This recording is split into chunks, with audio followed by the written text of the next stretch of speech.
WFA proudly presents Friday Night Football live on the WFA Digital Network from Eagle Stadium in DeSoto. And tonight, it's a game that just may wind up deciding the district champion in 11-6A. Claude Mathis, the head coach of the DeSoto Eagles, in his second stint with DeSoto.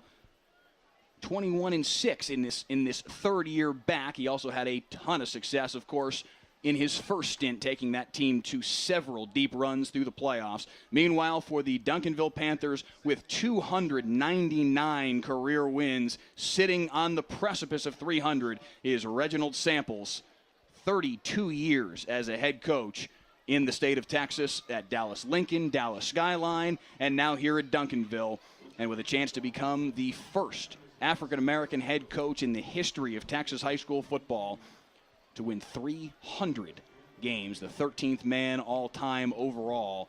A major milestone that is right there for the taking, Julius, but DeSoto certainly wants to stand in the way tonight and make them wait just a week longer. Yeah, DeSoto definitely wants to stand in the way of that. Looking for a little bit of revenge from last year. They fell short in the playoffs, trying to avenge that. Well, it's going to be a good game tonight. Duncanville won the toss and deferred, so it is DeSoto says to kick it away. Jonte Cook and Mike Murphy deep to return. Two programs that do not like losing to one another. Squaring off tonight here in DeSoto, and it'll be a touchback off the opening kickoff. And the DeSoto offense, led by quarterback Matt Allen, will take the field. There is a flag after the kickoff there.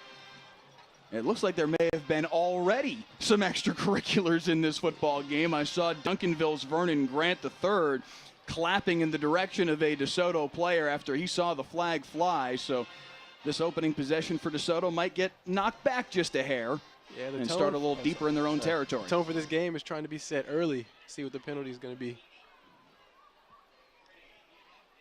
Bill Theodore, our referee tonight, already with some things to sort out. Looks like they're backing it up. It is a dead ball foul. We know that much at the very least. It is a personal foul, unsportsmanlike conduct, and it will back DeSoto up.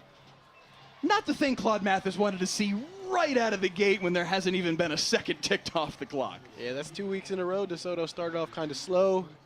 Let's see how they handle the pressure of starting in the shadow of their end zone. We saw that last week. They eventually went on to beat North Crowley 53-28, but they did start in an inauspicious fashion, giving up a long kickoff return and a very quick touchdown to fall in a 7-0 hole. Tonight, the penalty on the kickoff, and it will be 1st and 10 from their own 12.5-yard line. Matt Allen, the starting quarterback, firing it near side in the direction of Jonte Cook, his star wide receiver, but incomplete and out of bounds. That was some good coverage on the outside by number 15 there. Looked like he did a little bit of clapping towards the coaches. Get you the starting lineups here for the DeSoto offense and the Duncanville defense. Matt Allen, the starting quarterback. Jaden Trawick and Cameron Wright will both see sufficient time in the backfield for the Eagles. And a four-man wide receiving core that is sensational. This time it's Trawick with the carry, just a sophomore, and nowhere to go for him. Jalen Bean, Stephon Johnson, Jonte Cook, and Mike Murphy on the outside. That is a ridiculous receiving core, and their offensive line is big and nasty and physical. But they've got a tough test over the course of this football game against the Duncanville defensive front. One key change, though, just in the last 20 minutes or so, we found out Amari Abor, who we hyped up as the player to watch tonight, as there's a flag here before 3rd down and 10. Matt Allen's going to try and run for it and get taken down short of the line to gain. It's Colin Simmons with the catch. Duncanville's secondary is doing a great job right now keeping man coverage with the receivers. We can go and roll through to those Duncanville defensive starters. Amari Abor, though, not playing tonight. We found that out just before kickoff. He was a touch-and-go situation, so you see him listed there as a starter, but that is a late scratch. He got injured. He hurt his shoulder, had a separated shoulder against South Oak Cliff 2 weeks ago. They thought that they were going to be able to have him back. Not quite, and as a result, he will not be out on the football field tonight. That's a big, big loss for that Duncanville defense. You see the linebackers there. Their secondary is talented as well, led by Demarion Coleman and Lamadrick Spencer. Keontae Williams, their corner. They've got a lot of talent on that defense. Those linebackers, though, that you saw a moment ago, very, very talented as well. They will replay this 3rd down It'll be 3rd and 5 now after the penalty. It's going to be interesting to see how number 10, Anthony Gray, does filling in for Amari Abor tonight.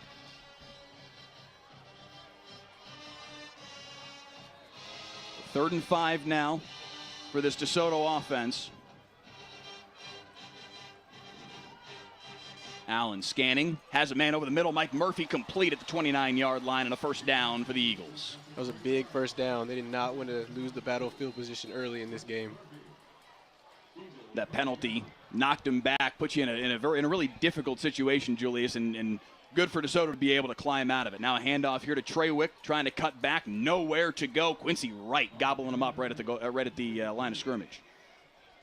Yeah, in these first couple of minutes, Duncanville's really winning the battle of the line of scrimmage. DeSoto's still pressing him though. See what's gonna happen after this. Give him a gain of a yard. It'll be 2nd and about 9. Looks like the scoreboard in-house is reading 1st and 8.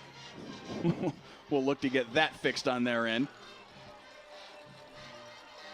2nd and 8 officially. There we go. Now we've got the correction. Handoff up the middle. Lots of running room for Cameron right into the second level and a first down and out to the 44-yard line. DeSoto's offense took a moment to kind of get things started, but now starting to roll a little bit, Julius. Yeah, they ran that play back-to-back. They must have saw something they really liked with it, and they got 15 yards out of that one. 2 1/4 gone by here in the opening frame. Handoff to Wright off left guard. Give him another maybe 3 yards on the play. First regular season meeting between these two teams since 2017. They were scheduled to play last year during the regular season in district play, but because of COVID, the District 11 6A coaches and athletic directors decided to do a zone play setup where you had 3 games against teams within your zone and then a zone championship. Duncanville beat Cedar Hill for the zone championship after Cedar Hill beat DeSoto within their zone to earn the right to play for the district championship. So the DeSoto-Duncanville game that was scheduled after that really didn't matter, and the coaches said, why are we going to risk having any sort of COVID outbreak for a game that doesn't make any difference in the playoff structure? So they canceled that one, but they did meet last year in the postseason. A 56-28 win for Duncanville. Roderick Daniels went off in that one, 267 receiving yards. 8 catches, 267 receiving yards. That is a serious yards per catch average. On 3rd and 9, Allen firing deep near side, too tall for Jonte Cook and incomplete. And it's 4th down. Still, they're trying to feed Cook early. Last week when we were watching, they kind of got away from him early in the game because they were double covering him. They saw some one-on-one on the outside, so they're going to try to hit him on that one. 4th and 9 now. Certainly looks like DeSoto is considering going for it, but Matt Allen, their quarterback, is also their punter, and yeah, they're going to drop him back into a quick kick formation. Duncanville scrambles someone deep to return. Allen's punt's going to check up at the 26-yard line, and Mike Murphy will down it there. So Duncanville's defense gives up a couple big chunks, but ultimately holds and gives their offense a chance now here, Julius. I don't take this drive as a loss for DeSoto. They started at the 15-yard line, and they made it across. They got the ball across midfield, almost.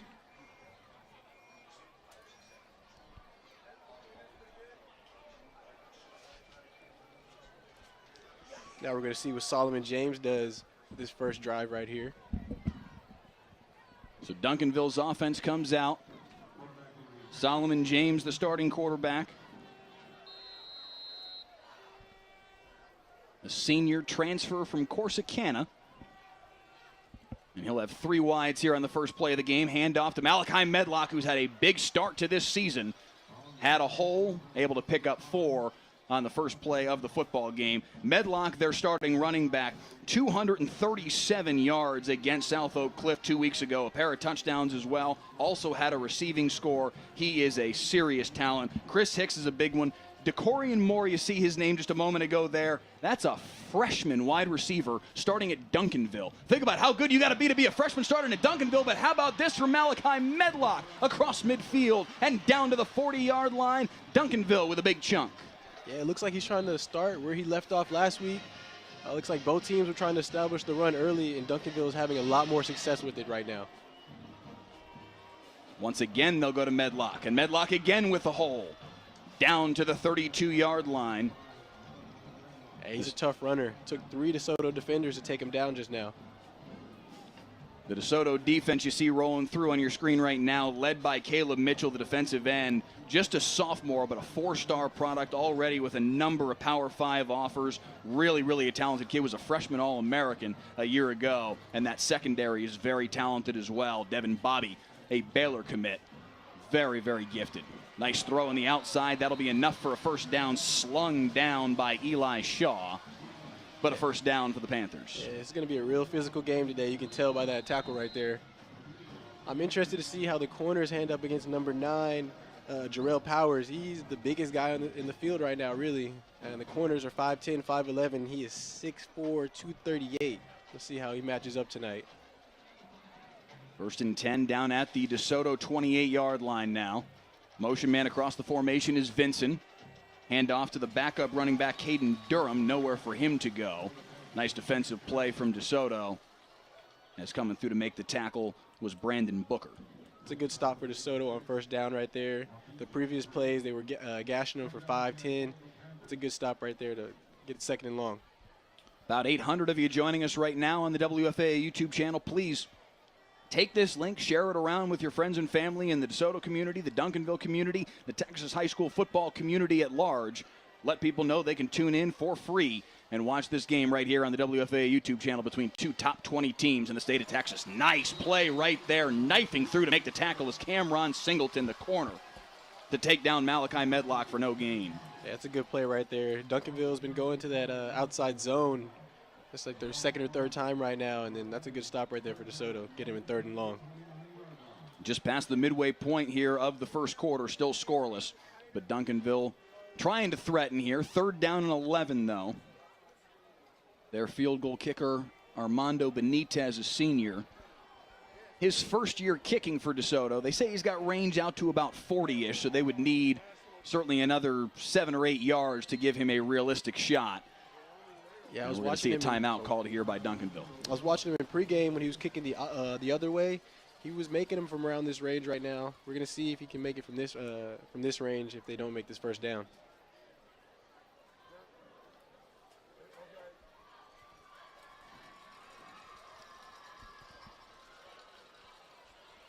Mike Leslie joined by the newest member of the Friday Night Football crew, Julius Lewis, this year, a TCU alum.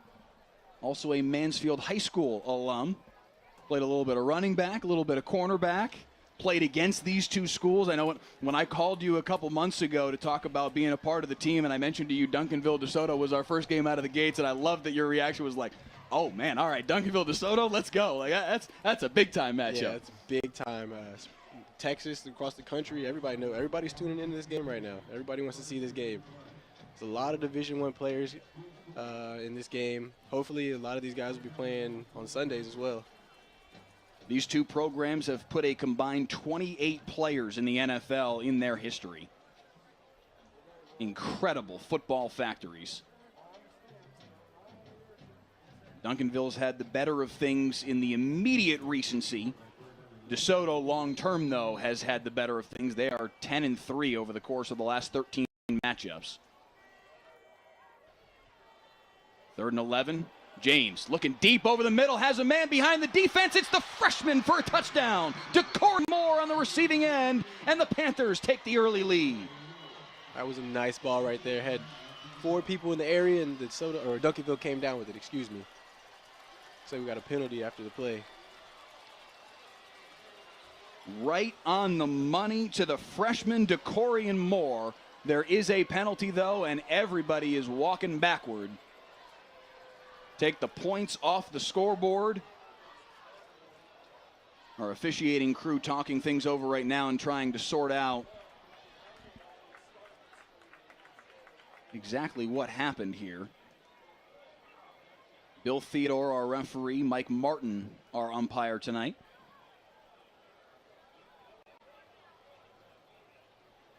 Still discussing what was going on. You see the flag sitting there at the 33-yard line, which is right about where the line of scrimmage was, the 34. Looks Looks like a flag came in after the spike of the ball, maybe.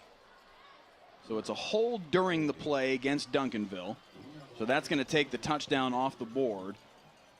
There is not yet any. Here we go. Now's the secondary penalty. And that's also going to go against Duncanville. I think that second penalty was for the spike after the touchdown. Yeah. Yeah, you could see one of the officials explaining to Bill Theodore, our referee, about the spike right afterward. You could see his body language kind of walking through that. And that takes 6 points off the board and turns what was 3rd and 11 into, let's see if we can do this math, 3rd and 32, I believe. They've got to get to the 18-yard line. I think I'm right. 3rd down and 32. It is not 3rd and 21. It's a lot more than 21. I know that at the very least. Let's just call it 3rd and extremely long for now. They're just going to hand it off to Malachi Medlock and live to fight another day. But a tough blow for Duncanville. What they thought was the opening score of the football game taken off the board.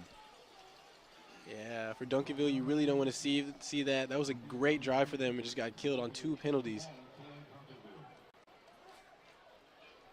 So Duncanville will have to punt it away. The touchdown reception for the freshman, DeCorian Moore, taken off the board. He's a stud, by the way. Think about how good you've got to be a freshman starting at Duncanville, especially at wide receiver of all positions. Already has 4 scholarship offers: Florida, Kentucky, Pitt, and Tennessee. Beg your pardon, Kansas, Pitt, and Tennessee. And that goes over the head of the punter. Benitez able to get back to it and calmly kicks it away. What a play by Armando Benitez to save a whole bunch of field position. That's going to check back to the 31-yard line. But Armando Benitez, fortunate that there was no rush in that situation, but a big moment there that Benitez just saved for Duncanville. Yeah, definitely. Duncanville did not want to see that go towards DeSoto's way. I think they were in their punt safe look. That's why they didn't rush. Another thing to keep an eye on, I just watched Caleb Mitchell, the stud sophomore defensive end for DeSoto, limp off the field, and he is frustrated, just slammed his helmet on the bench. He's a kid that had been banged up over the course of the last couple of weeks. They said his ankle was dinged up. They were going to hold him out or at least limit his play against North Crowley a week ago in hopes of having him available for tonight. To see him hobble off the field right now, as he just did, has to be concerning for Claude Mathis and company, because he is a big key piece of their defense. 1st and 10 here for DeSoto. Allen looking near side. Jonte Cook wide open on the sideline, trying to make a man miss up the sideline, and he does to get across midfield. And 1st and 10 DeSoto. Yeah, it looks like the DBs fell down on that play. Still a lot of space. Yeah, they're trying to get Cook started early today.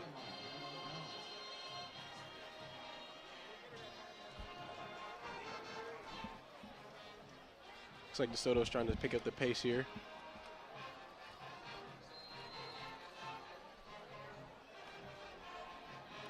Allen with the handoff here. Not much running room for Cameron Wright. That defensive front, even without Amari Abor, the 5-star defensive end, still very gifted in that front 4 for Duncanville and making things real difficult so far. They're going to create a lot of havoc up there in the front right now. Just create a lot of chaos for the offensive linemen up there in the front, and they're going to try to throw Matt Allen off rhythm. 2nd and 9, clean pocket for Allen this time. Strong throw to the far sideline, and that'll pick up another 6 or 7 yards in the hands of Stephon Johnson, the 3-star wide receiver and Oregon commit. Looks like they're having early success with those 7-yard out routes right now. See if Duncanville's corners adjust to it. So a key 3rd down and about 4 here.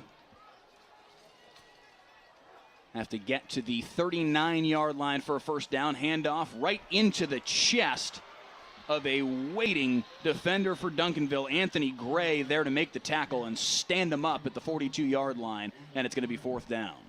See, Mike, I think that's a big confidence booster for him right now. Coming in as a backup to Amari Abor, big confidence booster for him right there, making a big stop on 3rd down.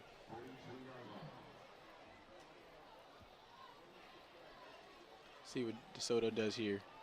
This would seem like a prime spot to actually go for it if they want to. 4th down, they've got to get about 3 yards here. Allen hasn't backed up into punt formation yet. We will see him quick kick it out of this spot. If he needs to, the snap gets by him. Able to scramble to get it, but nowhere to go, and the fumble is out. Fumble on the sack, and it's recovered by Duncanville. Wouldn't have mattered anyway on 4th down. A fantastic defensive play by Colin Simmons, the sophomore, to capitalize on the error by DeSoto as the snap got away from Matt Allen, and it's 1st and 10 Panthers deep in DeSoto territory. There's a lot of sloppy football being played right now on both sides. Hopefully they're looking to clean it up with the last 2 minutes of this quarter and the rest of the game. So with 2:14 to play here in the opening quarter, neither offense has really been able to get a whole lot going just yet. That's good for Duncanville's defense, though, to get a turnover this early in the game. Sets up 1st and 10 at the 38-yard line of DeSoto. Quick toss here as the motion man is Hicks, and what a defensive play by Devin Bobby, the safety, ranging forward to make the tackle. Yeah, he's a leader out there on their defense right now. He makes all the checks, he makes all the calls. Claude Mathis looks to him to be the guy out there, like, hey, if I need the defense to get going, you're my guy. And you saw the speed of the Baylor commit as he knifed through there and made the tackle as they tried to get Chris Hicks on a little speed motion. Chris Hicks isn't a slow guy either. No. 2nd down and 15 after the loss of 5. As we hit the final 90 seconds here of the opening quarter. Medlock with the handoff. He'll earn back about 3 of those yards. 3rd and a dozen for the Duncanville Panthers. 1,000 of you with us right now on YouTube Live. Again, please share this stream around throughout the Texas high school football community. This is what may just be the game of the year on our air. This game is just a fantastic matchup every single year, and 2 programs that are quite familiar with one another. 3rd and a dozen. Solomon James going deep for Hicks behind the defense, but the ball is short, and it's picked by Devin Bobby in the end zone. Yeah, that was 2 big plays on this drive by him. The stop on the run early on 1st down, and this big 3rd down interception. See where they spot this ball, though. Looks like it's going to be inside the 1. Let's see where he came down. That is a tough spot. You see the official jumped in immediately to mark that spot. That's a tough way to make the turnover, given that about 18 inches worth of difference, and you'd have the ball at the 20 off the touchback. But still a fantastic play by Devin Bobby to answer the Duncanville fumble recovery with a turnover for DeSoto. Yes, it is. And now we're really going to see what DeSoto's offense can do. 99 yards to get to the end zone. They would like to get some points out of this drive, but it's going to be a tough task for them. So all defense here through nearly an entire 1st quarter. Duncanville and DeSoto scoreless. Some penalties that have certainly made things more difficult on each respective offense. But the defenses are making some plays, and an opportunity here for the Duncanville defense to perhaps make a play. Allen's going to go to the air, looking deep up the near sideline. Jonte Cook behind the defense. 99 yards, touchdown DeSoto. Nobody in the vicinity. Looks like we got a flag right here. Might be a sideline warning. I think that's going to be a celebration flag. The flag is thrown at all the way near the DeSoto sideline at the 46-yard line. So I think it's going to be, I think the touchdown will stand as you get another look at it here. Jonte Cook got behind the defense. Nobody in the picture. He was 15 yards behind his defender. Maybe a blown coverage, perhaps just a miscommunication between the Duncanville defense, but Jonte Cook made him pay for it. Yeah, he definitely made him pay there. Cornerback number 15, Lamadrick Spencer, looked like he stopped his feet on the route. And as any good DB knows, if you stop your feet, it's a dead man in the water. 99 and probably a half yards for Jonte Cook after the interception by Devin Bobby. Matt Allen to Jonte Cook, and it is 7-0 in favor of DeSoto. Looks like we got another flag on the play right there. I think he ran into the kicker. Another flag on the PAT. Duncanville's got to clean this game up right now before it gets out of hand early. They're a great team, older team, got a lot of leadership. They've been through a lot of tough games, so hopefully they'll get it going. We'll check the flag here with Bill Theodore.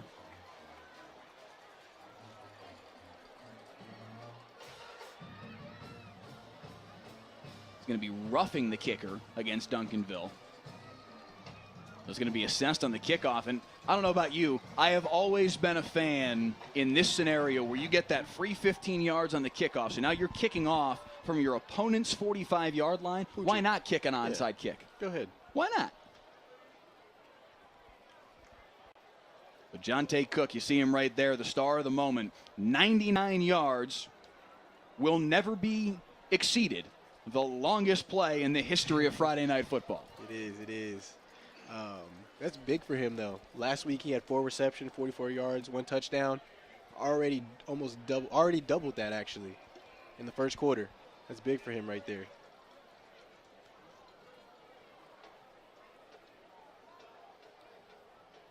Let's see if Duncanville's offense can answer this one. Let's see how this special teams play goes in the meantime. It's going to be a kickoff from the 45. Angel Diaz, the kicker for DeSoto. You've got Demarion Coleman deep for Duncanville. But I'm not sure that deep is really the concern of the moment. We'll see what Claude Mathis draws up here.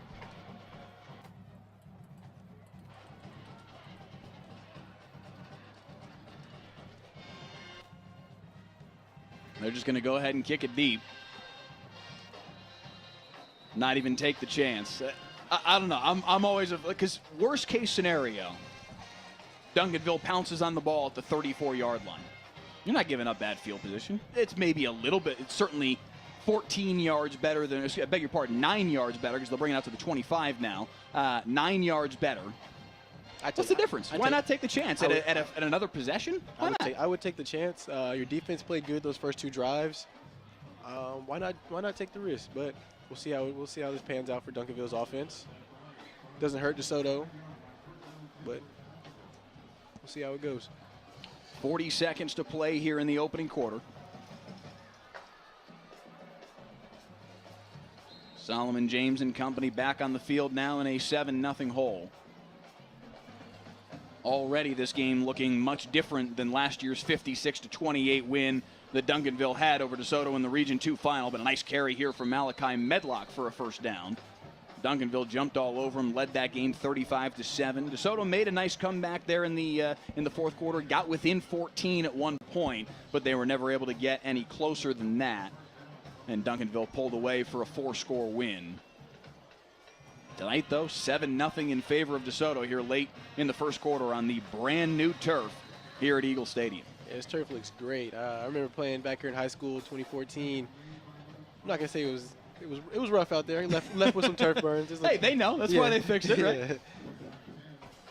You said you had some new cleats that were torn up, right? Yeah. There was just nothing left of them. Bought some new cleats before the game. Thought I was gonna look great. Into the first quarter, I was like, oh yeah, trash can. Final 3 seconds here of the quarter. They will snap it. James looking at the air over the middle from Vincent. Nice play, diving across to make the stop for DeSoto. And that will bring the opening quarter to a close. 7-0 in favor of the DeSoto Eagles on a 99-yard Jonte Cook touchdown reception. This one could be fun. Oh, yeah. We'll see you for the second quarter. We'll be right back. There's a lot of work that goes into preparation, a lot of work that goes into the offseason, and that's amazing. 300 wins. There's a lot of coaches that you'd think, wow, that's a great coach.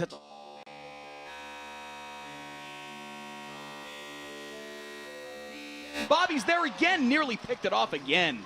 Devin Bobby step for step with the freshman Moore, and he knocks it away. Yeah, he was in great position. This is the play that they scored on earlier that was taken back. They tried it again, and they were not that successful with it. Devin Bobby's having himself a great first half right now. Almost came away with another one. His interception, of course, set up the long touchdown reception for Jonte Moore. 11:53 to play here in the second quarter. And Duncanville's going to have to punt it away here. Better snap this time around, and Benitez able to get a good foot on it. Spiraling kick fielded at the 22-yard line. An opportunity here for DeSoto is Jamarian Ravenel getting up the right sideline. Ravenel across midfield. Ravenel down to the 40-yard line, down to the 35. Jamarian Ravenel with a fantastic return. And DeSoto with great field position and a chance to add to their 7-0 lead. Yeah, DeSoto's got all the juice right now. Offense, defense, and special teams, they're at it at all phases. Another look at it here. Jamarian Ravenel beat that first man, got to the corner, picked up a nice block right there on the outside by Greg Edwards, and he was sprung up the sideline. Yeah, initially it looked like the Duncanville was going to rally to that one, but he's an athlete and made a wonderful play. Caleb Kenny saved the touchdown for the Duncanville Panthers.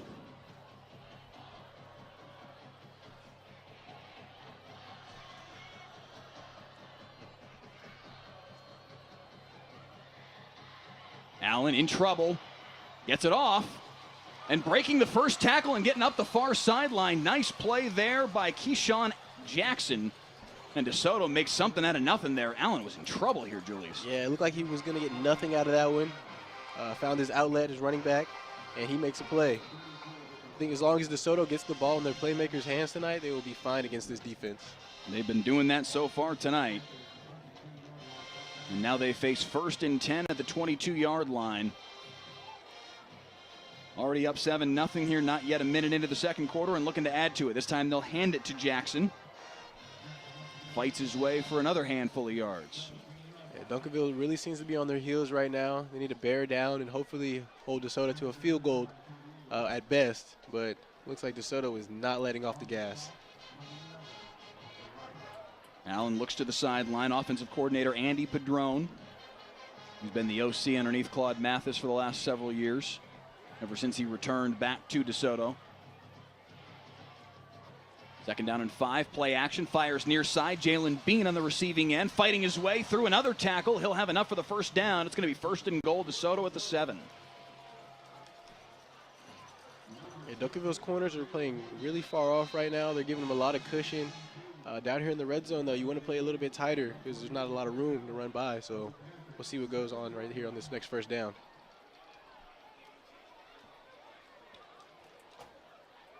DeSoto leading 7-0 on the 99-yard touchdown pass from Matt Allen to Jonte Cook, and looking to add to it here after the kickoff return, or punt return, I should say, from Jamarian Ravenel. See if they take advantage on the one-on-ones. Near side, touchdown wide open, Stephon Johnson.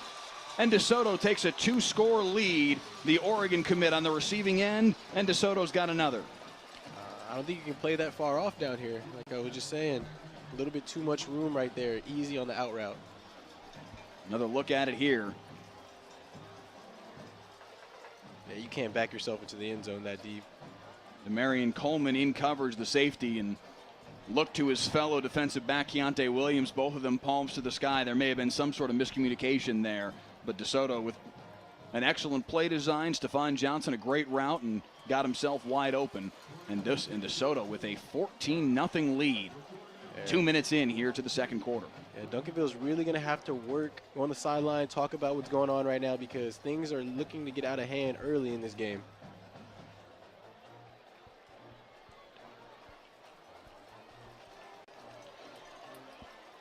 Been talking with Claude Mathis earlier this week. I started the conversation talking about Jonte Cook, and listen, Claude Mathis will tell you all about how great Jonte Cook is.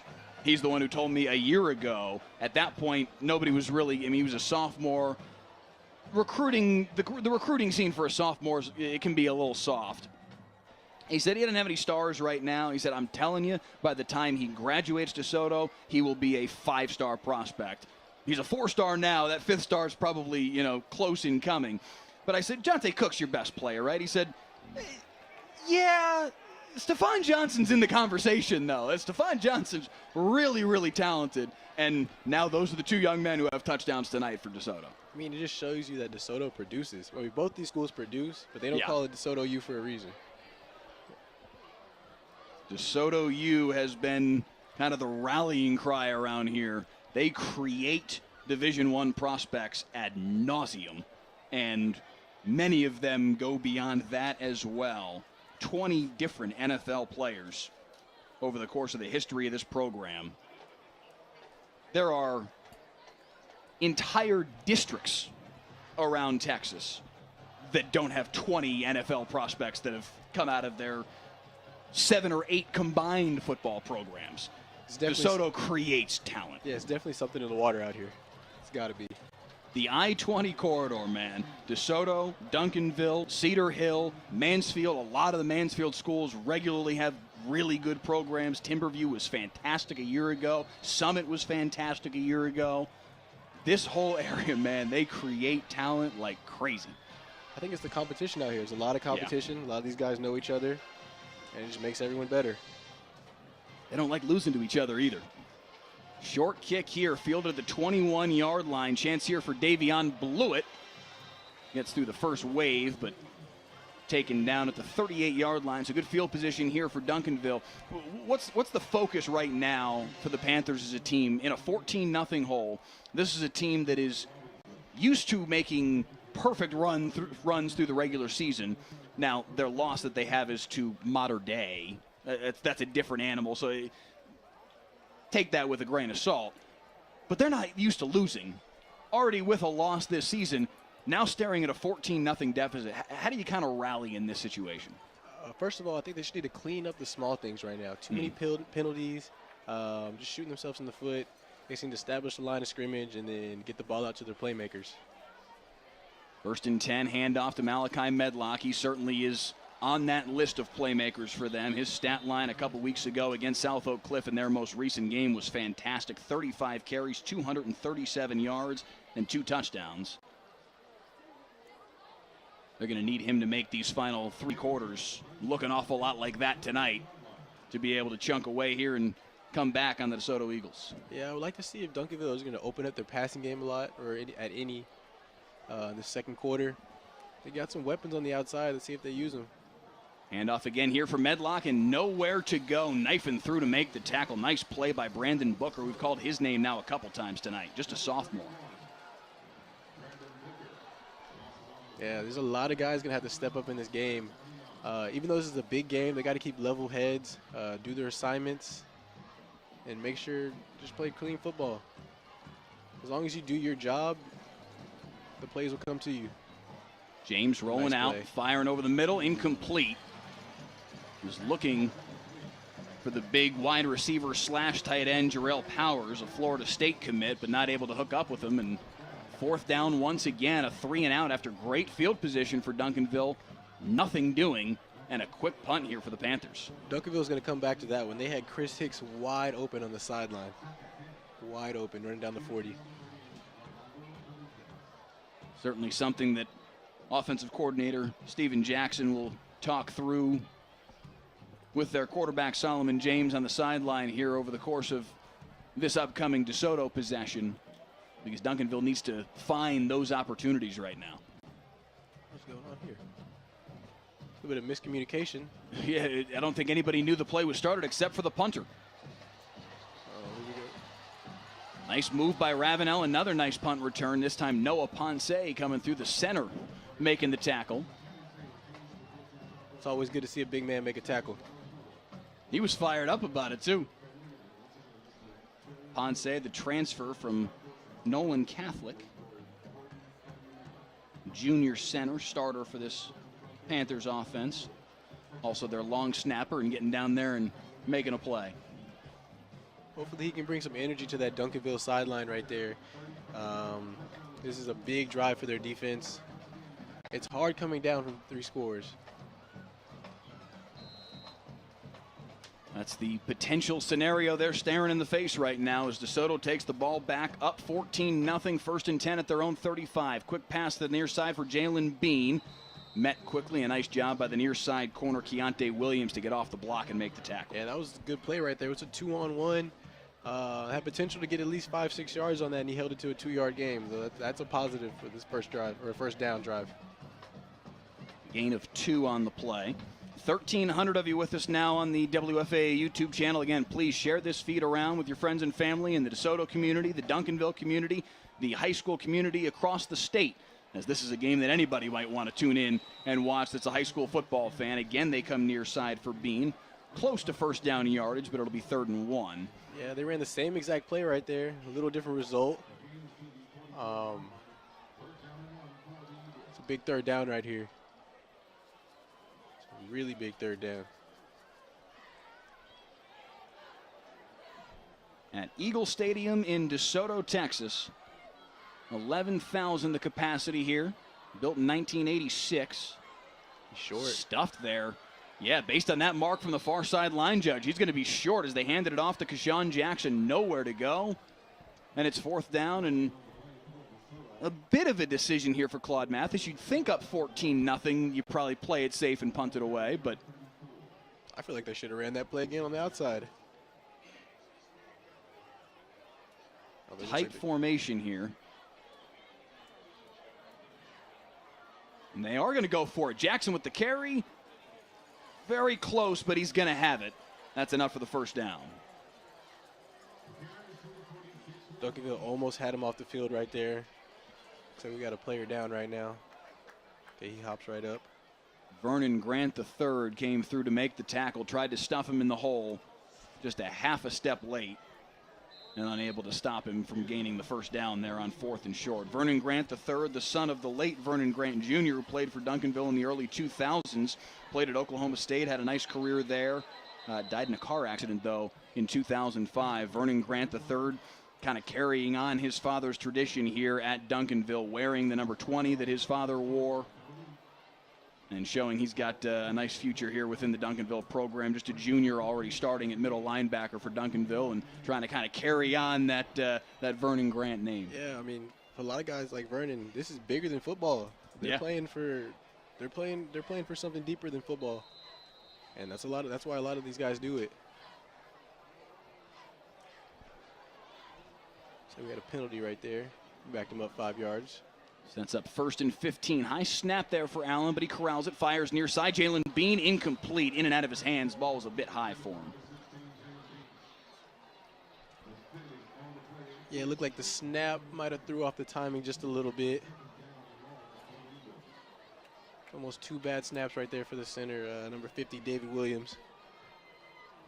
And it's amazing how something that simple, though, can throw off the timing of a play like that where you're expecting the ball at a certain moment, and it just that little bit can make the difference between a successful play and not. Yeah, exactly. He had a little bit of time there. Might have rushed it towards the end, but looks like he's going to take off right here running. Trying to make something happen here on 2nd and 15. Gets to the sideline, picks up 4 or 5. Back to the original line of scrimmage and sets up at least a somewhat more manageable 3rd down. But this is a key opportunity for Duncanville where you got to get off the field. Yeah, they really need to get off the field right here. Give their offense another chance. Middle of the 2nd quarter right here. This is a key down in this game right now.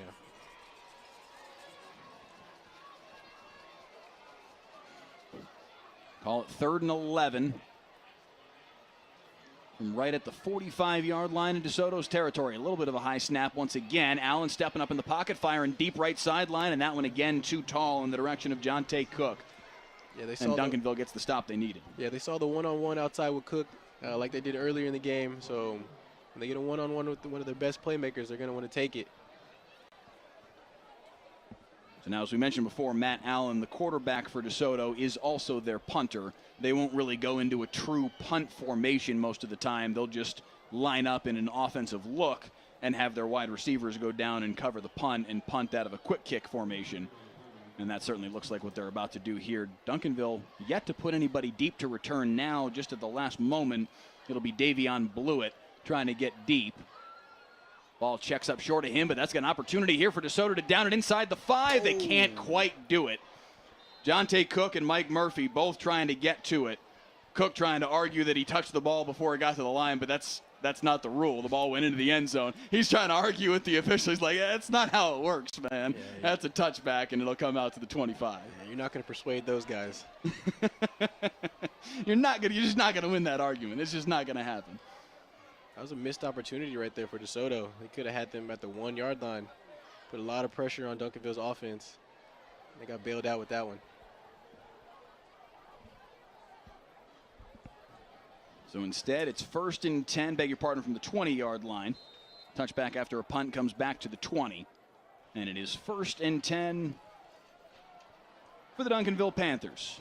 Trying to finally get something going here offensively. We'll see if they can. Medlock with the carry once again. Cuts up field. Nice cut. First down and then some. Has some receivers blocking out in front of him. Stiff arms his way through Devin Bobby close to midfield. A nice run to start the possession for Malachi Medlock.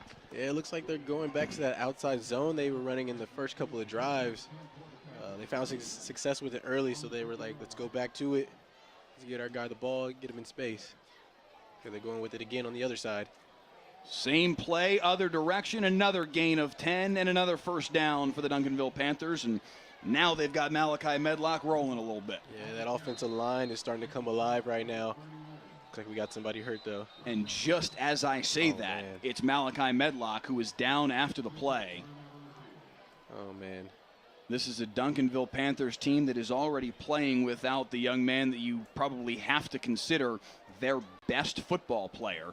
Amari Abor, their stud defensive end, a five-star prospect, offers from everybody, out tonight because he separated his shoulder against South Oak Cliff 2 weeks ago, wasn't quite good enough to be ready to go tonight, and they made the late decision, or late in this week, to not play him this evening. And now Malachi Medlock, who, let's be frank, has been the only real successful offensive player so far for Duncanville, now hobbled and walking off the field with the assistance of the trainers. Yes. Alec Hawkins, Paolo Cabrera, Ricky Webster, the trainers for the Duncanville Panthers program, and that is a really bad sign for Reginald Samples and company. Yeah, this is not what you want to see right now if you're Duncanville. He wasn't putting a lot of weight on that ankle when he first got up, but once he got towards the sideline, it looked like he started walking a lot less gingerly. But next man up, that's the rules of football. Solomon James tipped over the middle. Dangerous pass, falls incomplete.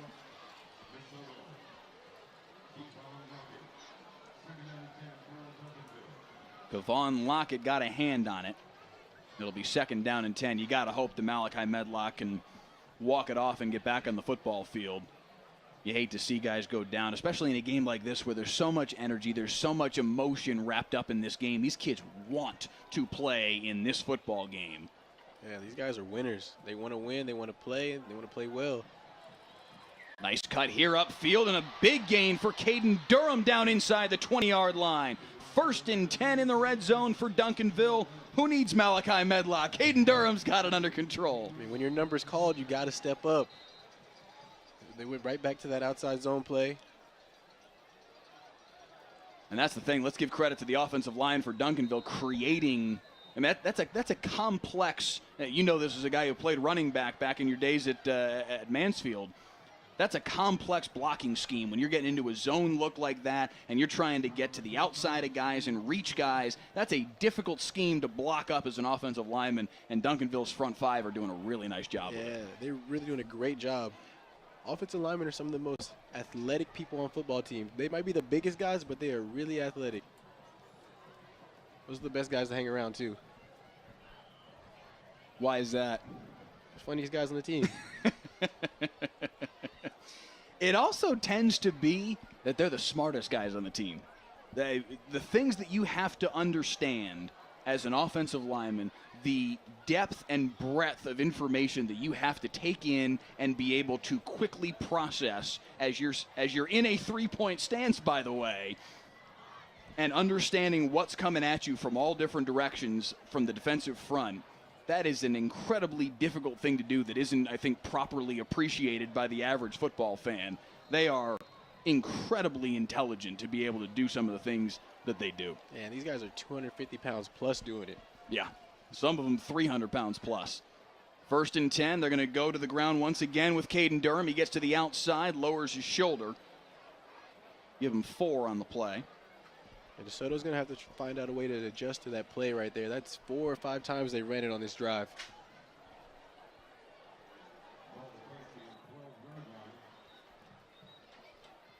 Another stoppage here. So we got an official's timeout. One timeout taken by each team so far in the half. 5:33 to play, second quarter. And Duncanville trying to cut this 14-0 DeSoto lead in half. A 99-yard touchdown reception by Jonte Cook and a 7-yard touchdown reception by Stephon Johnson. Matt Allen, of course, on the other end of each of those, now with 15 touchdown passes on the year, one of the very top of the list leaders in North Texas in terms of touchdown passes through the opening 4 weeks of this high school football season.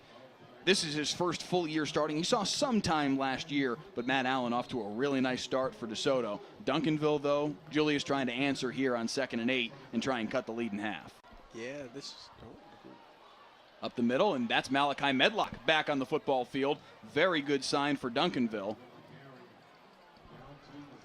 as Medlock was not off the field for long, banging off bodies in the middle, and that's close to first down yardage. It'll be 3rd and 2. Yeah, it looks like he got that left ankle spatted up right there, so hopefully he'll be good to go for the rest of the game. Might be feeling a little bit tomorrow, but hey, these are tough guys out here. A little extra stability, though, doesn't hurt with the spat. Medlock with the carry once again. Again, bounces off a tackler, and it's 1st and goal, Duncanville.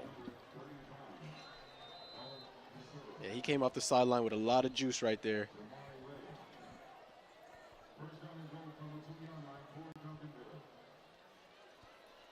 Under 5 to play, first half. 14-0 DeSoto, but Duncanville with an opportunity right here. James and Medlock side by side. Medlock with the handoff, and he walks into the end zone. Touchdown, Duncanville. Finally, the Panthers find the answer they were looking for. Yeah, that was a solid drive right there from Duncanville. They ran the ball 6 or 7 times. They just imposed their will on DeSoto's D-line on that drive. And fitting that Malachi Medlock is able to come back on the football field and finish the drive after he started it so well. A couple of big gains to open the drive. Left with the injury, hobbled off the field. But you said it, even as he got to the sideline, he was already starting to look like he was all right. He's walking it off a little bit. He's getting there. A couple plays later, able to come back and finish the drive off. And it's now 14-7 as Duncanville cuts the lead in half. It's a big scoring drive right there. That was like, how long was that drive? I'll have to take a quick peek here back through the live stats and find out officially, but certainly a long, sustained drive that Duncanville needed desperately. Yeah, they needed to keep DeSoto's offense on the sidelines, give their defense some rest, give them some time to recuperate, talk about some things that they were missing, and then hopefully they come out and this drive is really good for Duncanville's defense. So that'll go down as an 80-yard drive right on the nose, of course, after the touchback, after the punt from DeSoto. So both teams have been able to find key moments after big defensive stops. DeSoto, of course, after the interception by Devin Bobby, 99 yards in the other direction with Jonte Cook, but then Duncanville makes the big stop there on that 3rd down and 11, forces the punt, and right down the field, 80 yards they go. And with 4:46 to play here in the opening half, now it's game on. Yeah, it's game on for sure. One thing I noticed was that drive, not that many penalties. It was a clean drive for Duncanville. Yeah. A couple drives before that, penalties. That's what really stalled out their drives. I mean, they had points on the board that were just taken off by silly things. Right. Yeah, that's a really good point. They had a touchdown pass to Decorian Moore to open up this football game. Should have been 7-0 Duncanville. Holding penalty negated that, and then sportsmanlike penalty pushed them back even further. So they were right there, about ready to start the game exactly as they would have wanted to, but the penalties crossed them up. It's worth noting, this is a team that missed a game. They should have played last week, had to cancel the game with Bishop Sycamore, the program that has been much maligned over the course of the last couple of weeks after their game with IMG that was telecast on ESPN. Duncanville, one of many schools that canceled on Bishop Sycamore. They weren't able to find a replacement game, so they're down a game. They should have had one more tune-up before district play. They didn't have it, so still kind of working out some of those kinks, but that drive was certainly a big step in the right direction. Definitely a big step in the right direction. Hopefully their offense is settled down. Really, their whole team is settled down. This game's got a lot of pressure on both teams. 300 wins on Duncanville's side. DeSoto looking for revenge from last year. But now it's all about now. And the now is certainly what's most important, because the reality of the matter is, when you look at the landscape of District 11 6A, Cedar Hill would certainly want to have something to say about this. A couple of programs within this district will want to say, hey, whoa, wait, hold on just a second. But the likeliest scenario is whoever wins tonight wins the district championship. That's ultimately what everybody's thinking right now. So 14-7 now. DeSoto takes it back. 1st and 10 at their own 25-yard line. Matt Allen with a 3 wide receiver set. That's Johnson in motion, and the handoff goes to Traywick, the sophomore. Lowers his shoulder and picks up 4. Looks like DeSoto's going to that outside stretch play as well. We've talked about these programs and how familiar they are with one another. These two head coaches know each other quite well also. Reginald Samples and Claude Mathis. This one goes back a ways. These two have been going head-to-head for many, many years, going back to previous programs even, as Traywick is bottled up maybe a gain of a yard there on 2nd down. When they were at Skyline and in Mathis's first stint at DeSoto, beg your pardon, Mathis, of course, was in his first stint at DeSoto, and Samples was at Skyline. They played 4 straight years in the playoffs, 08, 09, 10, and 11. Skyline beat DeSoto 3 of those 4 years, 08, 09, and 11. DeSoto won the 2010 matchup, actually 38-0, and went on to reach the regional final that year. And then they met again last year in the playoffs. We talked about that game at Duncanville and DeSoto, 56-28. Duncanville won that one. This is the first time they've met in the regular season. All 5 matchups before today were in the postseason. That one goes through the hands of Jalen Bean, incomplete. And it's going to be 4th down and about 5 for DeSoto. So another decision here. You'd imagine in this spot, Matt Allen's going to punt the football away. But yeah, these two coaches are very accustomed to one another, know each other very well, respect one another, but don't like losing to each other. And it almost feels like, oh, this game's nothing because it's not a playoff game. Both teams are playing next week. It doesn't matter what happens here. Every time they've met before tonight, playoff game. Oh, yeah, for sure. I feel like this game is still important, though, because it's the next game. Oh, yeah. It's the most important one is the next one. So, and this is the next one right here for them. That history, though, between the coaches just adds a little extra spice to the matchup. Yeah. And, I mean, like we were just saying, winner is likely the district champion. This has major implications on playoff structure in terms of who goes where, who slots into what spot in the playoff bracket. Your path to the regional final and possibly a rematch is either much easier or much harder based on whether you win tonight. It's not that often you get games this early in district play that are going to decide what goes on at the end of the district. Yeah. 4th and 5 here for DeSoto, and telegraphing punt as much as they have all night. Allen kicks it away, a wobbly kick up the near sideline and out of bounds just beyond midfield. A little bit of extracurriculars there, and that's going to be a flag. It was Stephon Johnson from DeSoto and Donovan McPhail from Duncanville that got tangled up. We'll see who they put the flag on.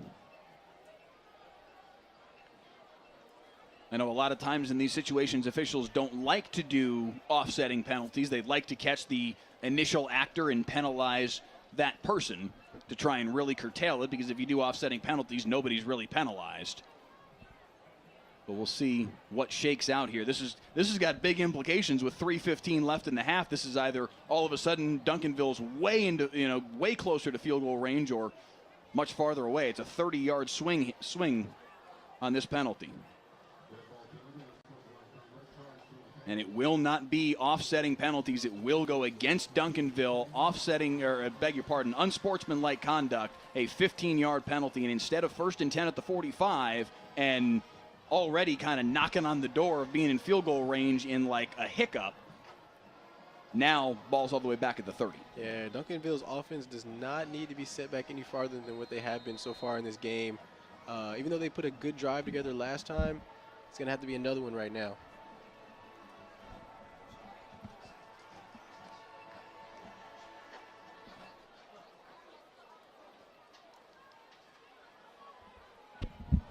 James hit as he throws, nearly caught anyway. Marcus Vincent nearly made a fantastic catch, and he might have had an opportunity to rumble for a while. Yeah, that would have been a great catch if he was able to complete it. Good job right there getting the ball out for number 3, Solomon James. He's under a lot of pressure. –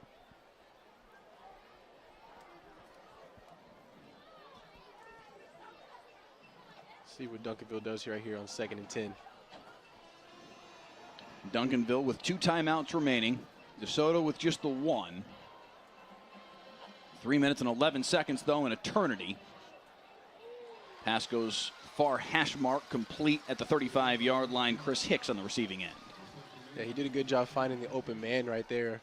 All 3 of his other looks were covered up.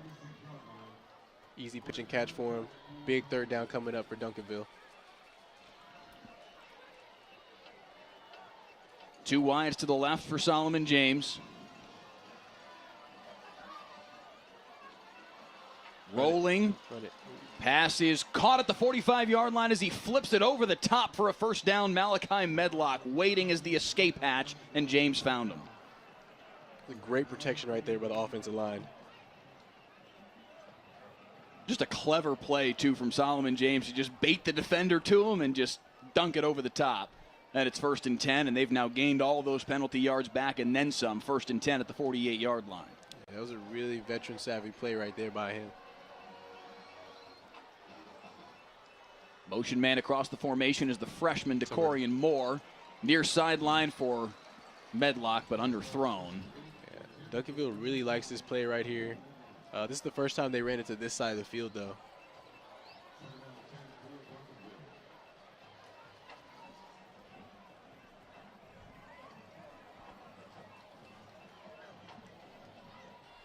Each time they ran that play, a different receiver has been open. The first time he got that's when the touchdown was taking it back. Second time he missed the guy. Third time he was just a little short right there. Medlock again on the zone run, picks up about 4 on the play, makes 3rd down a bit more manageable. 2 and change now on the clock. At this point, Duncanville in no hurry. No rush. 2 minutes, 2 timeouts. Just play your game. Key factor in all of this, it will be Duncanville football at the start of the 3rd quarter as well. Caden Durham in now for the 3rd down run, and he's got a lot of running room up the left sideline. He was just inches away from being able to tiptoe up that left sideline. Yeah, if he would have made one more guy miss right there, he might have been in the house for 6. Some great blocking on the outside right there by number 14, Davion Blewett. Eli Shaw was hanging on for dear life on the edge for DeSoto, trying to get off the block and get just enough of Caden Durham to push him out of bounds. But another big gain for the Duncanville ground game, and it's 1st and 10 at the 31 in DeSoto territory. A lot of different guys are stepping up for Duncanville right now. They may not be touching the ball, but they're impacting the game. Hicks in motion across the formation. Play action to Durham. James, deep ball right sideline. Too far and incomplete. Some pretty decent coverage right there. Even though Chris Hicks is a speedster, defensive back had pretty solid coverage right there. 1,700 of you with us right now on the WFA YouTube channel. We do appreciate you being with us tonight for Friday Night Football. Mike Leslie and Julius Lewis here with you in the booth. Our director, Clay Marshall. Photographer, Dwayne Watkins, Raul Garcia. Our digital coordinator back in-house, Nick Blackhall. Our technical director is Don Hazen. And the executive producer of Friday Night Football is Sean Hamilton. Little cross up in the backfield, and that springs Caden Durham up the left sideline. Caden Durham to the house. Touchdown, Duncanville, an extra point away from tying it up. Yeah, they went back to that zone play right now. This time he cut it up inside. A couple missed tackles right there, and then to the house. 31 yards for Caden Durham, and the ground game for Duncanville is working. He may be 5'9", but he does not run like it. This guy is really tough to bring down. Just a sophomore and making plays in the biggest regular season game for either of these two programs this season. That's big right there with Malachi Medlock. We don't know how he's feeling right now. Caden Durham really stepped up. Extra point is good, and with $1:13 to play here in the 2nd quarter, tie football game. There's a lot of misdirection going on in the backfield right now. DeSoto defenders really have to get their eyes right and play their responsibilities. So now it kind of gets thrust back to DeSoto. Now you have to respond. Duncanville's got the ball at halftime. I don't know that with 1:13 and only one timeout, field goal range for Angel Diaz, maybe 45, maybe somewhere in that ballpark. We'll see if they decide to try and do something with these 73 seconds. But whether it's in this final buck 13 or if it's just at the start of the third quarter, now DeSoto's got to respond. Yeah, DeSoto really has to respond. Their last couple drives really stalled out. I saw Angel Diaz warming up today. He was a little bit shaky from the 31-yard line, so I feel like the range is somewhere between 25, 28-yard line. But definitely a great drive by Duncanville, even with the penalty to start it out.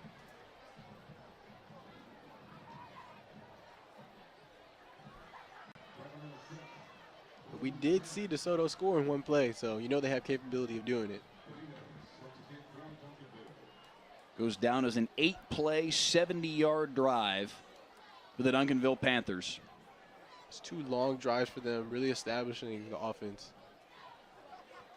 And again, we said it before, but bears repeating, the offensive line is moving some bodies tonight for the Duncanville Panthers to create running lanes for Medlock and Durham. Yeah, these guys are great. These guys are humongous guys. Well, just look at Cameron Williams, 6'7", 350, and he can move.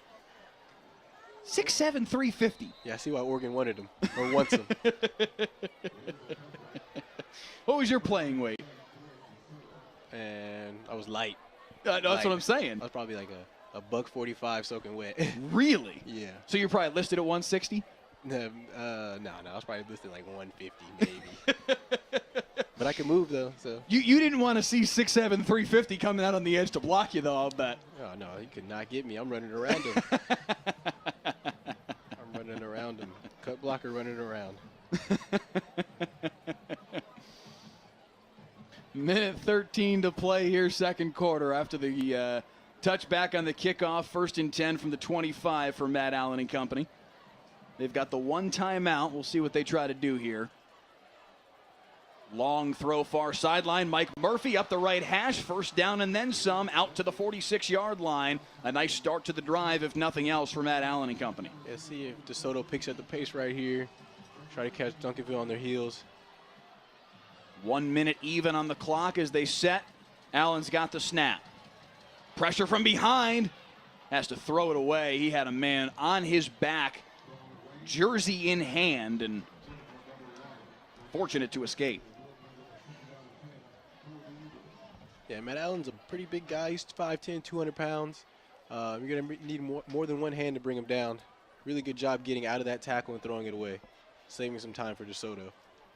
Do stay with us here at halftime on Friday Night Football. We will bring you the halftime show in its entirety. The Duncanville Hi-Hats dance team, the Duncanville High School band, the DeSoto Eaglettes drill team, and the DeSoto Eagle band will all perform at halftime coming up here in just a few moments. So do stay with us for that.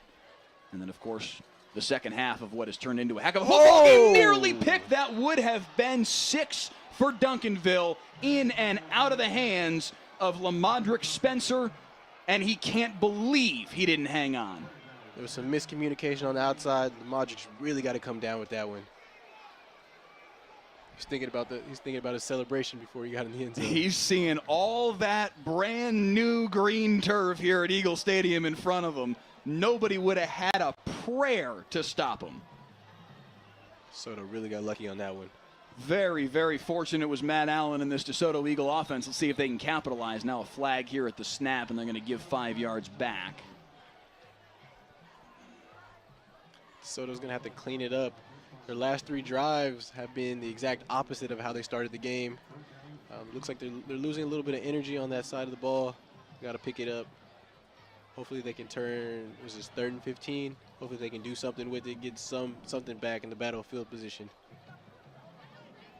47 seconds to work with. Duncanville does still have those 2 timeouts left, so at this point on 3rd and 15, you wonder if Reginald Samples doesn't think, hey, could we steal another possession here to try and do something quick before halftime? Looks like DeSoto called their last timeout. Yep. Claude Mathis burns his 3rd. So you going for the 1st down here, you're running the ball to burn the clock? 3rd and 15. I mean, I know they trust Matt Allen, and for good reason. He's had a fantastic start to the year. He's had a couple of loose interceptions in the early going. I think in this moment, 14-14, frankly, all of the momentum right now is with Duncanville. I think this might be the spot to kind of hold your cards close to the chest. Let's hand off on a running back draw, and perhaps Duncanville decides to use one of their 2 timeouts. We'll see, but at least force them to do that. Yeah. 47 seconds, 3rd and 15. Yeah, I think I'm running the football here. It's probably what they're discussing right now, how they want to go about this.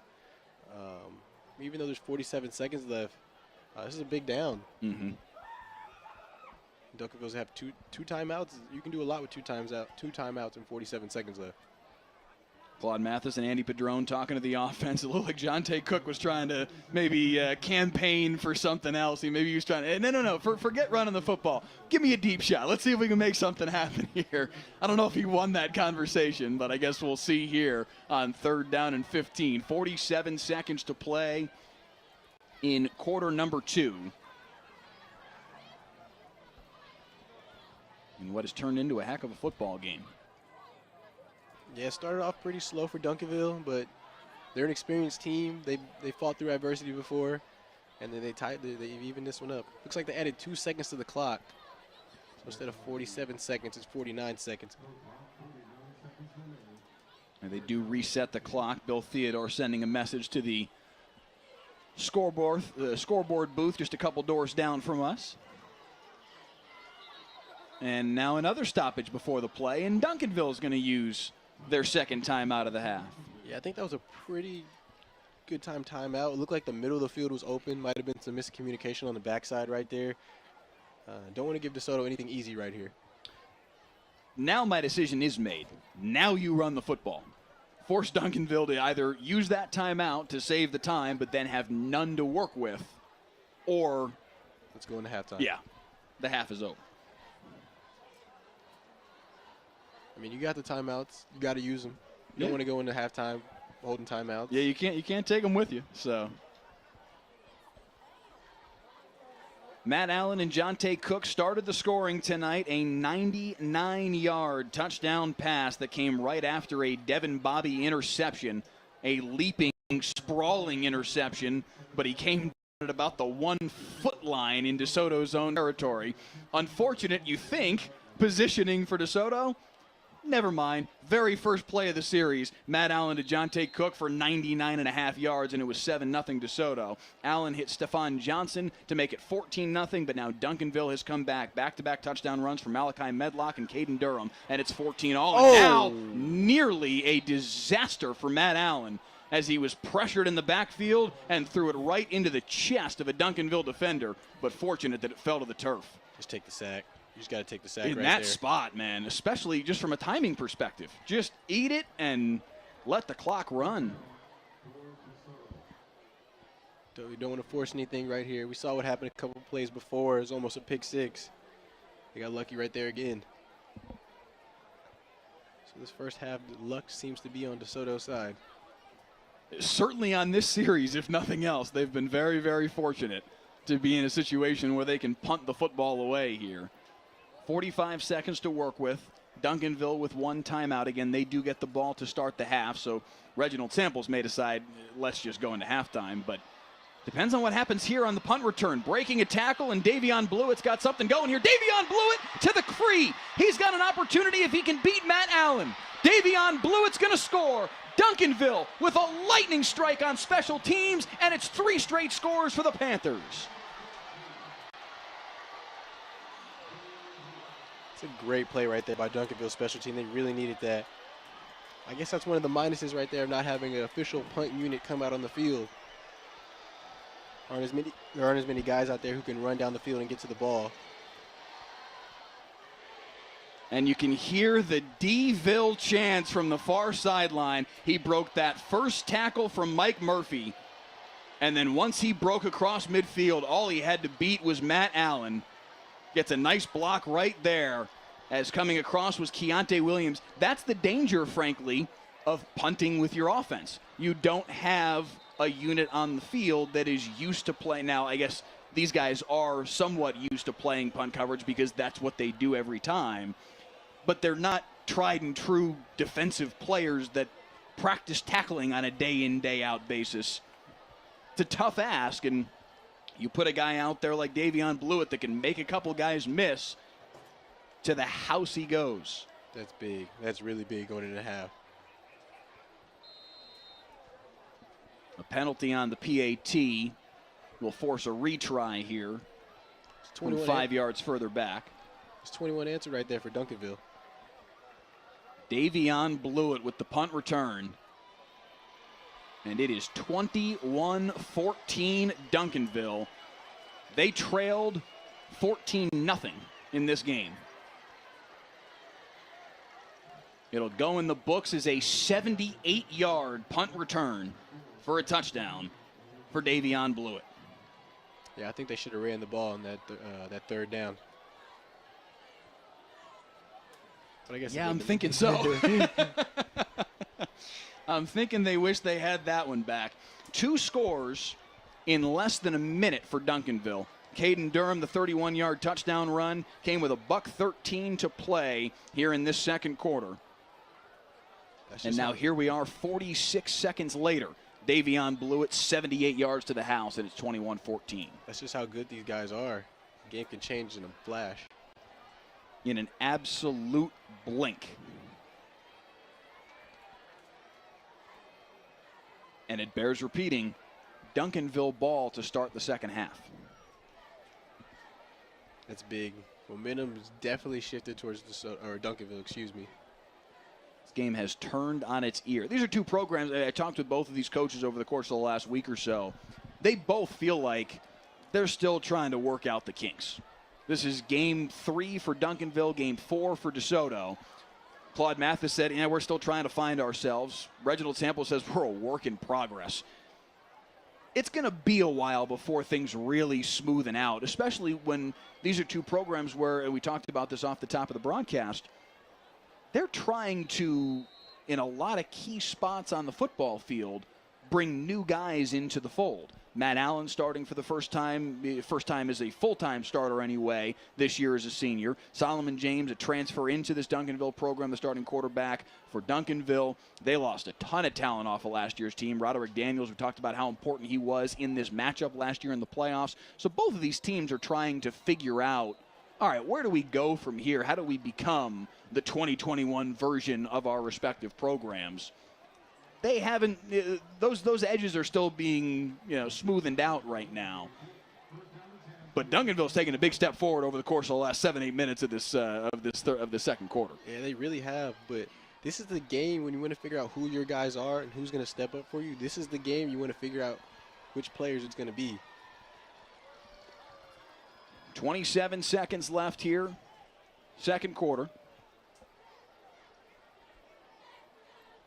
Duncanville has one timeout left, but it certainly looks like DeSoto is just going to kneel on it and head to halftime. Yeah, I expect them to go right into halftime, work on some adjustments. It's a lot that needs to be worked on, but I think both teams will figure it out. I think Reginald Samples would probably say the same thing for his Duncanville Panthers, that they've got things to work on as well, but 21 unanswered for the Panthers to finish off this second quarter, and they have completely turned this game on its ear. 21-14 Panthers at halftime. This one has been fun to begin with, and I think it's going to continue that way. Oh, yeah. Come back for the halftime show here just in a moment on Friday Night Football. Again, the Duncanville Hi-Hats dance team, the high school band from Duncanville, the DeSoto Eaglets drill team, and the DeSoto Eagle band all will take the field here momentarily when we return on Friday Night Football. 21-14 our score at halftime. The DeSoto Eagles trailing on their home field after opening up with a 14-0 lead. Mike Leslie and Julius Lewis back here with you. An opportunity here for Duncanville out of the halftime break. They have the ball to start the third quarter to add to what is right now a 3-score run for the Panthers. Yeah, Duncanville really swung the game in their favor right there towards the end of into the second quarter. Excuse me. They're looking to answer early in the second half, and then really put the pressure on DeSoto. First half stats quite even. 202 total yards for Duncanville, 208 for DeSoto, 10-9 the edge for Duncanville in first downs. They've done it in different fashions. 195 of DeSoto's 208 yards have come in the air. 185 of Duncanville's 202 yards have come on the ground. This has been a battle of contrasting styles through the first half of this football game. It really has been, but if you actually really think about it, most of those yards came from that one passing play by DeSoto. Yes, they did. 99 yards from Matt Allen to Jonte Cook. Other than that, the yardage has been harder to come by for DeSoto. They opened up that 14-0 lead. 10 minutes to play in that second quarter on the Matt Allen to Stephon Johnson 7-yard touchdown pass, and they were in control of this football game. But now Duncanville has gotten that ground game going with Malachi Medlock, who's already over 100 yards on the day, 16 carries for 109 and a touchdown in that first half. And Caden Durham, the sophomore, has looked very good as well. 5 carries for 76 and a touch. And they've come right back in this football game, tied it up on those 2 touchdowns, and then the 78-yard punt return for a touchdown from Davion Blewett in the final minute of that first half. That turned this game on its ear. 3 scores for Duncanville in the final 4:46 of the second quarter, and they have the lead here as we start the third, and it's Panther football. It is. And then once Duncanville limited the turnovers and the mistakes, DeSoto wasn't able to capitalize on what they did. So DeSoto to kick it away. Angel Diaz to send it deep. And it'll be a popped-up short kick fielded at the 29-yard line. That's the freshman Decorian Moore, and he's got some speed to the outside. Across midfield, and Duncanville once again will start a possession with good territory, basically right at the midfield stripe. And he took that one right at the sideline. Angel Diaz did a really good job of pushing him out of bounds. If not, that would have been 6 right out the gate. And they're actually going to spot him a couple yards into DeSoto territory. They're going to put it right at the 45-yard line on the DeSoto half of the field. Our officials stopping things already because Bill Theodore recognized what I just saw as well. The clock was still running through all of that. About 20 seconds rolled off the clock. It should be maybe 11:50 or so. To figure that play probably took about 10 seconds on the kickoff return, and it just continued to roll as they set the football, so they'll reset that. Yeah, coming out the half right now, this is big for DeSoto's defense to get a stop. They're already on their side of the field, so the percentages aren't in their favor right now. The odds of Duncanville getting points right now are very high. Bill Theodore discussing with Claude Mathis right now. I think they're still trying to get the clock reset. Bill Theodore, the leader of a 7-man crew tonight. He's the referee. Mike Martin, his umpire. Thomas Bean, the head linesman. Thomas Bennett, the line judge. Bradley Vick, the field judge. Side judge is Bryant Warren. And the back judge is Kevin Yarbrough this evening. A 7-man crew for quite arguably the best game in North Texas tonight. Number 7, Duncanville leading number 20, DeSoto. 21-14 as we get the third quarter started here. Quick pass to the outside for Chris Hicks, trying to get a block up the sideline. Give him about 7 on the first play of the series. They're trying to get the speedster the ball early. Just get the ball out in space to their playmakers. Let them do what they do. Hicks with a handful of scholarship offers, including TCU and Houston, and Reginald Samples talked about just how fast he is. Get him the football on the edge, and some dangerous things can happen. Yeah, Doug Meacham really likes those quick guys out there on the edge. You would know as well as anybody. You ever talk about using you on the offensive side of the ball? Nah. Hey, you did some things at Mansfield. I'm sure there were some people considering you as a running back in college. Oh, trust me, of course I want to be on the offensive side. Everybody likes touching the ball. But defense is where it's at. That's where you make the big plays. Give them 6 on the first play of the possession officially. 2nd and 4, but another stoppage here.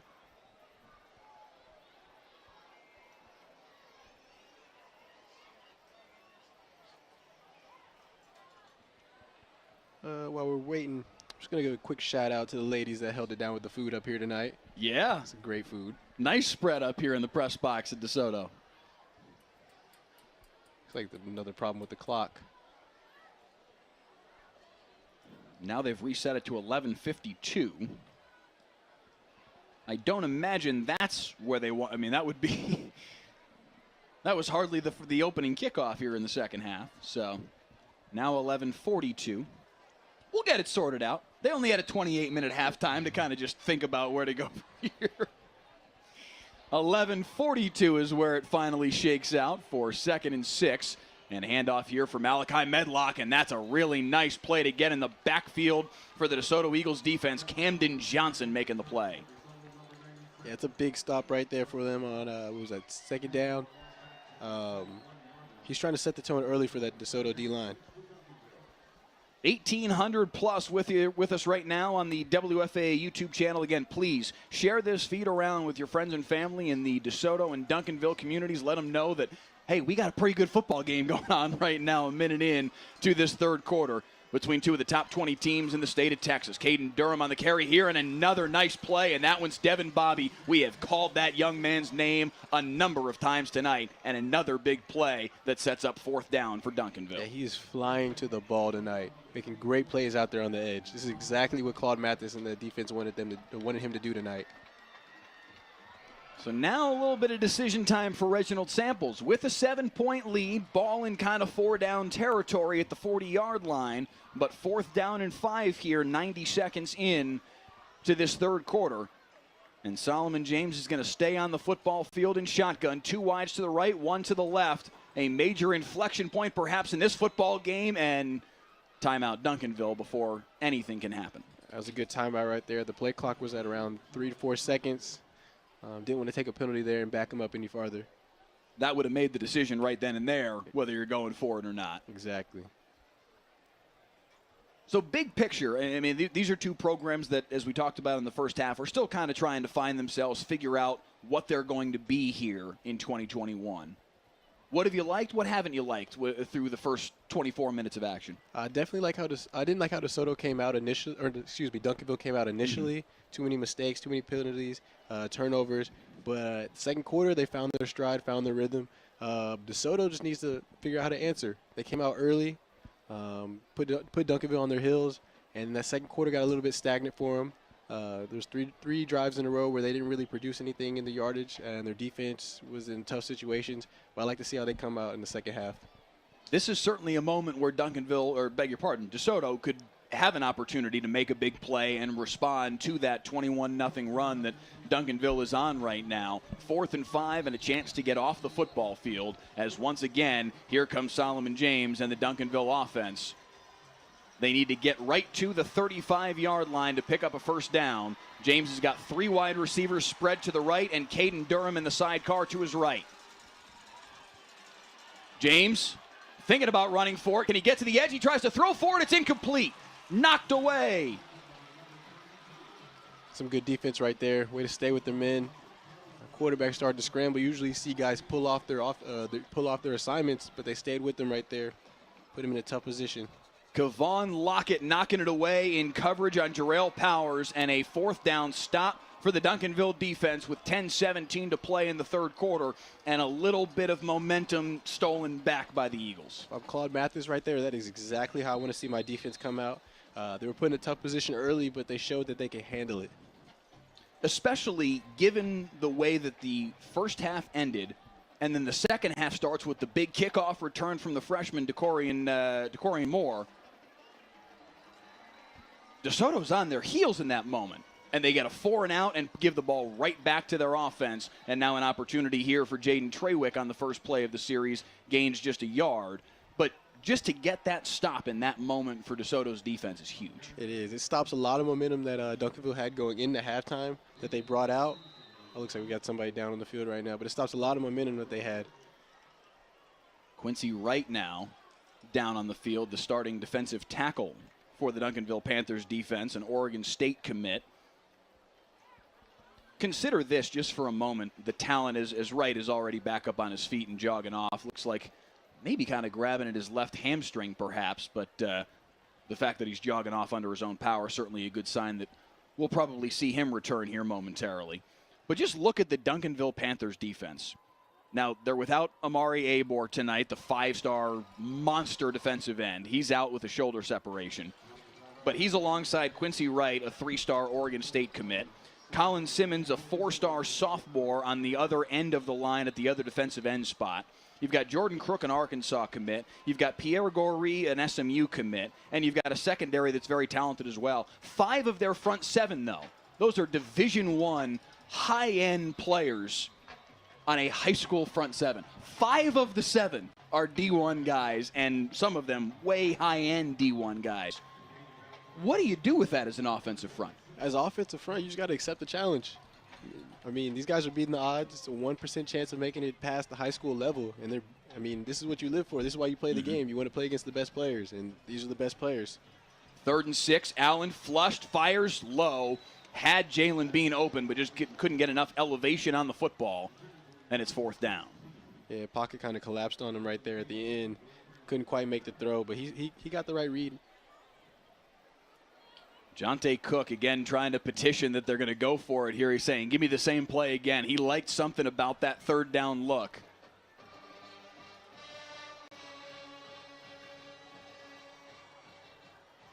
I like that DeSoto's trying to get the ball out in space, open up the passing game a little bit. Hopefully that can open up the running game for them, because this front seven is amazing. DeSoto's going to punt it away, though, again. Matt Allen on a line drive up the near sideline. That'll bounce out of bounds inside the 20. And Duncanville takes it back. With the 21-14 lead, Duncanville gets the stop to answer DeSoto's stop, and they take it back. Looks like they're just feeling each other out beginning of this half. The exact opposite of what happened last half. See how Duncanville comes out.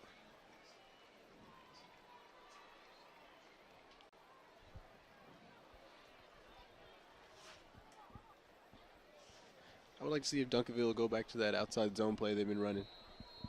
It certainly started working for them there in the second quarter, and they started popping some big gains. Their offensive line has been moving some bodies tonight. And Caden Durham and Malachi Medlock have been the beneficiaries of that. So imagine the practices with these guys. There's talent all over the field. Motion man there is Vinson. And the handoff will go here up the middle in the hands of Medlock. Give him 3 on the first play of the series. Glad to see him come out in the second half. Don't think the ankle is affecting him too much right now. Looks like he did get it retaped.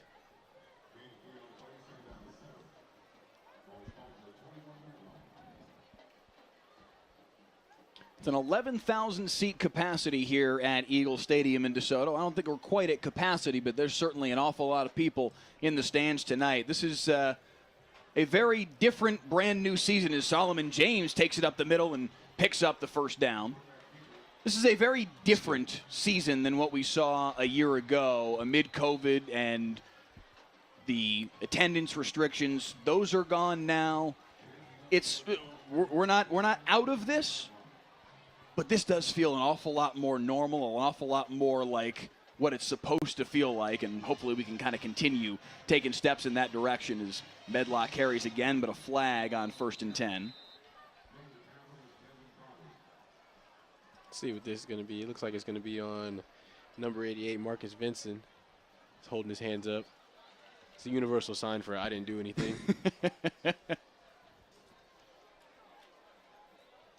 Officials still sorting out the penalty, and it will be a hold against the Duncanville Panthers offense. And those are just the drive killers. They are. I mean, especially after your first drive stalled out, got turnover on downs. You'd like to see some different looks in your second drive, and this is not what they needed. But it's first down. I mean, they've had success in the run game, so hopefully they can continue that. An even 2,000 of you watching with us right now on YouTube Live. We do appreciate you joining us tonight. 21-14, the score in favor of Duncanville as they swing it near side for Chris Hicks on 1st down and 20. He breaks a tackle, and he'll earn back almost all of those penalty yards and set up 2nd down and 11.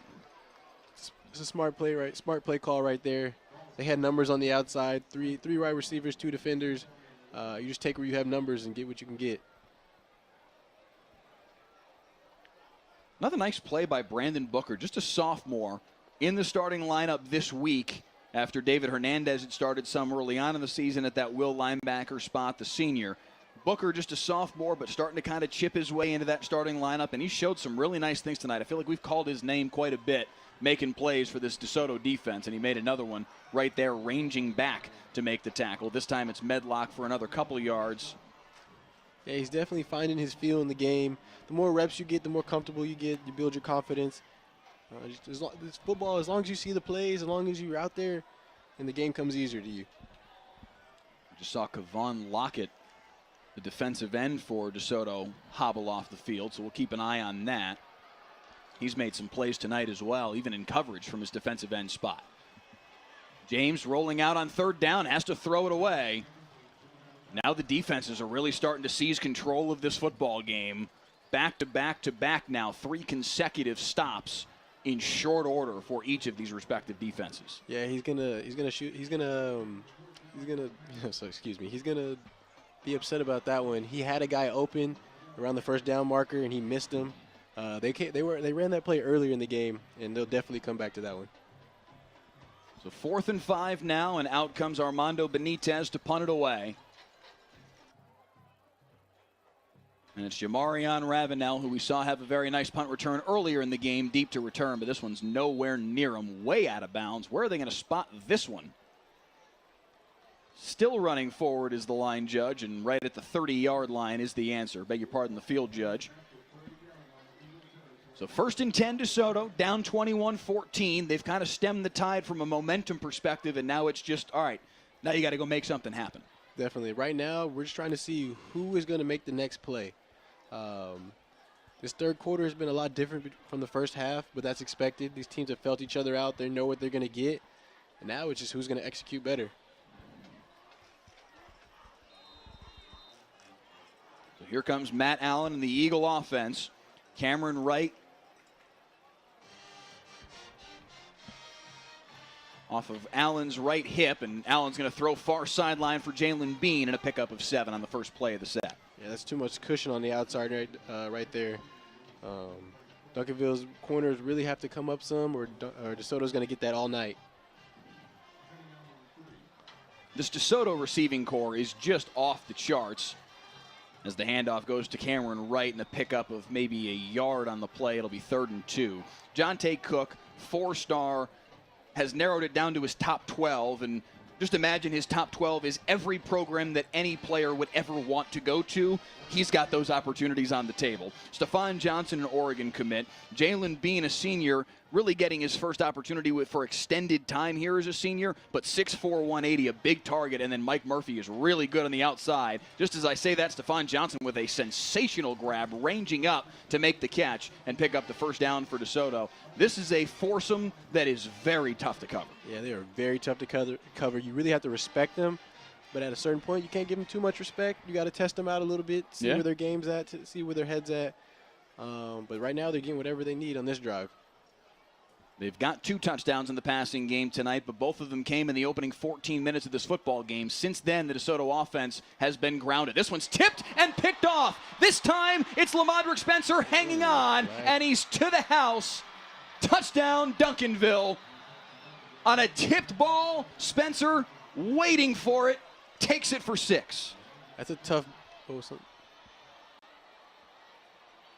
like we got something going on right here. Just a little bit of chatter, nothing too serious. But it's a tough ball to throw into the boundary, or excuse me, to the field. You saw it there. There was a flag that flew in the midst of everything.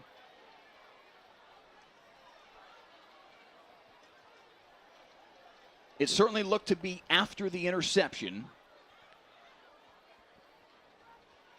Interesting to see. I wonder if it was before the ball was thrown, after, during the return maybe. A lot of discussion for our officiating crew right now. That flag was thrown just moments after the interception was made, but certainly after the change of possession. I have no doubt of that.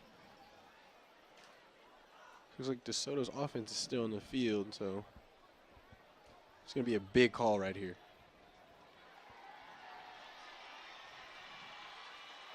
Bill Theodore and company trying to sort things out, but certainly seems like Duncanville is confident that the play is going to stand. It is a good touchdown. What is the penalty? It's a sideline warning against, I guess, Duncanville. I guess, although that flag was thrown on the DeSoto sideline. Okay, I'm sorry, you're right. It was again, okay. Sideline warning against DeSoto. I wonder if somebody came too close to You know what? Now it makes sense. That official was running down this near sideline. It was the field judge, and I think he must have run into somebody on either the DeSoto coaching staff or a DeSoto player, and that was why he threw the flag. I was trying to figure out what he was looking at. It wasn't that he was looking at anything. I think he felt something. I think he ran into somebody, and that was what necessitated the penalty and the sideline warning against DeSoto. So the play stands, a pick six for Lamadrick Spencer, who's the same player who had that chance at a pick six there late in that first half. This time he makes good on it as that ball was tipped at the line of scrimmage, and Spencer there waiting. We'll see it again here as you see the official on the near sideline throw the flag. I beg your pardon, it was the line judge. I couldn't see who he ran into, but I think that was definitely what happened, and he threw the flag for that. So the touchdown absolutely stands, and it is 28-14 Duncanville. It's a big defensive stop right there for Lamadrick Spencer. The football gods were in his favor. He dropped one earlier, and he came back in the second half and got his. I wonder if we can see that one more time just to kind of get a look at who it was that tipped the football, because they deserve some credit here too. It looks like it's the near side defensive end. It's Colin Simmons, the sophomore. He got his hands on it, and then a 53-yard pick six for Lamadrick Spencer, and it is 28 unanswered for the Panthers. The heads-up play there by Colin Simmons. Get his hand up. He didn't make it to the quarterback, but he still affected the play.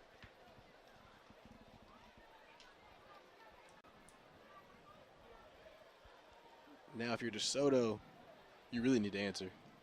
Yeah, just when you were thinking, is DeSoto like, all right, we've answered the bell, we've stemmed the momentum a little bit.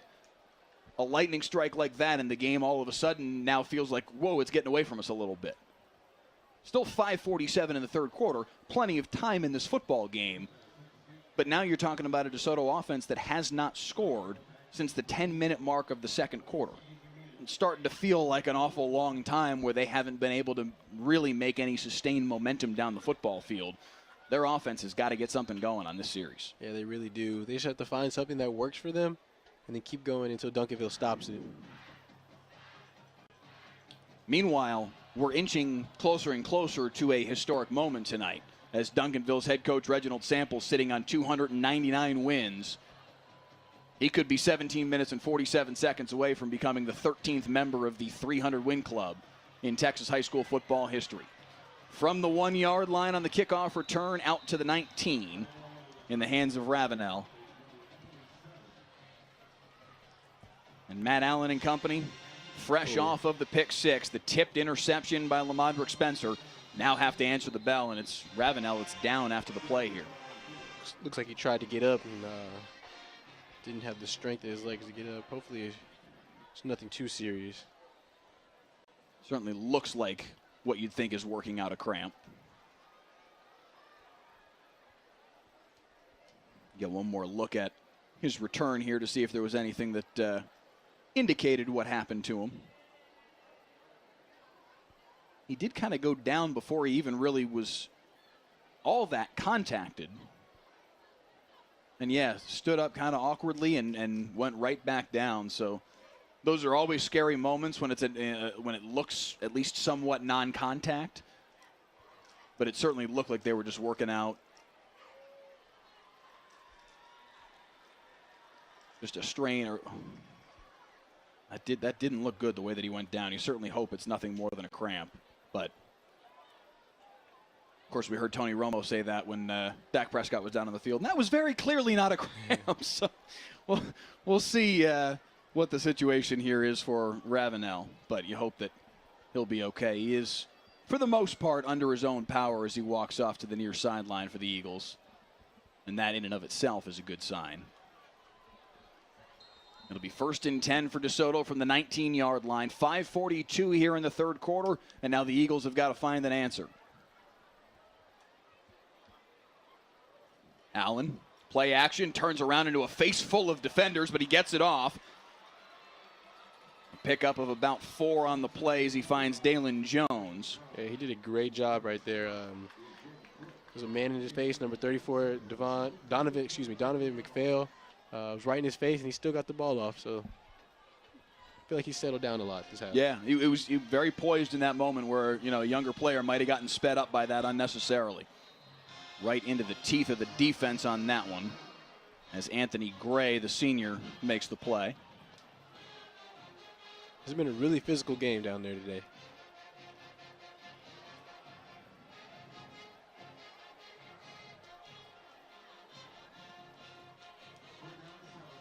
Big third down right here. I'll say already feels like a really key moment here for DeSoto on 3rd and 7. You got to get some momentum going here and at least pick up a first down. Fires near side, tipped and incomplete. Vernon Grant III, we talked about him earlier, making the play on the football, diving across to knock it away. Yeah, Matt Allen was staring that one down the whole way, so Vernon Grant knew it was going there the whole time. 4th and 7 now for DeSoto, deep in their own territory at their own 22-yard line. Certainly not a situation where you'd expect them to go for it, and deep to return is the ever-dangerous Davion Blewett, already with a 78-yard punt return for a touchdown in this football game. As Matt Allen gets set to punt it away. Line drive kick. Nowhere near Blewett. And this one will continue to roll. Got a really nice roll on that one. All the way down to the 26-yard line.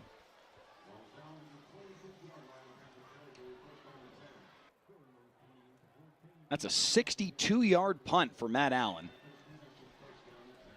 It's been a while since we've seen the Duncanville offense. It's been a minute. But out comes Solomon James and company, now staked to a 21-14 lead thanks to the Lamadrick Spencer pick six. It's been an awful long time since it was 14-0 DeSoto. That feels like an eternity ago. It does, it does. We're going to see how they fit Malachi Medlock into this drive right now. I mean, they have the lead. No point in taking too many risks. Not a whole lot of running room there. That was Jameer Willis, the sophomore backup quarterback, on the football field for the first time tonight. I certainly didn't see anything happen with Solomon James. This may just be a change of tempo here for the Duncanville offense to get Willis on the field. There was a little bit of a quarterback battle before the season. So it's Willis at a shotgun here on 2nd down and a dozen after the loss of 2. Handoff for Medlock, fights his way back just beyond the original line of scrimmage, and it'll be 3rd and long. 2,100 and change of you with us right now on YouTube Live. Please drop a comment in the live stream feed on that little chat bar to the right side. Let us know where you're tuning in from. We've had people tuning in from all over the country, all over the world over the course of, this is now our 4th season of streaming high school football broadcasts here at WFAA. Let us know where you're tuning in from across the country, across the world, tuning in to see perhaps a grandson or a nephew, perhaps tuning in to see the band or the drill team earlier tonight at halftime. Let us know who you're tuning in to see and where you're watching from tonight here on Friday Night Football. Mike Leslie and Julius Lewis here with you from DeSoto's Eagle Stadium. The number 7 Duncanville Panthers, 1-1 on the year, looking for win number 2 and win number 300 for head coach Reginald Samples with a 28-14 lead on the number 20 team in the state in 6A. The DeSoto Eagles 2-1 on the year in both teams' first game of the season in District 11 6A play. A beautiful night here in mid-September in DeSoto, Texas. This is everything you want out of a high school football game, out of a Friday night in Texas. Beautiful night, 2 fantastic football teams, talent all over the field, and what has also been a pretty darn good football game, too. Yeah, you couldn't draw it up any better than this. Perfect weather, perfect teams. It's a great night overall. So another spot here for the Duncanville defense, 3rd and 9 and a chance to get off the field. Back comes Solomon James here on 3rd down. He fires deep up the seam. He's got Decorian Moore behind the defense, but he overshot him. Just a tad bit overthrown. He had the right idea. That was the right read to make. Just got to connect it. Another look at it here. James stepped into the throw, but just couldn't find the freshman sensation, Decorian Moore. And now Duncanville has to punt the football away. This has been all defense in the second half. The only score we've seen in the second half was a defensive score, the Lamadrick Spencer pick 6. Fair catch called for, dropped. Loose ball, who's got it? Duncanville thinks they have it, and they do. The fumble recovery by Demarion Coleman on the special teams miscue by DeSoto, and another huge play as Duncanville creates another turnover. Ooh, he's got to get all the way under that one. Stephon Johnson just couldn't quite squeeze it, and you can see the anguish on his face right there. You can hear the D-ville chants from the Duncanville sideline right now. 28 straight points from the Duncanville Panthers. And a chance to add to it here.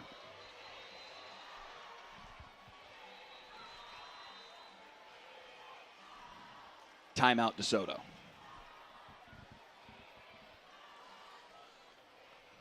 like Claude Mathis is bringing his team up right now. This is honestly, I like that timeout. Yeah. This is the really crucial point of the game right now. Just had a pick six a couple drives ago. Turnover just happened. It's time to get your guys back in, focus them up. Don't worry about the outside noise. Just get lined up and do what you have to do. It's hard not to hear on your home field that D-ville chant.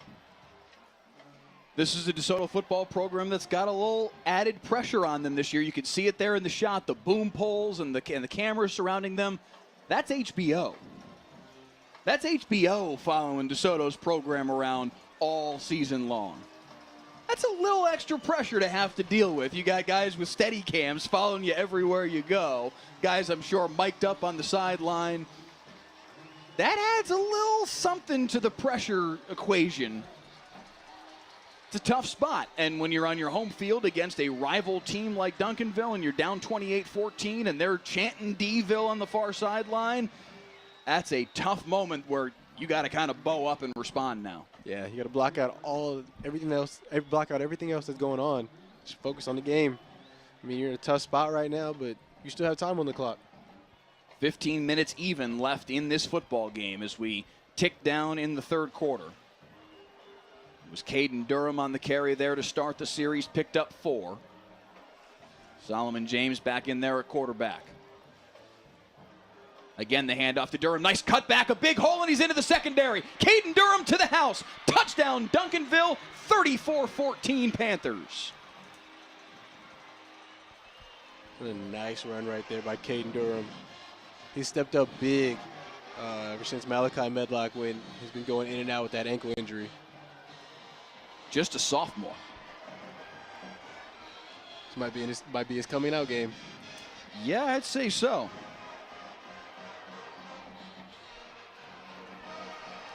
34 unanswered points, and look at him picking up Caden Durham on the sideline. Oh, man. Fans for the DeSoto side are saying they've had enough for tonight.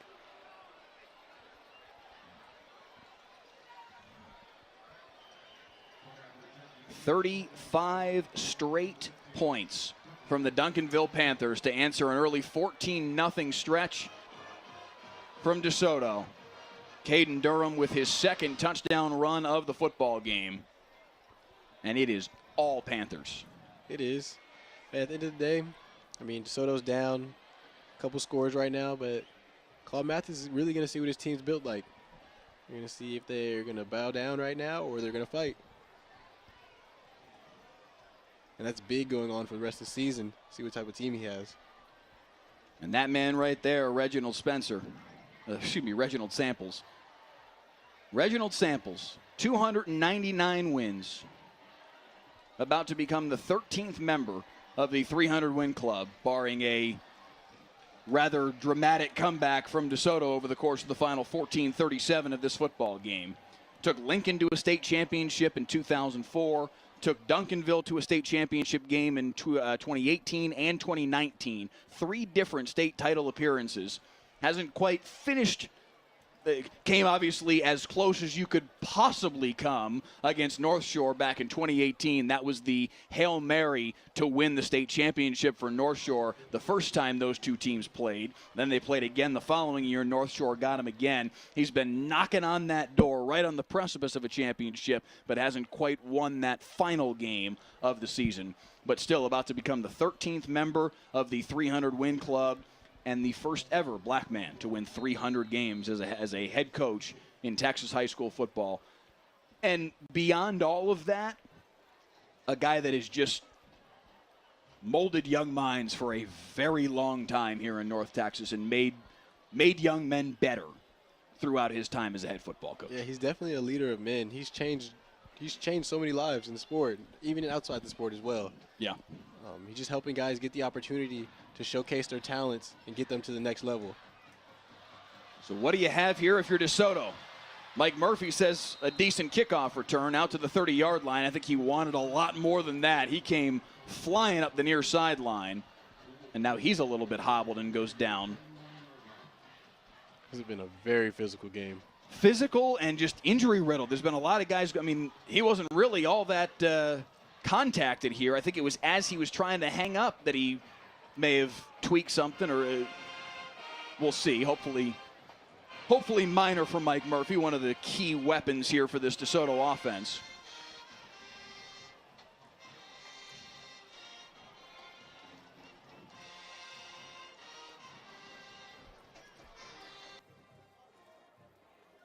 Motion man is Johnson. Now he'll circle back to the other side, handoff, and nowhere to go. Immediately in the backfield, Colin Simmons, the sophomore. Yeah, he's very high rated in the country right now. One of the top defensive ends, and you're seeing why. Just a sophomore, and he's got a big future in front of him. Yeah, I know. Helping Duncanville close out this game. Really, the spotlight's on him right now. With their main guy being out, he's got a next man up mentality. Loss of 3 on the play. Quick toss here to Stephon Johnson, trying to get to the corner. Cuts upfield, spins through one tackle, gets hit hard right at the original line of scrimmage. Maybe got back to the 30. And it'll be 3rd and long here for DeSoto. At this point, if I'm DeSoto, I'm trying everything in the playbook right now.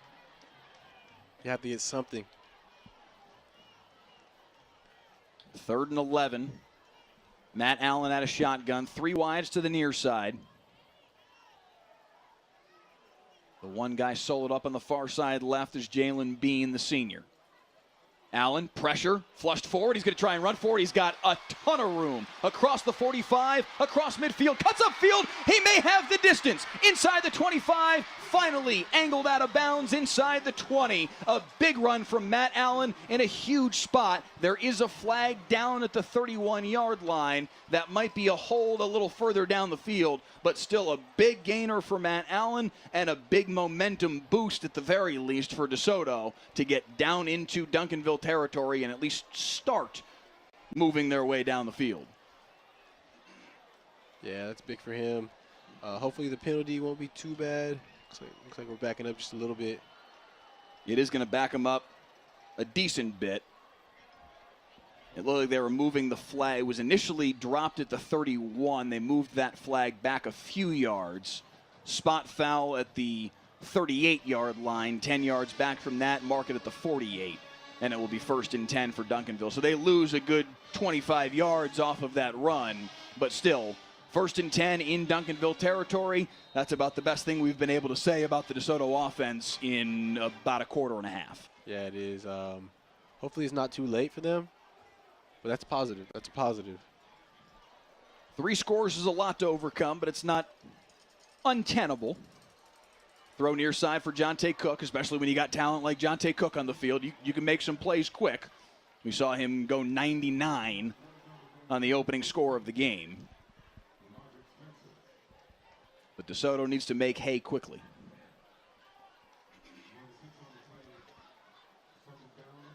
Final 3/4 of a minute here in the 3rd frame. Allen, quick throw left side. Stephon Johnson makes the first man miss, can't make the second man miss, and taken down for a loss of a yard.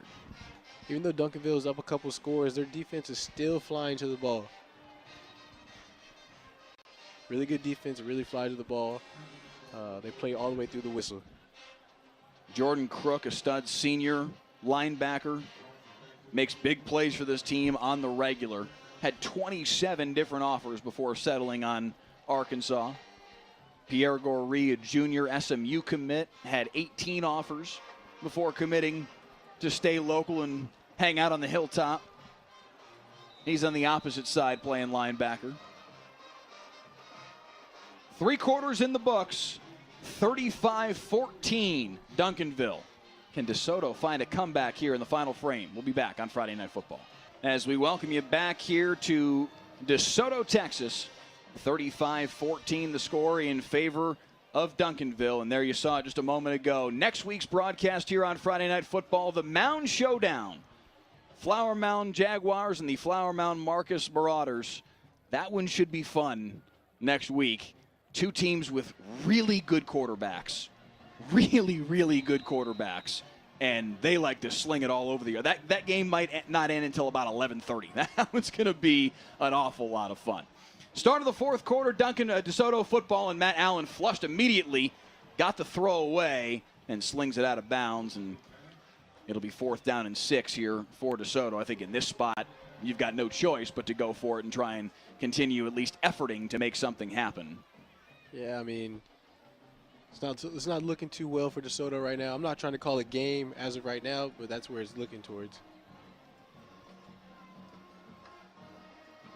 It certainly doesn't look good for DeSoto right now. Need a 4th down conversion here at the very least. Allen with 2 wides to either side. Have to get to the 38-yard line. Flush forward, he's going to try and run for it again. He'll have it and then some. Slides down at the 34-yard line. 1st down DeSoto. If anything, and you're Claude Mathis, you're noticing that your quarterback can help you out in the run game a lot. Yes, he can. So going forward, that might be something they do more often. Got a little bit of scooch to make something happen, especially when you see those C's part in front of you. And obviously, Duncanville lined up in a man look. You get those backs turned to you, and you can create an awful lot of yardage. 1st and 10 at the 35. Allen slings near side for Johnson. Makes a man miss inside the 30. Steps out of bounds at the 26-yard line. Close to 1st down yardage. Man, he is fast. They will give him the 1st down, just barely. In open space with Donovan McPhail and just the speed of Stephon Johnson on full display. Handoff now. Keshawn Jackson picks up 3. Flag at the end of the play.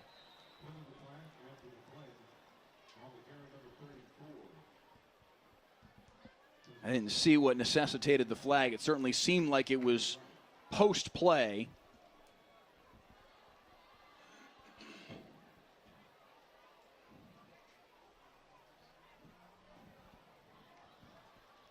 Officials discussing what's going on right now. Let's see what they say. Going to be unsportsmanlike conduct against Duncanville. That's a free 1st down and place the ball certainly inside the 15. We'll see what they consider half the distance here. Put it right inside the 11-yard line. 1st and 10 for DeSoto. 11-10 to play here in the 4th. Certainly a long uphill climb for the Eagles, but we're not done yet. This game's not over yet. Yeah, if you're Duncanville, you don't want to give DeSoto any easy yards right now. Yeah, no, you can't give up a penalty like that. That's the kind of thing that I can just imagine tomorrow in film study, Reginald Samples is going to be hitting that point hard. In this kind of situation, in an emotional football game where your opponent is down 3 scores but trying to make something happen, don't make their life easier. And, oh, by the way, give them a little bit of juice, too, in the process. Allen, open, end zone, wide open, touchdown. Jalen Bean. There we go. A lot more positive. I mean, regardless if DeSoto loses this game, there's still some positives that happen. In the second and third quarter, didn't go how they went. They came out a lot faster than they did last week, and they just got a scoring drive. Jalen Bean had a touchdown reception last week against North Crowley, has a touchdown reception this week. Matt Allen with his third of the night, now 16 on the year. And DeSoto moves one score closer. Bean with a nice route on the outside had himself wide open. And it's 35-21. A little bit extra activities going on. There's still some juice left in this football game. 11 minutes and down 2 scores is definitely doable. And I just mean from an emotional standpoint. Like, forget the score. There's still some feistiness going on right now.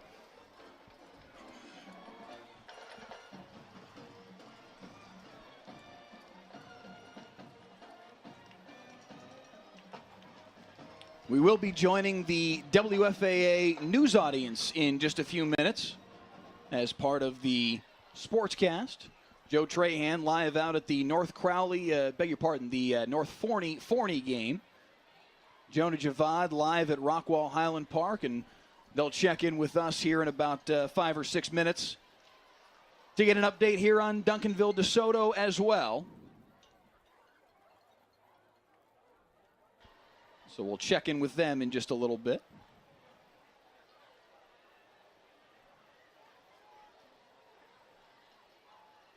In the meantime, it's 35-21 in favor of the Duncanville Panthers. Do you consider something tricky here if you're Claude Mathis? Or is that too telegraphed? I mean, it's definitely on the table. I feel like it's still a little bit too early for that. You don't want to put your defense in a bad position too early.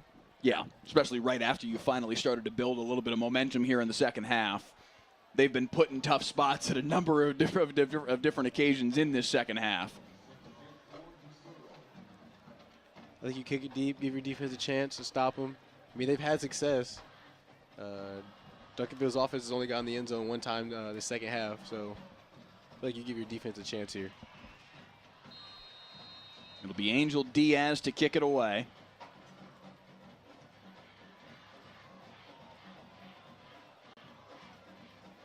Davion blew it deep for the Duncanville Panthers. 10:55 left. And Blewett will take it from the 23-yard line. He's already got a 78-yard punt return for a touchdown today. Spins through 2 tacklers and takes it out to the 35. And that's where we'll see Solomon James and the Duncanville offense take over once again. So now you're DeSoto. You got 2 timeouts left. You're down 2 scores. Got to get a stop quick here in this spot. I just think they keep doing what they've been doing this entire second half, to be honest. They've held Duncanville to, they held Duncanville to not a lot of success this half. Yeah, I mean, only 7 offensive points in the second half. Duncanville had the pick 6, of course, to make it 28-14. But second half-wise, this has been mostly a defensive game. Even that touchdown, as this handoff goes to Malachi Medlock, that's a little bit of success as he breaks a tackle and has enough for the first down. The first touchdown from Duncanville came on the pick 6. The second touchdown for Duncanville came very shortly after the muffed punt from DeSoto. So in both circumstances, the defense and or the special teams created either the points themselves or a short field for their offense.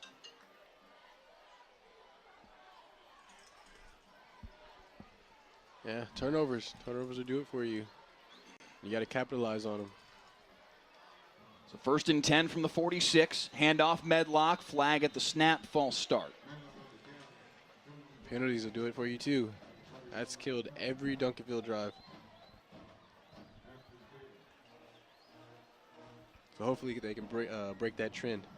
Yeah, that's another thing that you got to imagine Reginald Samples is going to focus rather heavily on over the course of this weekend and getting ready for the balance of their schedule. Next week, they play Waco Midway, a bye week on October 1st, and then Mansfield Lake Ridge, Waxahachie, Cedar Hill on the road, Mansfield on the road, and Waco to round out their district schedule. Medlock on the carry again. back to the 46-yard line to earn back those 5 penalty yards, and it's 2nd and 10.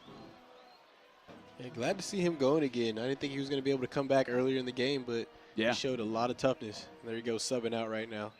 He and Caden Durham have switched off back and forth, but both have had a lot of success in this football game. And this is prime time for the two of them to just eat that clock for Duncanville. There we go, with a little bit of misdirection. Durham with nowhere to go, though, a loss of a yard. 3rd down and 11 now. Tackle made by Jordan James. Looks like we got another cramp on the field right there. It's Ravenel. We've seen him go down once already tonight.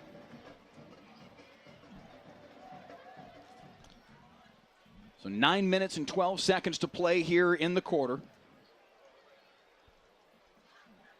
It's a big 3rd down coming up.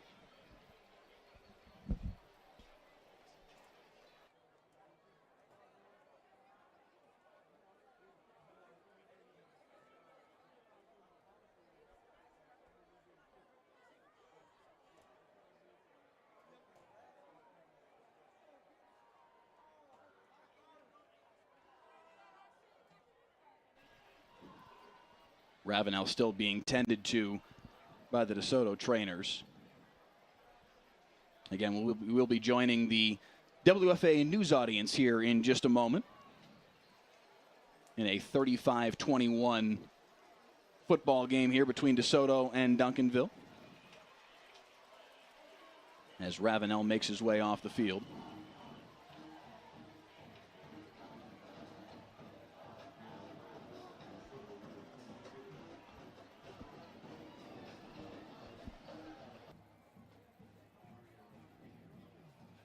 Third down and 11 forthcoming here for Duncanville.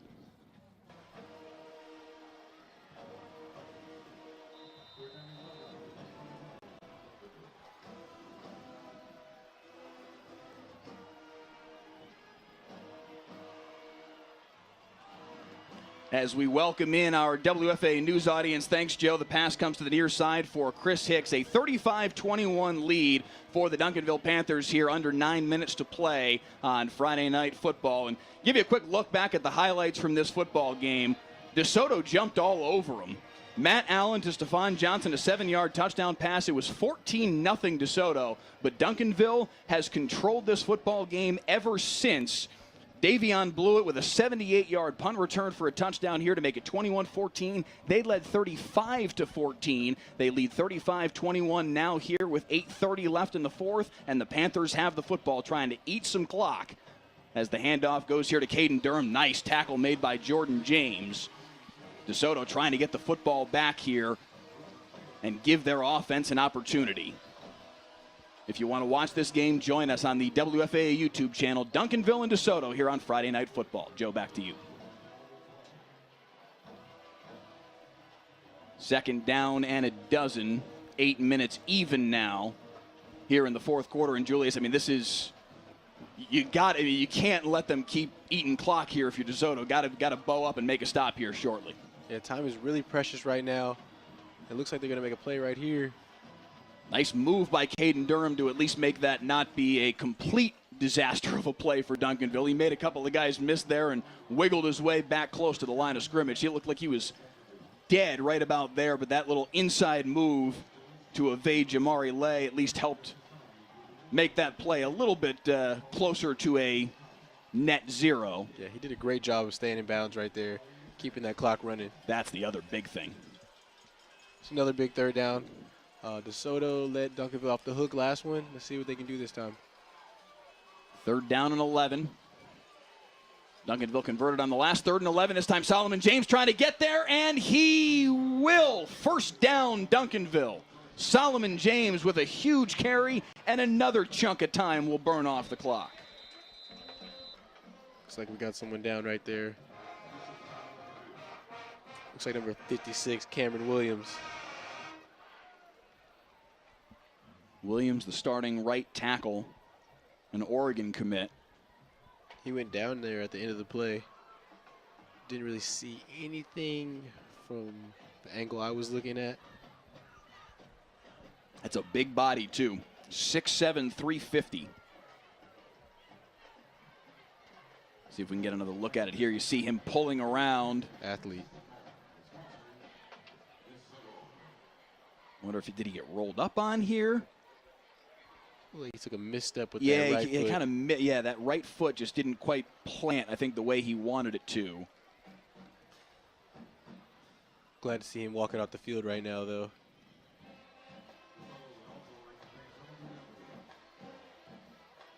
Luis Gonzalez, number 76, the senior, is his backup there at right tackle. You hope Cameron Williams will be okay. There's an awful lot of season left for both of these two football teams. We gave you the Duncanville schedule moments ago for DeSoto. They go to Mansfield a week from now. They, too, have a bye week on October 1st. At home to Waco, and then at home to Cedar Hill right here on Friday Night Football on October the 15th. At Waco Midway versus Mansfield Lake Ridge, and at Waxahachie to round out their district schedule. I'd venture a guess is to say both of these teams should win the balance of their district games. Cedar Hill's the one question mark, I think, for both of these two teams, that maybe that would be the team that could give them a run. But other than that, these two teams should now, from this point forward, be getting ready for postseason play. Cedar Hill, though, will be a good test for both of these teams, and we'll have both of those games, October 15th and October 22nd, back-to-back weeks right here on Friday Night Football. So that will be fun to kind of get. We get the round robin this year, which is cool, with Duncanville and DeSoto, so that should be an awful lot of fun. Yeah, on paper, I mean, this looks like the best team they'll play for. Each of these guys will play for the next couple of games until they face Cedar Hill. Hopefully this will be a big stepping stone for them, even though it looks like DeSoto's not going to come home with a W. There's a lot to take away, good and bad, and the same for Duncanville. Duncanville took the ball back with 10:55 on the clock. They're about to get to a full 5 minutes on this drive, and they're still just at the 28-yard line. Caden Durham getting to the outside, taken down at the 26. Devin Bobby knifing across to make the tackle, but that clock just continues to burn.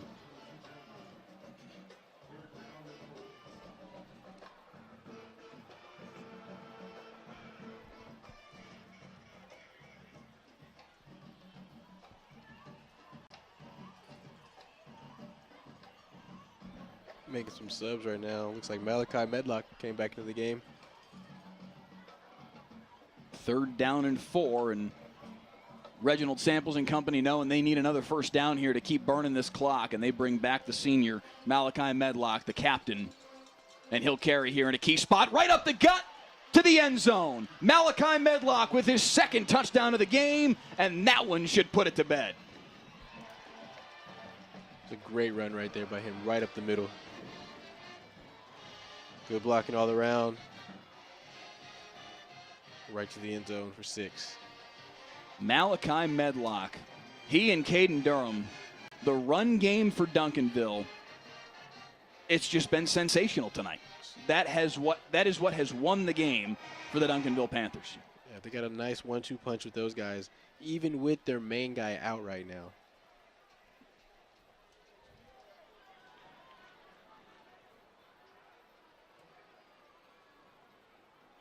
.509 to play here in the 4th. A little miscommunication there on the PAT, but they're still able to put it through.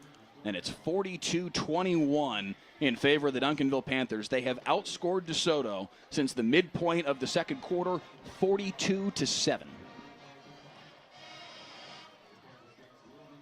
Very dominant performance by Duncanville.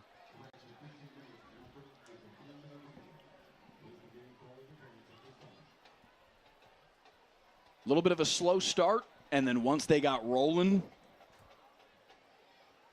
they've been in complete control. Definitely. I mean, for DeSoto, I mean, it was there parts of the game, but they just couldn't put a complete game together. So hopefully going forward in their season, they find out how to do that. Reginald Samples. I think you can put it in Sharpie at this point. 300. Definitely. 13 men in the history of Texas high school football have won 300 games. And there are a lot of guys who you'd think that guy had a really, really good career, a Hall of Fame career, that didn't win 300 games. It's a really, really small list. They've been playing football in Texas for a very long time. Just last year, they celebrated the 100th anniversary of high school football in Texas. The UIL has been around for a very long time. 13 men. He's the 13th. That's an elite club right there. Can't take that away either. That's history. 32 years as a head football coach here in North Texas. Lincoln, Skyline, and now here at Duncanville.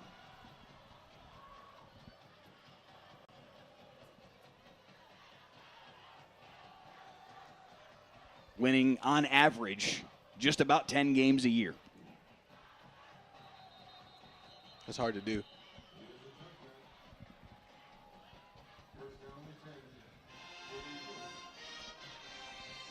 And it seems like he has the formula for success. And I mean, you look everywhere that he's gone, they've immediately gotten better.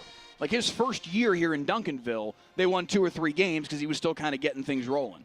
And then the very next year, okay, Duncanville's back. State championship appearances, deep runs in the playoffs every single year. Number 7 in the state right now. Dominant performance tonight. Dominant. But wipe out the first 14 minutes of the football game, and this has been all Duncanville. Allen flushed forward. Hit as he throws. Somehow that ball got through. They're going to say incomplete. Stephon Johnson not able to squeeze it for long enough. There's a lot of positives to take away from tonight from Allen's game. The one interception, I won't count that against him. It got tipped. Yeah, that's not really on him as much. Yeah, but I mean, he showed that he can handle pressure. We talked about the run game for Duncanville. Stat lines updated now. Malachi Medlock, 23 for 160 and 2 touchdowns. Caden Durham, 13 for 120 and 2 touchdowns. Combined 36 for 280 and 4 touchdowns. That's Murphy dominant. makes the catch on the sideline. And again, it got to go back to the offensive line and just the cavernous holes that they have opened up in this football game for Medlock and Durham. And they have capitalized in a big way. I wrote my notes last night. Whoever controls the line of scrimmage is most likely going to win this game.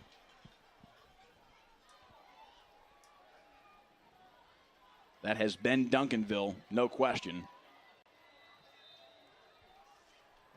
That will be just enough for the first down there for Keshawn Jackson. But with 4:43 to play and a lot of the DeSoto side emptied out here at Eagle Stadium, this one is just about in the books. A fantastic performance from the Duncanville Panthers. Allen flushed forward and sacked. Ball out. They're going to say that is a fumble, and it is Panther football, and another turnover created by this Duncanville defense. Yeah, besides the first 14 minutes of this game, Duncanville has been amazing in all 3 phases of the game. Have a score on offense, defense, and special teams. Usually when you get a score on all 3 phases of the game, you are most likely going to win the game. They're going to win this one. 42-21 the score with 4:19 left.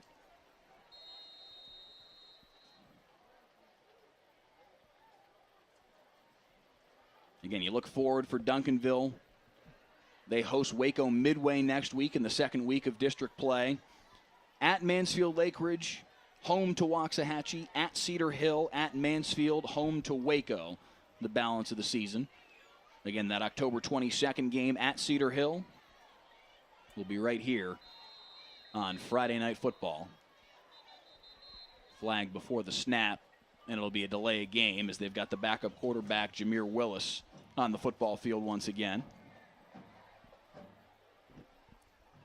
I don't think at the start of the night I expected to say that Duncanville would be, I mean, not that they're emptying the bench, but they are throwing some backups on the football field right now. Yeah, I don't think I would have predicted that. Yeah, I wouldn't have predicted that either, but I mean, it's a powerhouse. If DeSoto wants to take the next step to get back up there with them, you're going to have to compete with teams like this. 56-28 a year ago in that Region 2 final. It was 35-7. DeSoto did make a comeback, got that game within 2 scores, but then Duncanville opened it back up to win by 28. Tonight, heck of a start for DeSoto. Defense looked sharp. Offense made some things happen. Matt Allen to Jonte Cook for 99 yards to open the scoring. Then they drove down the football field, and Allen hit Stephon Johnson. It was 14-0 DeSoto. That feels like an awful long time ago now, as here we are with 3.5 left in the football game, and it's 42-21 Duncanville. Their defense stepped it up in a major way, and their offense finally got the ground game rolling. And from that point forward, all Panthers. Yeah, definitely. DeSoto is a very good football team. But tonight, Duncanville was just better. I feel like experience and returning starters had to play a lot in the outcome of this game. Third down here. Willis is going to carry. Shows his speed to get to the outside. Picks up the first down. DeSoto the rest of the way at Mansfield next week. The bye week on October 1st.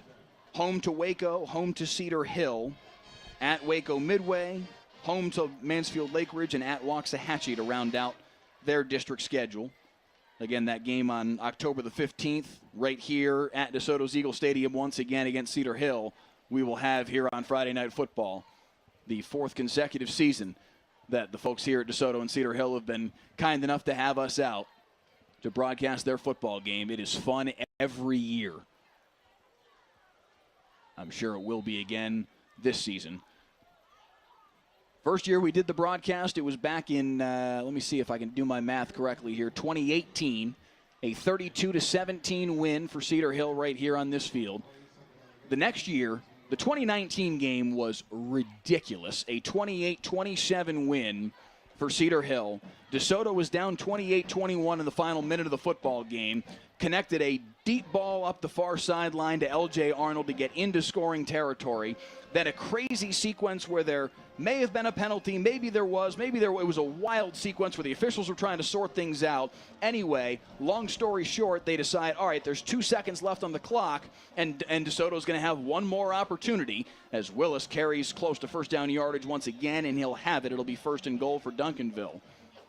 Finally, the officials sort this whole thing out and decide, all right, DeSoto's going to have one more shot at this. 2 seconds on the clock, even though it looked like the clock had expired, but the officials decided no, at this point it should have stopped. So put 2 seconds on the clock, first down for DeSoto at about the 21-yard line, I want to say. And sure enough, they hit L.J. Arnold for a touchdown. We're thinking, holy smokes, we're going to overtime. They did it. Claude Mathis and company decided, you know what? We're going for 2. We're on the road. We want to make one play, decide we're going to win this football game right here and get out of Dodge with a win. And the ball went through the receiver's hands. They had a play set up that certainly looked like it had a chance to work.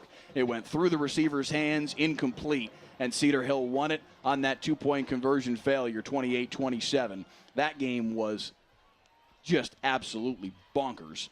Another sideline warning here, this time against Duncanville. Last year's game, DeSoto Cedar Hill was its own brand of crazy. Caden Salter, the quarterback from Cedar Hill, went off. 6 touchdowns, passing and throwing combined, and he just was unstoppable, leading Cedar Hill to a 3rd straight win in the rivalry. This year, DeSoto, no doubt, looking for a little bit of revenge.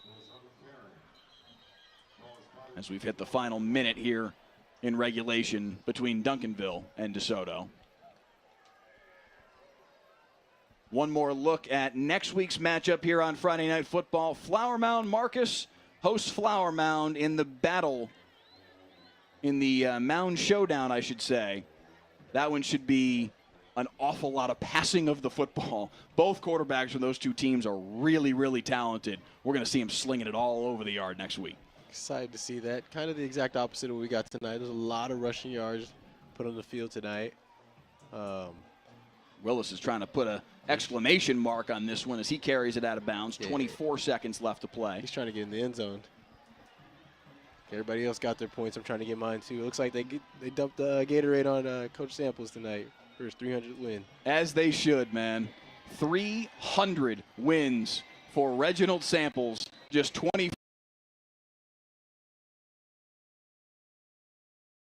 bath and everything.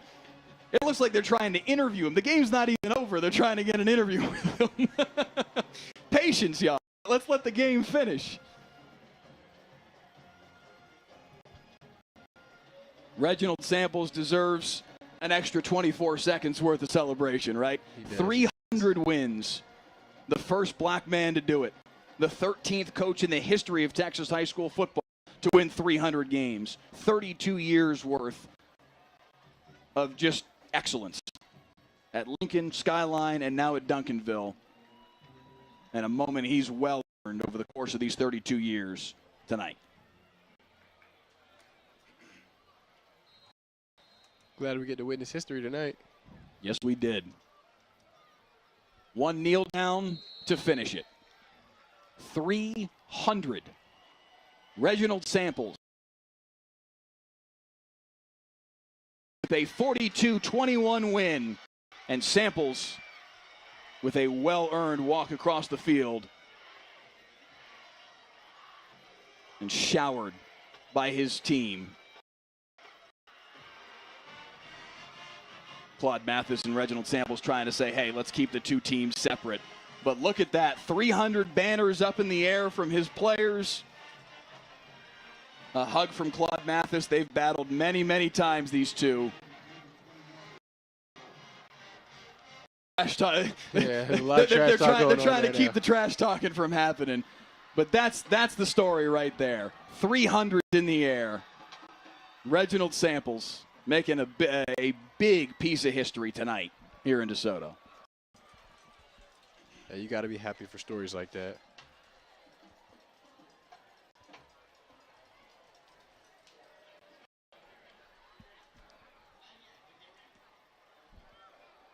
Every camera in Texas is on Reginald Samples right now.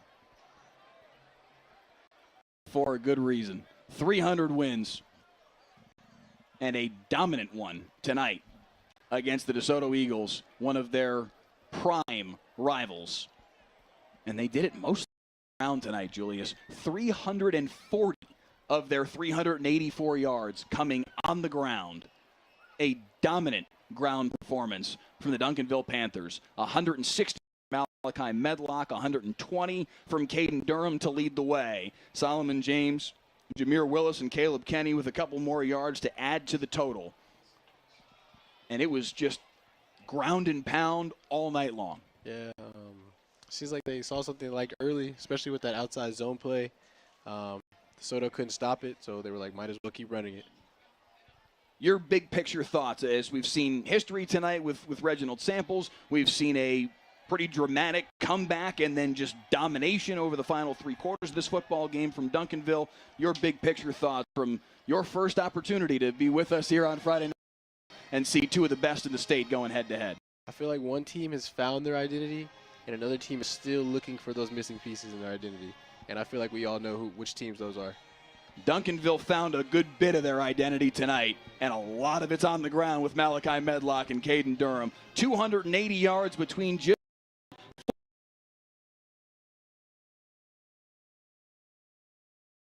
dominant win for the Duncanville Panthers as Reginald Samples notches 300 wins in his legendary career at Lincoln, Skyline, and now at Duncanville.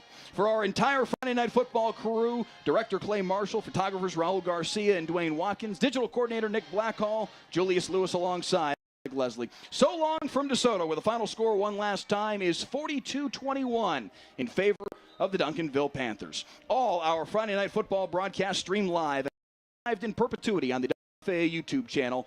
This has been a presentation of WFAA TV. Tonight on Friday Night Football, it is the game of the year, bar none, period. Number 1 Duncanville at number 4 DeSoto, a pair of two-time defending state champions going head-to-head with a district championship on the line as well. Max Preps has named this the single best high school football game across the country this week.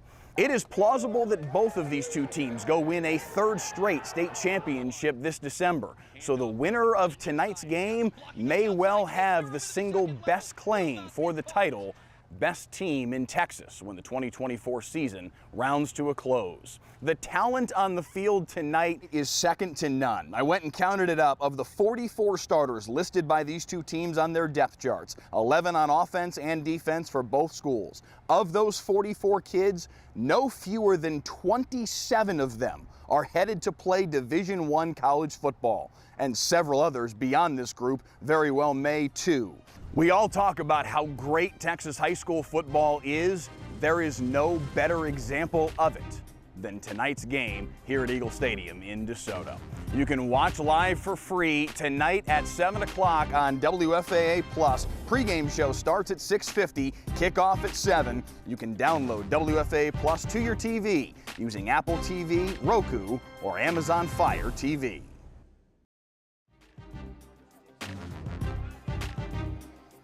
This is the game you circle on the calendar before the season begins and count down to all year long.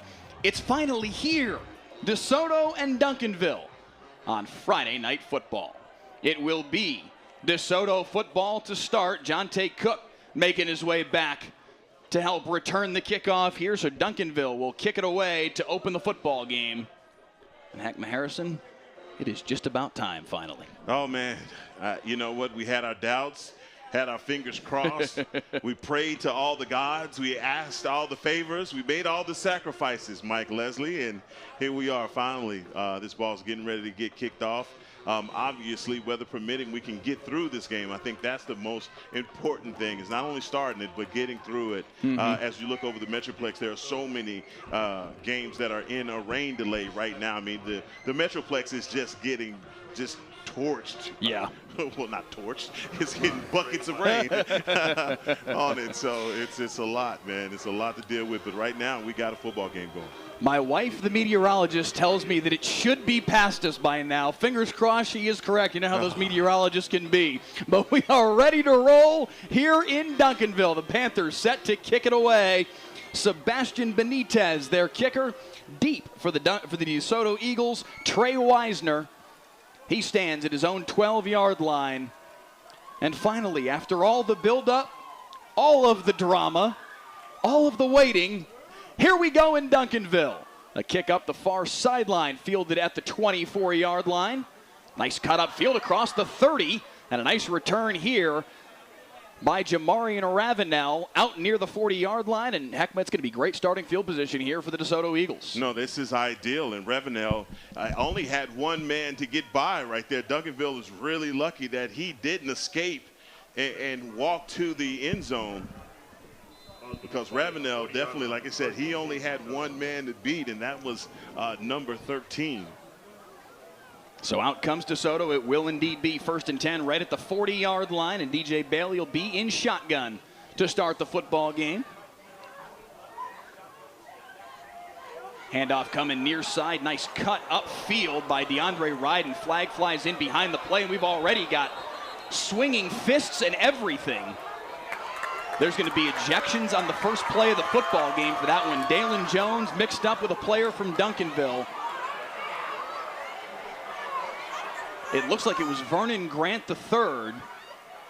He's going to be the one who gets flagged here ultimately. And you saw some fists swinging. I'm honestly shocked that there was not an ejection. You see right there in the background, hands got up on each other, some face masks, and it's a little bit outside the frame, but I saw fists swinging there. Look at this matchup closest to us, boy, and he is right up on Devontae Cook. Devontae Cook, man, you can see it. They are intense. Coach Samples has to come out and calm his guys down. They know what's going on right now, and it's like I said earlier, you can cut the tension with a knife, and so got to get these things under control so that we don't have any ejections. It looks like everybody's going to stay on the football field. And it's going to be 1st and 10 at the 41-yard line in Duncanville territory after the penalty. They may have drawn him offside. Their handoff for Tiger Ryden once again. Good leg drive to get back past the original line of scrimmage. A swarm of red tacklers. And now Colin Simmons getting tangled up on the far side away from the play with Ronell McClain. These are two programs, Heckma, that know each other really, really well. And familiarity breeds contempt sometimes, and we're seeing a little bit of that here in the opening minute of the football game. No, it absolutely does, and I'll tell you what, the Eagles have a lot of size up front. Ronell McClain is huge, 6'4", 325, but he's got his work cut out for him today. DJ Bailey to the air for the first time today. Quick throw near side, complete for Jonte Cook. He'll be close to, he will indeed have enough for a first down inside the 30-yard line now. Yeah, and you see immediately DJ Bailey going right over to Jonte Cook on his first pass. And that is a great reception for the 5-star UT commit. So 1st and 10 at the 29-yard line now for DeSoto, trying to strike early here. Motion man across the formation is Trey Wisner. Handoff Tiger Ryden right up the middle. Looks like there may be a flag on the far sideline. I think I'm seeing illegal motion. The initial signal from our line judge tonight. No, that's going to be a defensive. Yes, it is. Offside. So early penalties for the Panthers, costing them in this drive, giving up key yardage to the Eagles. But right now, defensively, boy, I tell you, the Panthers have got to tighten down. Right now, you see Jonte Cook. He is isolated on the outside, man-to-man to Lamadrick Spencer, a guy that we both know can make some plays on that defense. Looking end zone, Bailey one-on-one, hauled in for the touchdown. What a catch on the far sideline. Cedric Harden hauls it in, and DeSoto strikes first. DJ Bailey drops a dot. Look at this. Look at the way that this ball falls in. Cedric Harden just walks under it. And that is a great start for the DeSoto Eagles. Deldrick Madison. Looks like they may be bringing it back on a flag. Yep, they sure are indeed. After all man. of that, the celebration certainly looked like the touchdown was going to stand, and a flag is going to bring all of this back, according to Carl Davis, our referee tonight. We have to take that one off the highlight reel, Mike. That was awesome. It was a great throw from DJ Bailey. He did everything he was supposed to do there. But now a timeout called by DeSoto after the penalty takes the 6 points off the board. It has been a little bit of a chippy start to this football game, Heckma Harrison. It has been an emotional start to this football game. On the far side, the DeSoto sidelines hyping up the fans that did make it out tonight. It is a relatively sparse crowd here at Panther Stadium. The rain driving a lot of people away, although at least at the moment, and again, I don't want to jinx it, but we're looking to be pretty good in that regard at the moment. Hopefully it will stay away all night for us, and maybe we'll get a dry football game. No, and I hope so. And it seemed like right at 7:30, it stopped raining. And not only did it stop raining, it stopped the gusty wind as well. So I don't want to call it a jinx. I'm just saying, you know. It's kind of ironic the way that happened, Mike. Yeah. But what a perfect pass from DJ Bailey. Lauren Callahan in the comments says penalties are flying, settle down. I feel like that's probably the theme on both sidelines right now. Hey, you've gotten your emotions out. Now go play football. Hey, Lauren is with us every week. He really is. After the penalty, they reset it 1st and 10 at the 29-yard line. Handoff Ryden up the middle. Good job to break a tackle and get inside the 25 down to the 22. A pickup of 7 on 1st and 10. Yeah, I like Ryden. I really like his running style. He switches up very well from being a patient runner to being just immediate. He's a twitchy athlete as well and a guy that can get upfield really quickly. They give it to him once again here on 2nd down and short. He'll get close right to the 20-yard stripe. It'll be 3rd and 1 on the carry off the left side. And you know that for this Duncanville defense, led by this defensive coordinator, Ramel Barner, he is someone that will bear down the hatches the closer you get to that red zone area. So look for those little small yards right now on the 3rd and 1 to come about, be really tough for this Eagles offense. Another flag here right before the snap. DeSoto pointing to Duncanville. We'll see what our officiating crew says. It is offside against the Panthers, and that'll be a free first down. Well, that's the second one in this first drive for the Panthers.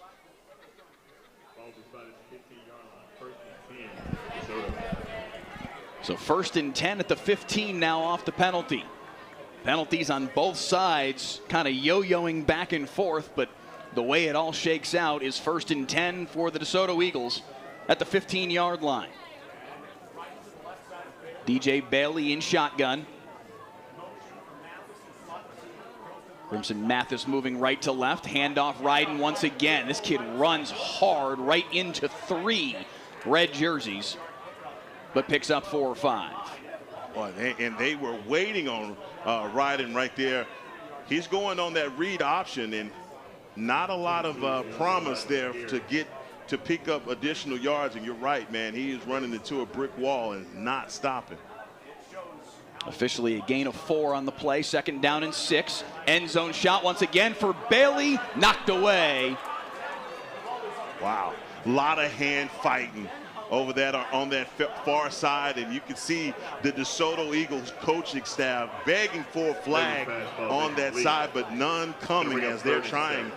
Deldrick Madison on the far side over there, number 13. Deldrick Madison covering Cedric Harden, 13 on 13. Duncanville showing blitz here on 3rd and 7. DJ Bailey backs away, looks to the sideline to their offensive coordinator, Steven Vandermergel. 8 seconds on the play clock. They'll reset the formation. Now 2 wide receivers to his left. 2 on the play clock. Down to 0. And there comes the flag for delay of game. Oh, that's a big penalty. Big penalty for the Eagles. Backs them up on 3rd down. Just not able to get the play in time. But hey, if you're the DeSoto Eagles, obviously they're looking to try and air this out. So this Panthers defense, they know it. They've been in a 2 safety high look to start this game. They're trying to give DJ Bailey some difficult looks and some tough throws to make. After the penalty, 3rd down and 12. They're going to have a safety rolled over the top of Jonte Cook. You got to imagine most of the night. Bailey pressured forward, going to take off and try and run for it. Spun down from behind. Ball came out. Cedric Harden, Johnny on the spot to recover it. And it's going to be 4th down. He is going to be shy of the line to gain. It's going to be 4th and about 2. And it does not look like Coach Claude Mathis is going to run on the field goal team. They're going for it. Jackson Davis, one of their big tight ends, comes on the field, but no kicker to speak of. They are going to bring the football back to the point of the fumble. Although it was 3rd down, that shouldn't be the case on 3rd down. That should be the case on 4th down. So yeah, now they are moving the sticks on the far sideline. On 4th down, if you fumble the ball forward, it comes back to the point where you fumbled the football. But on 3rd down, where it was recovered is the spot. So it'll be 4th down and officially about 3. They've got to get just outside the 5-yard line to move the chains. Harden in there in Wildcat quarterback. He takes the carry following his blockers, but nowhere to go. Duncanville with the stop. Yeah, he does not make it. And on that right side, you can tell, man, they are teeing off and making sure that getting that penetration on the Eagles' offensive line, and that is a good job by the front 4 of the Duncanville Panthers. Way to hold in that first drive where, hey, DeSoto had a lot of good things happening for them, Mike, in that drive. A lot of penalties that gave them extra possessions.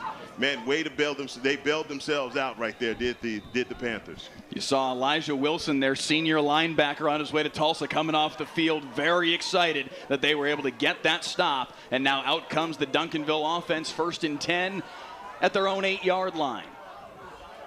2 backs in the backfield here with the sophomore quarterback, Keelan Russell. Motion man across the formation is Lontrell Turner. Handoff coming near side in the hands of Caden Durham. And look at the running room he's got.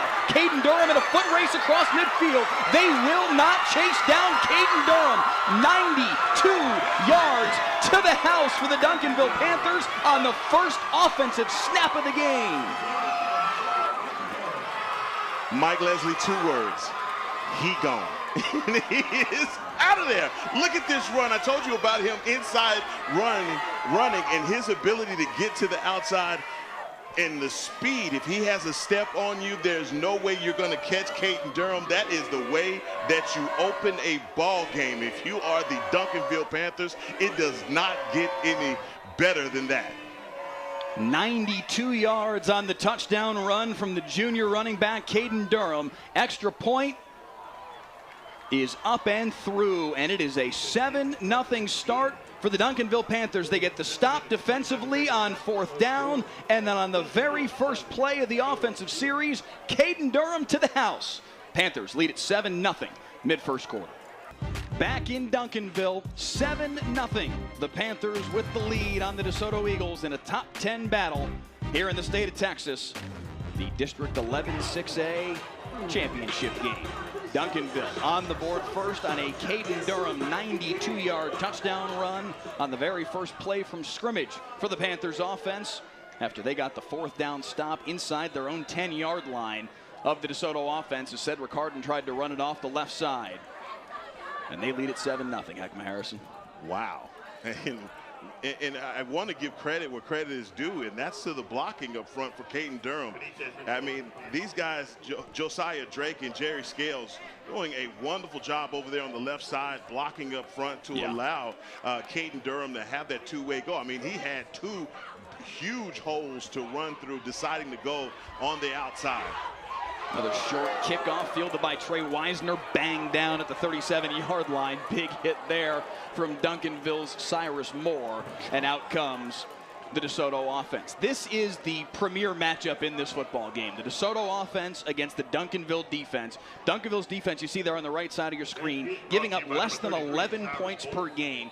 They held at one point state-ranked and certainly area-ranked Waxahachie to just 7 points. They held Mansfield, area-ranked, to just 3 points. Meanwhile, DeSoto, how about 86 against Mansfield Lake Ridge a couple of weeks ago? Back out on the football field are those 2 units. 1st and 10, handoff into the pile. And nothing doing here on the first play of the set for Trey Wisner. Yeah, I can't say enough about defensive coordinator Ramel Borner. He has, you talk about the players that he's had come through this program for him. I mean, and his specialty is that defensive line. Where they are the toughest at is in the trenches. You will not find a Duncanville Panther team that doesn't have guys up front that are strong at the point of attack. And they do this year in and year out, man. Guys going to the D1, the next level and playing. 2nd down and 9 after the gain of a yard. They try and swing it to the outside to get Wisner in space, but Duncanville there once again. Maybe a gain of 2. It's going to be 3rd down and 7 quickly. And this is where the Panthers defense is so special. When you want them to turn and run and chase, they have the best pursuit in the state of Texas. So that's their specialty. 3rd and 7, 3 wides to the near side here for DJ Bailey. Straight drop, looking up the far sideline, has a man behind the defense, just overshot Cedric Harden. He had him wide open. Man, I don't know if there is a communication breakdown, but if DJ Bailey is able to stand in there just a second longer, obviously he has Colin Simmons barreling down on him, but if he can get that pass in, that's a touchdown and a great answer for the DeSoto Eagles, but just a little overthrown. And that brings out the punting unit here on 4th down and 7. DeSoto's punter, Angel Diaz, set to kick it away. Davion Blewett, the Duncanville Panthers punt returner. He stands at his own 29-yard line. High snap. Diaz does a nice job to bring it down. He is one of their wide receivers. Sends it up the near sideline, bouncing inside the 35. And out of bounds at the 31. So back comes Duncanville offensively once again. Heckma, 1 play, 1 touchdown, 92 yards. A heck of a start for this Panthers offense. Now they go back to work. Yeah, and you know what? Right now, I'm gonna put the onus on this DeSoto Eagle defensive line. They're going to have to come out and play tough. When we talked with Coach Claude Mathis about his guys up front, he talked about Marshall Curvin and guys like that up front that he says, look, these guys are really strong. The young guys, and they're young up front, 2 sophomores and a junior. So it's a young group, but he believes in these guys and believes that they are really tough and will withstand what the Panthers bring to them. First and 10 at the 32 officially. Handoff coming near side once again for Caden Durham. Good stiff arm right at the line of scrimmage and comes to the near sideline after a pickup of 5. That's what I love so much about Caden Durham and his running style. You know, he just has that great balance. Doesn't take any solid shots, man, and that's what you need to be a running back at any level. 2nd and 5, Durham once again. This time, they're saying the ball came out. We'll see what the officials say here. No, the far side line judge never hesitated, hands straight in the air. Jamari and Ravenel trying to make a case that they recovered a fumble there, but instead it's just a gain of 2. It'll be 3rd and 3. Yeah, that's a good sell, Ravenel. I got the ball. He knows it was down. He really made a sell at it. He did everything he could to try and make that DeSoto football. 3rd down and 3. 4 wide receivers here for Keelan Russell. Straight drop. Looking near side, has a man complete to Corian Moore, the sophomore superstar. That is a fumble. Loose on the deck, still loose. That ball is recovered by the DeSoto Eagles. Coming away with the football was Devin Jackson, the middle linebacker. DeCorian Moore, the sophomore, got himself open, made a great catch, Heckman, but then put the ball on the deck. And we talk about DeCorian Moore. He is another really good wide receiver out here for the Duncanville Panthers. And, hey, that's a byproduct of a wet ball. You know, we talk about this, the weather that's out, that these children are dealing with out here.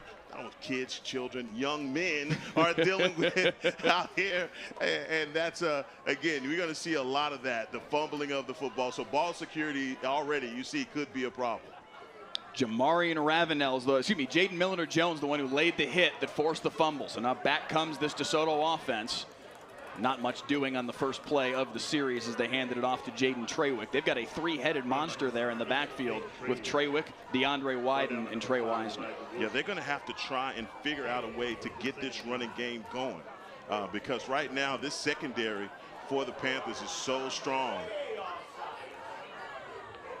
Duncanville, as you can see there, jumped way off, and they are going to say it is against Duncanville. They induced some movement there from Leon Brigham, but the officials deemed that it was a Duncanville penalty at a free 5 yards here for the DeSoto Eagles. So it'll be 2nd down and 4 after the 5-yard penalty. Yeah, that's probably the easiest offsides penalty you're ever going to see in life. Yeah. So no sense in pointing at the offensive guys when you know you were about 4 yards offsides.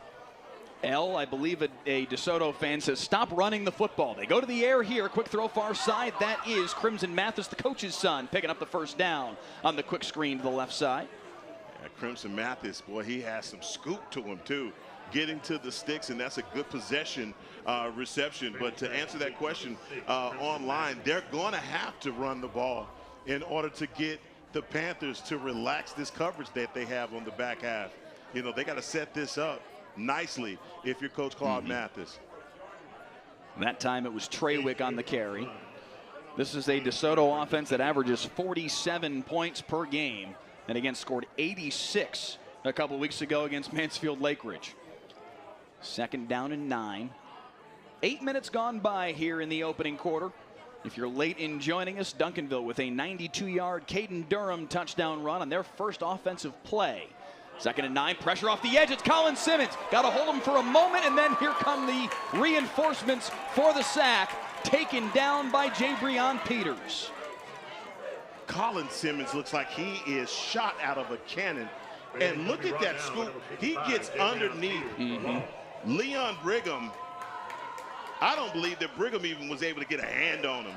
Clay, can we look at that one more time? Watch the bend from Colin Simmons as he comes around the edge, gets right underneath him. Man, that is outstanding.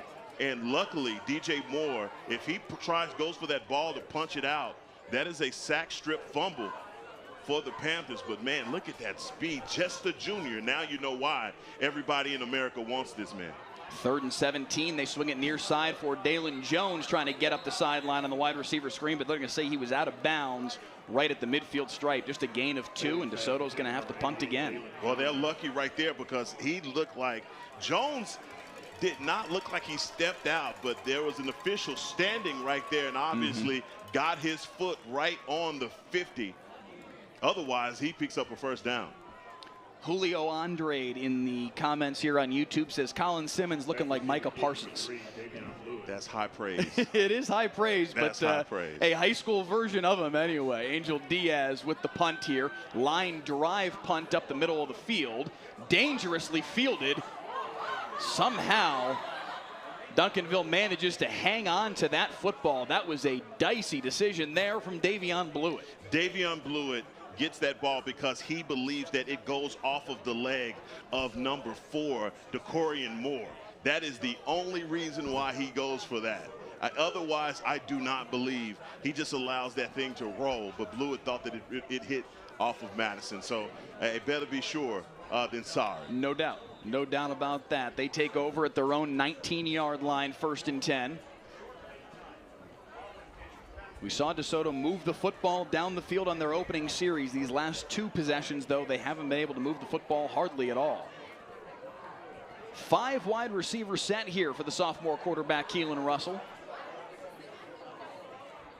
4-man rush, pressure off the edge. They get him from behind. He gets away. What a move by Keelan Russell. Fires near side, and now Lontrell Turner's got a ton of room. Turner with a blocker out in front, trying to dance his way away. He was actually tripped up by his own teammate. He and Decorian Moore got their feet tangled up, and he goes down at the 32-yard line. But what a play by Keelan Russell on the front end. Yeah, absolutely. Keelan Russell does a wonderful job. This is just a sophomore with the wherewithal to avoid that tackler. The sack, excuse me. Kiki Abrams, who Coach Claude Mathis said is, man, he is one of those dogs up front that when he gets his pass rush hat on, he is coming after you. That's a good job by Russell, keeping his eyes up the field as well and getting that pass off to Lontrell Turner. And Turner looks like he just gets tackled by the turf monster out here. It is a huge gain down to officially the 33-yard line, and after that play, DeSoto calls their second timeout here. Beg your pardon, the first timeout was called by Duncanville, so DeSoto's first time. So both teams have now used a timeout here in the opening half. And I got to imagine this is Claude Mathis trying to get his guys to, all right, settle down. I know things have not exactly gone our way in the opening 9 minutes and 18 seconds of this football game, but we're still right there. We almost made a play. Like, I got to imagine that's kind of the speech right now from Claude Mathis, trying to keep his guys up. Well, here it is. In the second quarter, you don't want to give up 14 points to Duncanville. And the reason being is that their defense is suffocating. Yes. It really is. And you're down by 14. That's really the only – they just need a lead to do what they want to do to you. Another 5 wide receiver set over the middle. Turner complete, breaks a tackle. Chased down from behind by Wesley Hudson. Otherwise, he had nothing but green grass in front of him. What kind of balance does this kid have? I mean, Lontrell Turner does a pirouette with a guy on him and then picks up the first down. 1st and 10 at the 23. Handoff Durham, right tackle. Lowers his shoulder and picks up 4. And that's what I'm saying about CD. He does that, man. In between the tackles, he is such a tough runner. But we just saw him, man. He's a guy that will bounce it out and find the edge and walk the dog on you. So for this DeSoto Eagles defense, they've got to be on pins and needles every time number 29 gets the ball. A gain of 3 on the play. It'll be 2nd down and 7 as we tick under 2 minutes to play here in the opening quarter. We do appreciate you being with us on the WFA YouTube channel. Again, let us know where you're tuning in from, who you're tuning in to see tonight. If you got a favorite player on one of these 2 teams, perhaps it's Lontrell Turner who makes the catch here. Ball came out again, but they're going to say he was down prior to the fumble. Gain of about 3. It'll be 3rd and 4. Yeah, and that Lontrell Turner, he is tough. 5'11", 180 pounds. I mean, in a perfect world, he plays running back as well, but he's that slot receiver type and a guy that can get out on you. Another one of those glitchy wide receivers that these guys have. I almost said SMU Mustangs, and I'm looking at this red out here that the Duncanville Panthers have. I mean, he's just one of those fast-moving guys. The talent gap between SMU and Duncanville is probably not all that big. It's real close. It's real close. 3rd and 4. Russell straight drop, pressure in his face, trying to dance away. Gets to the sideline, fires downfield, dangerous throw, knocked away, incomplete. It'll be 4th down and 4. Yeah, and that is a pass that I promise you, once they get Keelan Russell back over to the sideline, they're going to tell him that that is a great big no-no. Yeah. Okay, that is a great big no-no. You do not do that. I know you believe in your athletes and that you are a superior athlete, but those throws like that, man, they are disaster for any quarterback. Across your body, back to the middle of the field. 99% of the time, that's intercepted. Cayman Mathis was there trying to leap for the interception. There were a couple of white jerseys in the area. Russell fortunate that that fell incomplete. 4th down and 4. They've got to get to the 13-yard line for a 1st down. 2 wides to his right. He rolls that way, but whistles before the snap. It looks like this is going to be a Duncanville timeout. Christopher Hayes in the YouTube comments says he's tuning in from Massachusetts tonight. Geyer Guy says he's tuning in from the Denton-Geyer area. I wouldn't have guessed. Alexia Janaya says, show 88 some love. Zachary Turner, he's a freshman. Yes, ma'am. You are talking about one super talented freshman. 6'3", 190 pounds. Heckma doesn't look like a freshman, but already getting some SEC and Big 12 offers in his first year of varsity football. Reginald Samples says he's going to be big time. Yeah, and that was some praise that he heaped on him. Just talked about him as a young man, saying that he's just a good young man, you know, in the classroom, in the community, but a beast once he puts that helmet on. He described another play. You know, he did. It's funny you bring that up, because I said to him when we were on the phone the other day, I said, listen, we've talked to 18 coaches this year. This is the most important question I'm going to ask of any of the 18 coaches all year long, because you're the only one I can ask this question. I said, give me the scouting report on Heckma Harrison at Lincoln High back in the day, because if our listening audience, if our viewing audience is not aware, Heckma Harrison, the first ever Division I recruit to play under Reginald Samples back at Lincoln back in the 90s. He had a lot of very nice things to say about Heckma Harrison. We'll get to that after 4th down and 4 here. Not to make you wait too much longer, my friend. But this is a rather important play. Fake the handoff to Durham. Russell over the middle. Knocked away. Right on time with the pass breakup was DeMichael Porter, and it's a 4th down stop for DeSoto. Hey, what a stop by DeMichael Porter, because if he is not there, this is a walk-in touchdown. Look at that. I mean, he gets there simultaneously with the ball. It's either deflected or get the interception. Does a wonderful job, because Caleb Kenny looked like he had that ball. Caleb Kenny had the ball in his breadbasket. And here came the hit from DeMichael Porter to dislodge it, and it's a 4th down stop now for DeSoto. We saw Duncanville get a 4th down stop after a long DeSoto drive, and on the very first play of the next series, Duncanville went 92 yards to the house. Let's see what DeSoto can do on the first play of the set. Handoff, Tiger Ryden into the pile. Give him about 3.5 on the carry. To finish the point about young Heckma Harrison at Lincoln High back in the day, as you let your hair flap in the breeze. Let me make sure that I've got this quote correct. He said, it was a pleasure coaching you, and you were a good young man. He said, sometimes you forget the good football players. You never forget the good young men, as Day-Day Jones makes the catch and gets close to 1st down yardage here for the DeSoto Eagles. He said Heckma came off as a nice guy. If you talk to him, he would come off as more reverent than he was on the field. He said he was actually pretty tough on the field, kind of had a mean streak on the field.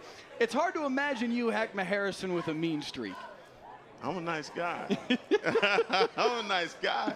But no, man, I really appreciated that. And obviously, Coach Samples is, you know, I owe him my life, man. He is a great man, and one of the men that has helped shape and mold me. And so I say that, but let me tell you something, Mike. I am one of thousands of Reginald Samples' sons that are out there looking at this game right now. So to be considered amongst all of the young men men that were coached by Reginald Samples, I'm really lucky and blessed and fortunate. After the incompletion there to Cedric Harden, 2nd down and 10. Handoff up the middle once again here for DeAndre Ryden, the sophomore. Give him 3 on the carry. It's going to be 3rd down and 7. we've seen Steven Vandenmergel, the DeSoto offensive coordinator, stay kind of dedicated to this run game. We'll finish that point when we return on Friday Night Football, because that is one quarter in the books. Duncanville with a 7-0 lead on DeSoto. 3rd and 7 for the Eagles when we return. 5,900 of you with us right now on the WFA YouTube channel. We do appreciate you being with us here for Friday Night Football. We said it earlier tonight, Max Preps labeled this the #1 high school football game in America this week. No argument for me. No. 2 of the top 10 teams in the state, Heckma Harrison, and a district championship on the line. No, and it doesn't get any bigger than that, than this in North Texas. Just the athletes that are out there. There's so many stars out here, and just superior athletes in Division 6A. Man, this is something else to behold. And I think if you're DeSoto, you know, they've come into this game right now, and it looks like that's a delay of game. Out of the quarter break? No, they must have called timeout. They had to. I would hope. You would think you wouldn't need to burn a timeout coming out of the quarter break either. They are going to say timeout DeSoto. Timeout DeSoto. So that will avoid the 5-yard penalty, because the back judge did drop the flag there for delay of game, but our referee saying that DeSoto got the timeout in there before the flag was dropped. I'll give you our officials tonight one more time. It is a Dallas-based crew. Carl Davis, our referee tonight. Damian Kaiser, the umpire. Joe Baker, the head linesman. James St. Peter, our line judge. Brandon Rusher, the field judge. Tony Cleveland, the side judge. And Matthew Lowen, the back judge. We were making the point there before we went to break. They've stayed dedicated to running the football. You mentioned that they need to do that on some level because they have to keep this Duncanville defense honest, but where they have their largest number of playmakers is on the outside. You got to figure out a way to get Jonte Cook unlocked a little bit. Crimson Mathis, Dalen Jones, Cedric Harden. They got some athletes on the outside. How do they make that happen? Well, I mean, right now, Romel Barner they're suffocating these guys in the inside, and with their pass rush, they are getting home with these guys up front, and they're blitzing. They're moving these guys in and out. So, you know, Bailey's having to make a decision on the throw, and he makes a great one right there as you talk about Jonte Cook.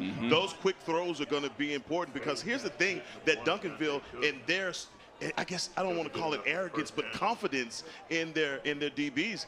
Yeah. They're staying man-to-man on these guys. They're not traveling anybody. So either side he goes to, they figure they have an athlete over there that can contain Cook. Speaking of, Jonte Cook lowering his shoulder and picking up a few yards. A little extra push after the play there from Vernon Grant as he went right through the chest of Lamadrick Spencer. Look at the aggression right here to pick up an extra 3 or 4 yards. And then you see the aftermath of the play as well. It's chippy out there. Don't get it twisted. These two teams don't like each other very much. 2nd down and 5. Quick throw far side. Dalen Jones will have enough for the first down. Just barely, but enough. And that'll move the chains. Yeah, and he'll make sure everybody knows it. Absolutely. And for Coach Claude Mathis, this is like a running play as well. I mean, this is you're throwing it out there, you're getting the ball into the hands of your playmakers, and you're saying, "God, go make a play." Okay, but what they're going to do is they're going to start to bring those corners up close and make that throw difficult. And that's why, look, they're just trying to get the Panthers defense just to back off a little bit. Yeah. DeAndre Ryden with the carry right there and lowers his shoulder and twists for a couple more. Gain of 4 on the play. 2nd down and 6. They'll give it right back to him, and that's a punishing run from DeAndre Ryden. Give him 5 on the carry, and that fired up the DeSoto sideline. Oh, yeah. I mean, that was on Eli Wallace, 6'1", 225 pounds. That is a violent run. Oh, yeah, it is. From a sophomore Tiger Ryden. 3rd and 1. Bailey to the air. He'll take off and run for it. Slide down. Gets hammered. That will draw a flag every single time. And now here comes the DeSoto offensive line to defend their quarterback, because DJ Bailey just got annihilated. Eli Wallace was the one who made the hit. He was the young man who just took a face full of DeAndre Ryden on the previous snap. Looked like he wanted to get his share of things, and That's a play that you absolutely cannot make. No. That is helmet to helmet. That is targeting. No two ways about it. That is an absolute play that you cannot make. And now the concern becomes the health of DJ Bailey. Personal foul, targeting against Eli Wallace. Personal foul, targeting call against number 7, Eli Wallace.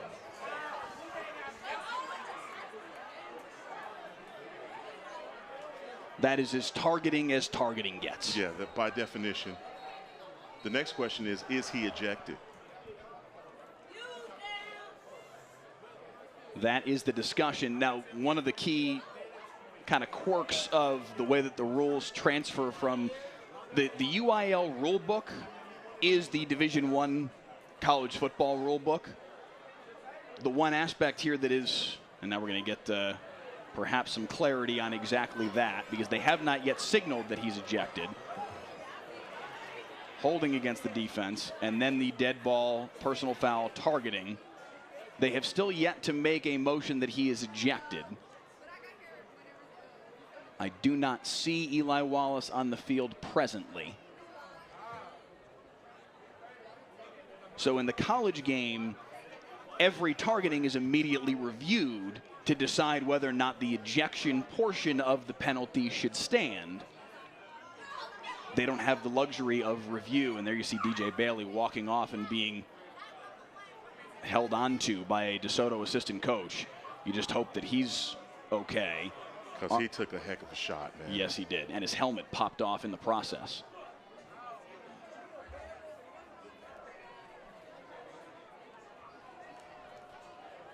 Armory Williams Hall, the sophomore, is DeSoto's backup quarterback.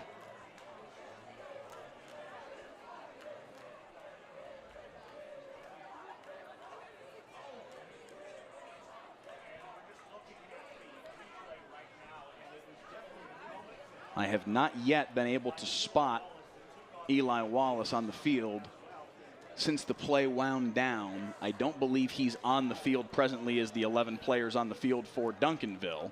But they did not signal an ejection either, so. No. That's a curious case. We'll look to get some clarity on that as we press forward here, but the penalty, as you can see, is going to walk the football all the way down to the 17-yard line in Duncanville territory. And it looks like DJ Bailey's going to stay in the football game. That is indeed Bailey there in at quarterback, in shotgun, here on 1st and 10 from the 17. Crimson Mathis across the formation in motion. Quick throw near side for Crimson Mathis. He makes the catch, makes a man miss inside the 10, dragged down from behind by Duncanville's Elijah Wilson. And I like this game plan right now for Coach Mathis, spreading this defense out, getting those long runs or those pass plays out on the outside to allow his athletes to make a move in one-on-one situations. A gain of about 2 on the play. It's going to be 3rd down and a yard now here for DeSoto as they try to answer back. Caden Durham opened this football game with a 92-yard touchdown run just a few minutes in to make it 7-0. DeSoto now with 3rd and 1 at the 8-yard line. Quick throw near side. Cedric Harden bobbled it, incomplete. That was a forward pass, no fumble. That's but close. It's now 4th and 1. God, that was close, and you could see the way that Panthers defense reacted. They thought it was close as well. Certainly smart to go jump on it just in case. That's going to bring up a big 4th down.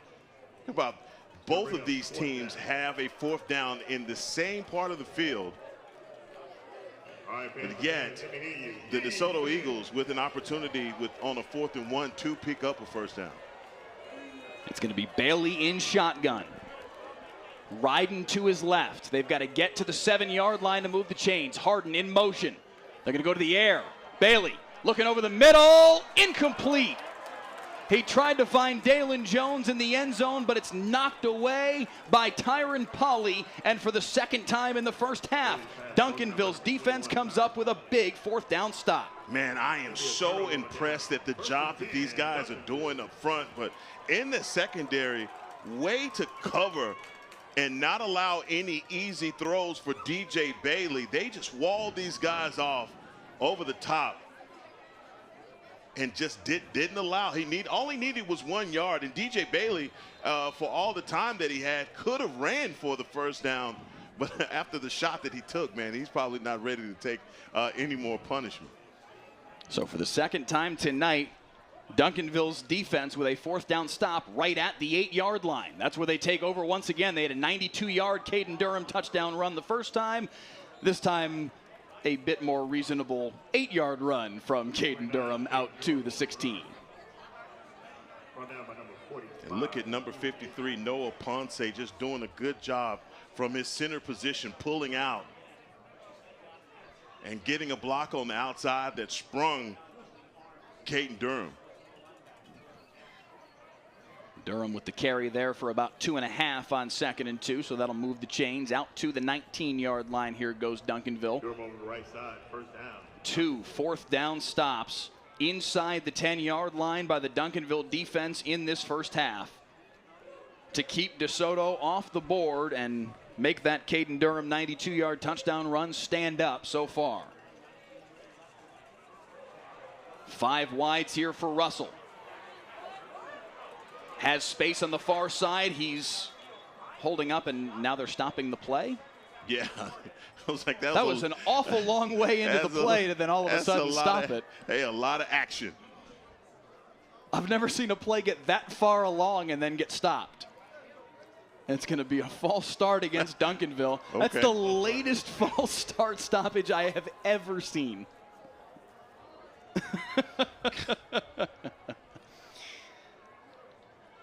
214 Juan in the YouTube comments says DeSoto needs to wake up for real. A chance here perhaps on 1st and 15 after the penalty. 2 wides to the left here for Keelan Russell. Play clock down to 8 as he looks to the near sideline to offensive coordinator Todd Peterman and his staff. Play action fake, rolling left side. Russell, chase from behind, fires low, incomplete, they'll say on the far sideline. It'll be 2nd and 15. And I'm loving, you know what, Mike, I really am loving Todd Peterman's offense. He is changing up the speed. They go hurry up, then they slow it down. They're going heavy run, then they switch it in with some pass. I love the balance right now for the Duncanville Panthers, who in the past, I think you looked at them as just a team that just ran the ball, and if you forced them to throw, they throw it. But this is a new day, and I love the functionality of this offense. Todd Peterman, their offensive coordinator this year, and Duncanville's going to call timeout here. It looked like the entire offense realized something was wrong. Even Caden Durham was signaling for the timeout. But Todd Peterman taking over as the offensive coordinator for Duncanville, the former head coach at DeSoto. I'm sure all 6,200 of you that are watching with us right now on the WFA YouTube channel know all too well Todd Peterman's resume at DeSoto. Led them to the 1 state championship in program history back in 2016. So that's an interesting little wrinkle in this football game that he's now coaching for the Panthers. That's a little fishy, Mike. That's a little fishy, Mike. I'm not going to go as far as fishy, but no, I'll go there. It's intriguing. Yeah, it is intriguing. I mean, you think about this Peterman, that, you know, obviously the players that were there are gone. A lot of the staff, those guys are gone, but he is familiar. And when we talk with Coach Claude Mathis about it, he says, look, man, we all know each other really well. So it's not really a hard time getting prepared for these guys. You know exactly what they want to do. So out of the timeout, it's going to be 2nd down and 15. See a comment here from KT Lloyd on YouTube, says he wants to see Duncanville versus Denton Guyer. You're not going to see that. You very, frankly, likely will see DeSoto and Denton Guyer in the state semifinals in about 6 weeks' time. Right up the middle goes Durham again, and it's a foot race again. And they're not going to chase down Caden Durham again. Give him 86 yards this time for the 2nd time tonight. Durham with the house call. This is just amazing running from the running back position for Caden Durham. Man, we talked about him at the opening. and his ability to do just that. Like I said, Mike, he is a tough inside runner, a guy that goes in between the tackles really well, but he can spring it outside. But don't fool yourself. In a foot race, nobody's catching him. Nobody did. Jamarian Ravenel was doing his best to chase him down, but couldn't hunt him down from behind. Now a flag here on the PAT is going to dock Duncanville 5 yards. And what a job by this offensive line. Josiah Drake and Jerry Scales on that left side. And Noah Ponce, the senior. So tough up front, and this is a senior group. One junior, Damian Martinez, the only junior up front for this Duncanville offensive line. Man, this is a lot of tenure up front. So after the penalty, the PAT misses wide to the left. No good. It will remain 13-0. So perhaps might that point be important as the game presses forward. But the Duncanville Panthers with another gash right up the middle from Caden Durham. 86 yards for the touchdown, and they lead at 13-0 mid-second quarter.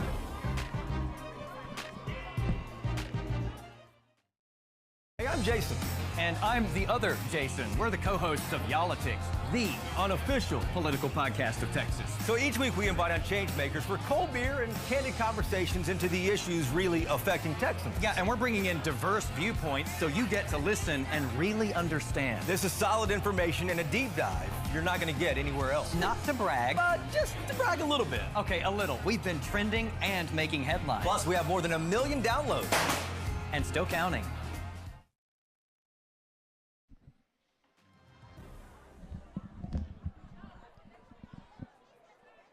Back in Duncanville, 13-0 our score now in favor of the Panthers. 2 Caden Durham touchdown runs to open up this 13-0 lead. Trying to get some clarity on whether or not Eli Wallace was ejected for that hit on DJ Bailey on the last DeSoto possession. Still haven't gotten any clarity on it yet, but we've got somebody trying to track down that information for us, so we'll get that to you as soon as we've got it. Dalen Jones here on the return gets it out to the 32-yard line. So we just got the word that he is ejected. Okay, we just, yes. Okay. So we saw, obviously, the big hit there from Eli Wallace. He was called for targeting. And number 7 from Duncanville, their starting middle linebacker, who's got 5 offers on the table. Ejected for that hit on DJ Bailey.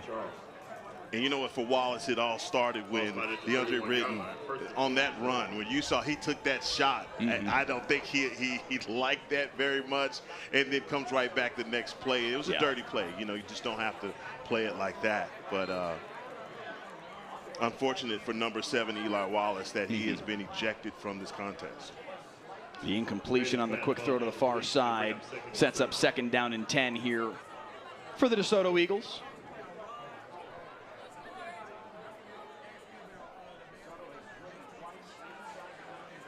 It'll be a 4 wide receiver set here for DJ Bailey.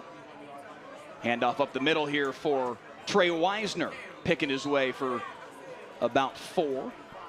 Again, they have stayed patient and dedicated to this run game, and they've been able to pick up 3- and 4-yard chunks, sometimes 5-yard chunks. It hasn't been ineffective for them, but they've just found themselves a number of times now in these 3rd and 6, 3rd and 8 situations where they've got to make a play to keep the offense on the field. Well, Ryden and Wisner have been doing a wonderful job. I mean, both of them have been effective, and they've just ran tough. It's just that, you know, when they need to try and pick up that extra yard, it's just this Duncanville defensive line is denying them as we get an offsides penalty for the DeSoto Eagles.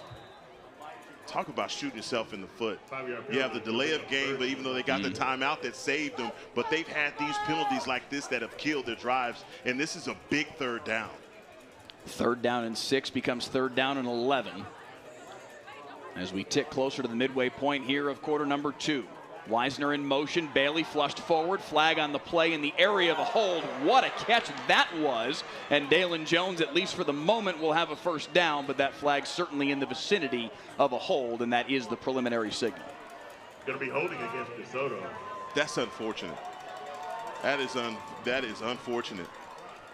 Because that's a special catch. Yes, it is.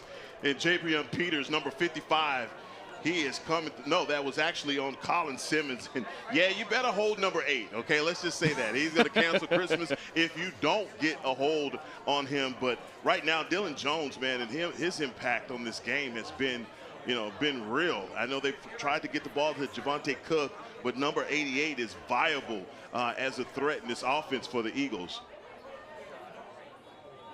So now it becomes 3rd down and 21 after the holding penalty. Duncanville was showing blitz before the snap. They send 5. Pressure in the face of Bailey again. He gets away from 1. On the run, fires downfield, out of bounds, and incomplete. And DeSoto will have to punt it once again. Oh, you can tell. That Colin Simmons is something else, boy. Let me tell you.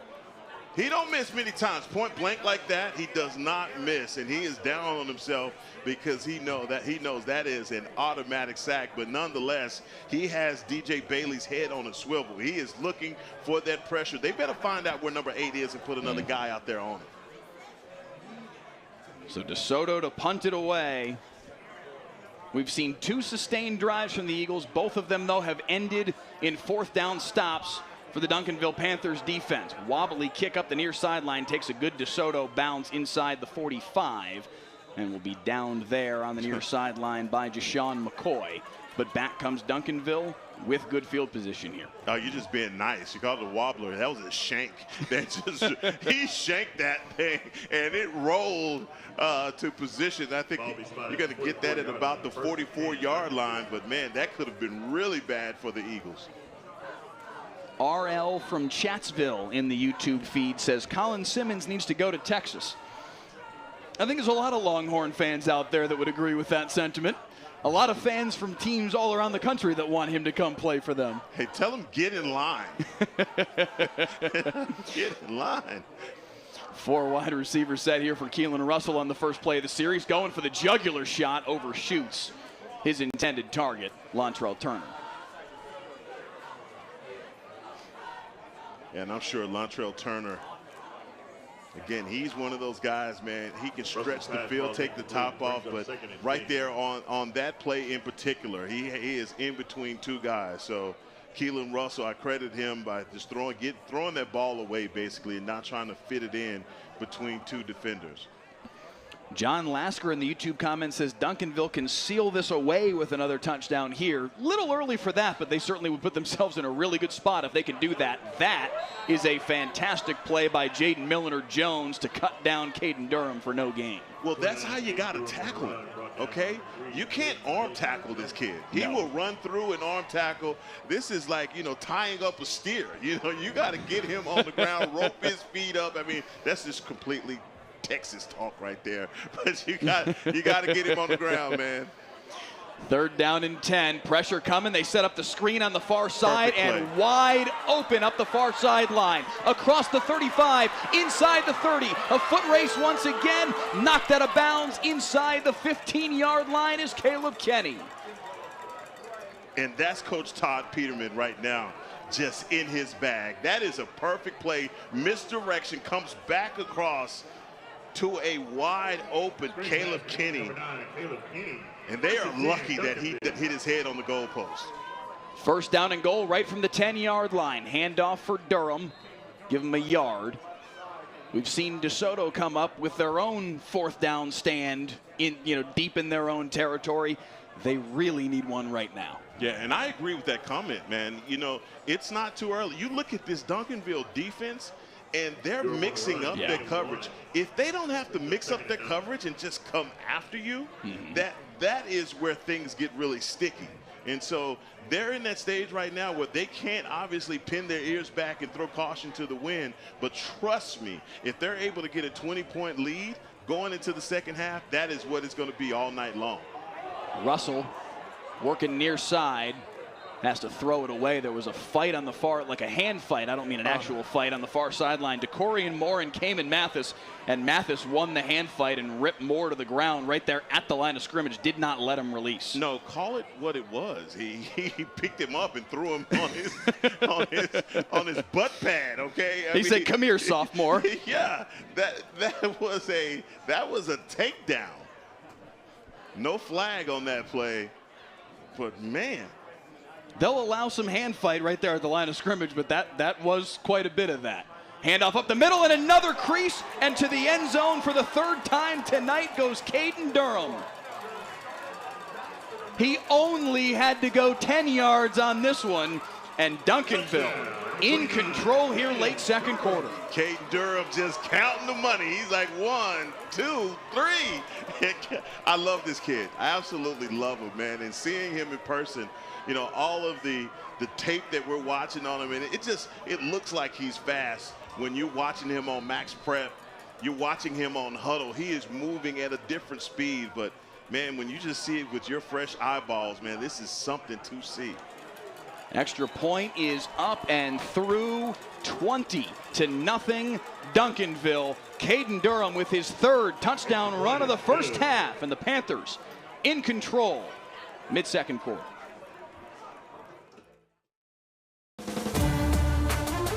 To the end zone for South Oak Cliff.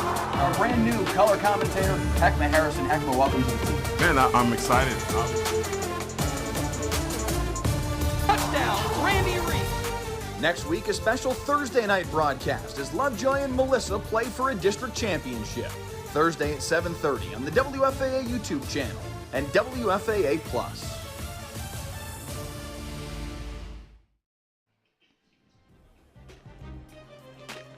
20-0.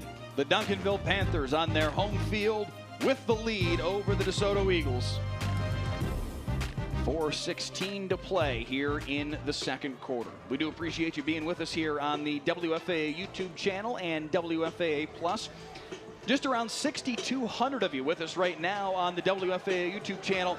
We appreciate you so much because you have set a new Friday Night Football record for concurrent viewers. About 5,500 for a Cedar Hill DeSoto game a couple of years back was the largest we had ever seen. Y'all have surpassed that tonight, so please share the feed around with your friends and family and go ahead and push that number further northward, if you will. Kickoff from Duncanville short once again, fielded at the 22-yard line here by Weisner. He's got a crease here up the middle, following some blockers out across the 40-yard line, and good field position once again here for the DeSoto Eagles. Some extracurriculars behind the play. Officials get in between it quickly.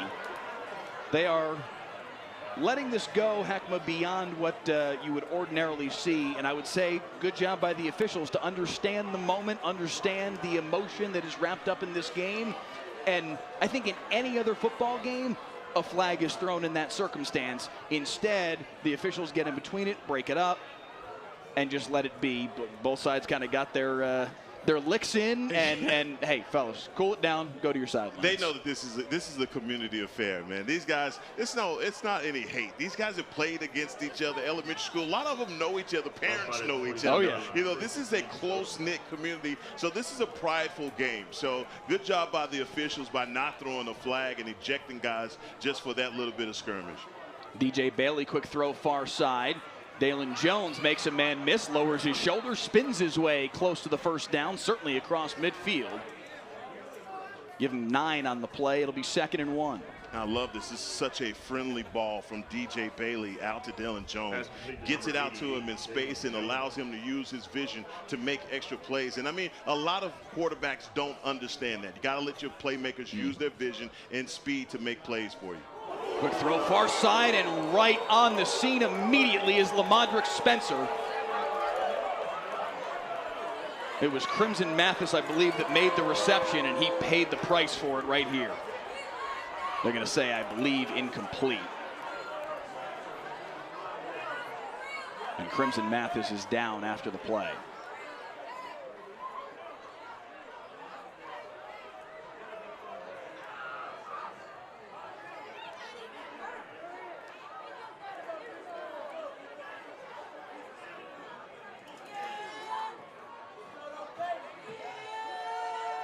You can see Claude Mathis on your screen right there.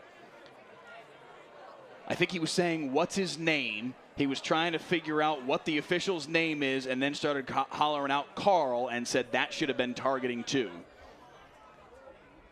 Crimson Mathis still down on the field. Obviously, imagine in that circumstance when it's your son, the emotions are just that much higher. It wasn't helmet to helmet. It was kind of forearm to helmet, which you sometimes do see a flag fly for that. We didn't in this circumstance. Good to see Crimson Mathis back on his feet. But Claude Mathis very clearly trying to get the attention of Carl Davis, our referee tonight, and say that that should have been a targeting call as well.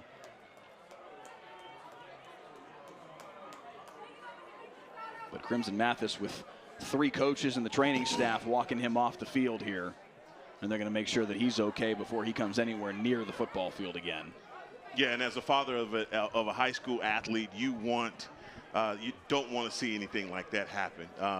Obviously, you know, Lamadrick Spencer is just playing aggressive, playing football. But man, that's just, you don't want to see a young man stay down like that on a shot like that playing this game. So good job for Crimson Mathis getting up and walking off. DeAndre Ryden there on the carry on 3rd down and 1, and that moves the chains. Under 4 to play here in this first half. DeSoto really needs to try and find some points here before the end of this half, because it will be Duncanville football to start the second half.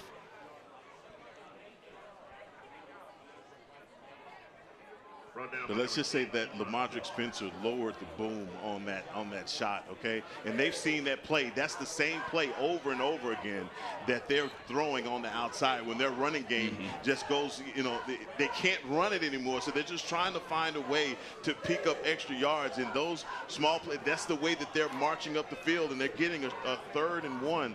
They're trying to spread this thing out and catch this Panthers defense off balance. But, man, they're just not having any luck so far. Ryden lowering his shoulder. He'll have the first down once again on another 3rd and 1. It was Dalen Jones on the catch a moment ago that spun close to first down yardage. And now Ryden does move the sticks. It'll be a fresh 1st and 10 at the 34-yard line.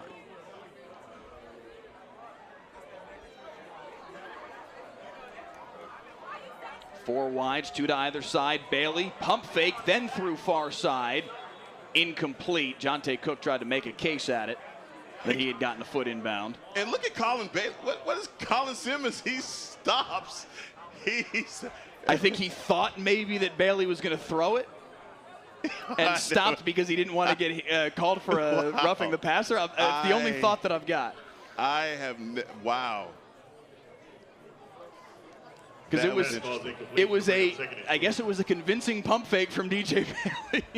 Because he thought, I guess, the ball was out and didn't want to get called for roughing the passer. 2nd down and 10. Bailey, this time going for it all. End zone, single coverage, leaping, incomplete. He tried to find Jonte Cook. Would have been a spectacular catch. No, it really would have. Really would have. And DJ Bailey, he has to rush it because guess who is doing you know what? In a ball that Jonte Cook typically comes down with, but not able to high point that ball. So now 3rd and 10 here for this DeSoto offense. 2:37 to play in the opening half. And the Eagles, I don't want to go quite as far as to say desperately need points, but they need points. Yeah, go ahead. And Colin Simmons is making his 2nd residency in this backfield right now. Quick throw near sideline for Cedric Harden. Diving, can't make the grab. Oh, and it hit him in the hands. What a throw, though, from DJ Bailey. Look at this.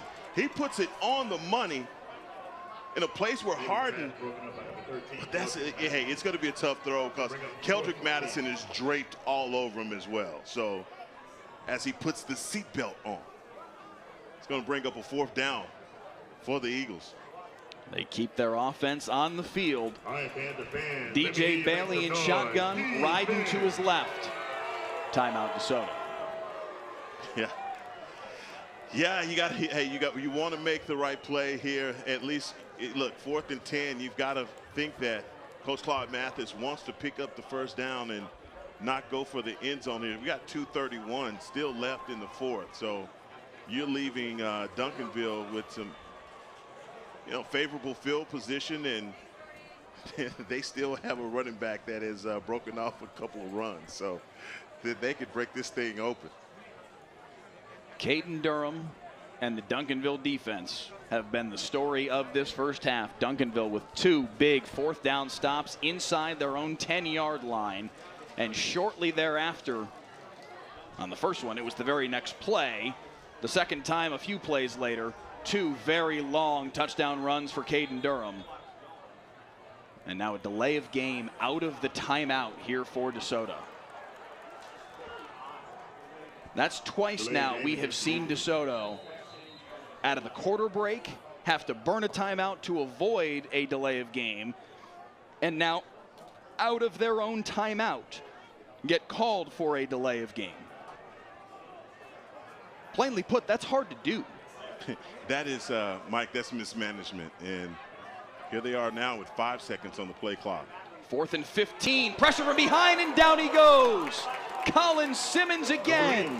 There's no stopping him. He is literally unstoppable. Look at how quickly he again dipping under. Ronell McClain does not stand a chance. His first step is so quick. By the time he gets to his second, third step, he's already by you.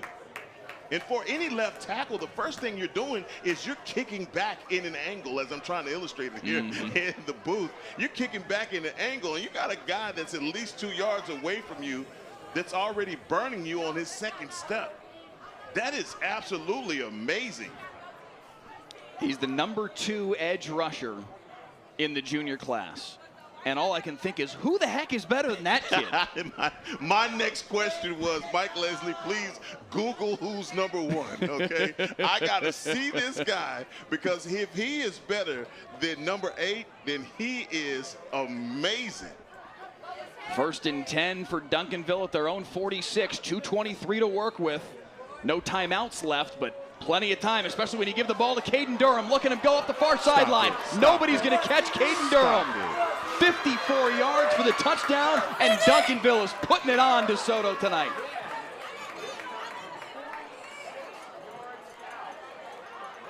Is there a flag? There is a flag. They're going to get him. There's a flag at the 21-yard line. Are they going to get him for the celebration? I think they're going to get him for the celebration, Mike. He put the 4 fingers up, and I think that's what the penalty is going to be.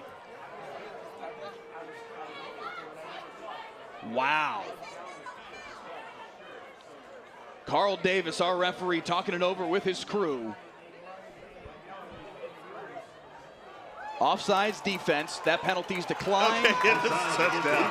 Okay. Wait, after all that was an offside? Why is the flag at the 20-yard line? I don't know. I have no idea. But look, Caden Durham. Okay, the touchdown counts. And they're talking to him. They are talking to him right now. And you see Coach Todd Peterman and Coach Reginald Samples telling him, all right, don't get that unsportsmanlike. But he is definitely giving the 4 that, hey, guys, this is 4 for me, and I'm going to walk the dog. Caden Durham is outstanding. So after all of that, the touchdown does stand. A 54-yarder for Durham. The extra point is good, but barely. 27-0.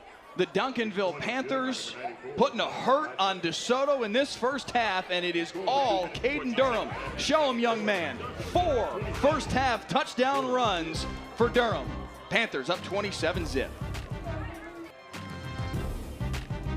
Back in Duncanville, 27-0. The Panthers lead it here as we approach halftime, and you said it to me just a moment ago before we came back from the commercial. The offensive line from the Panthers moving bodies at will. Yeah, they are moving, call it moving the crowd, because Josiah Drake and Jerry Scales, and they have Jerry Scales as an undersized offensive lineman, 6'3", 250 pounds, but number 54 is tough as nails, doing a really good job interiorly of moving these guys out, and he is single-handedly responsible for opening up these gaping holes for Caden Durham, who right now, 4 touchdowns in, man, he is looking like he is unstoppable out here in DeSoto, excuse me, in Duncanville. Kickoff from the Panthers, near sideline short once again, taken to the 24-yard line. That's a lot of running room here for Duncanville's Dalen Singleton, the sophomore, across midfield and down to the 46. And I'm telling you, DeSoto needed that. They need a big play so bad versus Duncanville right now, because these guys look shell-shocked. And it all started, I mean, you look at this, as far as this defense is concerned, on that last tackle by Lamadrick Spencer, it just took all of the air out of that sideline. Up the middle here goes Ryden. Good job to push the pile. Still moving the pile. And all of that's going to go for about 7. Comment here in the YouTube feed from Bruce Casburn asking a question that, frankly, I still have, and that is, they called offsides 20, 30 yards downfield. They did. That was a confusing sequence there because it looked very clearly, even with the body language reaction from Caden Durham, that they had thrown a flag for a personal foul, and then they announced that it was an offside. End zone shot here for Jonte Cook is a bit too far. It'll be 3rd down and 2, but that was a bizarre sequence. No, it really was. And this is the ball to Jonte Cook where he breaks off the route too soon. Yeah. These guys are going to have to go in at halftime and just readjust. They're going to have to calm down. We saw the chippiness from the first quarter on, and right now the Panthers are just completely taking over this ball game. Up by 27, a minute 29 in the first half, and they're going to get the ball to start the second half, as you alluded to. And this is the part of the game where they could put this thing to bed if you're a Duncanville Panther. Weisner with the carry to pick up the first down. 80 seconds left here in this first half. DeSoto out of timeouts. In fact, both teams out of timeouts. 1st and 10 at the 34. Quick throw near side. Dalen Jones cuts up field, picks up a couple, but they need some big chunks here in this final minute to try and find the end zone. They're going to stop the clock here right at a minute for an injury timeout as Dalen Jones stayed down after the play. He may have cramped up there as he caught the ball and ran with it. He's already starting to run it out a little bit right now.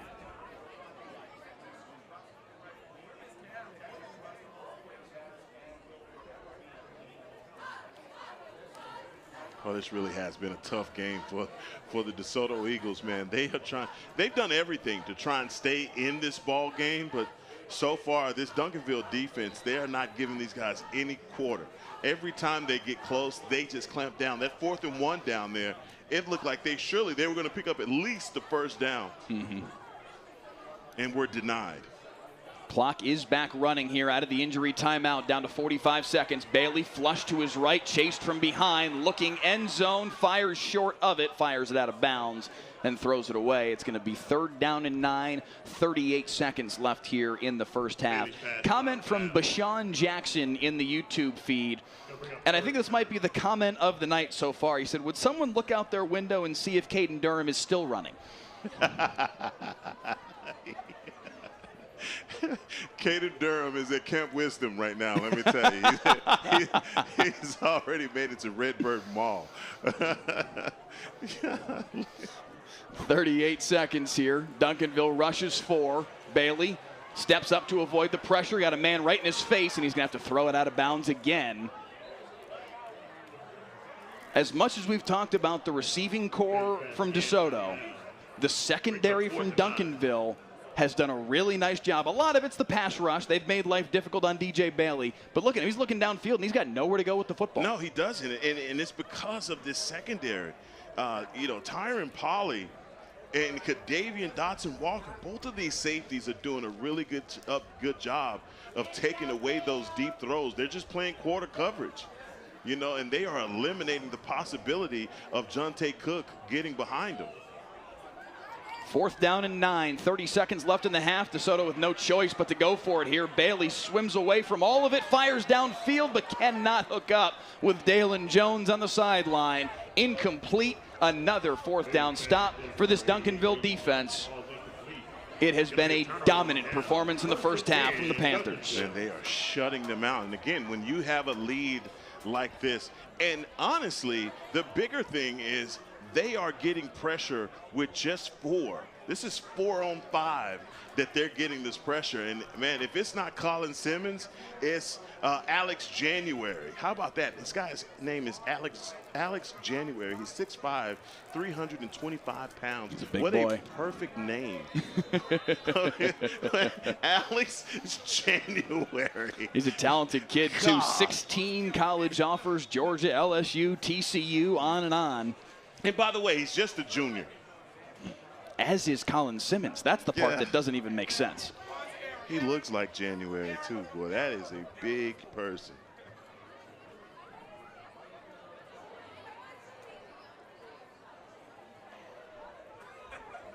Timeout on the field. I'm not sure called by who. Now all of a sudden the scoreboard says that there's 2 timeouts left for DeSoto. They've certainly used all 3 of their first half timeouts.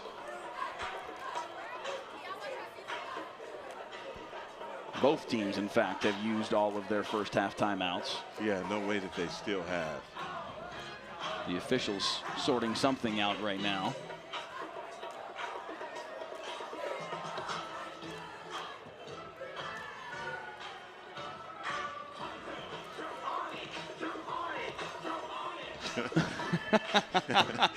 As Jerry Scale is coming into your frame, enjoying the music coming through the loudspeaker. Jerry Scales. Hey, Jerry Scales has been doing one heck of a job, so he deserves to do the jam ponies that they're playing right now. Boy, this is good football right now for the Duncanville Panthers. Final 23 seconds, and Duncanville content to kneel on the football and take a 27-0 lead. Into the locker room, Keelan Russell and company getting work done here in this first half, and it has been all the junior running back, Caden Durham. 4 first half touchdown runs, and Heckma Harrison, this Panthers defense has been stifling. No, that's that in one word. I mean, stifling is definitely doing a great job. I can't say enough, though, when they have gotten the ball back to their offense is taking care of business. Other than the one turnover that they had early, man, they've atoned for all of that. And, man, I tell you what, Caden Durham right now is just, talk about game ball, player of the district. All of that is on the table for him, man, and he still has another 2 quarters to play. He came in with 12 touchdown runs on the year, a third of that number in the first half. 4 touchdown runs for Caden Durham, 92, 86, 10, and 54, and Duncanville leads it 27-0 at the break on Friday Night Football. These are 2 communities that are very close to one another, and they're always going to be compared. If DeSoto is good and Duncanville's having a down year, then everybody talks about DeSoto. The Duncanville has been the toast of the town because of the years that they've been having. Mm-hmm. And look, DeSoto doesn't like it. They're trying to bring this program back to going to multiple state titles as well. So, you know, look, two coaches with all of these accolades, all of the victories. Claude Mathis is looking at it like, look, I know who Coach Reginald Samples is. I don't want to live in his shadow. I want to have my own name. Yeah. And that's what he's working towards, and rightfully so. Mm-hmm. Which coach, which individual that takes pride in what he do wouldn't want to have that? And so I just love what he said. I mean, so many positive things was said from Coach Claude Mathis about Reginald Samples, but when you talk to Coach Reginald Samples, man, it's like he's been there, he's done that. There's nothing he hasn't seen on a football field. There's no coach that he hadn't coached against. And for all of these guys, he just loves them all. I won't say it's a father-son relationship because that's not it. He just has a tremendous amount of respect for Coach Claude Mathis and understands what he's trying to build, but he's not trying to give him anything. No, nor should he. And he's not. And, you know, we asked him about victories versus certain coaches, and what did he say? I don't remember a lot of that, but I do remember my victories versus Claude Mathis. Well, because I said, because you asked him, like, how long have you guys been facing one another? And he said, I'm not really sure how far it goes back, and I had the numbers in front of me, 8 times. This is their 8th meeting, and the numbers we just showed there on the screen. And I said, okay, first time was 2008. He said, okay, all right, that sounds about right. I said, you're actually 6-1 against him. He said, Oh, I remember that detail. Yeah. I know that. I know about the wins. I think he's playing with us a little bit. He wanted you to say a wrong number. He would have definitely corrected you as you said 4 and 2. It's like, nah, I don't think so. That's a good job, Coach. And what a great interview. But I mean, we interview so many coaches, Mike. But when you get those legendary coaches, like we have Coach Buchanan last week, man, just great conversations. So here comes the Duncanville kickoff return team out to the 24-yard line. Nice job to break a tackle there by Davion Blewett. Otherwise, he would have been pinned inside his own 15. Instead, out to the 24 he comes. And here comes this Duncanville offense with a 27-0 lead. Again, 4 first-half touchdown runs from Caden Durham. 11 carries, 265 yards, and 4 rushing scores. A ridiculous stat line for the junior running back. And here he is out there looking for more. Now, they have got to get a stop. Do the DeSoto Eagles. They've got to get a stop. Right up the middle, the handoff goes, and tackle made after a pickup of about 5.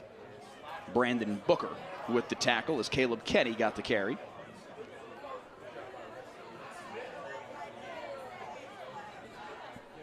And they're probably, this DeSoto Eagles defense is just loving that someone else gets a carry besides Caden Durham. Second down and 5. Coming near side. This time it is Durham. Bows backward, and a nice job to hang on for the tackle by Cayman Mathis. And that'll go down as a loss of 5. It'll be 3rd and 10. Loss of 5 brings up 3rd and 10. And you see, like we talked about at halftime, this defense just needs to show up. All right, back to their base, what they do well, and get tackles. A 3 and out right now would be great for the psyche of the DeSoto Eagles.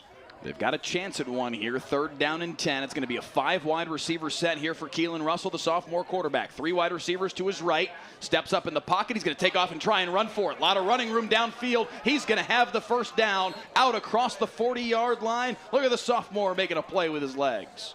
And right now, the DeSoto Eagles have just got to ask themselves, what do we have to do? Because that's basic. You would call this would be a coverage sack in any other world, but man, not so fast. Keelan Russell gets out and picks up the first down. Rolling right, fires to his escape hatch on the sideline.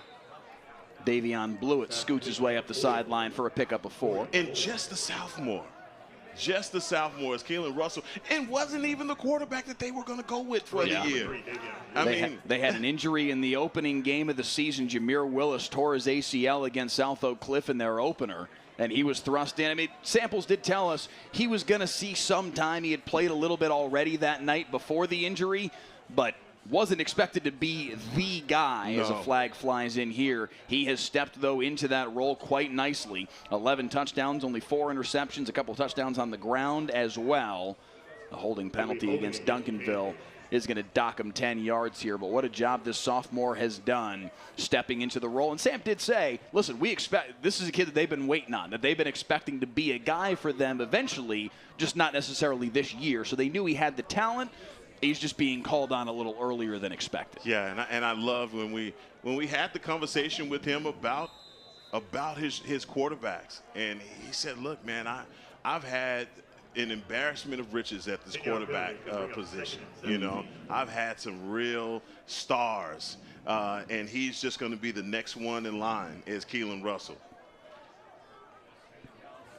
2nd down and 17 now after the penalty. Again, an opportunity here for this DeSoto defense if they can try and get off the football field. Russell flushed to the near side, chased, hit, able to stay on his feet and fire it out of bounds. It'll be 3rd and long.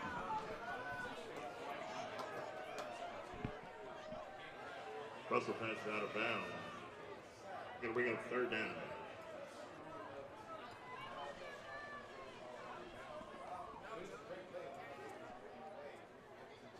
You look at Russell, and he doesn't run very much.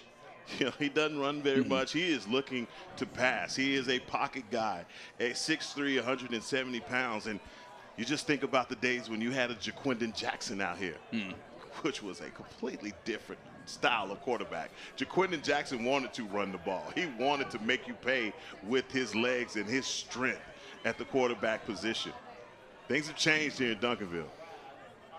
Sam does feel like Russell can run, but to your point, the way that he likes to play the game, very clearly he likes to stay in there and throw the ball, this time over the middle for Zachary Turner, the freshman. Think about the talent coming up through the system here for Duncanville. Sophomore quarterback Keelan Russell, freshman wide receiver Zachary Turner, sophomore 5-star wide receiver DeCorian Moore, the #1 receiver in America in the sophomore class. All of these kids are underclassmen that'll be here for a while. Unbelievable. It's kind of crazy the talent that they've got here in Duncanville. That is a 3rd down stop there for DeSoto. 4th down, and Duncanville has to punt. Up the far sideline, wobbly kick. Hits off the foot of a Duncanville player. He tried to throw a DeSoto Eagle into the football. Jashawn McCoy didn't know where the ball was. He sure did. Did you see that? He made every effort at it. Instead, it hit him in the foot. And I'm sure you've That's got Keytron Simpson. And that, I'm sure you have the DeSoto sideline yelling, Peter, Peter, Peter, which means get away from the ball. That's it. They dodge a bullet right there. So DeSoto does the first link in the chain, getting a stop here of the Duncanville offense. 3 minutes and 9 seconds into this second half, and they'll take over 1st and 10 at their own 33-yard line. They still have Everest to climb, but they've taken the first step. Yeah, just don't look up. Just keep climbing. Handoff for DeAndre Ryden. Good run for 11 on the first play of the offensive series, and he'll move the chains right away. Boy, I tell you, and that's something that we hadn't said. Ryden moving the chains. That is something to see and love to see that from this DeSoto Eagles offense. As you see this offensive line, boy, they have come out with a little bit of a pep in their step. You think they weren't challenged at halftime? I think they were challenged personally at halftime. Every last one of those guys individually were challenged. First down carry of 5 yards there for Ryden. 2nd down and 5 from the 49. Still on their own side of the football field. Bailey with Wisner to his left gets the handoff. Patiently waited for the hole and then surged forward for about 3.5. It'll be 3rd and short. Number 5, Trey Wisner on the carry, brought down by number 10, Keytron Simpson. Quick throw far side, nice move. And that's going to be enough for a first down. Good fight there by Dalen Singleton, the sophomore wide receiver, to move the chains. Boy, I tell you what, Singleton did not look like he was going to be able to get to the first down marker, but he does a good job of fighting off defenders to try and get there. Boy, you see those guys trying to be shifty and make too many moves. Just get the first down and get down. Handoff here on 1st down for Wisner into the pile. Dalen Singleton, the sophomore wide receiver, he's got a lot of talent in front of him on the depth chart with Jonte Cook and Cedric Harden and Crimson Mathis and Dalen Jones and what have you. Dalen Singleton's a 4-star wide receiver. He's only a sophomore, and he's got all that talent in front of him, but he's the next big thing here at DeSoto as he comes up through the ranks. 2nd down and 6. Bailey to the air, far side, low throw, but caught right at the first down marker by Cedric Harden. And that's a low ball. Good job by Harden scooping that thing out of the grass, well, out of the turf. Number 13, Cedric Harden. And that's another first down for DeSoto, man. Loving this drive already by the Eagles. 5 minutes into this 3rd quarter, you can see they've already been playing with pace. They know they don't have a whole lot of time to work with. Handoff, Wisner, nothing doing this time. Undercut and taken down by Alex January. Yeah, January saying, okay, enough is enough. Caden McGuire, the center, 5'10", 270. He's really got his hands full with Alex January and just the size difference between these two athletes. Stoppage of play here.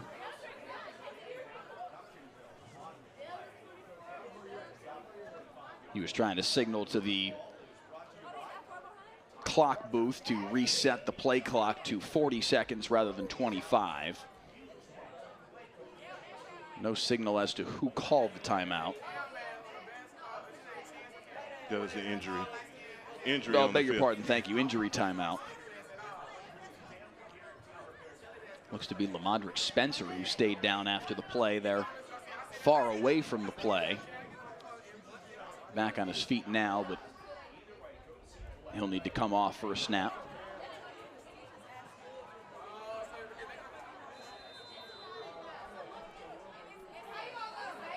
Yeah, surprised. I think Lamadrick Spencer, he's cramping up, and that's going to be an offsides, I believe, on the Panthers.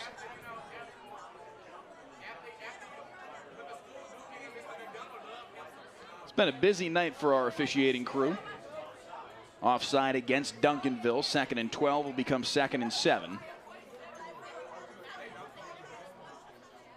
And so many of those drives by the DeSoto Eagles that have ended, well, once they got to 2nd and 3rd down, they've gotten penalties, whether it be offside, illegal motion, so many of those things that this has created that 3rd and long for them. So let's just see what they're able to come up here with these 2 downs. Handoff on 2nd down and 7 and nowhere to go. What a play by Elijah Wilson.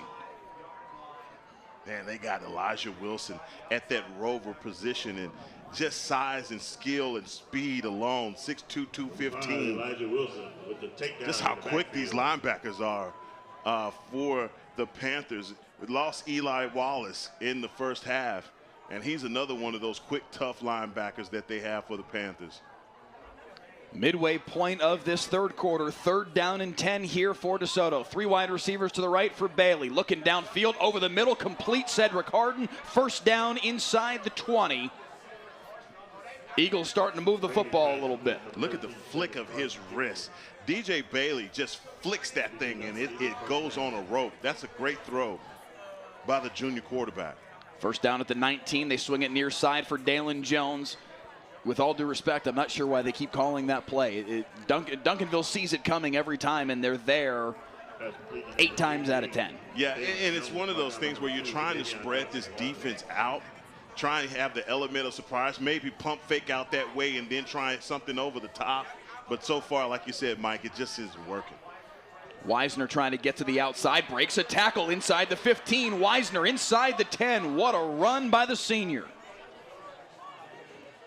Boy, Wisner, he is fighting off Eagles, and I think there's a penalty flag on the other side, or maybe that's just something on the field, but it sure looks like a penalty flag. It looked like it. I think it may be a towel. Handoff, Wisner up the middle, fighting his way to the 5, and no further, as the pile finally held him up, but it'll be 2nd down and goal. DeSoto has to get points, Mike. They have to. We've seen them get the. How different would this game look if they had converted their 2 drives that went inside the 10-yard line and then had 4th down stops? A goose egg on the scoreboard right now. They're trying to change that, but DJ Bailey's taken down for the sack. It's Keytron Simpson with the sack, and it's going to be 3rd and goal from outside the 10. And Keytron Simpson, you just ask yourself, where did he come from? Off the edge, it's like he shot out of a cannon, and that backs this DeSoto Eagles offense up. 3rd and goal from the 11. 3 wides to the right for Bailey. Looking left side, though, for Harden. End zone shot, too tall, incomplete. And it's 4th and goal.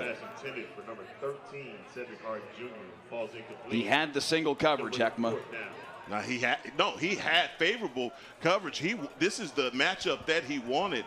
It's just he threw a fastball out there, and instead of, well, they bringing out the field goal. No, it's not the field goal unit. I think they are. I think they're going to settle for the points here after getting stopped on 4th down twice in that first half inside the 10-yard line. This time on 4th and goal from the 11, they're going to line up and kick a field goal. Play clock is down to 7. A lot of confusion. Now they're walking off the field. They're going to have to burn a timeout here? Or are they going to take the penalty and accept that the field goal is going to be 5 yards longer? No, I believe they're resetting it. No, they're going to get the delay of game. They are going to call the delay game. Man, how many of those have they had tonight? This is, they've definitely got to fix that. that's a problem. In spots where it just hasn't made sense to get a delay game. So that makes the field goal 5 yards longer. Left hash, a 33-yarder here for Angel Diaz. He's got range out to 45 to 50, so this should be well within his range. Foot on it, kick is good. And DeSoto is on the board, 27-3. Now the score as Diaz splits the uprights from 33 yards out. Not the touchdown drive that the Eagles needed, but they're on the board. It's a step. Still a long way to go here on Friday Night Football. So the DeSoto Eagles drive down the field and get a field goal from Angel Diaz from 33 yards out. And it's 27-3 now, the tally, with 3 minutes and 55 seconds left here in quarter number 3. Heckman, there's not enough time left for them to be kicking field goals to get back in this football game. No, there really isn't. I mean, that's respectable. You make it, which is great, right? But your defense, they come out and they get a stop. You get the ball back. Obviously, you want points. You want to put 6, 7 on the board, but 3 just won't do it. And what I'm more concerned about than anything, Mike, is the delay of games. Mm-hmm. Kickoff return comes near sideline out to the 33-yard line for Davion Blewett. Blewett on the return, brought down by number 2.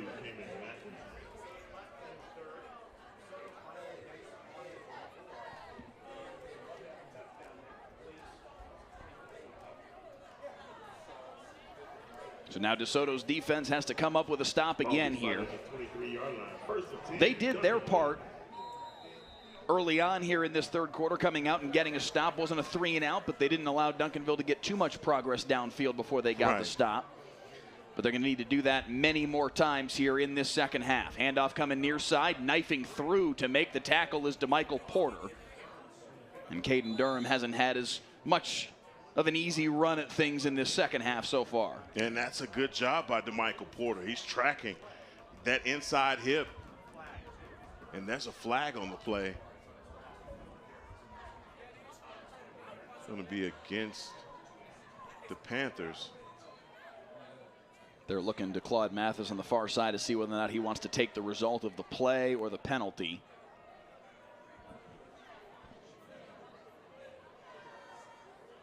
Still sorting things out.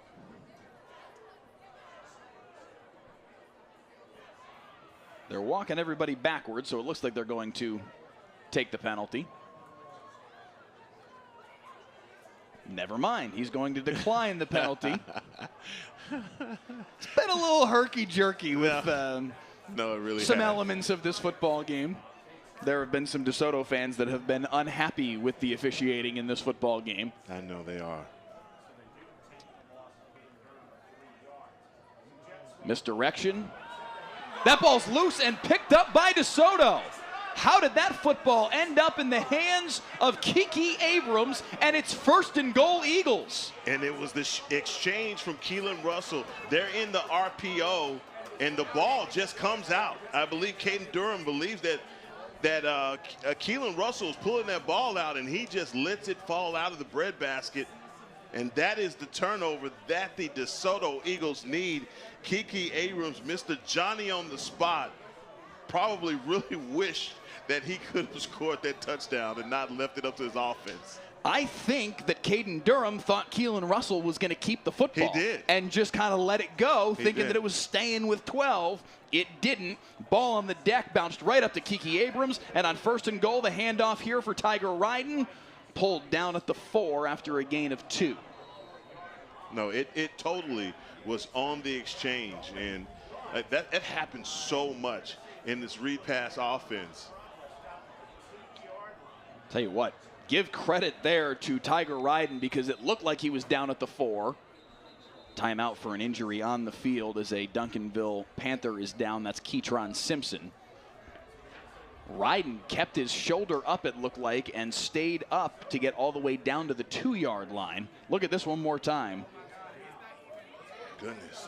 He's on top of bodies that whole time, and the DeSoto offensive line realized it and picked him up and kind of helped him keep going there.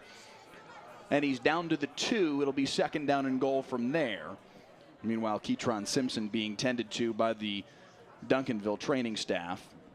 We've seen some cramps tonight. The way they're working on him, it seems that may be what he's dealing with, and good to see him walk off under his own power. Yeah, I think that was a bit of a knee. He got his leg trapped underneath him. But good to see Keytron up and walking off. Comment in the YouTube feed from Small E says, this is where dreams end for DeSoto. They just can't get in the end zone. We have seen that all night tonight. We'll see if this is maybe finally the moment where things are different here for the Eagles and if they can finally put 6 points on the board. Kiki Abrams with the fumble recovery just a moment ago on the fumble by Keelan Russell and Caden Durham kind of together. And now 2nd and goal from the 2 for DJ Bailey. Handoff, Tiger Ryden running behind his right guard, and he's in. The DeSoto Eagles finally in the end zone tonight, and with 2:42 to play in the 3rd quarter, they cut into the lead a bit further. Boy, did this DeSoto Eagles squad need those points right there. And they had been in just despair on offense and not being able to get anything going, getting all the way down into the red zone 3 times, 2 times not able to come away with points, and then the 3rd time that field goal just looked like raising the white flag for the DeSoto Eagles. Man, and then their fate changes on a mishandle on the RPO, and here they are now down by 17. If they can just get back on defense and continue this trek with 2:42 in the 3rd, they still have another quarter to go. The DeSoto Eagles with life. DeAndre Ryden in the end zone, and it's 27-10, late 3rd on Friday Night Football. Back in Duncanville on Friday Night Football, some comments in the YouTube chat feed saying, why doesn't DeSoto go for 2 there and make it a 2-score game? Had they converted and made it 27-11, then it's a 16-point game, 2 touchdowns, 2 2-point conversions tie the football game. It's easier said than done. It's easy to do on Madden, right? That's but when right. You're out here, it's the 3rd quarter. You still got plenty of time, and obviously they want to make this up. Is this mishandled? The mishandled kickoff, but creates a gash, and here he goes right up the middle of the field, makes the kicker miss, and it's a foot race. Out across the 40-yard line into DeSoto territory goes Lontrell Turner, and whatever momentum DeSoto had started to build up, Lontrell Turner says, I'm going to squash you. Oh, my God. And Lontrell Turner's really lucky. He mismanages this ball in the end zone as the DeSoto Eagles kickoff team is coming right at him, and, man, look at him just squirt through those guys, and man, what a move on the kicker. I mean, the kicker, the last line of defense, is clearly shook out of his spat right there. My God, woof. You got to ask yourself, man, did you at least get the number on that bus, because he did not have an opportunity to get close to him. Jamarian Ravenel for DeSoto chased him down to prevent the touchdown. First down throw near side here for DeCorian Moore. The wide receiver screen gets him down to the 31-yard line. Some extracurriculars after the play once again here as a DeSoto player was into the Duncanville sideline. Yeah, the chippiness hadn't stopped. It hadn't gone away. I mean, this. No. Yeah, you best guarantee that these guys are still chomping at the bit. The Eagles have been embarrassed this first half, and they are trying to get back in it. But right there, you just saw a Panther blocking to the echo of the whistle. And as a defender, you just hate that. You just absolutely hate a guy blocking you to the sideline like that. 2nd down and 3, handoff Durham. He'll have the first down to the 26-yard line. So now again, this DeSoto defense put in a tough spot where they need to step up. We've seen them do it twice now in this second half, getting the stop on the opening series, then the fumble recovery by Kiki Abrams.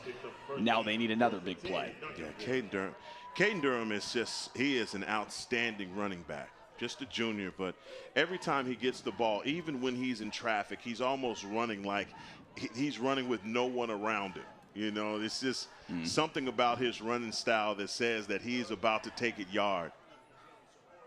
4 wides here for Russell on 1st and 10. Pressured.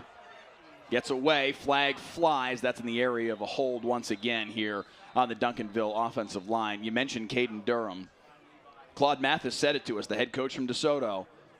He's the best player on the Duncanville offense. It is indeed a hold here on the Panthers offensive line. Apparently also, though, a hold on the DeSoto defense, so those penalties will offset, and they will replay. Yes.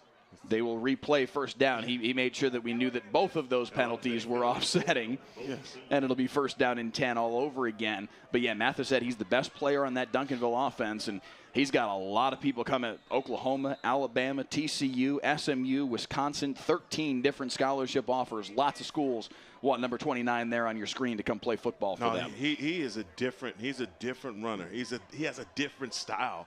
Like I said, Mike, it's always like he's running for daylight. And he does it in between the tackles and outside. Can't say enough about him, but boy, look at that Lontrell tackle. Turner flipping his way for a gain of 5. Woo. Watch this again on the little pop pass. Yikes. Whee!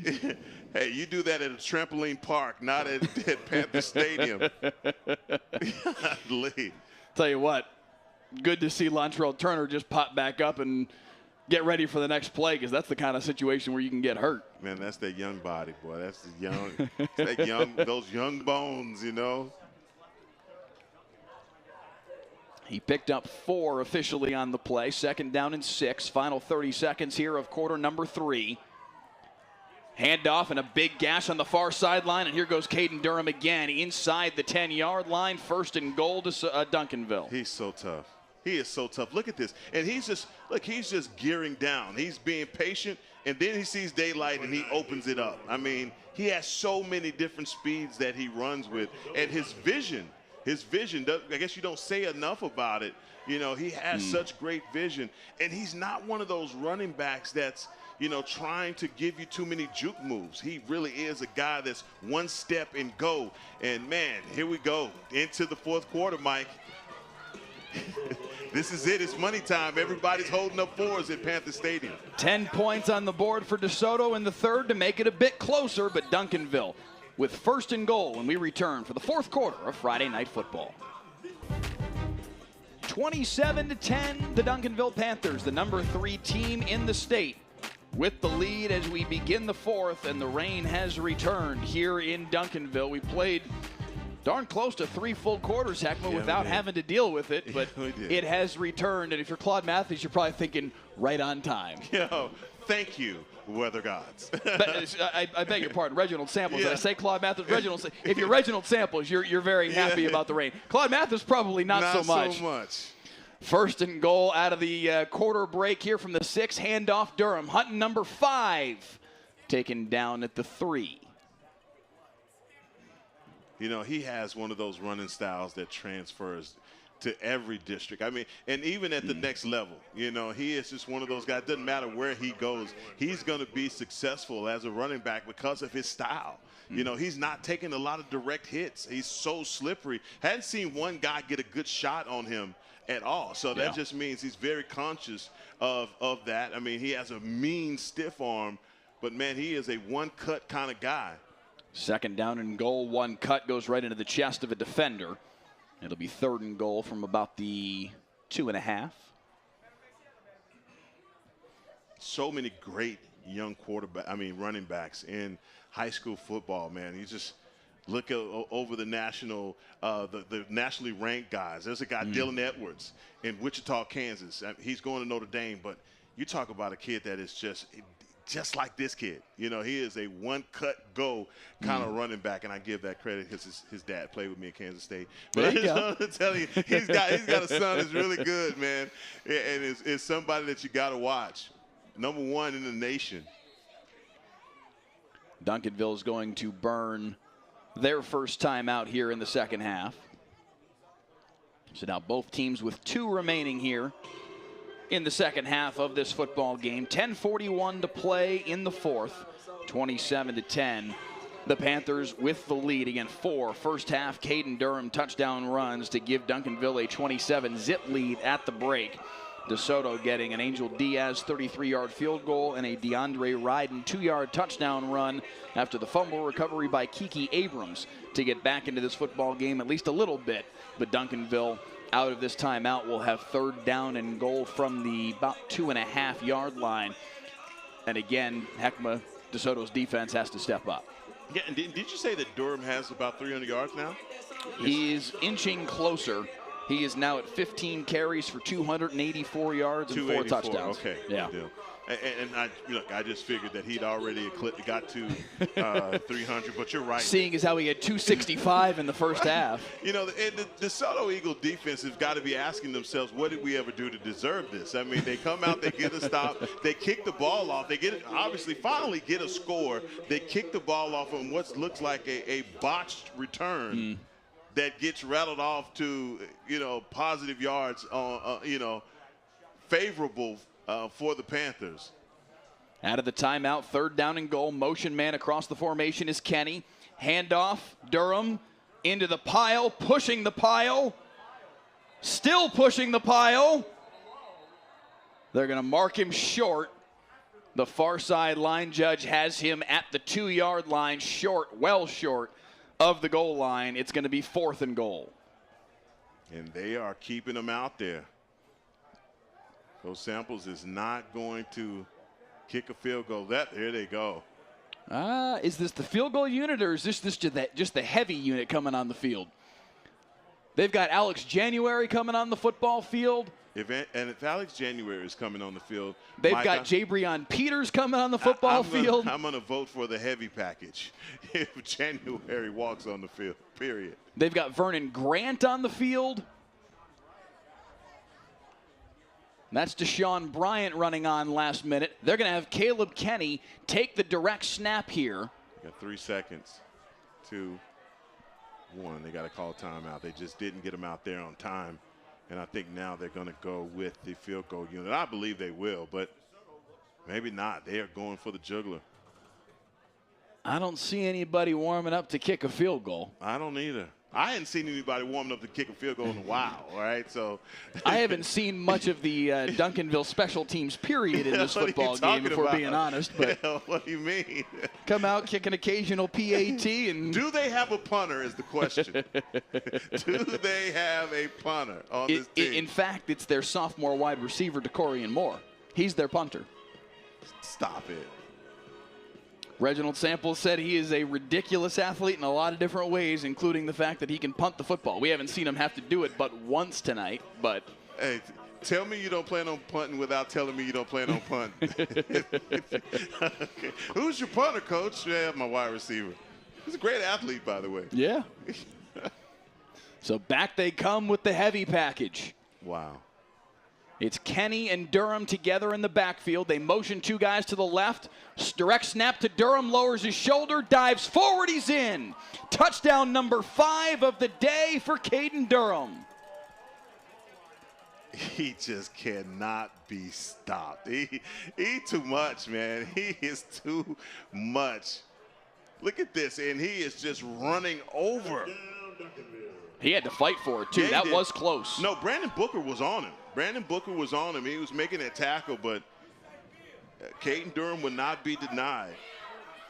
A 5th touchdown run on the day for Caden Durham. This one the shortest of the bunch, just a 2-yarder. And you can see right there Lontrell Turner counting them out for him. 1, 2, 3, 4, 5 touchdown runs for Caden Durham, the junior running back. And Duncanville back up by 23. And they look to make it 24 here with the extra point. And they do.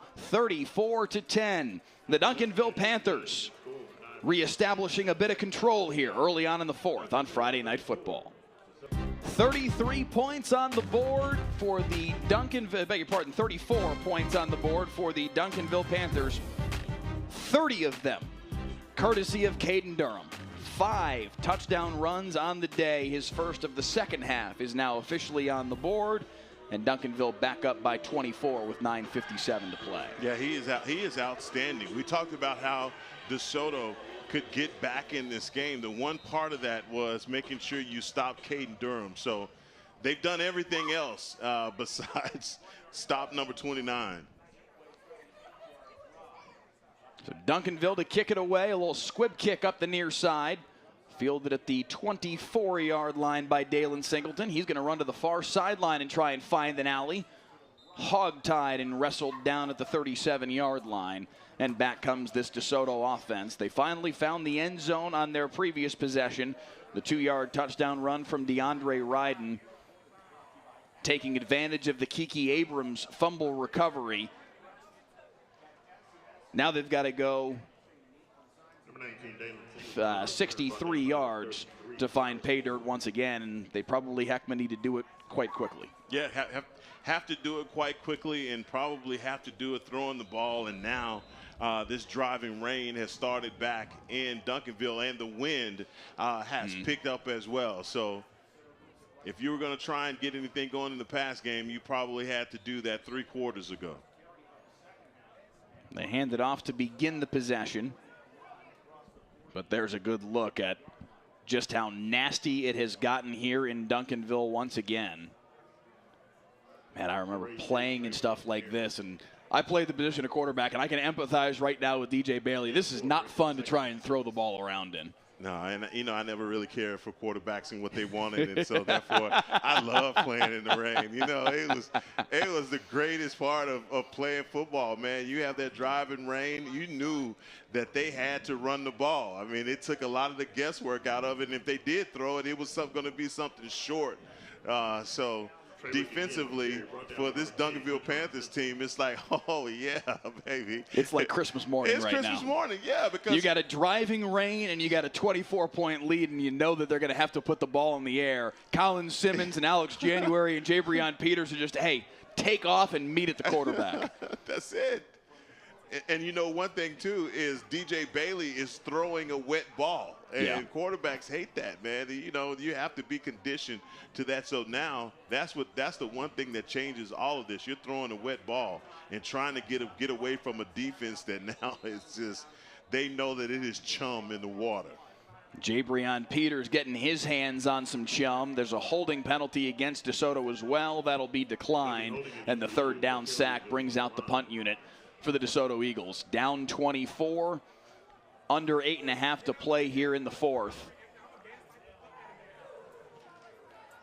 And the Duncanville Panthers look like they're well on their way to a district championship. No, and well deserved. They are so tough. We asked the question when we got an opportunity to speak with Coach Reginald Samples, just asking him, how does this team compare? You have to ask that question to someone that has coached the amount of years that he has with all the talented teams that he's coached. And he said, man, these guys are right up there. Yeah. Right up there. He's had some good teams, and he named the state team that got beat on the Hail Mary pass. He's like, Heckman, that's one of the best teams I've ever had.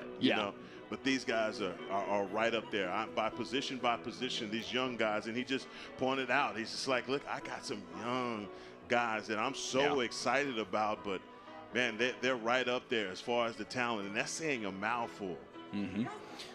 To that point, Angel Barron in the YouTube comment says, can Duncanville beat North Shore this year? We saw North Shore last night come back to beat Atascocita in another one of the games of the week across the state of Texas. North Shore ranked number 1 in the state right now. I don't know. It's hard not to look at what Duncanville has done tonight against a very, very talented DeSoto team and wonder, should the Panthers not be ranked higher than even 3 where they are right now?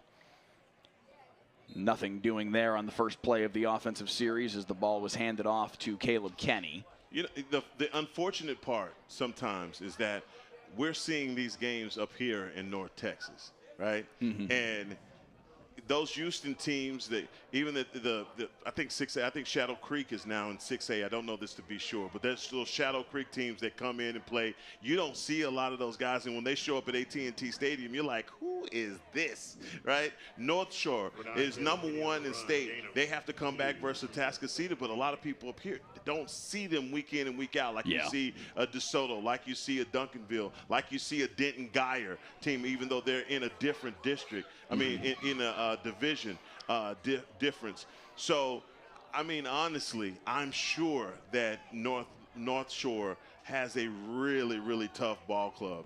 And when they do meet at AT&T Stadium, it is going to be a dogfight. Player down here for Duncanville. They're working on what appears to be the left knee. Is that Caleb Kenny, who was just carrying the football? He's so surrounded by bodies, it's hard to say definitively if that's him or not. Kiki Abrams kind of hung on for the ride, and you see that, oh, wow. Ouch. You see that left knee kind of buckle for him, and he, oh, man, he grabbed forward immediately. That is the last thing that you want to see. Caleb Kenny, the senior running back, he and Caden Durham are kind of the tandem there in the backfield for the Panthers. Obviously, Durham has done the lion's share of the work tonight, but Kenny, a quality back for them that has 3 rushing touchdowns on the year and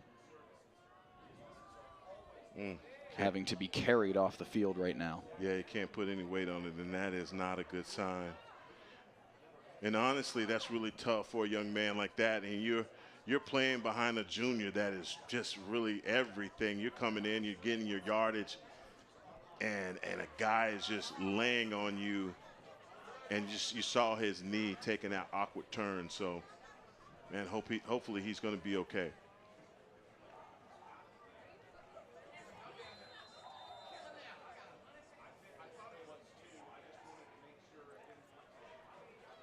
Out of the injury stoppage, it'll be 3rd down and a short 5 here.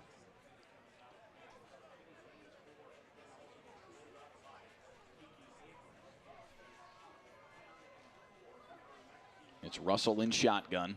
2 wide receivers to his left, handoff Durham, another big hole, and there goes Caden Durham again. Taken down at the 41-yard line. Nice job by Cayman Mathis to make sure it wasn't another house call, but what a job this Duncanville offensive line has done tonight, just creating gashes in the defense. Yeah, it really has been this offensive line and the job that they've done up front. I mean, you know, and it was something when we talked with Coach Samples about his offensive line. Not that he downplayed it. He's like, you know, I got a good offensive line. These guys do a good job.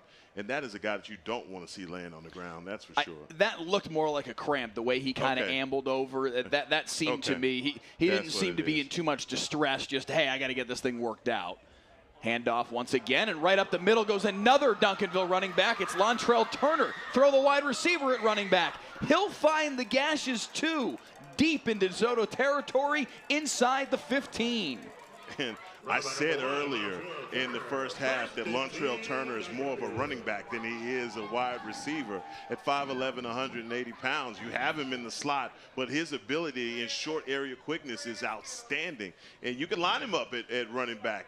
You see the speed on display immediately from number 1, Lontrell Turner. Sets up 1st and 10 at the 15, and with 5.5 minutes left in this football game, Duncanville trying to put the finishing touches on it. Handoff for Turner once again, and a little more short area quickness for you. Breaking away inside the 10, down to the 6-yard line. He's still going. Who else do they have? Who else do they? Mike, you want to go down there and take a carry? Because I'm telling you, this offensive line is opening up some pretty big holes. Heck, I'm pretty slow, but I'm telling you what, with how big the holes are, I might be able to find something. Goodness, they are opening up some holes, man. This is a good job by this offensive line. They mark him just shy of the line to gain. It'll be 2nd down and 1.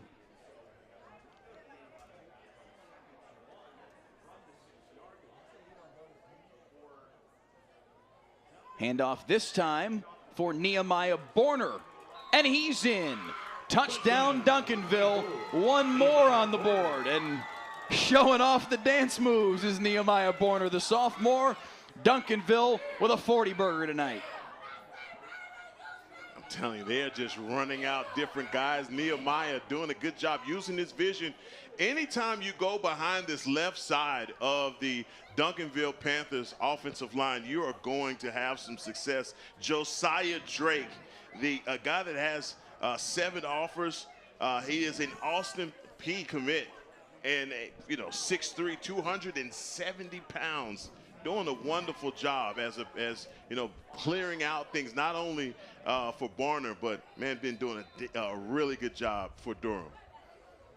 So the extra point here from Sebastian Benitez to tack one more on the board. Snap is perfect. Kick is through. And it's 41-0. 41-10 rather. Duncanville with the lead. Caden Durham with the first 5. Nehemiah Borner finding the end zone as this offensive line from Duncanville continues to just maul. Back in Duncanville, the Panthers well on their way to 6-0 in District 11 6A play and a district title. The number 3 team in the state showing tonight that perhaps they deserve for that number to be a shade smaller. Boy, what a dominating performance, and I don't think anyone could have envisioned this. I did not see this coming. You know, this is I don't think at any point, I think when they cut it to 17, you kind of thought that there was a little bit of life there, and then all of a sudden the Panthers shut the door back again, and you said it on that kickoff. If there was any hope, they pretty much left that. They laid waste to it. Marvin Duffy scrambled to get on top of that squib kick to make sure that the Eagles would have possession. Diving in there for Duncanville was Solomon Charles trying to make a play of it. 4:33 left here in the 4th, and back comes DJ Bailey and this DeSoto offense.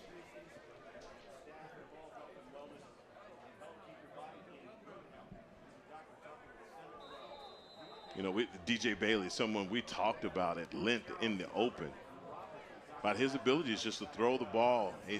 His receivers haven't had a lot of success. And, you know, for the Panthers, they have had to have been licking their chops for the opportunity to see Jonte Cook. They know who he is. Oh, yeah. You know, they know who he is. And both of these corners, Lamadrick Spencer and Keldrick Madison, have played lights out against one of the best wide receivers in the nation. Handoff here for Wisner running right side. Good cutback. Good job to stay on his feet and pick up 6 or 7 there.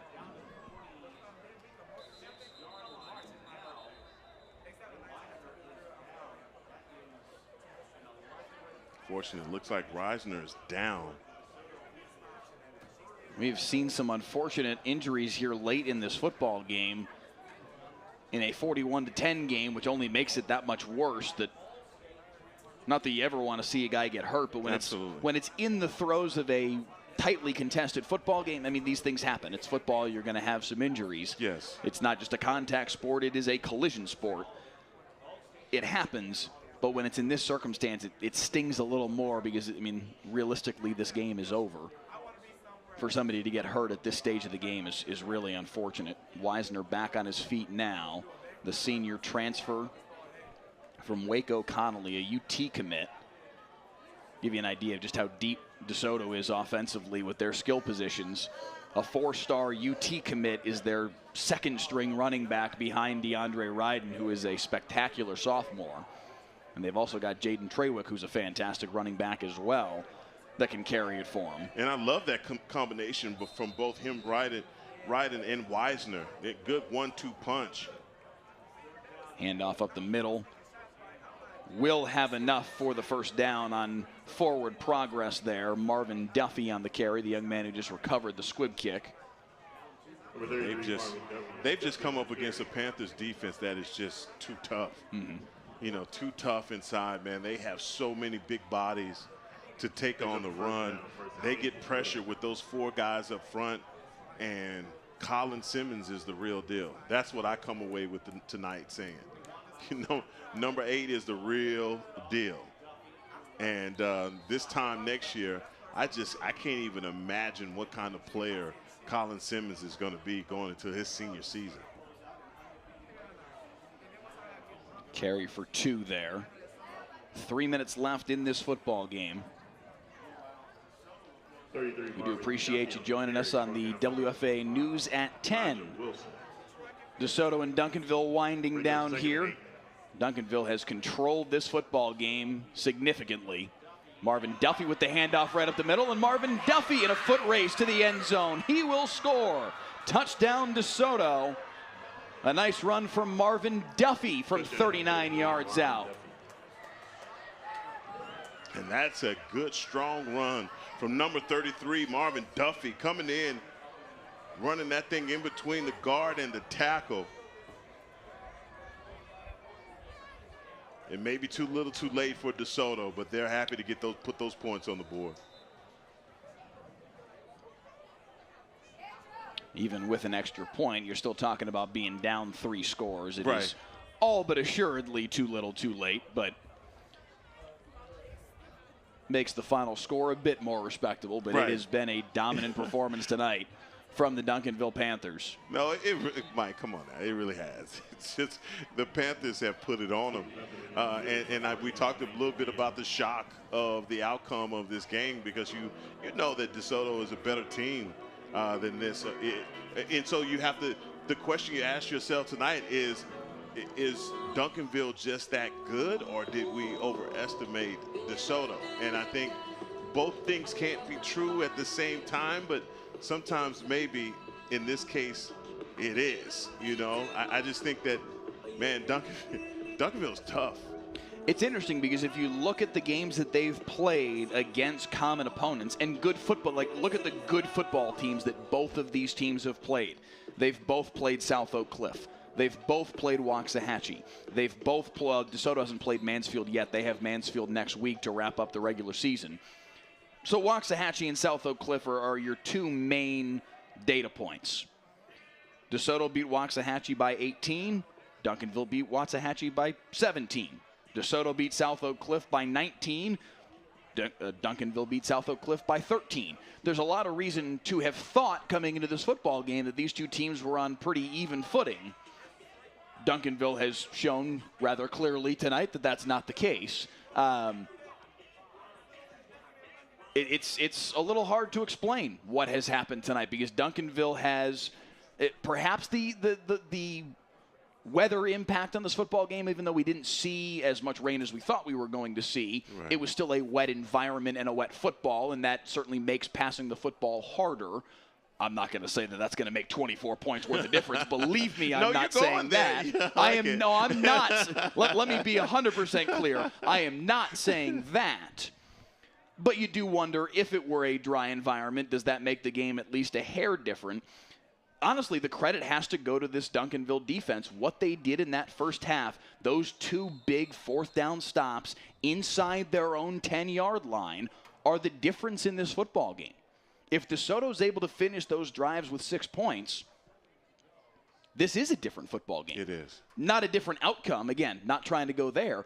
But it's a game that plays out far differently than what we saw tonight. It's not 27-0 at halftime. Maybe it's 27-14. Right. But then if you see 10 points in the third quarter from DeSoto, and all of a sudden, hey, it's a game. That's a lot. You're trying to really talk your way into DeSoto being in this football game. Yeah. And when it requires that much talking, that's how dominant Duncanville was tonight. But I don't know that there is. I don't know that if you're DeSoto, you look at this and go, oh, we're nowhere near the football team we thought we were as they go into the playoffs. I think they still have in 6AD2, which you made the point earlier, is not any easier per se than 6AD1, but maybe a hair. Yeah. Not much, but maybe a hair. You're not going to have as many supreme football teams in 6AD2 as you do in 6AD1. I think we're still, put it this way, I think we're still pointing toward a DeSoto-Denton-Guyer state semifinal. I don't think I've been moved off of that belief tonight. And we've seen Denton-Guyer. Yes, we have. And based off of that offense and that quarterback and that defense. Here's where I have changed tonight. Coming into tonight, I would have told you that I would have picked DeSoto in that football game. That is one thing where I've now flipped tonight. Okay. Now I'm saying I would take Denton-Guyer in that football game. If that's indeed how this all plays out and those 2 teams end up meeting in a state semifinal, that's where I have flipped, as the carry goes on the far sideline there for, once again, Nehemiah Borner. Flag flies in late in the play as Duncanville looks to just work off these final 108 seconds of this football game. So that's maybe one calibration, I guess, from this game where I've kind of flip-flopped a little bit. And I think, look, here's the thing that really doesn't have me concerned, Mike, but I think that if you're the DeSoto Eagles, you came into this game with it being a measuring stick game. You wanted to know how you measured up, okay? Yeah. And man, you gotta really throw this tape away. I don't even know how you get anything positive out of this as a club. Like, do you go in and you look at the film, and what positive do you have to come out of this? It's not a lot to go to because you shot yourself in the foot. Not only as players, but I think as coaches, they have got to take some of the onus as well. Those delay of games, those are on them. You know, so look, they've got to be better, and that's really the thing that is surprising for me, because you know that Coach Mathis came into this game looking at it like, I want to see, do my guys measure up to Duncanville, and I think they fell woefully short here tonight. After the penalty, 2nd down and a mile, and they drive him back here on the carry once again by Borner.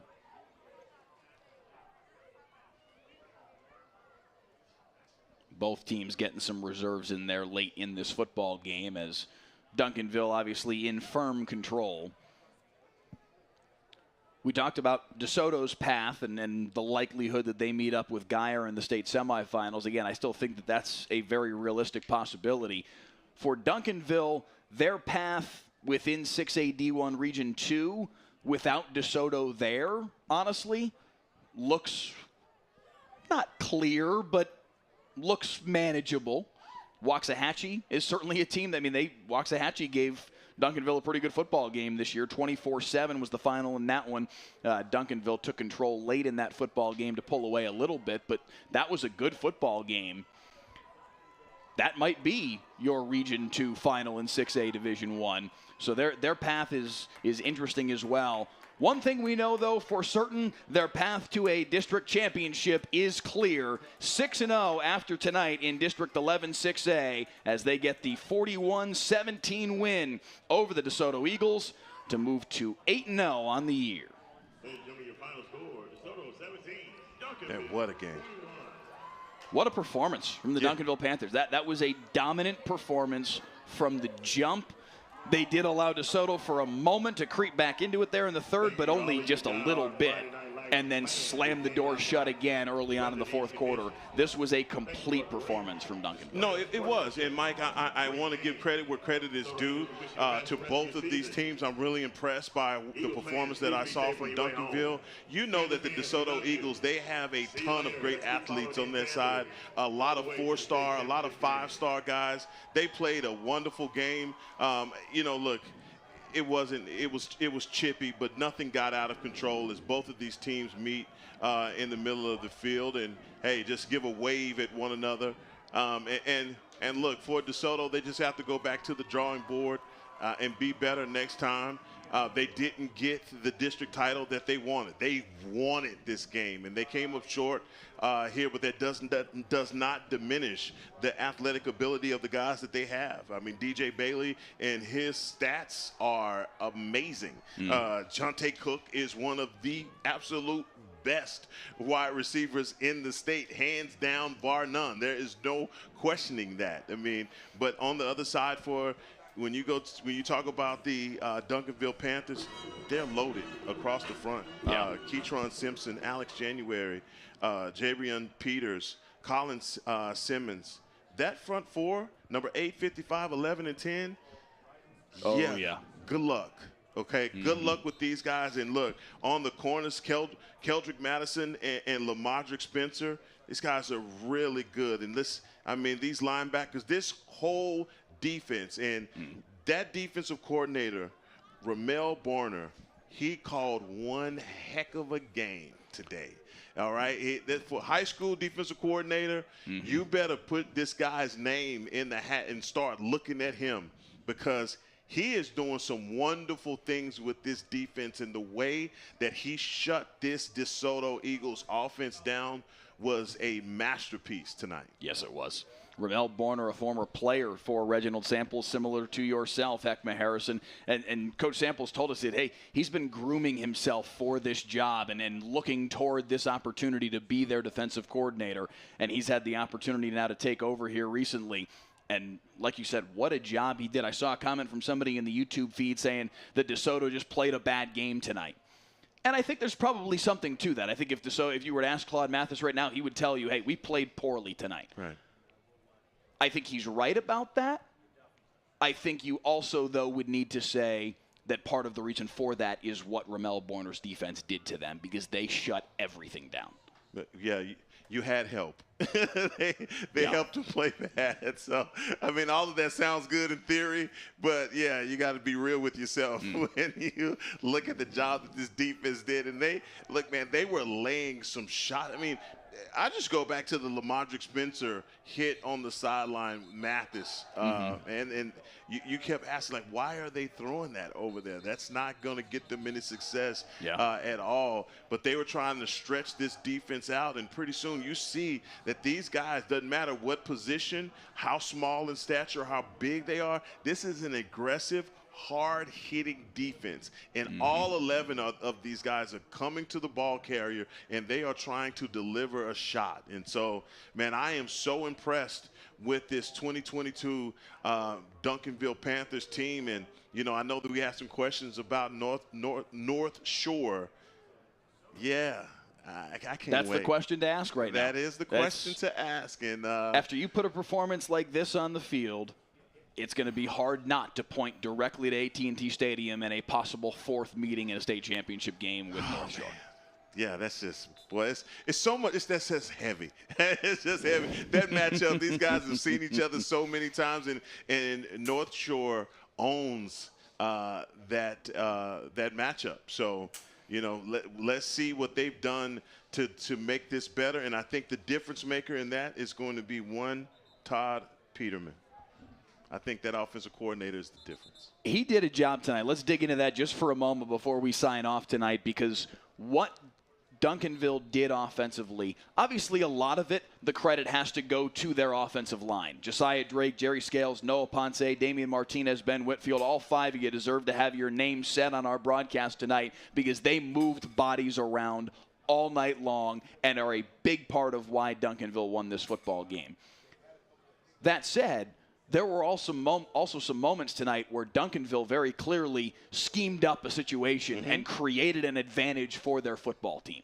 And a lot of that comes back to exactly what you're talking about, Todd Peterman, the former DeSoto head coach, who's now Duncanville's offensive coordinator. No, and obviously when you have a running game like the one you have with Caden Durham, it gives you a luxury that a lot of teams don't have. You know, you have a guy that can get you those yards, but also Lontrell Turner, okay, number one, he operates, I called him a running back in the first half. Yeah. You saw him, he took some carries, but he is a shifty guy. He's one of those receivers that, you know, it doesn't matter if he has two defenders barreling down on him. He can always make a move to escape.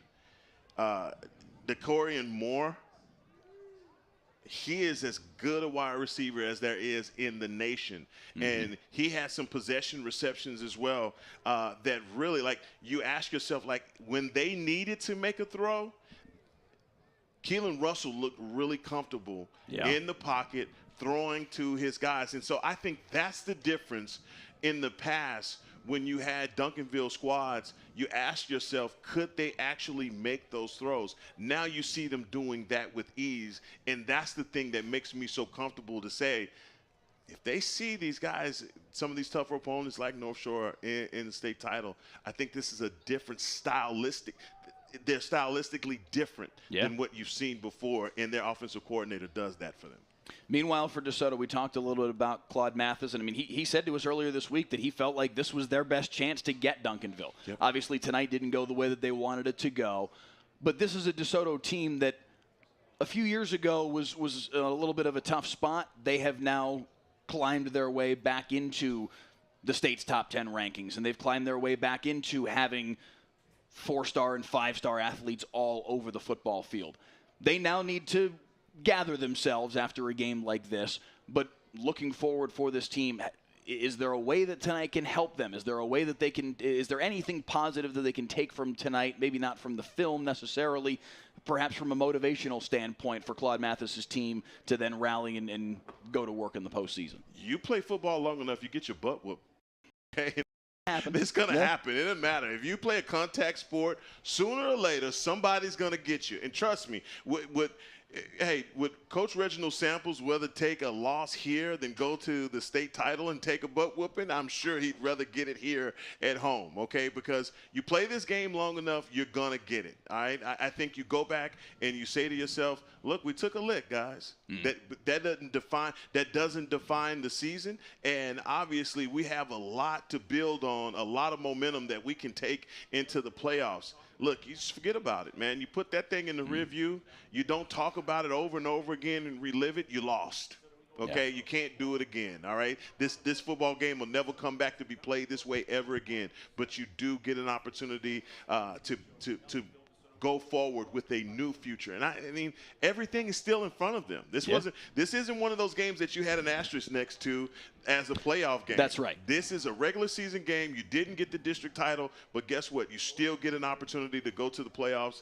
And I think that as I stated, and I went over the list of players that they have a ton of good players on this team. So they got a lot of they have a lot of youth as well. We pointed to the youth that the Panthers have, so do the DeSoto Eagles. And so, look, Coach Claude Mathis, the future is bright for both of these head coaches. And, man, I look for both of these teams to go far. DeSoto has a great – what they're looking at right now, if possibly going to D2, it's favorable for them. And I think anybody that sees DeSoto in their bracket, they're going to be scared to see the Eagles. DeSoto in 6AD2 is dangerous. There's no two ways about it. Next week on Friday Night Football, a district championship game once again. The Melissa Cardinals on the road against the number 10 team in the state in 5AD2, the Lovejoy Leopards. We hope you'll join us for a special Thursday night edition of Friday Night Football next Thursday at 7:30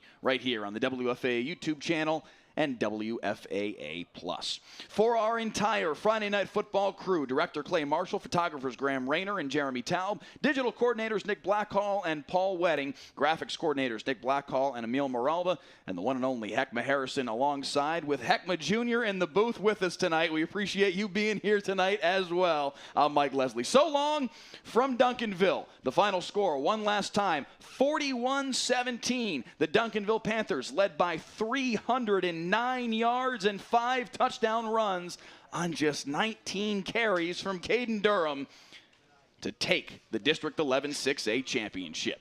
All our Friday Night Football broadcasts stream live and are archived in perpetuity on the WFAA YouTube channel and on the WFAA Plus app. This has been a proud presentation of WFAA TV. Tonight on Friday Night Football, it is the game of the year, bar none, period. Number 1 Duncanville at number 4 DeSoto, a pair of two-time defending state champions going head-to-head with a district championship on the line as well. Max Preps has named this the single best high school football game across the country this week. It is plausible that both of these two teams go win a third straight state championship this December. So the winner of tonight's game may well have the single best claim for the title, best team in Texas, when the 2024 season rounds to a close. The talent on the field tonight is second to none. I went and counted it up. Of the 44 starters listed by these two teams on their depth charts, 11 on offense and defense for both schools. Of those 44 kids, no fewer than 27 of them are headed to play Division I college football, and several others beyond this group very well may too. We all talk about how great Texas high school football is. There is no better example of it than tonight's game here at Eagle Stadium in DeSoto. You can watch live for free tonight at 7 o'clock on WFAA+. Pre-game show starts at 6:50, kickoff at 7. You can download WFAA+ to your TV using Apple TV, Roku, or Amazon Fire TV. Back on Friday Night Football, ready to kick this one off. Head coaches tonight for the visiting Duncanville Panthers, the legendary Reginald Samples, over 300 wins, finally, deservedly got his state title a year ago. And for DeSoto, Claude Mathis also got his first state championship, standing there at the 41-yard line with his trademark white visor, ready to go for this one. And it will be his football team that will receive the opening kickoff to start this football game off.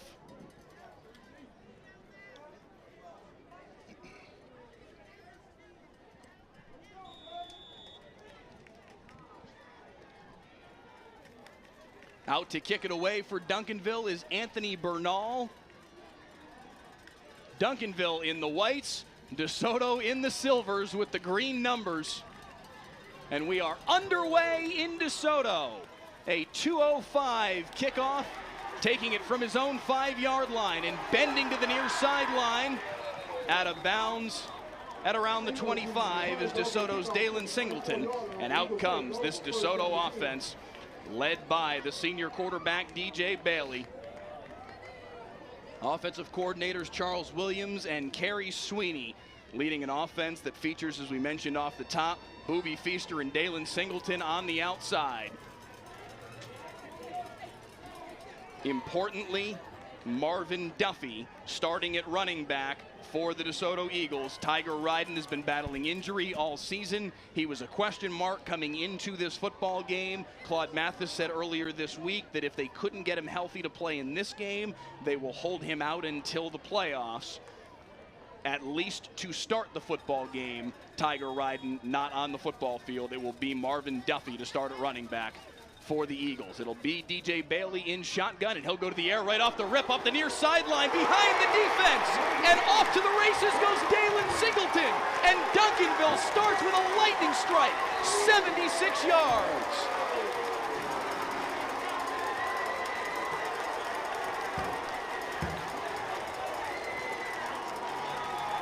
We talked about this matchup, and you see it, Dalen Singleton exposing on the outside, Ty Derek Brown in man coverage, and they start this with the fade ball, and just like that, the Eagles strike.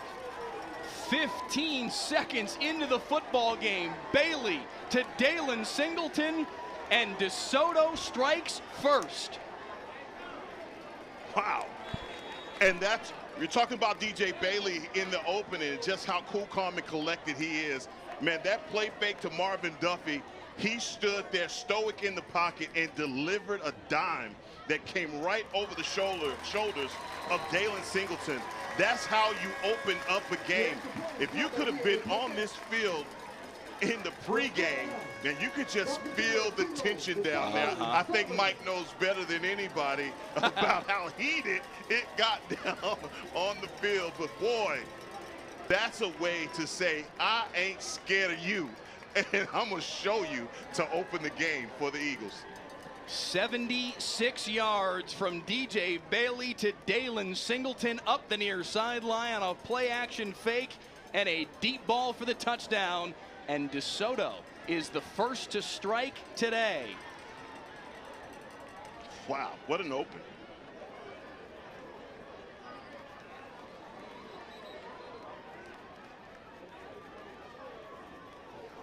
$2,700 of you with us right now on the WFA YouTube channel. Again, please click the like button, click the subscribe button, and drop a comment in our YouTube chat stream.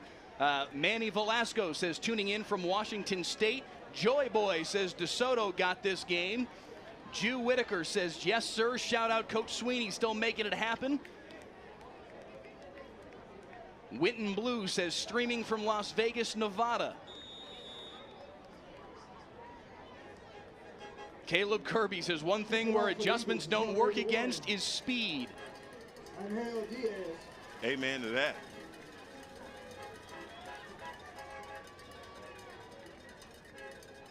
Wow, what an open. Incredible. Deep kickoff into the end zone, courtesy of DeSoto's Angel Diaz, and it will be a touchback, and out comes Keelan Russell and this Duncanville offense. Russell, a second-year starter, Caden Durham, his starting running back, on his way to LSU, a fantastic talent. Heckma, you talked about his speed pregame. DeCorian Moore, Asen Theus, Nate McCoy, the wide receivers on the outside, and Zach Turner, a really big and strong athlete playing tight end for him. Yeah, Zachary Turner is a kid that they had lined up at wide receiver, but it's just continued to grow and had to be put into that H-back tight end role, but he is a lethal receiver as well. First play from scrimmage, Russell over the middle. Quickly delivering the tackle for DeSoto is Macaulay McKellar. A gain of 6 on the play for Duncanville. Yeah, just a quick set right there for Keelan Russell. Another really exceptional quarterback on the field. Hadn't talked about him, but man, a kid with a great arm. Stacked up is Caden Durham. It's going to go down as a loss of 2 on the play. And the near side DeSoto sideline, Heckma Harrison, there is some life. We talked about it pregame that a DeSoto win today would be an upset, would be a pretty seismic shock. Even as the number 3 team in the state and the defending state champs in 6A D2, Duncanville is seen as this big bully on the block that how could somebody possibly beat them? What a start for the DeSoto Eagles. 3rd down and 6 here.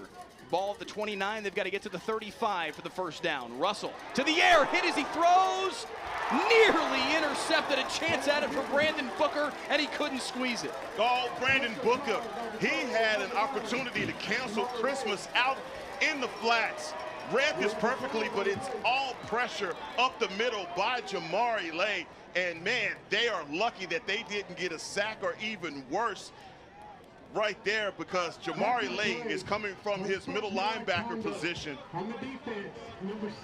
like a Scud missile with the pressure on Russell. It is a penalty, though, on DeSoto. A personal foul against DeSoto, and that's going to give Duncanville a free first down, a massive penalty.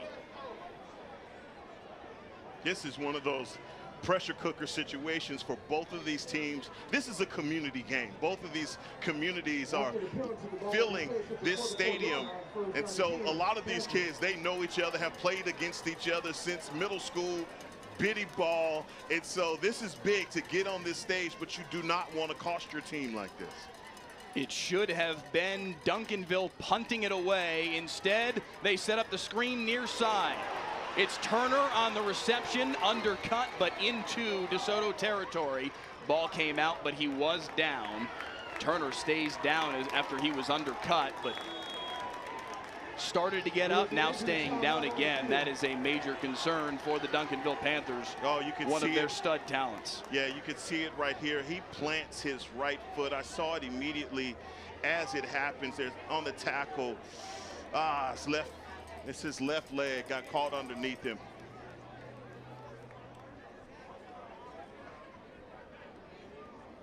He is a big target. As you saw, they set the screen up for him. He was out front, out in the middle of it, and man, let's just hope that he's okay. Zach Turner, just a sophomore, but super talented. You talked about it off the top of the broadcast.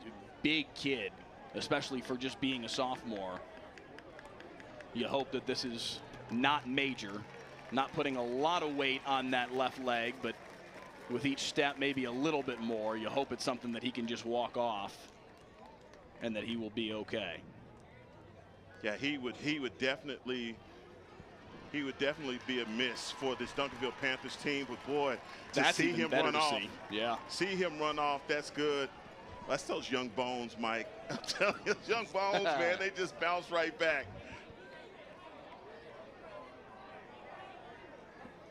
So after the screen pass to Turner, 1st and 10 for Duncanville in DeSoto territory at the 43.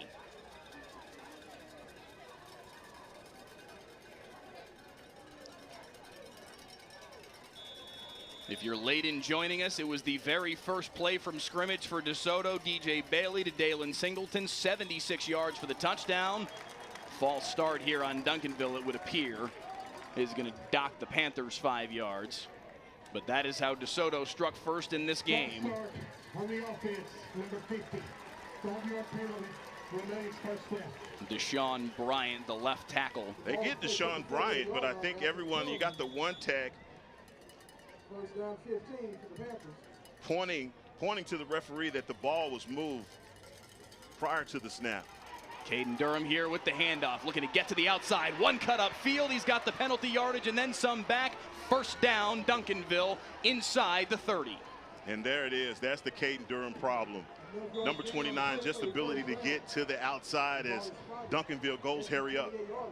Over 4,000 of you with us now on the WFA YouTube channel as Durham knifes his way up the middle for another first down. A gain of 12 on the play, and Duncanville's looking to get back to the line of scrimmage quickly here. Durham again, this time the defensive front from DeSoto up to the task. Marshall Curvin, Jairus Guy in the middle there, plugging things up and creating what will be second down and 10, no gain on the play. And also Jason Douglas out on the outside, just playing his defensive end position and squeezing that tackle down to get his palms on Caden Durham. Second and 10 from the 17. Russell swinging it near side. Asen Theus on the receiving end. Blockers not able to create space for him. He's able to gain 3 on the play. It'll be third down and 7. And Desmond Brown Alexander and that wide receiver core is just basically trying to create that room. Nate McCoy as well. You see a lot of teams practicing these screens, and it's 3 versus 3 to make those DBs make a decision. To find a crease and maybe get to the end zone, but they have that's a good job by the DeSoto Eagles of diagnosing and getting the tackle. Third down and 7 now for Duncanville, excuse me. Handoff, Durham, nowhere to go. Jairus Guy there again. Fourth down for the Panthers. And big number 90, Guy, again, just so violent at the line of scrimmage and point of attack, making it hard for this Panthers offensive line to open up those holes that they're accustomed to seeing to get Caden Durham out of the backfield. So far, this has been a matchup down in the trenches. And bringing up an important, is this second or no, this is fourth down. They have forced Duncanville to try a field goal here from the left hash. Jonathan Batris on for the field goal, high snap. Hold is down. The field goal is good. And Duncanville is able to pay off their opening possession with 3. 7-3, mid-first quarter on Friday Night Football. The DeSoto Eagles with the early advantage in the biggest game of the year. 7-3 our score. The DeSoto Eagles starting things off with the DJ Bailey to Dalen Singleton 76-yard touchdown hookup on the first play from scrimmage to take that 7-0 lead. Now DeSoto with a 29-yard field goal from the left hash, courtesy of Jonathan Batris to answer back. And it's 7-3. It will be Singleton from his own 4-yard line, looking for a crease right up the middle. Dalen Singleton again. Dalen Singleton's already got 1 touchdown. He's hunting for another. Dalen Singleton, 96 yards. The track star with the touchdown.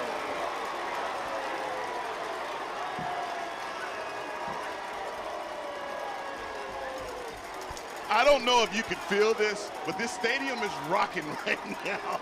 And this home crowd is pouring it on that run from Dalen Singleton. As soon as he saw daylight, nobody was catching him. Man, I know what you're thinking. What? Say it. Halloween is approaching, and that's Friday the 13th on a Saturday. If you're thinking that, then I'm telling you, so I wasn't thinking that. Let's let the PAT play out here. The extra point is up and through, and it's 14-3. That's what I'm wondering. Clay Marshall, our director, can we see that replay one more time? Again, there is no replay in Texas high school football. But watch the kickoff return here from Dalen Singleton, and watch at the very end. Did he go? LaShawn McCoy's the name. But Deshaun Jackson, thank you. Did he go Deshaun Jackson here at the very end? Where did that football come out? Did. Oh, boy. Oh, my goodness. Oh, boy. I'm not sure. You know what? I didn't say it. If you go back and look at his first one, I think he did the same thing on his first one. Did he really? Yes. Oh, my. Okay. Now, again, no replay in Texas high school football unless it is the 12 state championship games at AT&T Stadium. It's the only place around the state where the infrastructure is in place to do it. So the touchdown stands. Nothing is coming off the board, but just interesting. Yeah. And the YouTube comments are lighting up. XD Jordan says he fumbled. Sir $3 says, my gosh. Alejandro Mendoza, that ain't no TD. OG Keefe says he dropped the ball. There's a case to be made. It matters not. And if we're really being honest here, from a practical perspective, very obviously he was going to score a touchdown. It doesn't really impact the way the game was being played, other than the DeSoto coaches may use that as some teach tape over the course of the coming week. Oh, yeah, they're going to talk about that, because that could cost you, especially in a state title. You don't want to make a mistake like that. On the return here for Duncanville, Asen Theus with a nice return, brings it out to the 26-yard line. And that's where Keelan Russell and company will get back to work, but down 14-3. Couldn't have predicted that. Mike, couldn't have predicted that. I think we're all a little shocked right now. DeSoto has, like, this is a shook up soda can kind of opening right now for the DeSoto Eagles, and they have splashed all over the Panthers. First play from scrimmage here on this second drive, and Russell thrown for a loss.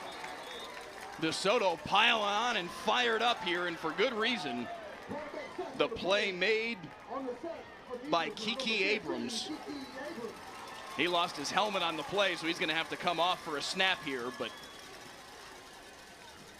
I tell you, these guys up front for the Eagles are playing fantastic, as you saw from Abrams right there, not fooled by the ball fake and keeping his eyes on Keelan Russell.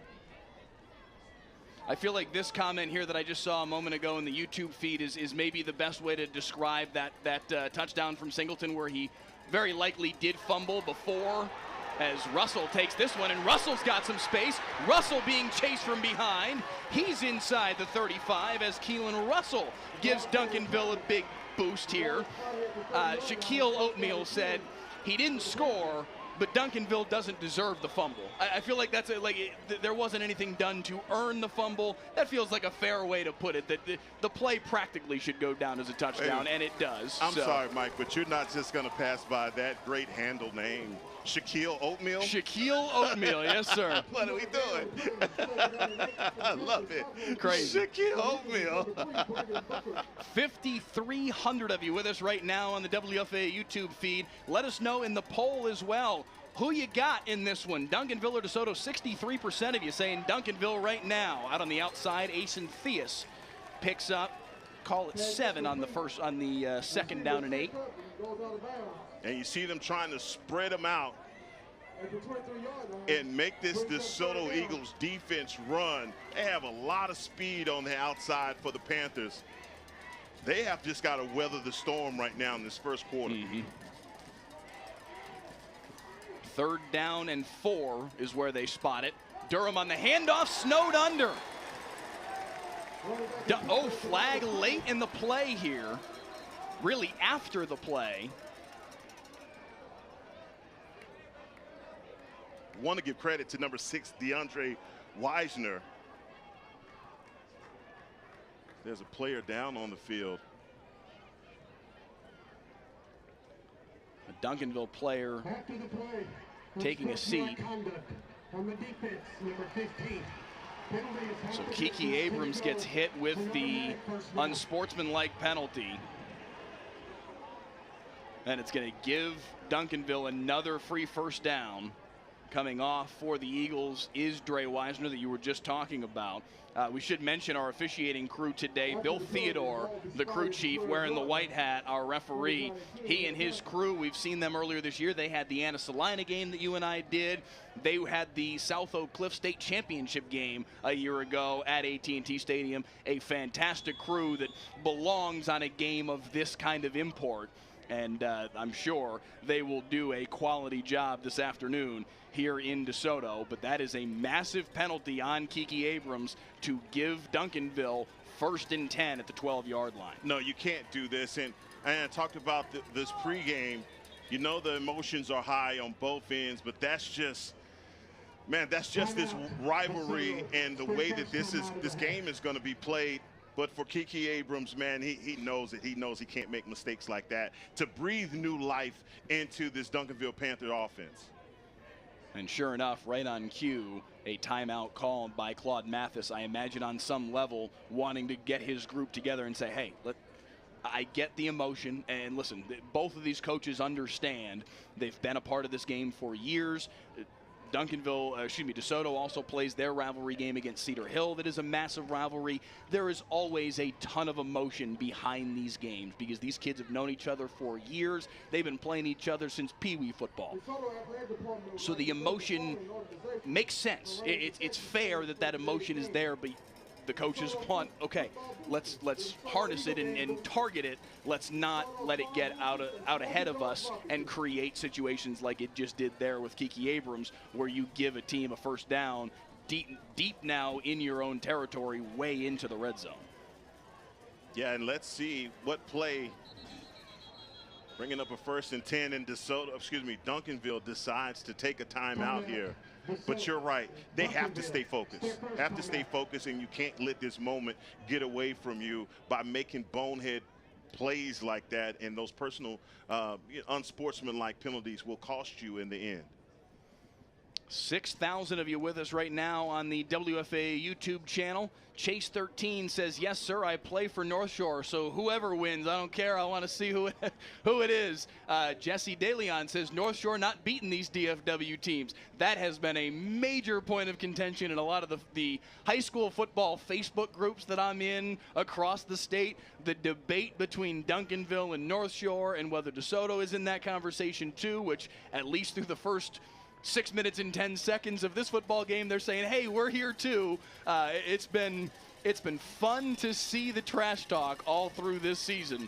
These two teams certainly part of it. Caden Durham with the handoff. No, Russell's going to keep it himself.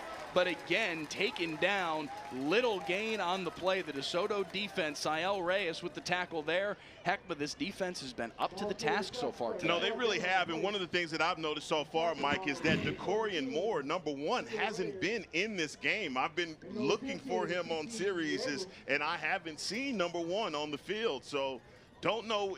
Got a little opportunity to speak with the coaches before the game. Obviously, they wouldn't tell us if they were missing a player of that magnitude. Well, but I did directly ask the question to Reginald Samples pregame. I said, are you guys healthy? He said, we're okay. I said, is anybody not going to play? And he said, no, everybody's playing. So that is a surprise. End zone shot. Knocked away. Mario Buford in single coverage.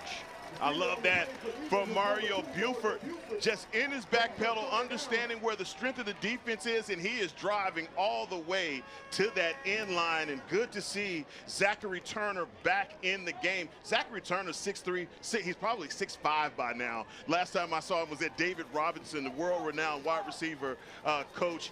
He also coaches Zachary Turner in the offseason, just skilled position. This kid, is that jump ball right there, I've seen him make that play 100 times. I'd go right back to it. 3rd down and 9. Durham switches from right to left here for Russell. Russell looking end zone, fires middle, knocked away. He was hit as he threw. It was nearly picked off. Caleb Holmes couldn't squeeze the interception, but it's another 3rd and long stop for the DeSoto defense. Will Duncanville decide to kick the field goal? It looks like the answer is yes. Wow. This is huge, though, Mike, for this DeSoto defense to hold them in the red zone twice. Yeah. And look, I'm not going to say because someone is missing or not, but I think that's a huge component to your offense that you're not seeing if you're Duncanville, not having DeCorian Moore on the field.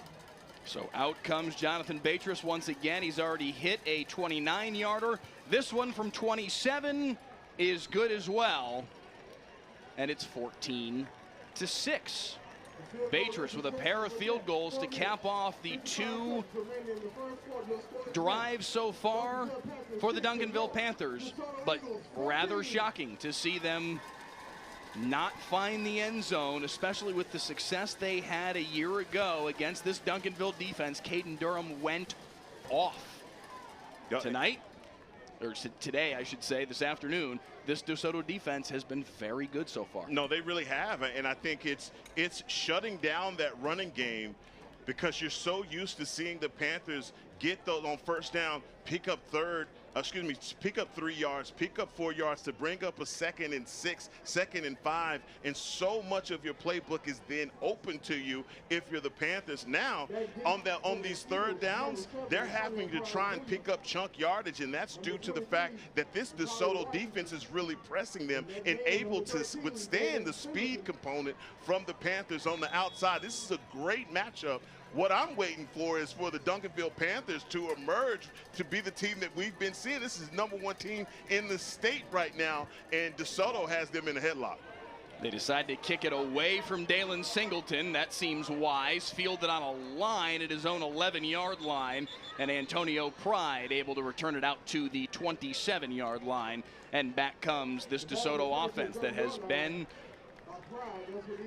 on the field for one play. Chilling. That's an actual stat. 4 minutes and 48 seconds left in this first quarter. They lead 14-6, and the DeSoto offense has been on the field for one snap. They need to warm up again. You had to start all over again in team warm-ups. These guys are cold. They've been sitting on the sideline drinking Gatorade. Handoff coming near side for Marvin Duffy. Undercut after a gain of 3. Number 27, Duffy on the carry. Yeah, Marvin Duffy, another great running back as well, backing up Tiger Reardon, and really want to see Reardon be healthy. Know how explosive he is. The dislocated elbow. A little bit of extracurriculars after this play, and a flag flies in. Claude Mathis pointing out the offending party and throws his hands up and says, "Okay, you got it, you got it." The flag comes in, and that will, it appears, go against the Duncanville defense. So we've seen both defenses have been the ones that have gotten caught with their hand in the cookie jar with a little extra emotion today. Sportsmanlike conduct from the defense, number 2. 15 yards is added to the end of the road. It's an automatic first down. That's number 2's first sportsmanlike foul. Kadavian Dotson Walker, the offending party this time, and that's going to walk the DeSoto offense down to the 42-yard line, 1st and 10. Yeah, you just, for both of these teams, and you got to know, the coaches have got to let them know that this official squad, the official helmets flying everywhere. These officials have a quick trigger, and they're going to throw that flag, and can't be mouthing off and running up into the face of another player. Javian Council had his helmet ripped off. He was the one who made the tackle anyway. And credit to him, he knows the rules. He waved his replacement off and said, no, my helmet got ripped off because of a penalty. I can stay, and he's gonna be able to stay on the field here. Personal foul, hands to the face from the offense, number 58. 15-yard penalty from the previous spot. Repeat first down. So Leon Brigham gets tagged with the penalty, and DeSoto ends up giving those penalty yards right back. Yeah, and Brigham, he is matched up with Council. That's going to be a war down there in the trenches between these two.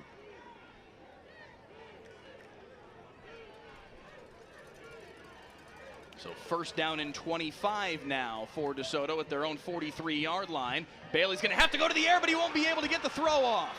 Knifing through for the sack is Mason Williams. Now that's the Duncanville Panthers that I know. All pressure, and number 5 comes from the wheel linebacker position to shut things down, recognizing that DJ Bailey is about to try and unload another pass down the field. The Panthers are not just sitting back and waiting anymore, and you saw that from Mason Williams. 2nd down, and right now it says 25, but it's even longer than that. They try and go with the delayed draw up the middle, and nowhere to go for Marvin Duffy, ripped to the turf. They call themselves deep block, and you see it on the outside. Number 5, Mason Williams, is joining the party right now because he is not going to lose contain on the outside. Makes an amazing tackle. It'll bring up a 3rd and long for the Eagles. Ball sits at the 35. They've got to get to the 32 on the opposite side of the field to pick up a first down. Pressure off the edge on Bailey. Spins away from him, but can't get away. He does get away. Somehow got away from Colin Simmons, but the pass is knocked down by the second wave as Alex January got his hands on it, and it's 4th down. Well, Mike, I thought we would agree that every time we said number 11's name, we would say Alex January, February, March, and April, because that's how big number 11 is. What a huge, huge kid. And he's able to get his hand up and get the deflection, but I'm just as impressed that DJ Bailey is able to get away from Colin Simmons. That does not happen. That does not happen. Alex January, a 4-star prospect in his own right, 6'4", 325 on his way to UT. DeSoto has to punt for the first time today. Oh, wow. Wobbly punt that checks up at the 32, checks backward to the 34, and that's where it's down. You mean to tell me Alex January, he's going to UT as well? Let me tell you something. Training table at UT. Just get all the biscuits and gravy together, okay? Just get it together right now.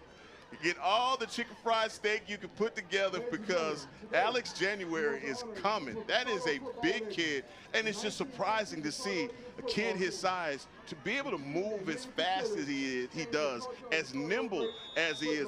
A very special product on this Duncanville defense, and man, can't wait to see what he does at the next level. There aren't enough Hawaiian rolls in the world for that group. They run the option here, pitch it to the outside here for Asen Theus, but Duncanville strung out by this DeSoto defense.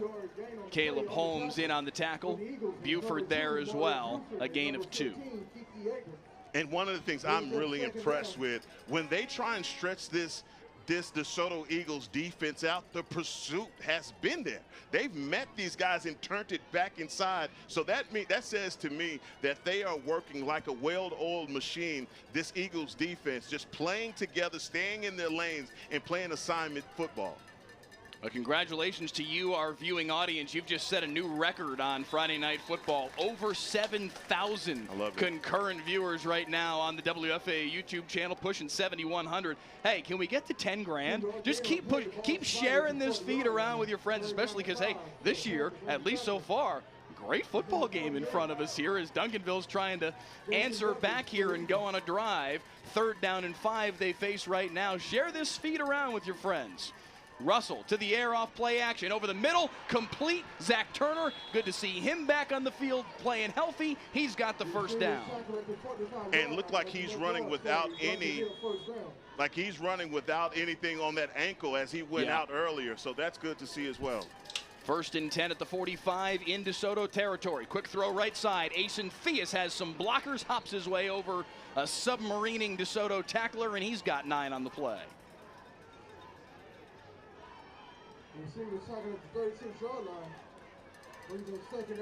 Second and 1. Handoff Durham, running near side. He's got some blocking on the outside. Caden Durham into the second level. Will not be caught. Touchdown, Duncanville. 36 yards. And that's what we're used to seeing, Mike. Caden Durham getting to the outside and making life difficult. Look at how easy this is, reading his blocks to the outside, and as soon as he sees daylight, he explodes right to the pylon. And just like that, the Panthers are showing you, hey, we've taken your first initial blows, and we're going to answer. It looks like Duncanville will indeed go for 2 here and look to tie this game up early on at 14 points apiece. 36 yards on the Caden Durham touchdown run. Now Durham's going to take the direct snap from center. Cuts back, finds some daylight, lunges in. And late first quarter, we are tied. 14 all. And my question is, how did he get through this tackle? That's just strength and determination for Caden Durham to get that 2-point conversion. 53 seconds left in a first quarter that has taken 34 minutes. 14-14 on a special Saturday edition of Friday Night Football. We'll keep it right here. We'll tell you that next week on Friday Night Football, it is a Thursday night edition, as we will be in McKinney. The McKinney Lions hosting the Prosper Eagles in what will be a district championship game in that district.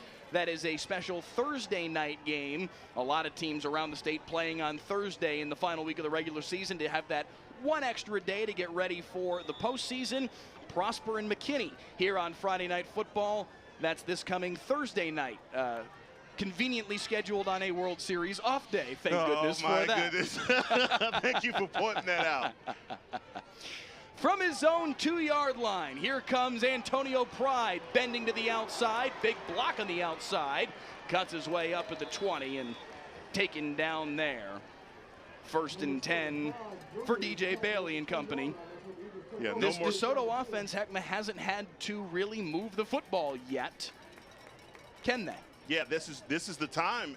Obviously, this first quarter, a bunch of action, a bunch of back and forth. You talked about this. They were sitting on the bench for a lot of that first quarter because they only had to be out for one play and score to Dalen Singleton. Now, scores tied up, 45 seconds left here in the first quarter. They're going to have to manufacture a drive to get some scores. Quick throw near side. Blocking on the outside and cutting up field for a few is Jakiri Washington. In the same theory, especially when you have a defense with that much speed, make those guys get on their horses and pursue. And you saw great pursuit right there from the Duncanville defense. E.J. McKinney with the tackle. 2nd and 6, quick throw near side, complete to Antonio Pride. He's got the first down and then some outside the 35-yard line, and they move the chains. Yeah, they are testing those boundaries. DeSoto doesn't have to snap it here before the end of the quarter, but they will. Bailey now with nowhere to go. Just has to throw it away. Flag on the play. That was a disaster for DeSoto from the jump. Well, Tadarick Brown just diagnosed the play and held up the wide receiver. Holding on the offense, number 58. 10-yard penalty from the previous spot. Remains first step. They could have just let the clock expire and gone to the second quarter. For some reason, hurried it up and snapped it, and then they were completely discombobulated. Tadarick Brown, as you said, read the play perfectly, and suddenly DJ Bailey had nowhere to go with the football. And then to add insult to injury, it could have just been a throwaway. They get the holding penalty. Now DeSoto trying to claim that that's going to be against Duncanville defensively. We'll see what the officials say. False start. 75-5-yard penalty. First down. They get Ronell McLean, the left tackle, for moving a little too soon. You know, there's got to be a little grace and forgiveness out there for McLean because he has Colin Simmons in front of him, and I don't blame you. There is something to that for sure. I don't blame you. First down and a mile. That ball bobbled but caught, but nowhere to go for Jakiri Washington, and that will, I think, mercifully be the final play of the first quarter, but now a flag on the play afterward. Duncanville's players clapping as Washington is being held back by the officials. There has been a lot to this first quarter, football and otherwise. And our officiating crew again with things to sort out here.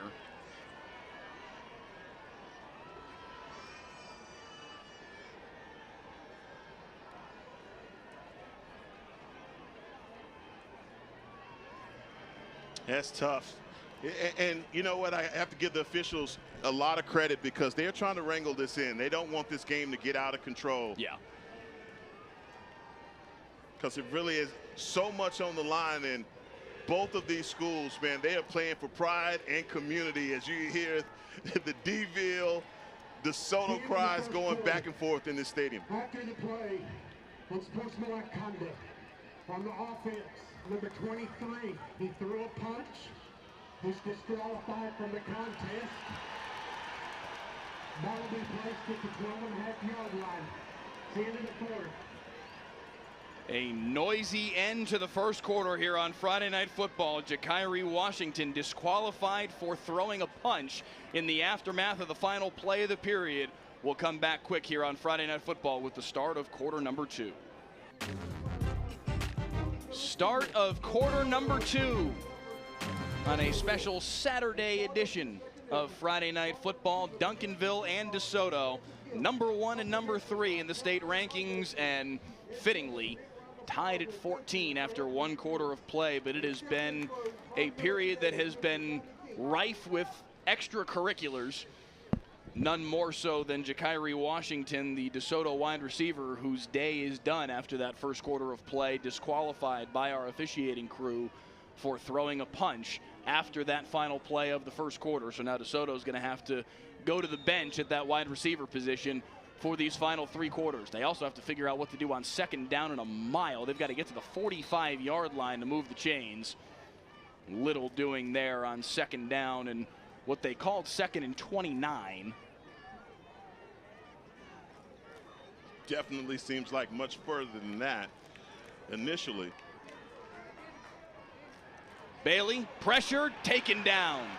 He thinks he's still on his feet, so do the officials. He throws over the middle, he's got a man complete. Out across the 40, they won't get the first down, but Dalen Singleton out to the 42-yard line, and it's going to be 4th down and 3. I don't know how he wasn't down. Nehemiah Barner looks like he has him in his grasp coming from the Sam linebacker position. His elbow is down. That should have been down. Again, no replay in Texas high school football. There is also some disagreement. The scoreboard reads 3rd down. The down marker on the far side reads 4th down. Yes. And I think the officials are now having to sort that out. Did the play at the end of the first quarter count as a down, or because of the penalty, did it reset 1st down? Apparently the people running the scoreboard thought that it was still 1st down at the start of this quarter. The sticks thought it was 2nd down. Now the scoreboard has changed to read 4th down, so it seems that maybe the sticks are winning out here. But Reginald Samples has his arms stretched out wide, wondering what's happening here. And wow, they're going to bring this back. Amazing play. Amazing play, but when you saw DJ Bailey go down there. Sideline interference from DeSoto. The official ran into an assistant coach. 15 yards from the end of the run. Oh, that's what's bringing it back. So they're not changing the ruling. I saw the official pointing back. That's what it is. It's a 15-yard penalty against DeSoto for sideline interference. An official ran into someone on the DeSoto sideline. That's what created this penalty. So now, instead of, I think we have sorted it out that it is 4th down, although that piece is still a bit hazy. Wow. We got a lot of flags, a lot of things going on, and usually you got the get-back coach, right? The get-back coach on the sideline is always getting everybody away from the official. Does DeSoto know that it's 4th down? Is it 4th down? Now the sticks say 3rd down. Okay, 3rd down, and they've got to get to the 45-yard line. 3rd down and 14. Because there's no way DeSoto's going for it on 4th and 14 at their own 27-yard line. Should be 4th and 18. It's 3rd down and 18. Pressure off the edge again on Bailey. He steps up past it, fires over the middle. He's got Singleton, and he'll have, I think, enough for a 1st down. He will on 3rd down and 18. What a play by DJ Bailey. And DJ Bailey just calm, recognizing that he has the pressure behind him. Man, really wise beyond his years as a quarterback when you see him step up in the pocket like that and deliver a strike to Singleton. That's a big pickup right there for the Eagles. Incredible connection between Bailey and Singleton, and they move the chains. Now the handoff goes off the left side for Duffy. Hops his way across midfield, a gain of 6. It'll be 2nd and 4. They get Kadavian Dotson comes up and fills that hole and gets the tackle. And boy, you don't want to see a guy like Council down. Big number 99. He has been battling him and Leon Bingham going at it. And you can see the frustration from Javian Council at staying down after this play. Colin Simmons checking on him as well.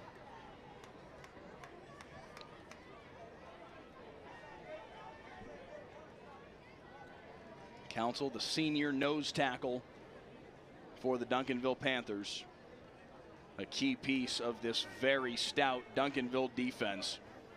They have had a remarkable season statistically. Look at what Duncanville has done on the defensive side of the ball this year. In 7 games, they've given up 26 points. That is amazing. A ridiculous stat. Obviously, 14 today would up that total to 40.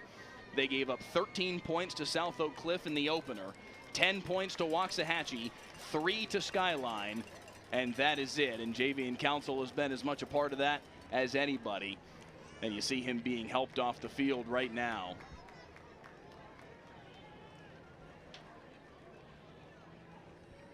Duncanville does have depth.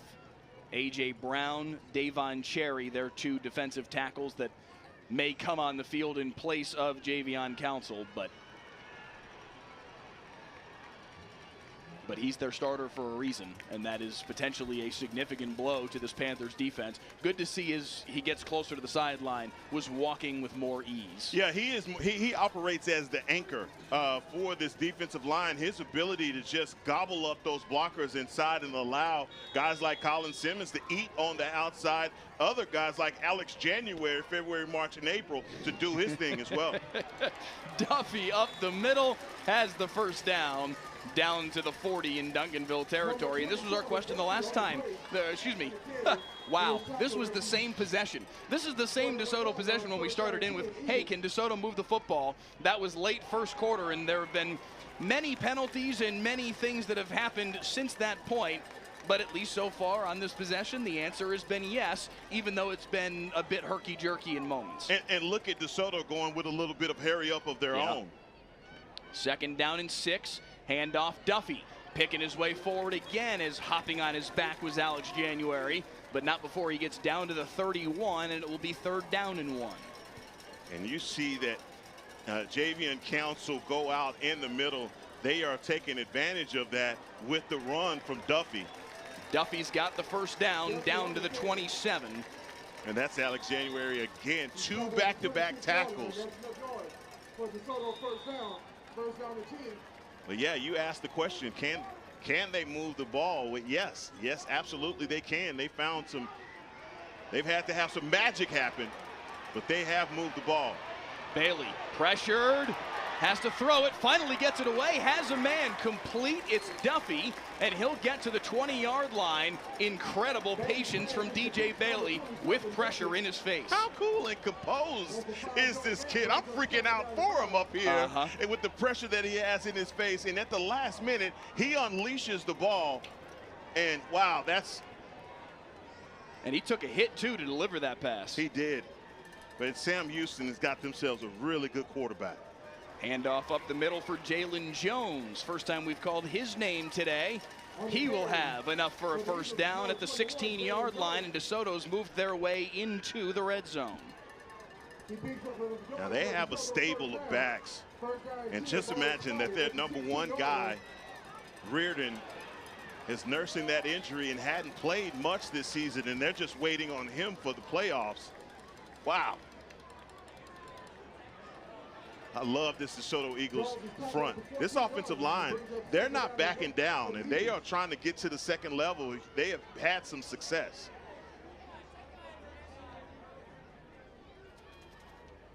It'll be 2nd down and 8. 4 minutes into this 2nd quarter. Handoff for Jones, cutting to the outside, dragging tacklers inside the 10. 3rd down and 2 at the 9-yard line. I'm absolutely loving this brand of football that the Eagles are playing with. This is all ground assault right here. And Jones back to the well again. 1st and goal, DeSoto. And Mike, for me, it's just smash mouth football. Time out Duncanville, and the DeSoto sideline is going nuts. This is a game, Hackma Harrison, where belief for the DeSoto Eagles, frankly, a little hard to come by in years gone by. We did the game when they played in September of 2021. DeSoto jumped out 14-0 on them real quick, looked great. And Duncanville annihilated them, frankly, the rest of the game to the tune of 42-7 the rest of the way, 42-21 final score. But once Duncanville turned it on, it was a wrap. A year ago, in the driving rain, Duncanville just bullied them, moved them around the field, and that game was frankly never close. It's been a long time since DeSoto has beaten this Duncanville team. Regular season, playoffs, it's been a minute. They felt like they had something last year. There was belief. Claude Mathis had belief coming into that game last year. And frankly, Duncanville squashed that belief. It is building on that sideline right now. No, it is. And if you can't hear this from the crowd, the belief is also in this stadium for the DeSoto Eagles as well. Handoff, Duffy, lowering his shoulder. Stood up at the 1.5, maybe the 2-yard line officially is where they're going to spot him. Second down and goal. And you see it in this Eagles team as well. They are not backing down from the challenge from the Panthers. They are continuing to run this play over and over again, and Duffy, they are going to get into the end zone. Duffy's in. Touchdown DeSoto, and the Eagles take the lead back.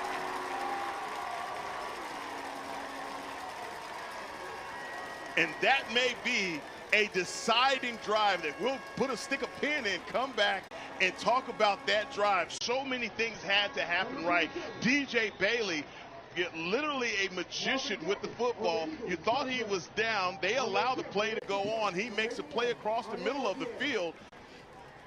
You still get the penalty. Then there's a penalty. It moves it back, and then he has to do the incredible again to get a first down with Singleton, and then they take out Marvin Duffy, who was the bell cow on that drive, and bring in a change of pace with number 21, Jalen Jones, and he caps the drive. Like, to me, that is going to be one of those drives that for DeSoto they can come back to at the end of the year and say, this is when things change for us. And this is just living in that moment, and I love to see this DeSoto Eagles stand up here and say, look, this field doing it with Marvin Duffy and Jalen Jones to take the lead back 21-14.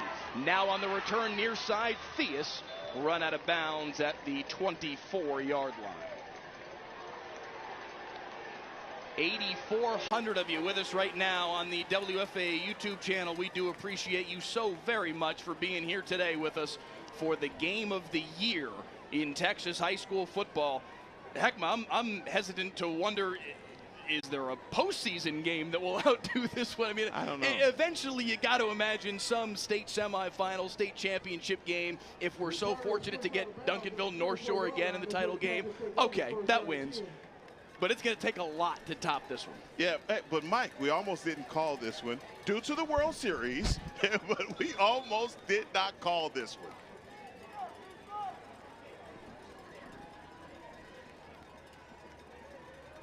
It's Keelan Russell back to the line of scrimmage, makes a throw out on the outside, and just like that, DeSoto there for a short gain by the Panthers. Completion is good for a 3-yard gain. Brings up second down and 7. Apologies, we had some technical difficulties there, but I think that we are back up and running now for you. Technical difficulties. We had the feed, it looked like froze up for a second, but we are back now. Please share the news around with your friends that we're back up and running now. If you didn't, I'm not sure. Oh, ball's out. Ball's out very late in the play, and DeSoto's on top of it. The recovery by Macaulay McKellar, and it's Eagle football.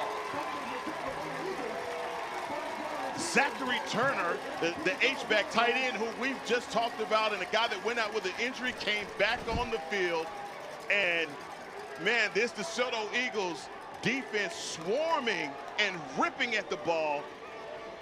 It's like that's number 10 for the DeSoto Eagles. Makai McKellar with the strip, and the Eagles are in the red zone again. So 1st and 10 for DeSoto at the 25-yard line. Again, sorry for the connection getting a little shaky there for a second, but we are back up and running now. A touchdown run by Marvin Duffy, capping a methodical DeSoto drive to take a 21-14 lead, is how DeSoto took the lead back here early on in this second quarter. And now a fumble by Duncanville. The ball ripped out of the hands of Zach Turner. The recovery by Macaulay McKellar, and it is DeSoto football, 2nd down and 7 in Duncanville territory. Ball tipped in the air and will fall harmlessly incomplete. Some more extracurriculars after this play. No flags yet. Now a push, and that won't draw a flag either. The officials doing everything they can to try and keep this contained and calm. It's a challenge. Again, we talked about the emotion of this game, Heckma. It is incredible, and for good reason. These two teams are arguably the two best teams in the state, and they are separated by a very short distance just down the road from each other. And you say arguably, I would love to hear the argument on this one, because well, the only argument is North Shore. Absolutely, that's it. But I'm going to go with these two are the best in the state. 3rd down and 7. Handoff. Duffy undercut. Down inside the 20-yard line at the 19. Now more after the play. Mason Williams getting tangled up with Byron Washington. A flag did come in. We'll see who this one is on.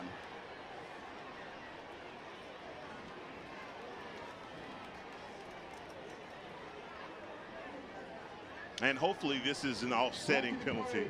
But sportsmanlike conduct on the offense, number 5. On the defense, number 5. On the offense, 76. Was fouled offset. 4th down. That does feel right in this circumstance. These two, that particular scrap felt very even. For one to be penalized more than the other wouldn't have felt terribly fair. Offsetting penalties, result of the play stands. 4th down and 7 for DeSoto. And they will kick the field goal from the left hash. It will be a 35-yarder off the foot of Angel Diaz, the senior. DeSoto already up 7, looking to add to the advantage here. Again, please do share the feed around with your friends. Let them know that we are back online and operational. We had a momentary hang up as the field goal from the left hash from 35 is no good. Wide to the right. There was some hesitancy from the two officials. Because from my angle, and again, we're not down at field angle, and we're over here.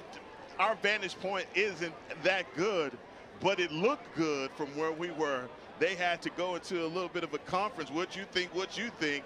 And they say, no, it wasn't good. I want to say this, though, that Panthers defense, that's a great stance to, after Zachary Turner's fumble, to not give up any points right there by the Duncanville defense. The field goal attempt from Angel Diaz, perhaps right over top of that right upright. It was very, very close. Ultimately no good. And these two schools separated by just 7 miles, still separated by just 7 points. To the air goes Russell over the middle. It somehow got home to Zach Turner, and they move the chains out across the 40. And how about that for belief in your sophomore? He fumbles the ball. What do? They come right back to him, because that's not Turner's MO. And now here goes Caden Durham right up the gut. Caden Durham off to the races. This kid can change the football game in a snap, and he just did. Touchdown, Duncanville.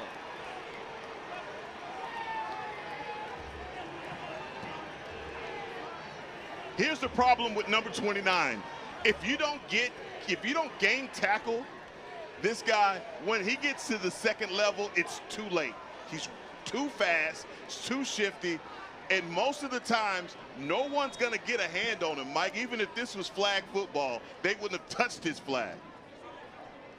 And Caden Durham with the touchdown run. ties this football game once again at 21 apiece. This is so good. This is so good. And to think we almost missed it, Mike. We almost did, my man. Thank you, Weather God. We almost did. You knew better. You knew better. Yes. Thank you, Lightning, and we are here. 21-all mid-second quarter on Friday Night Football. 21-all here in the second quarter, and DeSoto looking to answer once again. The return in the hands of Antonio Pride out to the 25-yard line, and they will go back to work. So now the question is, there needs to be an answer from the DeSoto Eagles, because that was a strike and I think took a little bit of the wind out of the sails of this Eagles team, seeing Caden Durham race to that end zone. They've been so good against the run today, and it's really just been two big pops from Caden Durham, one from 36 and then the one just a couple moments ago to tie this game back up. Other than that, they've done a nice job slowing down that Duncanville run game. But the carry here starts off the possession well for DeSoto in the hands of Marvin Duffy. Heck, but they have found something. I beg your pardon, this one was Jalen Jones. They have found something with this play design that Duncanville just can't seem to stop right now. Yeah, Jalen Jones just continues to be that change of pace back. That, like you said, it's causing some difficulty right now for this Panthers defense, and it is getting contentious and very physical up front. You see helmets flying off, bodies flying over the top of piles. No flag on that one. Javian Council lost his helmet as a block just sent him over top of the pile. Another carry here for Jones brings him close to first down yardage, right at the 46-yard line.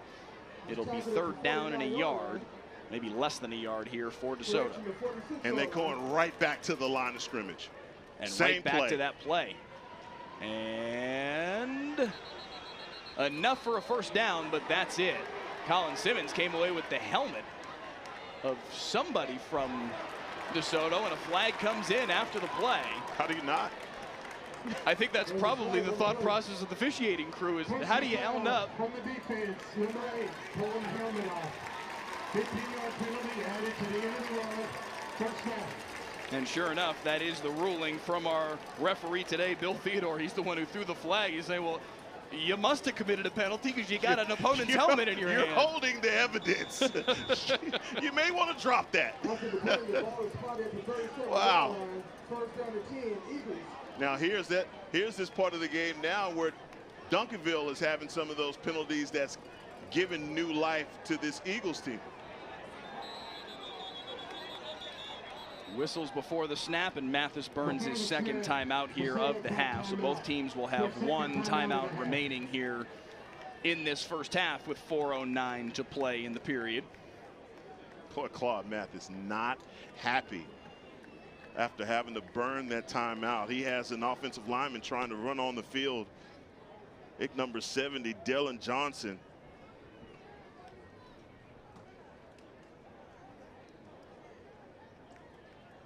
This is a meeting of the two defending state champions in 6A Division I and Division II. Duncanville won it all in 6A D1 over North Shore, giving their legendary head coach Reginald Samples, our color commentator Heckma Harrison's former head coach at Lincoln High back in the early 90s, his first and well-deserved state championship a year ago back in December.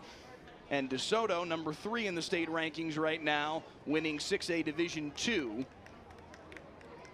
giving Claude Mathis his first championship, the second in school history. The first one won back in 2016 with Todd Peterman as the head coach here at DeSoto. Todd Peterman, who is now the offensive coordinator at Duncanville. There's a lot of interconnection between these programs. First and 10 for DJ Bailey, well protected, fires deep, he's got a man right on target. He dropped it right on his man, and it's Dalen Singleton for the third time today.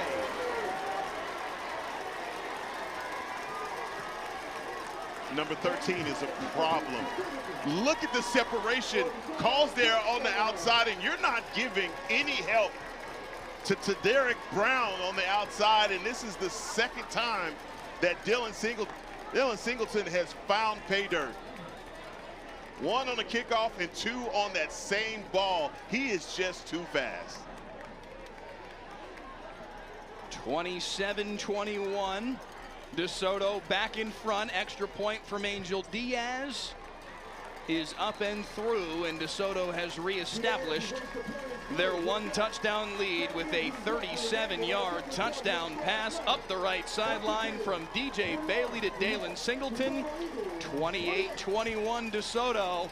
Heckma Harrison, we have got ourselves as tightly contested a Duncanville-Desoto game as we've had in recent memory. No, this is something about this one. I think we didn't say it at the beginning. Screams of instant classic, because right now these defenses are really kind of non-existent here in the second quarter. They both are having their way, and I don't think either one of us would have thought that we'd have said that. Not for a second. Especially in a game that the Duncanville Panthers defense is on the field. But man, that penalty, and I believe it was the Colin Simmons personal foul that allowed that drive to continue, now down on the Panthers end. Let's see if there's going to be a response from the Duncanville Panthers. The last time the DeSoto Eagles beat Duncanville, it was the first year that they did win a state championship. It was in October of 2016. They won that game 41-17. Since then, Duncanville has had their number with wins in 17, 2 in 21, a third in the 2021 season, and then again last year, exactly a year ago today. On the return, Asen Theus twisting his way outside the 25 to the 28. And again, I just got to point this out, as Asen Theus does a good job on the return and even better on the coverage there for the DeSoto Eagles. There has been no Decorian Moore here in the first half. I mean, that is Decorian Moore. I'm just going to say he's probably 30-40% of this offense in the big playability that the Panthers have. We did ask Reginald Samples before the game if anybody was going to be missing today, and his answer was no. But at least to this point, no Decorian Moore for the Panthers. Pressure and taken down. The sack by Kiki Abrams. How about that from number 15 coming off of the edge? He is matched up with number 50, Deshaun Bryant, and he just burns him around the edge for the sack on Keelan Russell. Keelan Russell keeping his eyes up the field, not realizing that he has number 15 barreling down on him. Second down and 13 here for Russell. To the air, has a man complete right at the 37-yard line, a yard shy of the line to gain. Asen Theus on the reception. Yeah, Decorian Moore is standing on the sideline. I just saw him in the shot wearing number 1. He's standing right behind an assistant coach at the 35-yard line. No helmet to be seen. We will keep an eye on that as Durham carries for just enough for the first down. See Jamari laid in on the tackle on Caden Durham. Caden Durham just has those times where you see he'll pick up 2 yards, 3 yards, 6, and the next thing you know, he's 80 yards to the house.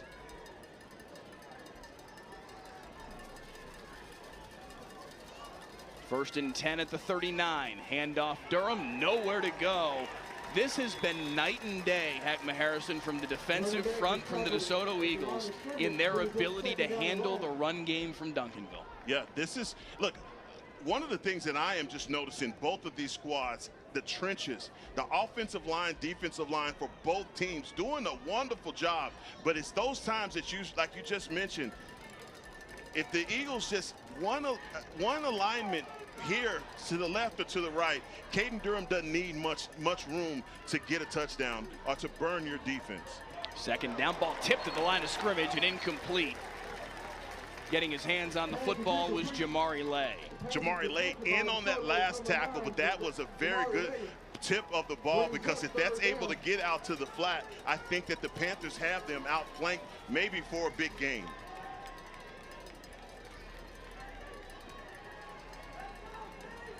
Third down and 10. They've got to get to the 49 on their own side of the field. 2:01 here left in this first half. Over the middle, nice grab Hauled in by Nate McCoy, and that'll be enough to move the chains. Ball's out. Ball's out and recovered by DeSoto. No stoppage of the play. He was not down according to the officials, and it's Eagles football, their second big takeaway of this quarter. And I'm waiting on the replay, but Nate McCoy looked like he was down. He cuts back to the middle of the field. No, ball's out. Yeah, well Ball called is by out. the officiating crew. Ball is out. First down, DeSoto. Correctly called by our officiating crew. That ball came out as he was lunging forward for extra yardage. Still up. Ball's out. DeSoto ball, and their second big fumble recovery here in the quarter. Now that's 2 so far by the Panthers.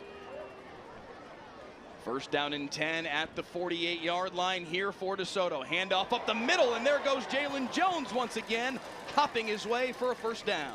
Stay tuned for the Friday Night Football halftime show sponsored by Golden Chick. Golden Chick is the perfect post-game destination. Come in and see why we say it's one taste and you're golden at Golden Chick. This time, nowhere to go for Jalen Jones. Stood up immediately by A.J. Brown. It'll be third down and 3.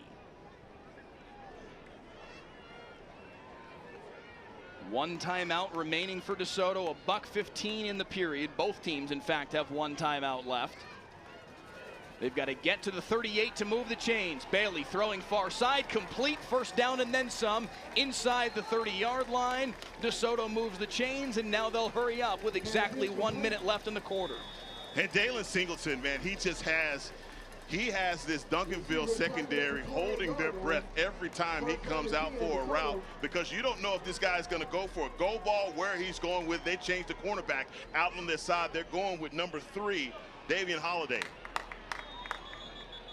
Nice work by the Duncanville defensive front on that one to push this offensive line backward. Clock continues to run. DeSoto not using that one timeout they have yet. It'll be second down and a dozen. 26 seconds left. Handoff, Duffy picking his way forward. Nice run inside the 25 to the 22. Clock still running. I'm a little surprised they're not using that timeout. I guess they're just saving it to kick a field goal. You would have thought you could have gotten maybe a shot to the end zone or 2 if you had called that timeout and then kicked the field goal, but they go end zone and they've got a man. Flag on the play, but underneath it for the catch is DeSoto's Antonio Pride, and for the moment, with no time on the clock, DeSoto's built a 2-score lead. I think they're going to get Pride. Let's see how this goes. DeSoto acting like it's going to be against Duncanville. Wow. Wow. What a response. And that's Antonio Pride on the post. What a move by Pride at the last second. Owning it. They have Kadavian Dotson, the free safety, out in coverage. And Antonio Pride with the touchdown. Hey, what do we know? Who needs a timeout? Heckma Harrison, something is percolating here in DeSoto, Texas. The extra point is up and through, and the number 3 team in the state rankings, the DeSoto Eagles, lead by 14 at halftime at home. Bailey to Pride for the touchdown as the clock expired in the second quarter. The 22-yard hookup gives DeSoto a 35-21 lead at halftime on Friday Night Football. A shocker in this lightning-delayed Saturday edition. Second half about ready to get underway with Duncanville and DeSoto. 35-21 our halftime score. Give you a look at the stats through 2 quarters of play. 35-21 DeSoto leading on the scoreboard. 16-12 their edge in first downs. The yardage pretty even overall, but they're doing it in different ways. DeSoto primarily doing it through the air. Penalties, not a real surprise to see a decently high number from both teams. Really, though, Heckma, the story of the game is that bottom line. No, absolutely. Those turnovers, I think, have cost the Panthers. But I stand corrected when I said that the Eagles have to get their running game going. They have 83 yards in the first half. I think we're just looking at the 174 on the. Fair enough, yes. We're looking at Kate Durham and saying, all right, guys, we just need to compete with that. But they're doing a great job of just staying balanced. That offense right now, the receiving yards, I want to see this Panthers defense try and get more pressure on DJ Bailey. He's looked really comfortable. There's also been a few times where Colin Simmons has been close but hadn't been able to get any sacks. That's the guy I want to see get going as well, is number 8, Colin Simmons, our player to watch here, to see him start to exact his dominance. So far, I believe that this offensive line for the DeSoto Eagles has done a really good job holding him in check as well. Something else to keep an eye on here as this second half gets started. Will we see DeCorian Moore on the field for the Duncanville Panthers? One of the very best wide receivers in the country in the junior class, a phenomenally talented football player who did not see the field in the first half. We asked Reginald Samples pregame if they had any injury issues, if anybody wasn't going to be playing today. He said no. He said we're good. He said we got some guys that are dinged up, but everybody's playing. There is DeCorian Moore for the first time today. We're seeing him with a helmet on. Perhaps number 1 is about to take the field for the Duncanville Panthers. And Heckma Harrison, I don't think we need to tell the viewing audience at home what a difference maker he can be. No, tell him. He is definitely that dude. He is him, as the young people say. He's him. And yes, that's DeCorian Moore, the LSU commit in his class, the absolute best. The absolute best. The kid that stretches the field, man, and is absolutely amazing to watch how fast and how quick that guy is. And sure enough, out walks number 1 on the football field in a white jersey into that offensive huddle for Duncanville on the far sideline. You see him right there on the right side of the huddle. DeCorian Moore did not play the first 24 minutes of the football game. He's back on the field now. There is a backstory to that, and we'll find out what that is after this game, Mike. 1st and 10 from the 25 for Duncanville. Russell throws far side. Turner breaks a tackle and goes upfield. Run out of bounds. Flag comes in late on that one. Going to get a hit out of bounds on Zach Turner. There's a flag on the play.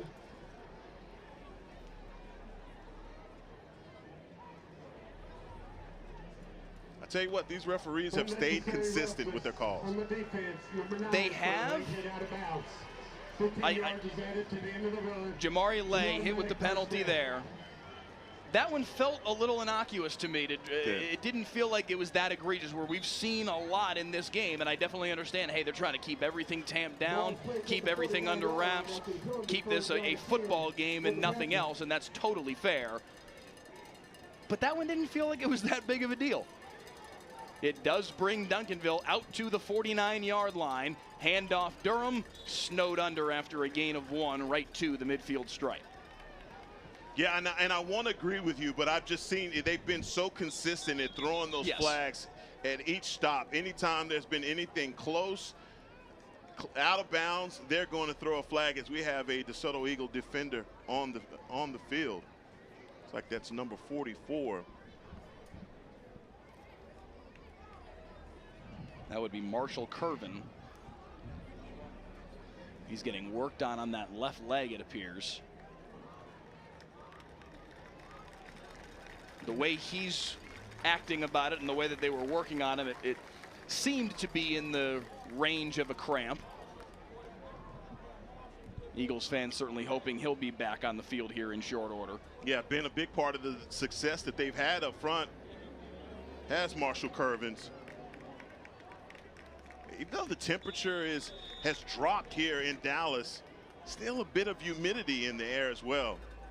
Coming out of the timeout, 2nd down and 9 for the Panthers. So the injury timeout yields 2nd down and 9 now. Keelan Russell and the Duncanville Panthers, the defending state champs, with a false start on 2nd down and 9. Number 50. Deshaun Bryant, number 50, moves, and he's ticked off at somebody. Maybe he thought he had the count right and everybody else had it wrong.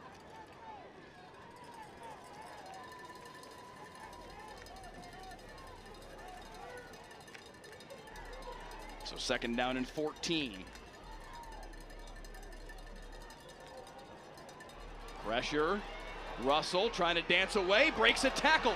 Look at Keelan Russell picking up the 1st down. And Keelan Russell looks like he is about to take a sack or at least a nasty hit, and he splits 2 DeSoto Eagle defenders to pick up that 1st down. That's a great run from number 12. Quick throw far side. Turner has got the 1st down. And he is so big, Mike. That is a big kid down there, just a sophomore. It is going to be unfair to see what he looks like once he gets to his senior year. He has given this DeSoto Eagles team fits out on the outside. 1st and 10 at the 29. Russell strung out, nowhere to go with the football. On this one, it's going to be a loss of 3. Looked like maybe they were trying to go back to Zachary Turner. That wasn't a designed run, but good job from Keelan Russell not putting that possession in danger, but trying to force a pass into number 9. He decides to obviously take it himself, but there's a loss.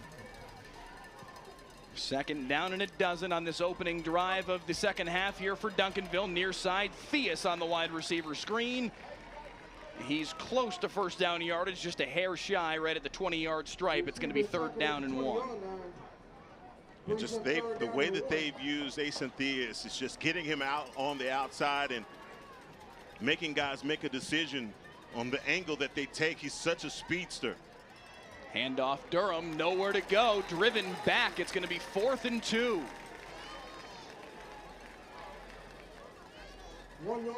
And that's what I think I've been asking from the DeSoto Eagles defense, is just play tough at the point of attack and don't get pushed back, because when they do that, that's when Caden Durham becomes so dangerous, because he puts his foot down, splits the difference, and he's off to the races. 4th down and 2. Wildcat quarterback here for Durham. Movement at the snap, and it's a false start.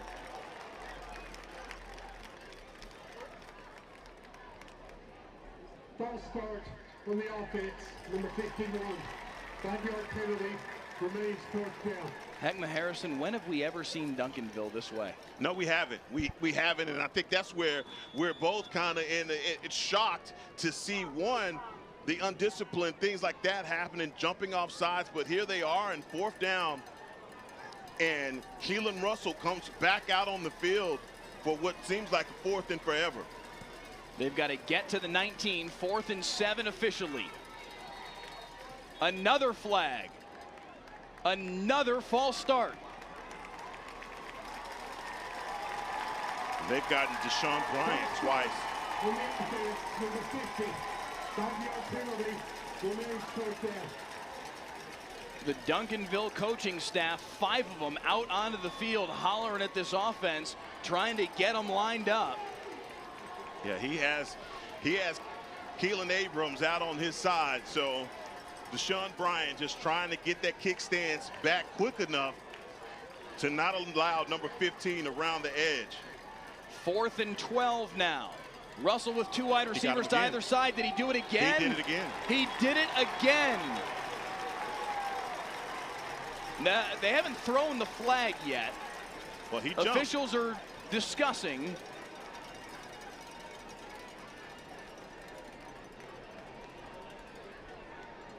I do not see a flag on the field yet. But everybody certainly reacted. Even the line judge started walking in like he was going to throw a flag, and the umpire intercepted him.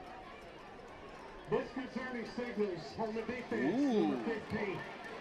So that goes against the DeSoto defense. That gives 5 yards back to Duncanville. If you didn't hear it from our official, disconcerting signals is the call.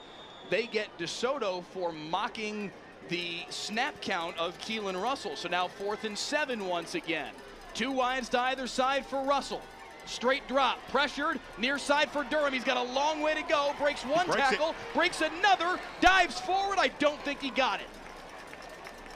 Stopped at the 22-yard line. Turnover on downs. DeSoto's defense makes the stand. Wow, and what a stance that was, because Caden Durham, look at this. He breaks one tackle, the initial tackle right here, puts his hand down, 2 tackles, and needed to break that third to pick up the first down, but man, not for a lack of effort from number 29, Caden Durham. Turnover on downs, Eagles ball. Wow. Up 2 scores early on in the third quarter. And the eyes of the Texas high school football world are on this football game. 10,000 of you watching right now, 10,108 on the WFA YouTube channel right now here in the third quarter.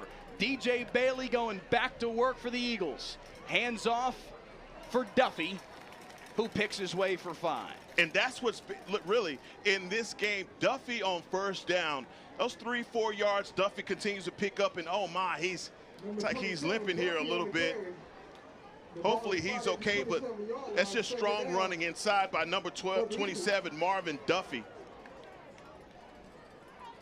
Jones checks in place of Duffy, and he gets snowed under. Well played by Alex January. A loss of about 1 yard. It's going to be 3rd and 6. And we just call him the calendar. That's what we do. We just call him the calendar. All of the months of the year is number 11. Alex, man, he's just a problem to deal with in the interior. Colin Simmons coming screaming off the edge. We'll see if that goes against him or the left tackle, Ronell McClain.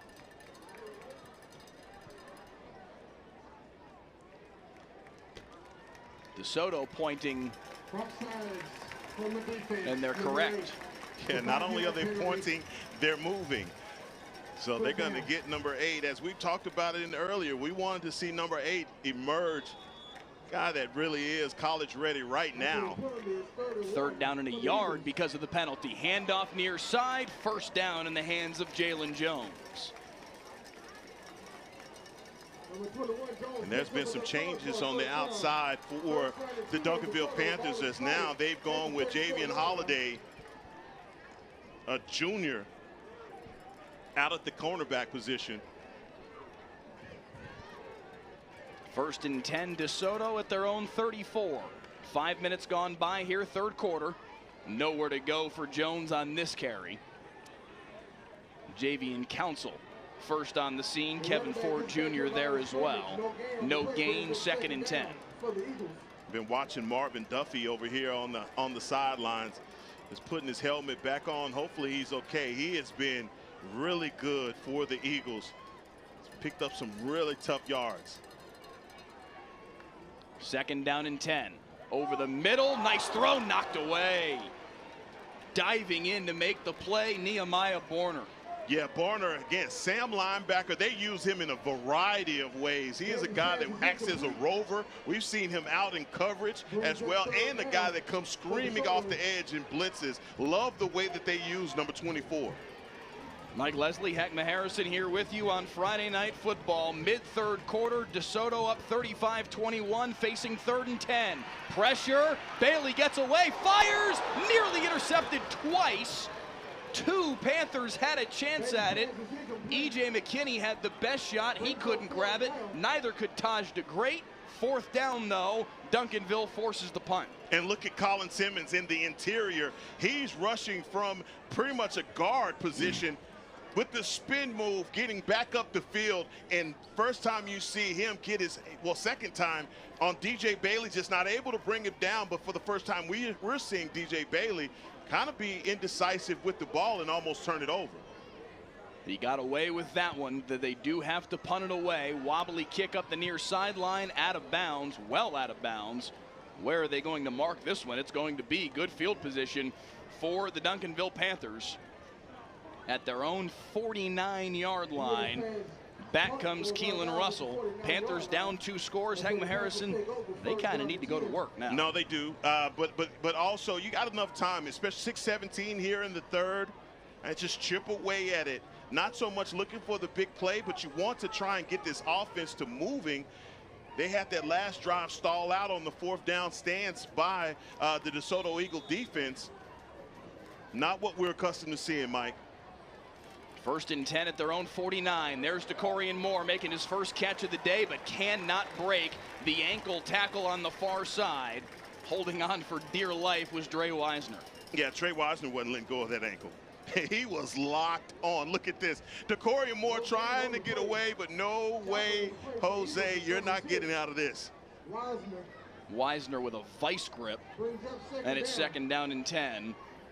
If Duncanville's going to get back in this game, it feels like it's going to have to include DeCorian Moore.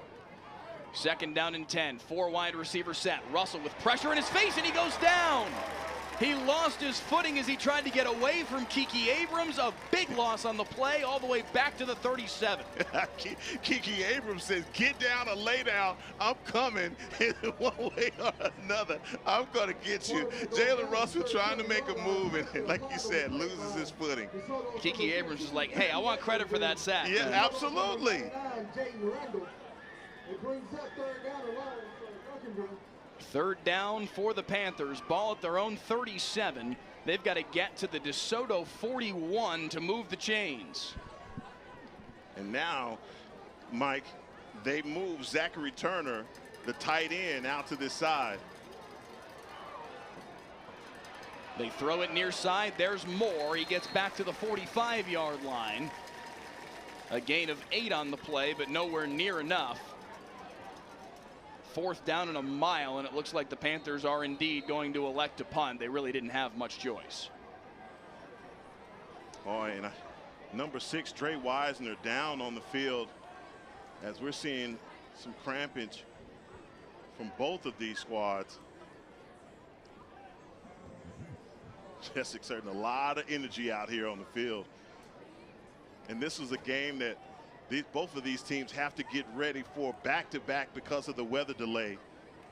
They thought that there was a possibility that that game could have been played here yesterday, but with the lightning strikes, both of these head coaches deciding that Saturday would be better. Thank you. We appreciate that very much. Thank you. But just imagine having to get ready back-to-back for these games, and takes a lot of energy to do that. Takes a lot of, mental, just have capacity to get ready for a ball game in 48 hours. Wisner still down, the younger brother of Trey Wisner, the running back for this DeSoto team a year ago when they went and won state in 6A D2. Dre Wisner, a senior now, playing outside linebacker for him.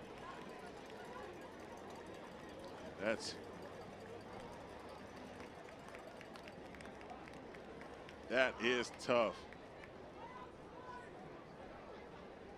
Again, you certainly hope it's nothing more than a cramp and that he'll be able to come back, but certainly a slow limp for Wisner to the near sideline. Duncanville has to punt it away. Line drive, end over end punt that's going to bounce inside the 5. Can Duncanville get to it? Not quite. Good effort to give chase by Will Kerrigan, the junior, but he couldn't quite get to it as Duncanville tried to pin DeSoto deep. Boy, Kerrigan is chasing that ball down, because for Duncanville, if you're able to pin the Eagles down at the 1-yard line, that would be huge. And quite honestly, really the momentum stealing opportunity that this Panthers defense needs, because you just have the feeling that the Eagles are one play away from sealing the deal. Chris Freeman in the YouTube comments says DeSoto by 24. Z Blair says I need a 50-piece. Handoff up the middle, nothing doing here for DeSoto on the first play of the possession. First time today we've seen Jaden Trawick get a carry, a young man who's been a key piece for DeSoto in years gone by. Talented kid that has made an impact for them in the 2 or 3 years prior to this. Tonight with his first carry. Second down and 10, quick throw far side. Up the sideline goes Pride for a few. We'll see where they mark him out of bounds. At the 24, it'll be 3rd and 6. Yeah, got to give Antonio Pride some touches. The guy that we saw close the curtains on the first half with the score for DeSoto. And just like that, we're back at third down. 3rd and 6 for the Eagles offense. They've got to get right to the 30-yard stripe to move the chains. Duncanville's defense trying to lock down here. Play action fake. Rolling out is Bailey. Pressure in his face at Simmons. He makes him miss. Fires. Completes for the first down. What a play by DJ Bailey. How? How? That's all I'm saying. And that's the Tristan Bailey. What a play. And what a play. This is a scramble drill. First of all, he has to make an exceptional move to get Colin Simmons off of him. But the vision to see number 14 is, boy, that's some work. Now Bailey carrying himself and lowering his shoulder and still dragging the pile. Look at DJ Bailey. What a play from the senior quarterback. Back-to-back snaps. And DJ Bailey's not small. 5'11", 200 pounds, and you see him when he lowers his shoulder, it is effective. Don't tell me it doesn't mean something for the senior. 2nd and 1. Handoff coming near side for Treywick. First down and then some into Duncanville territory. Another piece that they bring off the bench.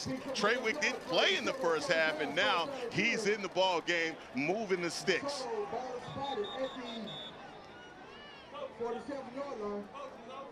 This is how deep the backfield is for the DeSoto Eagles. Tiger Ryden not playing today. Marvin Duffy's had a nice day. Jalen Jones has had a nice day. Now Treywick steps in, and he's got a couple of big carries. This one goes for just a yard. A lot of shouting and pointing, but no flags. And it is so physical down there in the trenches, and you see these guys every play. Colin Simmons seems like he's getting wrapped up with one of the DeSoto Eagles. A lot of back and forth going on between these fronts. Handoff Treywick, left side. Able to fall forward for a gain of 4. Stephanie Bracey in the YouTube comments saying the U is not to be messed with. The U is not to be played with, Stephanie Bracey says. 11,000 of you with us right now on the WFA YouTube channel. Thank you guys so much for being here today for the game of the year in Texas high school football. 3rd down and 6 once again. Can Bailey convert again? Far side, knocked away. Would have been a terrific catch by Dalen Singleton. Instead, 4th down and a decision here for Claude Mathis. And that's a great play by Javion Holiday, number 3, driving on that out route. How many times have we seen DJ Bailey convert on plays like that to the outside? Finally getting the stop of the Panthers defense and forcing the punt from the Eagles. Out comes Angel Diaz to kick it away. Ball at the 43. Not quite close enough for Claude Mathis to decide to go for it. And Diaz will punt it. Oh, they fake it. The snap to the up back, and it's a first down for DeSoto. Jalen Jones on the carry, and the Eagles convert. What is going on, Mike? Hey, Coach Mathis is basically saying, look, here is our opportunity. There is no tomorrow. We are taking advantage right now, and there is blood in the water. And right now, DeSoto has marked their guys. They are going after the Panthers right now. You could see it on the run from DJ Bailey as he kept pushing the pile and pushing the pile. DeSoto can taste it right now. They feel, hey, here's our chance to go make some history and actually win in this matchup. Up 14, the fake punt pops for Jalen Jones, and DeSoto, after this carry here, knocking on the door of the red zone. They'll place it at the 22. It would appear they're trying to reset the play clock. I don't know if that first down snap, okay, that snap will count, and it will be 2nd down and 8. Ball at the 22.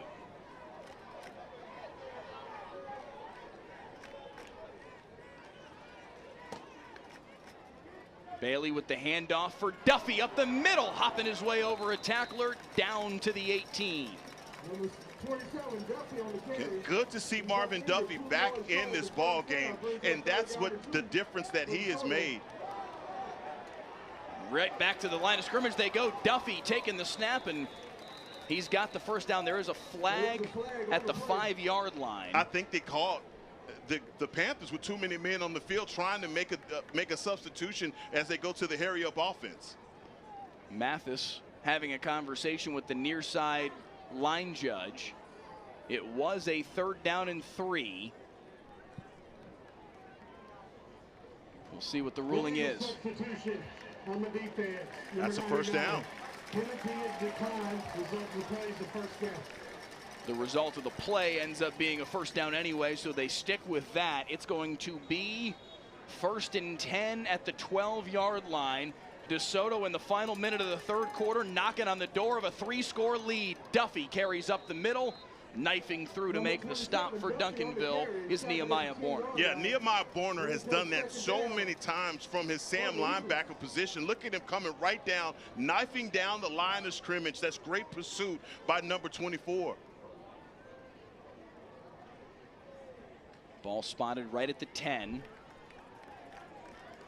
DeSoto does not have to snap it here in this 3rd quarter if they don't want to, and they will not. Offensive coordinators Charles Williams and Kerry Sweeney say, hey, come on over to the sideline. We're up 14 going to the 4th quarter. DeSoto 35, Duncanville 21. 4s in the air. Who's the best high school football team in Texas? 12 minutes left to decide it on a special Saturday edition of Friday Night Football. It does not get bigger than this matchup. Number 1 and number 3 in the state rankings in 6A. Duncanville and DeSoto, the 2 defending state champions in 6A D1 and D2. Duncanville and DeSoto respectively. 1 quarter left to decide this one. And Heckma Harrison, if it's going to be Duncanville, the Panthers need this 4th quarter to start with a stop. Yeah, that is, man, words out of mouth right here, man. They have to get a stop right here. If they allow for this team to go up on them by 21 points, man, they'd be hard pressed. Bailey to the air, looking for Feaster, the freshman. Incomplete. Nearly a sensational one-handed grab. I'm telling you, Booby does that all the time. Not able to bring that play down is number 18. Javion Holiday in coverage, and it's 3rd down.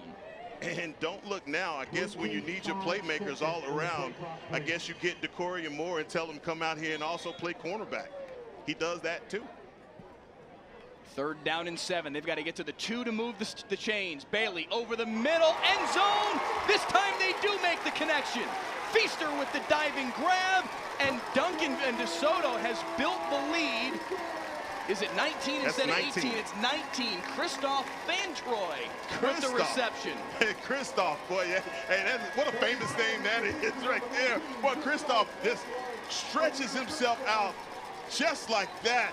The Eagles have not played any games in this 2nd half and has stood on everything they said prior to this game. What a showing by the DeSoto Eagles. DJ Bailey with his 4th touchdown pass of the day, and DeSoto has built a 42-20, well, I should say 41-21 for the moment. Still waiting on the PAT from Angel Diaz, but a 3-score lead for the DeSoto Eagles. Mike Leslie, are you not entertained? Unbelievable.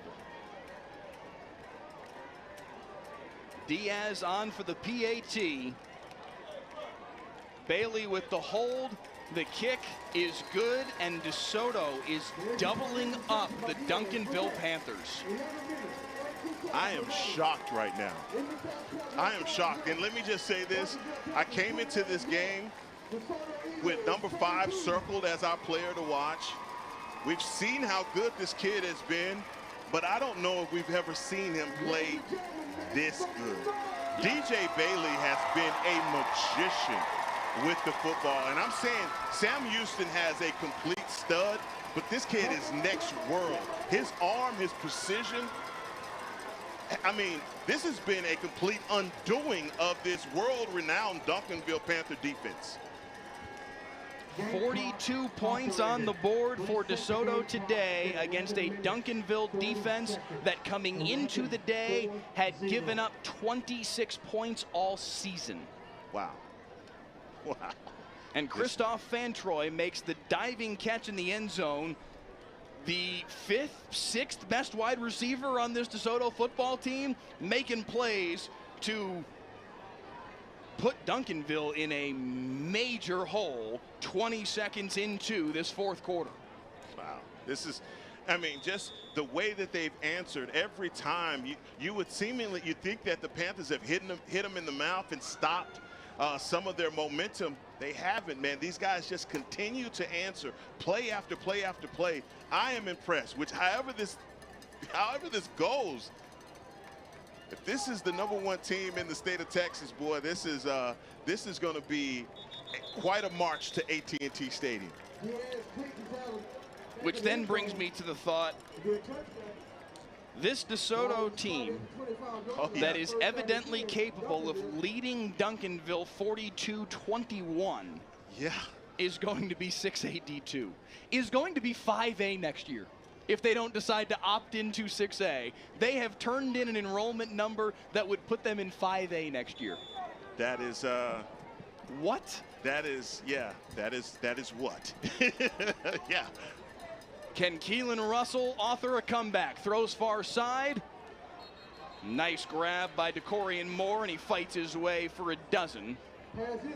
And you missed that. You missed that in the first half. DeCorian Moore is really just the tone setter for these guys offensively. And you didn't have that in the first half. Don't know what happened, if there was an injury or what happened, but man, his absence was felt there in the first half. 1st and 10 at the 37. Russell looking deep.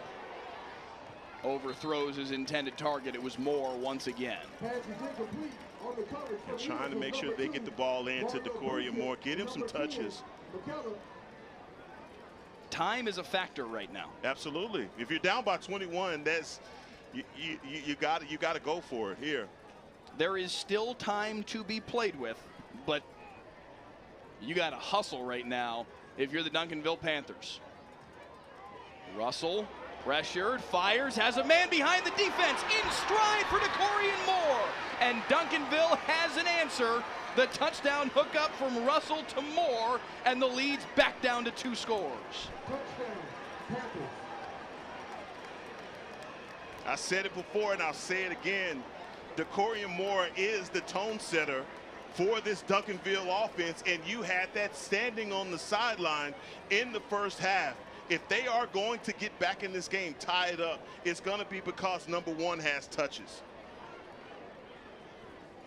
42-27 for the moment.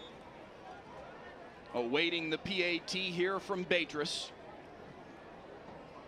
A 63-yard hookup from Russell to Moore. And it is 42-28. Duncanville did what they needed to do, scoring quickly. Only 42 seconds off the clock between that Bailey to Fantroy touchdown pass for DeSoto and this touchdown here from Russell to DeCorian Moore to cut the lead back down to 14. And this is a plain just go ball, and he finds him in the right position. DeCorian Moore runs right under it. I mean, he was gone as soon as he was off the line of scrimmage. There was no catching #1. Going to LSU, the Bayou Bengals have some talent coming their way with DeCorian Moore and Caden Durham.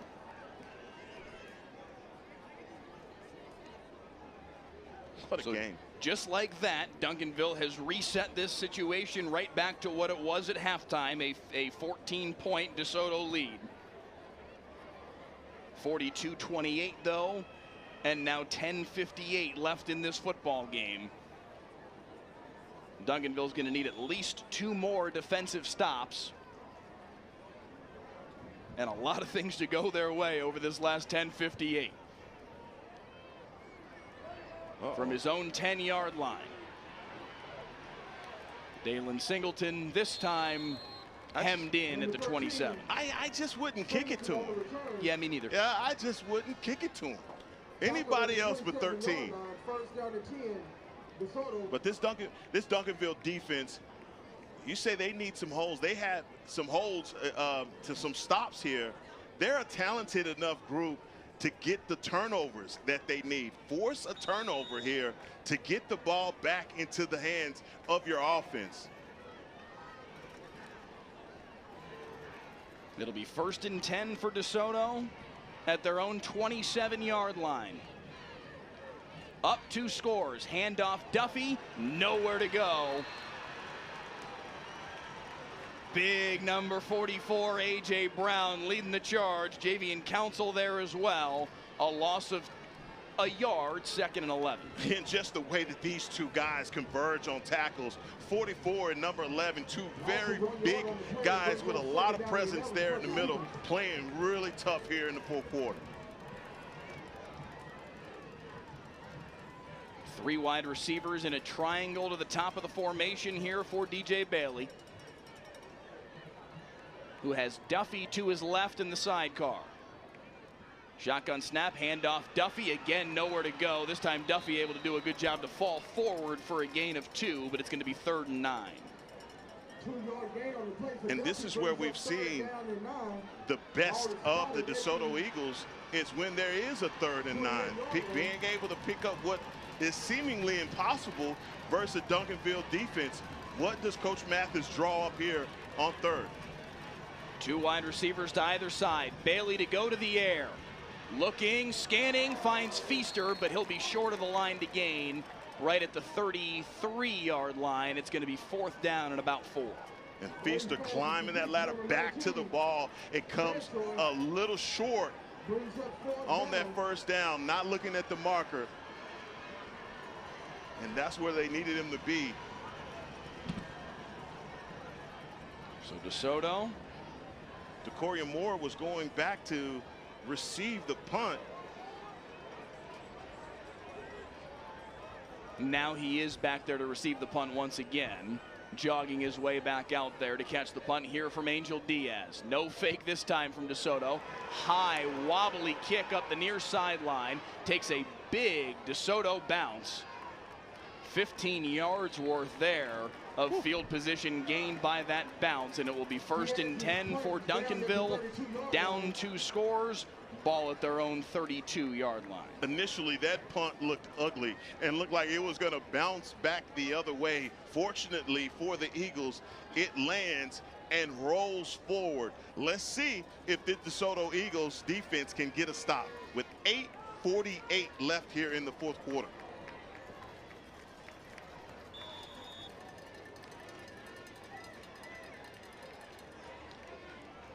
Almost 12,000 of you with us right now on the WFAA YouTube channel as Russell pump fakes, fires far side, complete for Moore, but he is double teamed and hammered after a gain of 1. What a tackle.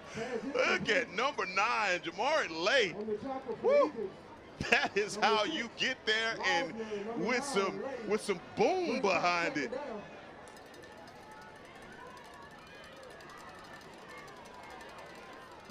2nd and 9. Russell near side. Nice throw. Better catch. McCoy twisted around and taken down at the 38-yard line. It's going to be 3rd down and 4. As Duncanville rushes back to the line of scrimmage for the play, let's see what they have drawn up. This is a big pickup. They can get a 1st down here, continuing this drive. Under 8 minutes to play. Still down 2 scores. Handoff Durham. Broke the first wave of tackles. That spot on the far side would indicate that he's got the 1st down, and he does. Love that hand signal, but boy, that's tough sledding right there for number 29. He's not just one of those home run hitter running backs, man. He can do all the little things. You've seen him block as well. Deep shot looking for Moore, but miscommunication between Russell and the junior Moore, and it's incomplete, out of bounds. This kid, Kiki Abrams, number 15 for the Eagles, man. He is a dog. He is a problem up front. They are having a hard time with him at the line of scrimmage. He is forcing these throws for Keelan Russell. 2nd down and 10. 7:28 to play here in the fourth. Setting up the screen, but Turner lost his footing and it's incomplete. Look at the play design, though. Turner, he slips down. Mike, they have this blocked up so perfectly. The only guy that's out there that even has a chance is number 3, and that's Brandon Booker. A lot of rain last night here in DeSoto. Lightning that delayed this game until today. Pouring rain all night, and it finally shows itself. Pressure off the edge, more over the middle, incomplete. Russell was looking for Asen Theus. It falls incomplete through his hands, and it's 4th down. Yeah, and that, again, that's Kiki Abrams. Look at this edge. He gets, look at that, underneath the armpit. That is so textbook. But just to get that pressure, get up the field, and not allow that tackle to get into you. It's a great job by number 15, Kiki Abrams. 4th and 10, and Duncanville's got to go for it. They've got to get to the 48 on DeSoto's side of the field. Russell pressured, lost the football. It's on the deck, pounced on by it doesn't matter. DeSoto football, a 4th down stop from the Eagles with 7:13 in the 4th. Kiki Abrams. Look at number 15. Get up the field. Caden Durham is trying to block him. Can't do anything with him. I'm sorry, that's number 9, Jamari Lane. Is the one that comes over the top of Kiki Abrams. Forces that ball out, and what a response right there by the Eagles. Lay forced the fumble. Abrams ate up the double team and created the pressure to allow Lay to come around the edge and get the hit on Russell. And DeSoto's defense forces the turnover again. And it's 1st and 10 Eagles at the 34 in Duncanville territory, up 2 scores. Handoff here for Duffy, a gain of a yard. Man, this has been a physical contest in the trenches. It's going to be some sore young men after this game. The YouTube comments lighten up right now. Game's over. Good night, Panthers, says one. SBI Goose says that was their only chance. Aiden Forthman saying fluke game. Still a lot of time left in this one. That throw, I thought, bounced. Pride makes the catch, apparently. I may have had a bad look at it here. And that thing is just scraping off the turf, and Antonio Pride able to get his hands underneath it. Yeah, it looks like it was correctly called. My fault. 3rd down and a yard here. Approaching the midway point here of the 4th quarter. Duncanville's defense has got to get their offense the football back, and in a hurry. Got DeSoto's going to let that clock run. Got Booby Feaster out here on the outside, man-to-man. Bailey keeps it himself. 1st down, DeSoto. All is still not lost. I mean, this Duncanville defense, boy, they have got to stand up. And the one thing that they can't allow any points right here. I just saw a comment that said Cal Allen beats DeSoto and Duncanville. Okay. Ha. Okay. I laugh at that suggestion. Is that was that from Shaquille Oatmeal? You know, I didn't see who made the comment. Okay. I just had to say that handle again. Get on out of here with that weak sauce. 1st and 10 for DeSoto at the 21. They nearly got Simmons to jump off sides. He got back, but Duffy right up the middle gashes him again for 9. I just want to let everybody know that's watching this that Marvin Duffy is a really good running back, but they have a guy on the roster that's really, really good that's not even playing right now. Yeah, the fact that they're doing this without Tiger Ryden is incredible, and they do give him 10 on the carry and a 1st down, so 1st and 10 at the 11. 5 minutes, 10 seconds left in this football game. DeSoto hunting a kill shot. Duffy up the middle. He's got it. Touchdown, DeSoto.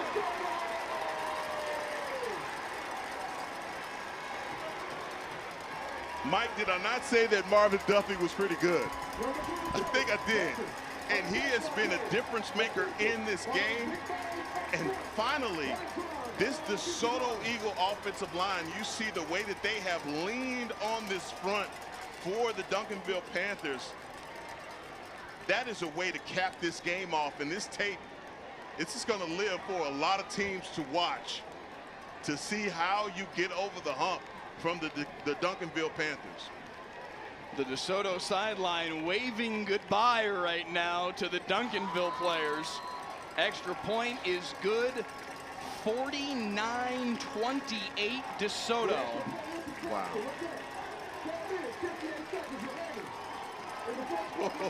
Do you hear the cries of overrated coming from the crowd as well? What a game. What a game. DeSoto came in. Everyone, like Mike Tyson always says, one of his famous quotes, everyone has a plan, a game plan until they get hit.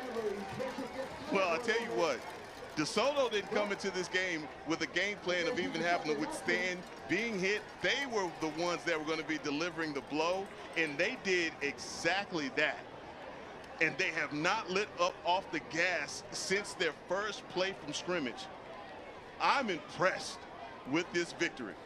And they took that hit too and still got up off the mat and continued to respond, because Duncanville came back, tied this game up at 14. Caden Durham with the 36-yard touchdown run, and I know you and I were both thinking the same thing. All right, here comes Duncanville. And they answered back with a vengeance, outscored Duncanville 21-7 in that second quarter after Duncanville had tied it up at 14, and they've kept their foot on the gas here in the second half to lead by 21 with 5 minutes left in the football game. Yeah, just a resilient group. The way that they've come out, but you're right, Mike, the way that they matched that intensity, they didn't, you know, a lot of times teams, they will freeze up when you see a state, both of these state title holders, but when you see the #1 team seemingly get their bearings about them and get back in this game. Yeah. DeSoto said that doesn't matter to us. We're going to continue to keep firing. We know where we're going. We've seen our game plan, and we're going to raise you this running game and see if you can respond. They did exactly that, man. They just continue to pound and pound away. They got to give a lot of credit to this offensive line because they have definitely protected DJ Bailey. Russell will go to the air, trying to make something happen here. Complete to Asen Theus for a first down, but Duncanville now with Everest in front of them. They have to have everything go their way over this last 4:51. Wow. What a game.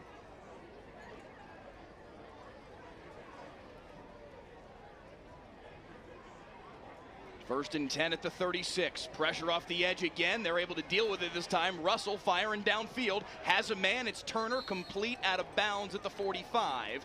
That'll move the chains once again, and Duncanville quickly into DeSoto territory. And what they figured out is they're going to have to triple team Kiki Abrams on the outside if they want this offense to work at all. And Zach Turner, man, this is a kid that battled. We thought it was going to be out of this game. Looked like he had a nasty injury in the first quarter. Deep shot here for Turner, but just a bit too far. Second down and 10. Yeah, time is of the essence right now, and you can tell the Panthers are just trying to go for anything, a big play and deep.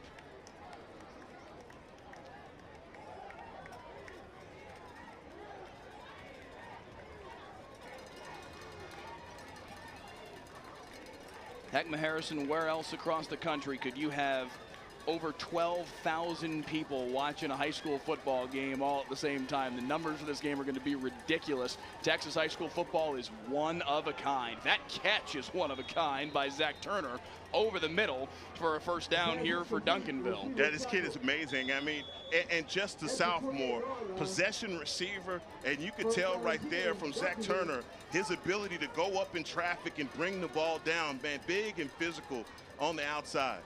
Russell looking deep. They got him twisted up in the secondary, but Asen Theus was overshot just a bit by Russell. That should have been 6. Oh, that should absolutely. That's a play that they needed. And Keelan Russell going out to his left, just not able to get that ball down to get it to Asen Theus. Simo Smoove in the YouTube comment says these two teams will repeat as state champs. The better team just won today. Again, North Shore, the one team that you figure will have a voice in that conversation. But certainly these two teams do look like they are headed back to AT&T Stadium at the very least. Just so much talent, and the way that we opened up in talking about this game being played on a Saturday, and the fact that a lot of these players are going to be playing on Saturday, big time college football. There's so much talent out here. Hard to choose between all the talent that you have out here, and just outstanding players on both rosters. But you can't, I don't care what you say, you are surprised by the outcome. Not just that DeSoto is winning or is going to win this game, but they won by 21 points potentially at this point. If we can bring back up the district standings coming into this football game. Both teams coming in at 5-0 in District 11 6A. The DeSoto Eagles 4 minutes and 17 seconds away from a district championship. Something that Claude Mathis hasn't been able to claim since 2014. Last time he was a head coach of a district champion here at DeSoto. They went 11-1 that year, 14-1 the 2 years prior. They won 3 straight district titles, 12, 13, and 14. He did win 2 district titles at Marshall in 17 and 18 after he was on the staff at SMU. But they have been in this district of doom with Duncanville for a lot of this stretch, and either Duncanville or Cedar Hill's been able to get them. They are on the precipice now. Nice throw and catch by Nate McCoy, and that's going to move the chains, and Duncanville's faint hopes are still there, but again, they still need the world. But that's an even better job by Keelan Russell. Keelan Russell, with bodies around him and in the grips of an Eagle defender, still delivers the mail. Russell into traffic. Incomplete, looking for Theus. There were 3 silver jerseys down there. I will say we laughed about the white jerseys versus the silver jerseys pregame. It hasn't felt all that difficult to tell the difference between the two today. Well, hadn't bothered DJ Bailey for sure. That's for sure. And honestly, Keelan Russell, I mean, I'll pull up his numbers once again, but it's not like he's been throwing to the wrong team all night long. Nice throw, far side. Great catch by DeCorian Moore. That's all timing right there. Back shoulder fade. Man, that's a great job. Number 1, DeCorian Moore. We can't say enough about this kid and his absence in the first half. First and goal, Russell taken down. Boy, when this defense has had to make a play, they've done it, and you get the play right there from number 48, Jason Douglas, who has been a big part of the stops that they've gotten on Caden Durham here in the second half. Jason Douglas will all shimmy after he made that sack of Keelan Russell. Yeah, you got to, man. You do all that work to get a sack. Second down and goal. End zone shot, looking for more. Jump ball, knocked away. An official's hat is on the ground. May not have counted, he's out of bounds.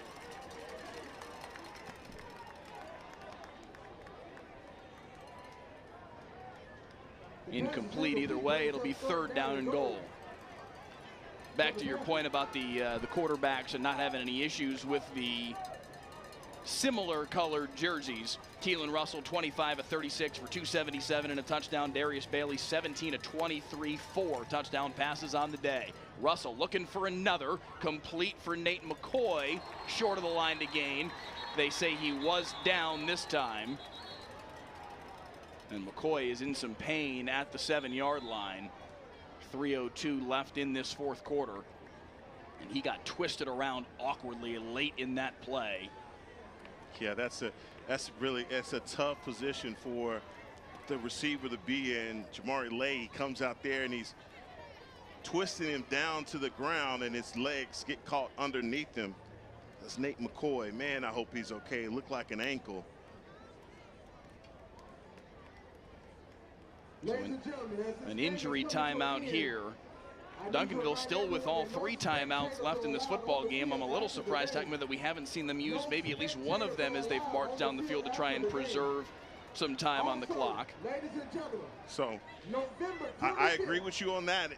But if they get a score here, I'm anticipating onside kick. Certainly. And that's when you'll start to see the timeout start to take start to show their face. And as number 13, Nate McCoy is up, but man, it looks pretty bad. He's not putting a lot of weight. A significant limp. That right leg not getting a whole lot of weight right now as the training staff from Duncanville helps the junior wide receiver off the field. And I don't know if we didn't miss a fumble right there from that, because the ball comes out as he's going to the ground. Don't know if the knee was down or not, but you do see the ball come out here at the last minute. Another look at it here. once again, I think he was down by the time that ball comes out. Okay. Stress on the word think, but it will be 4th down and goal with the ball at the 7-yard line. If Duncanville wants to keep their hopes alive here, they have to score on this play. Timeout DeSoto.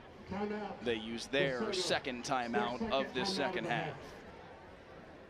Yeah, just trying to make sure that they get the defense on the field. It's 2:55 here in the 4th, man. This has been an exceptional football game. Defensively here, stands, obviously is important, because you know what Duncanville is going to do if they do get points. They are going to get go for the onside kick. If they get it, it makes things very interesting going through the stretch of this game. Give you a look ahead at next week's matchup here on Friday Night Football as the Prosper Eagles and the McKinney Lions, a McKinney team that may well jump back up into the 6A top 25 coming off their win over Denton Guyer a couple days ago. That will be for the district championship this coming Thursday night at 7 o'clock here on Friday Night Football. A special Thursday night, last week of the regular season. Everybody seems to want to play on Thursdays that week version of Friday Night Football. I'm not sure how many dashes I just put into that sentence if you were to write it all out, but Right. we will be there. Again, a fortunately timed World Series off night version of Friday Night Football, because the Texas Rangers certainly are front and center right now. And in fact, in 2 minutes and 55 seconds worth of game time, that's where I'm headed to for game 2 between the Rangers and Diamondbacks tonight at Globe Life Field in Arlington, just about 25 minutes away. Out of the timeout, 4th and goal. Duncanville has to convert here and score to keep their hopes alive. Russell looking, end zone, tipped and caught. Unbelievable catch by Decorian Moore. Touchdown Duncanville. 2:55 to play here in the 4th. Look at this one again. Yeah, say something about him being him. That's it. How about that? He's just keeping his eyes locked in on that ball. That Decorian Moore has only been on this field for a little over a half, and you can already see his impact. Decorian didn't play at all in the first half. Maybe the difference in this football game, Mike. I can't express to you how hard that catch is. Off a deflection like that, to keep tracking the football and make that grab fully extended. Incredible catch from Decorian Moore that keeps Duncanville's faint hopes alive. 49-35, and the aforementioned onside kick likely coming here from Duncanville with 2:55 to play. Things could get very interesting. Hans' team is on deck for the DeSoto Eagles. But the Panthers are not just going quietly. They are continuing to pound. As you saw from that score, man, that was special from Decorian Moore. And the reason why he is one of the best. On the game clock, 2:44. So 11 seconds coming off of the clock here. Don't think they started it in the last drive. 2:44. Yes, as I'm looking back on our YouTube feed, the clock was at 2:55 before the snap and remained at 2:55 throughout the entirety of the play. The best efforts of these officials to time the play, their guess was 11 seconds. I'll try and time it myself and see how close they were. It's not going to be 11 seconds. In fact, it probably should have only been about 5. But again, they're having to do their best to estimate, because the clock operator didn't run the clock up here in the booth. So the clock goes down to 2:44 now, and on comes Beatrice for the onside kick. In the air and out of bounds, and that never stood a chance. No, that's not the onside kick that they draw up in practice.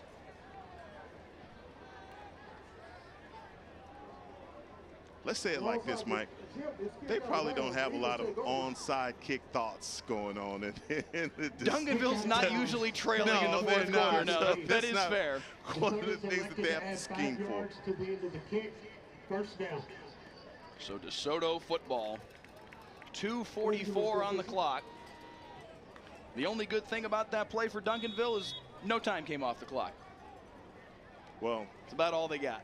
Bad thing about it is here's where you have to start using your timeouts.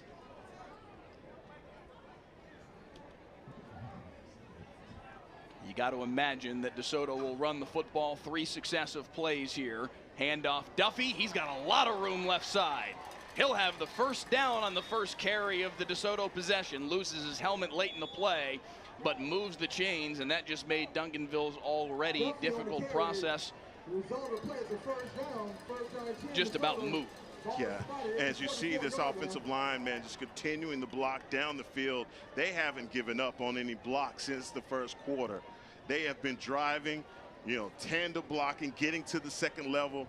Have loved the aggressiveness that they've come out with up front, and that has been the difference with a vaunted Duncanville Panther defense front line with D1 star talent all across the front of it. They've handled it. Duncanville will assuredly be stripping at the football here as best they can. Handoff goes to Jones. A gain of 2. Timeout Duncanville. That's their first of the second half with $1:59 to play here in the fourth quarter.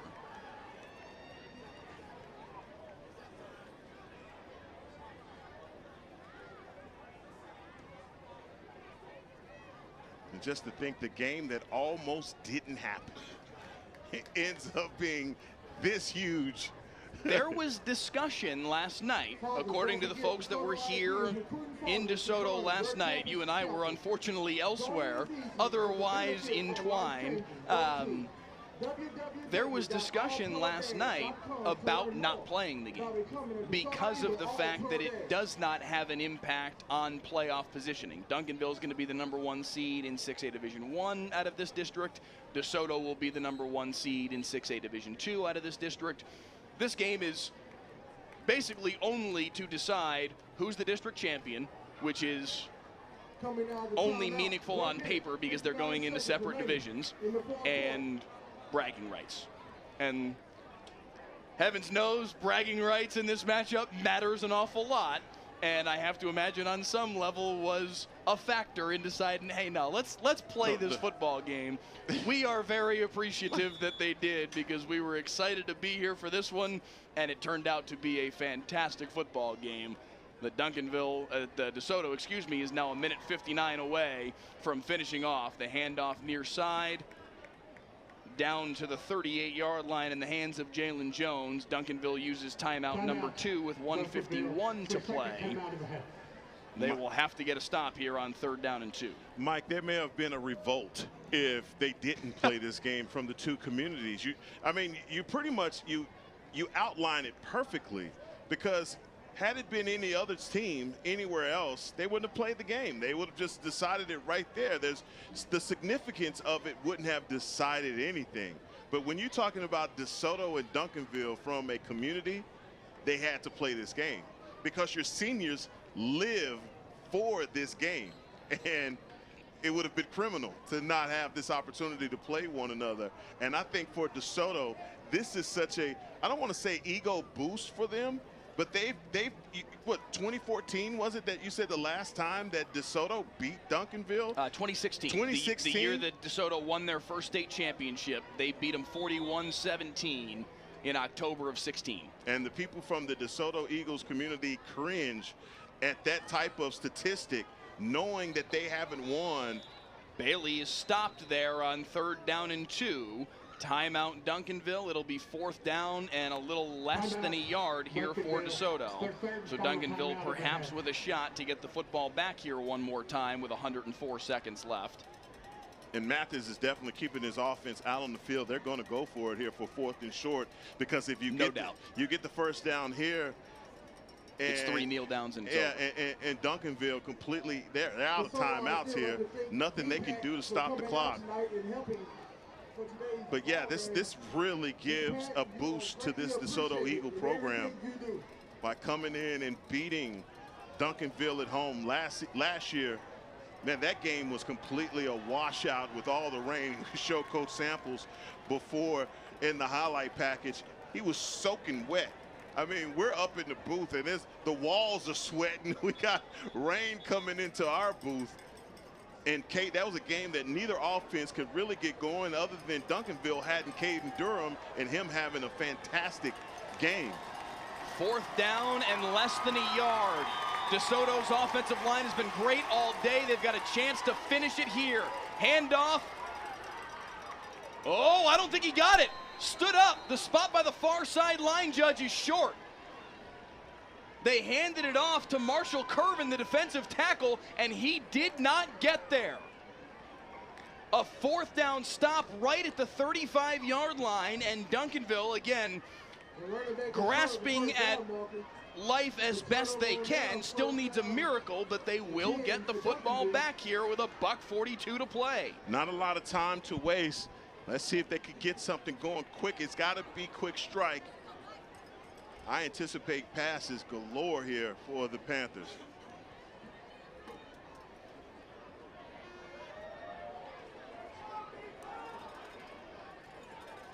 See DeCoria Moore, number 1, lined up in the slot position. He is matched up man-to-man with Dre Wisner.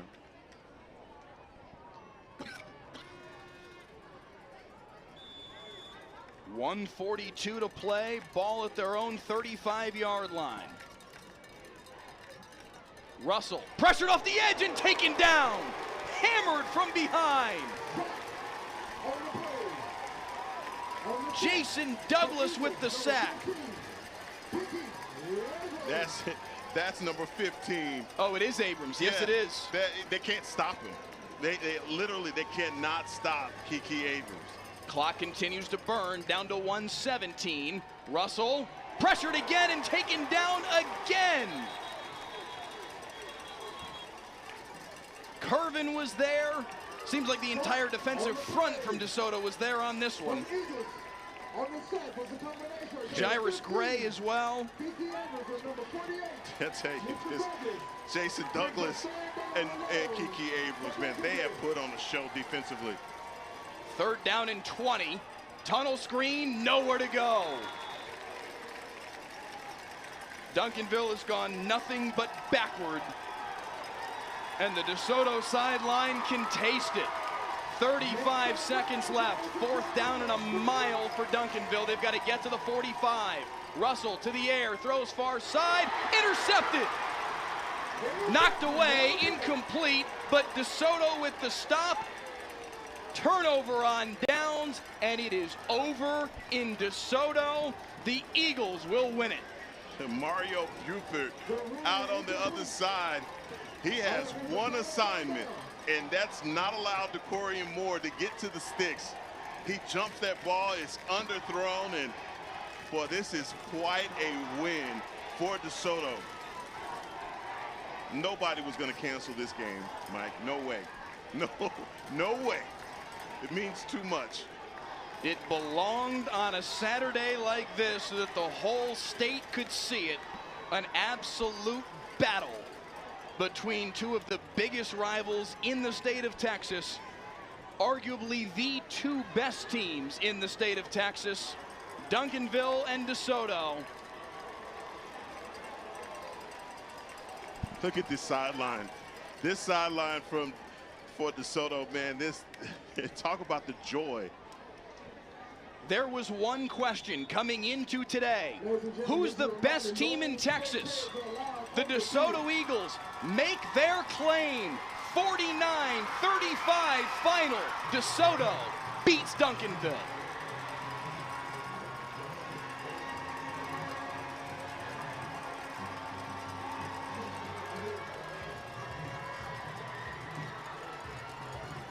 Mike, what an amazing game. What an amazing game and what an atmosphere.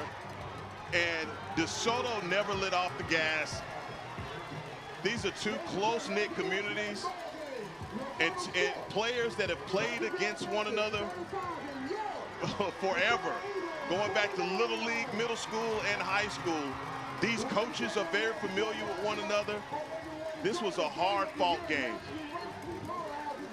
Hard-fought game, as you see Coach Claude Mathis and Reginald Samples meeting right at the 50-yard line, and that's a hug between the two coaches that have a tremendous amount of respect for one another. When we interviewed Coach Mathis last year, he talked a lot about his respect that he has for Reginald Samples and just the love that he has for him, knowing what they represent to Texas high school football. And after it's all said and done, Mike, this is the one thing that I want to point out. With all the flags that were thrown, the unsportsmanlike, all of that, look at these two teams embrace each other down on the field. That's what it's all about, okay? They want to put it in the media one way or another, say about how contentious it gets between these two teams, but just the fact that they come after this game, shake hands, and they both know that they are both on the road to AT&T Stadium. But I will say this, the DeSoto Eagles are for real. They are absolutely for real. I think it's important to note, because you talk about the emotion that we see and the moments where, I mean, it came to blows. There was a player ejected today for throwing a punch. It's not disrespect. It's just, it is an absolute overflow of emotion in this game between two programs, two teams, two groups of kids that know each other incredibly well and want to beat each other so badly, want to be the ones that are walking off the field today as victors in this game that is so entwined in bragging rights. And sometimes it boils over. But you see now, after the game, the respect that is there between these two programs, even though there may still be some braggadocio happening on the sidelines right now and out on the field.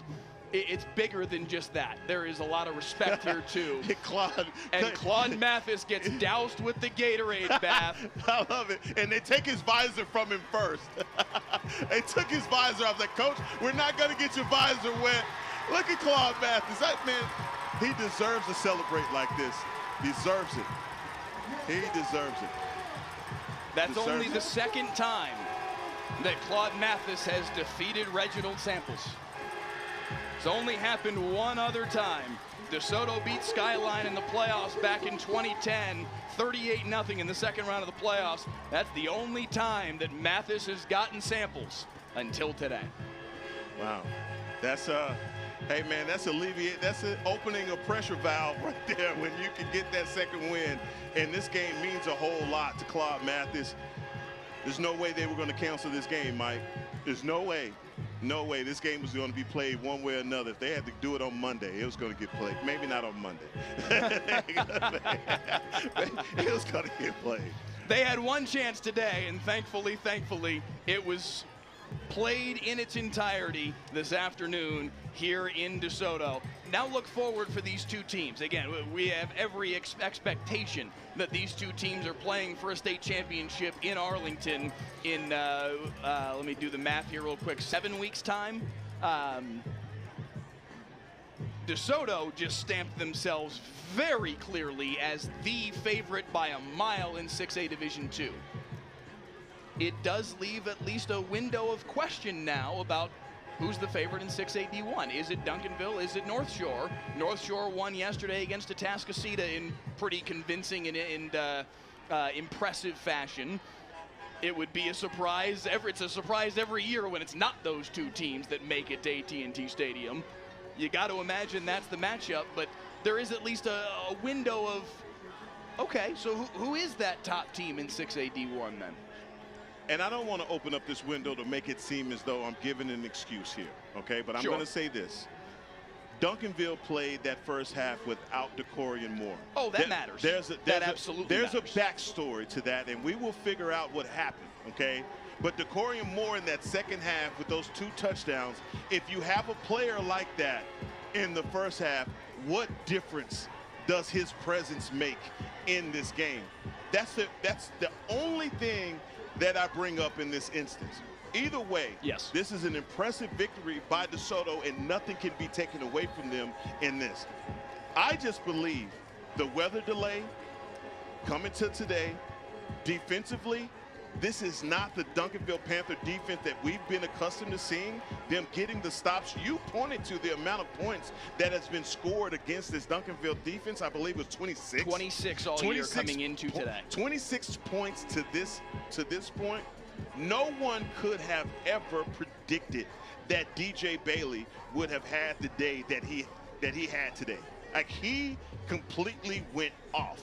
And there were some series and passes that he was making. You just liken it to surgery with no anesthesia. He's just, I mean, it was a complete undoing of this Duncanville defense, and he just continued it.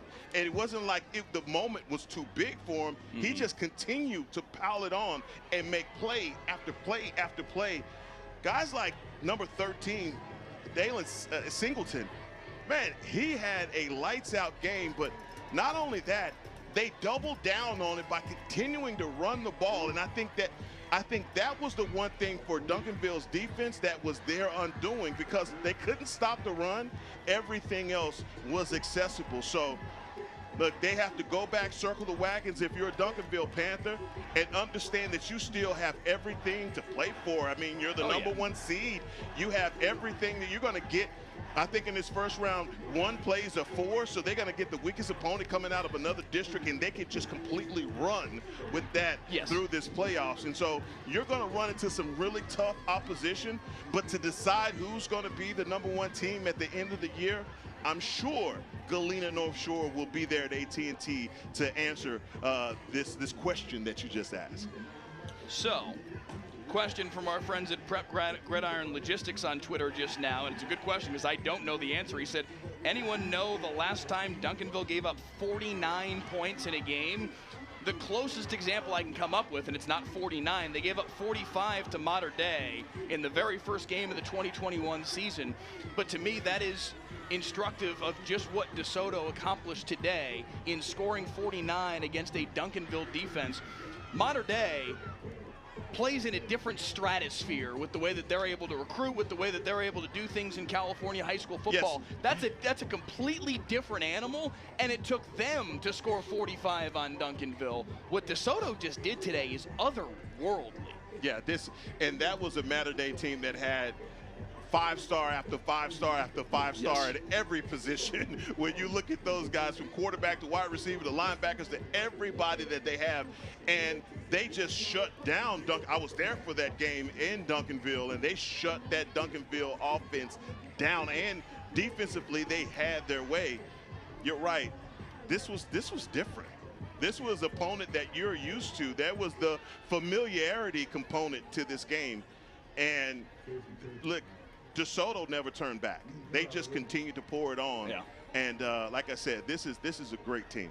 They gave up 41 to IMG the year prior. They gave up 41 in that fateful state championship game against North Shore back in 2018 that required the Hail Mary for anybody to score that much on them.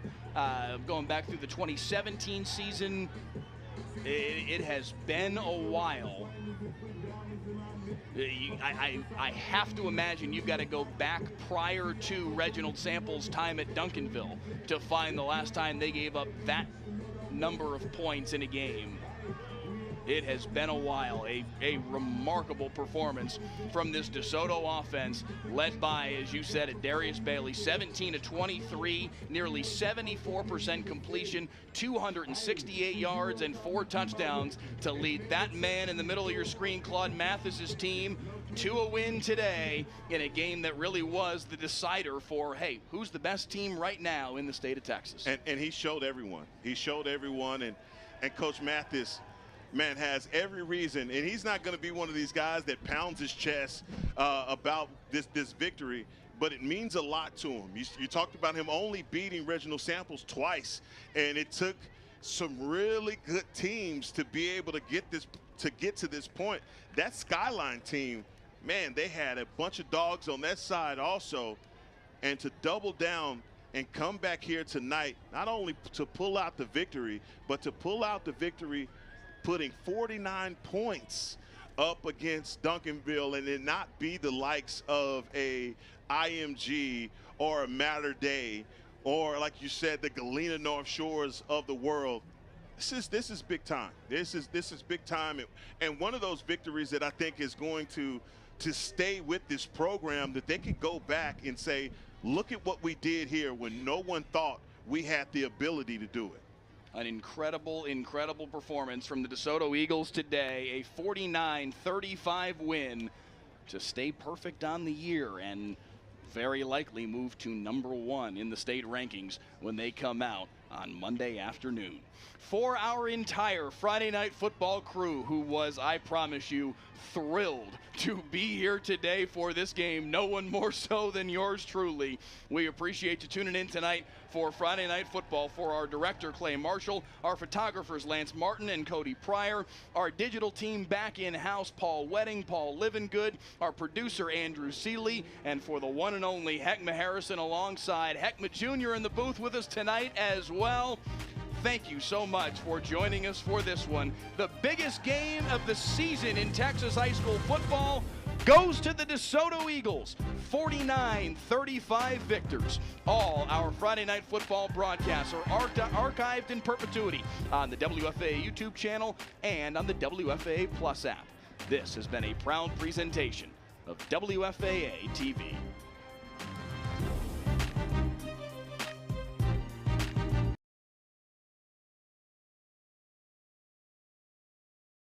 Tonight on Friday Night Football, it is the game of the year, bar none, period. #1 Duncanville at #4 DeSoto, a pair of two-time defending state champions going head-to-head with a district championship on the line as well. Max Preps has named this the single best high school football game across the country this week. It is plausible that both of these two teams go win a third straight state championship this December. So the winner of tonight's game may well have the single best claim for the title, best team in Texas, when the 2024 season rounds to a close. The talent on the field tonight is second to none. I went and counted it up. Of the 44 starters listed by these two teams on their depth charts, 11 on offense and defense for both schools. Of those 44 kids, no fewer than 27 of them are headed to play Division I college football, and several others beyond this group very well may too. We all talk about how great Texas high school football is. There is no better example of it than tonight's game here at Eagle Stadium in DeSoto. You can watch live for free tonight at 7 o'clock on WFAA Plus. Pre-game show starts at 6:50, kickoff at 7. You can download WFAA Plus to your TV using Apple TV, Roku, or Amazon Fire TV.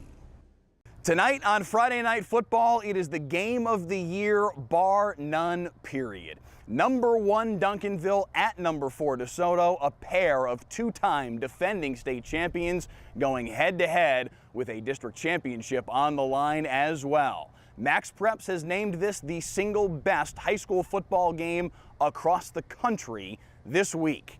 It is plausible that both of these two teams go win a third straight state championship this December. So the winner of tonight's game may well have the single best claim for the title, best team in Texas, when the 2024 season rounds to a close. The talent on the field tonight is second to none. I went and counted it up. Of the 44 starters listed by these two teams on their depth charts, 11 on offense and defense for both schools. Of those 44 kids, no fewer than 27 of them are headed to play Division I college football, and several others beyond this group very well may too.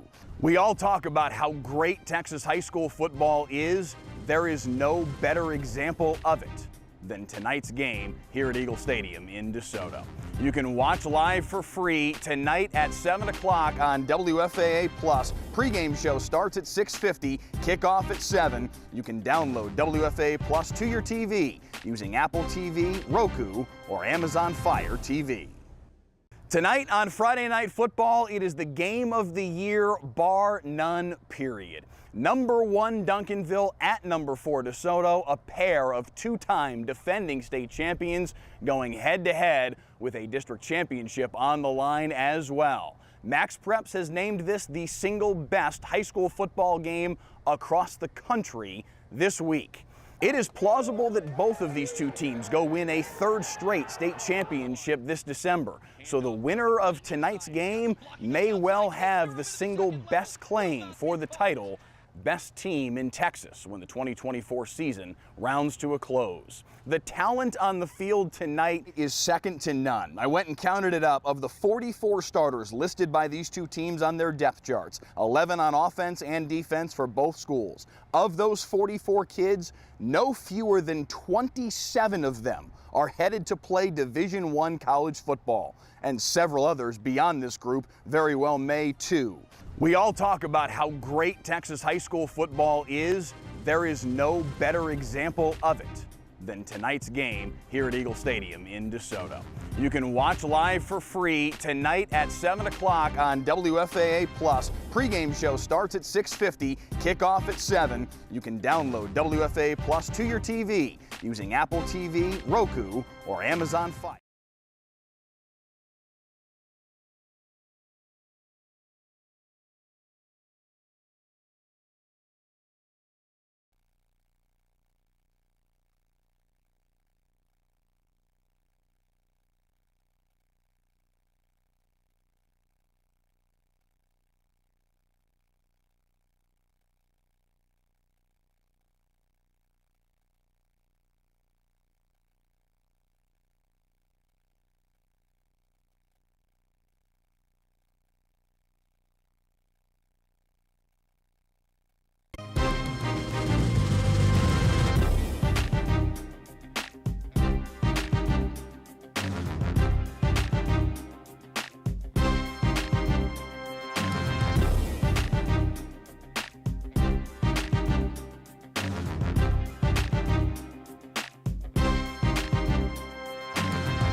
Tonight on Friday Night Football, it is the game of the year, bar none, period. Number 1 Duncanville at number 4 DeSoto, a pair of two-time defending state champions going head-to-head with a district championship on the line as well. Max Preps has named this the single best high school football game across the country this week.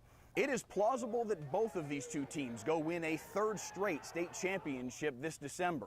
So the winner of tonight's game may well have the single best claim for the title, best team in Texas, when the 2024 season rounds to a close. The talent on the field tonight is second to none. I went and counted it up. Of the 44 starters listed by these two teams on their depth charts, 11 on offense and defense for both schools. Of those 44 kids, no fewer than 27 of them are headed to play Division I college football, and several others beyond this group very well may too. We all talk about how great Texas high school football is. There is no better example of it than tonight's game here at Eagle Stadium in DeSoto.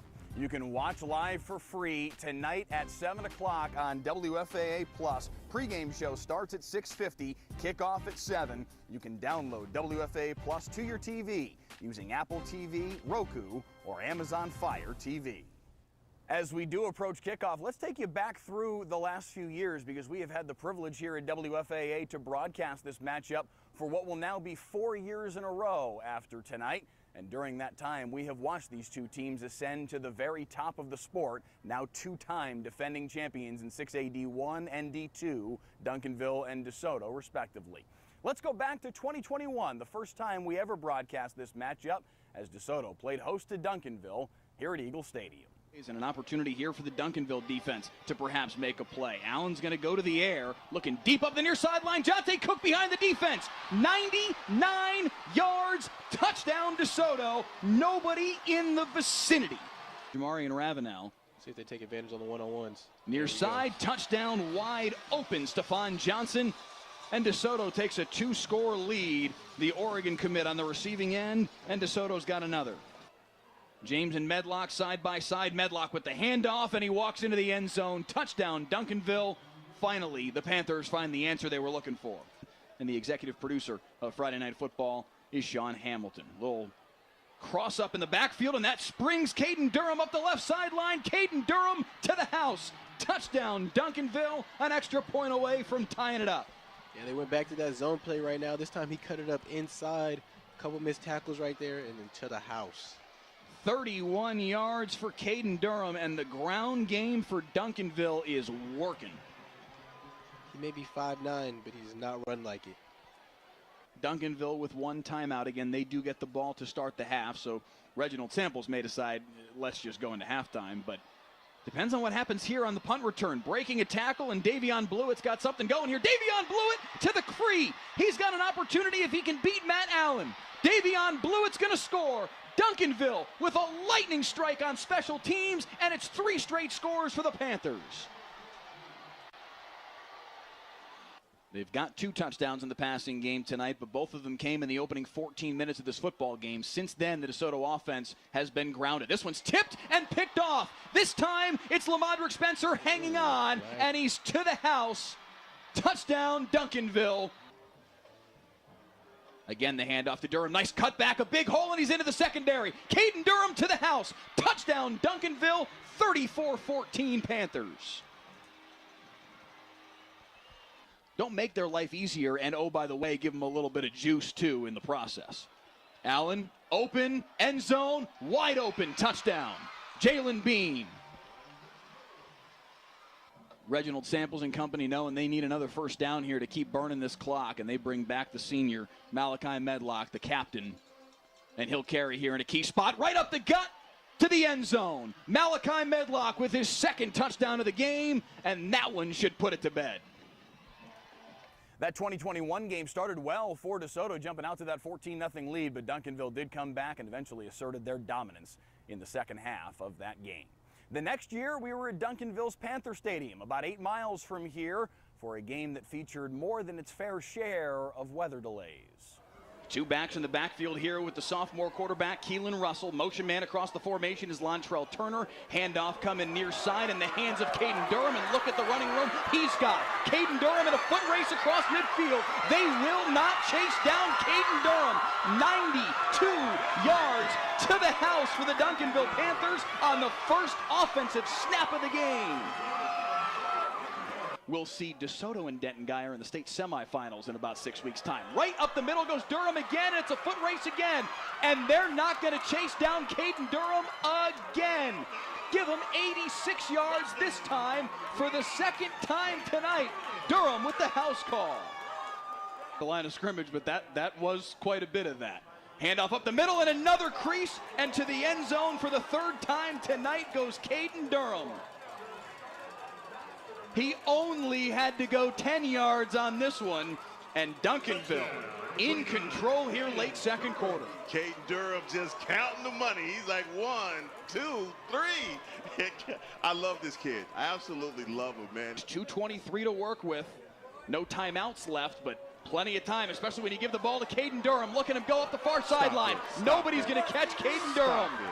54 yards for the touchdown, and Duncanville is putting it on DeSoto tonight. For DJ Bailey, handoff, Tiger Ryden running behind his right guard, and he's in.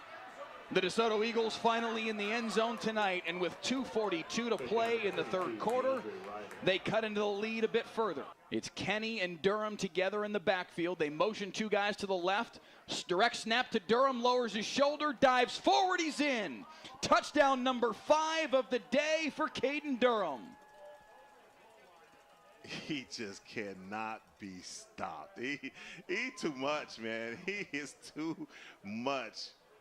Look at this, and he is just running over Their path to a district championship is clear. 6-0 after tonight in District 11 6A as they get the 41-17 win over the DeSoto Eagles to move to 8-0 on the year. So Duncanville got DeSoto in both of those two games, plus playoff wins over DeSoto in the 2020 and 2021 seasons. Those 4 wins, plus a win back in 2017, gave Duncanville 5 straight wins over DeSoto in this rivalry. Until last year here at Eagle Stadium. The Eagles, it'll be DJ Bailey in shotgun, and he'll go to the air right off the rip, up the near sideline, behind the defense, and off to the races goes Dalen Singleton, 76 yards. Courtesy of Jonathan Beatrice to answer back, and it's 7-3. It will be Singleton from his own 4-yard line, looking for a crease right up the middle. Dalen Singleton again. Dalen Singleton's already got 1 touchdown. He's hunting for another. Dalen Singleton, 96 yards. The track star with the touchdown. 2nd and 1. Handoff Durham, running near side. He's got some blocking on the outside. Caden Durham into the second level. Will not be caught. Touchdown, Duncanville. 36 yards. And that's what we're used to seeing, Mike. Caden Durham getting to the outside and making life difficult. Look at how easy this is, reading his blocks to the outside, and as soon as he sees daylight, he explodes right to the pylon. And just like that, the Panthers are showing you, hey, we've taken your first initial blows, and we're going to answer. There's a lot of interconnection between these programs. 1st and 10 for DJ Bailey, well protected, fires deep, he's got a man right on target. He dropped it right on his man, and it's Dalen Singleton for the 3rd time today.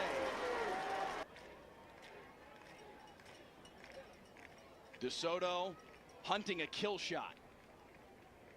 Duffy up the middle, he's got it.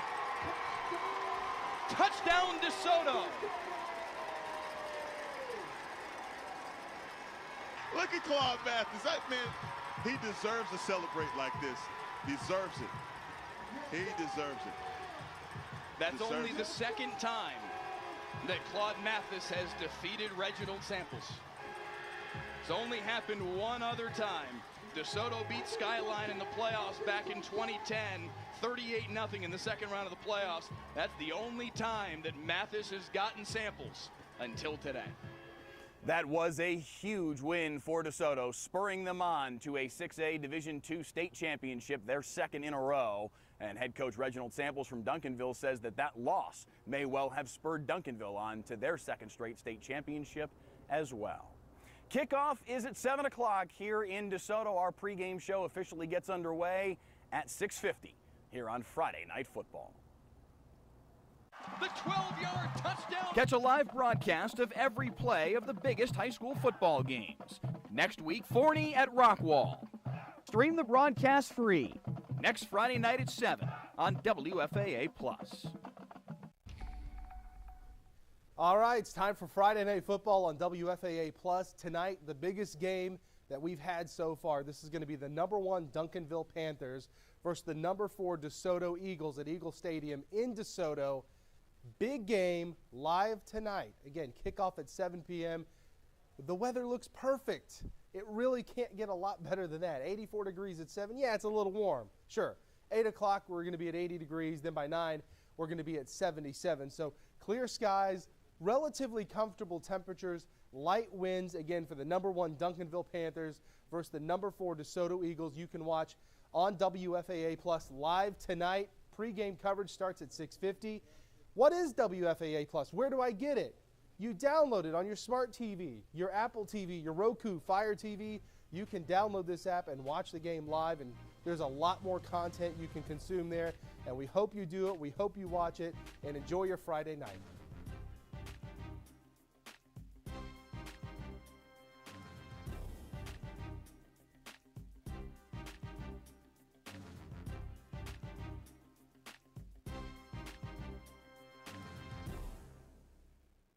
Tonight on Friday Night Football, it is the game of the year, bar none, period. #1 Duncanville at #4 DeSoto, a pair of 2-time defending state champions going head-to-head with a district championship on the line as well. Max Preps has named this the single best high school football game across the country this week. It is plausible that both of these two teams go win a third straight state championship this December. So the winner of tonight's game may well have the single best claim for the title, best team in Texas, when the 2024 season rounds to a close. The talent on the field tonight is second to none. I went and counted it up. Of the 44 starters listed by these two teams on their depth charts, 11 on offense and defense for both schools. Of those 44 kids, no fewer than 27 of them are headed to play Division I college football, and several others beyond this group very well may too. We all talk about how great Texas high school football is. There is no better example of it than tonight's game here at Eagle Stadium in DeSoto. You can watch live for free tonight at 7 o'clock on WFAA Plus. Pre-game show starts at 6:50, kickoff at 7. You can download WFAA Plus to your TV using Apple TV, Roku, or Amazon Fire TV. WFAA has a legacy of changing the system. Most recently, we did a story on ankle monitors and how they don't work, and how criminals are committing crimes with ankle monitors. And yeah, there's legislative change coming. Our 2-year investigation caught the attention of state representatives. Now, it's a crime to cut off ankle monitors. I want people to see things that we need to hold people accountable for. Right now in Terrell and in Dallas, your heat index is 107. Everyone in McKinney is dead. It's hot in McKinney. We'll fix that probably. Possibly the most loved and hated man in North Texas. Whatever the weather brings, we bring the Delcus.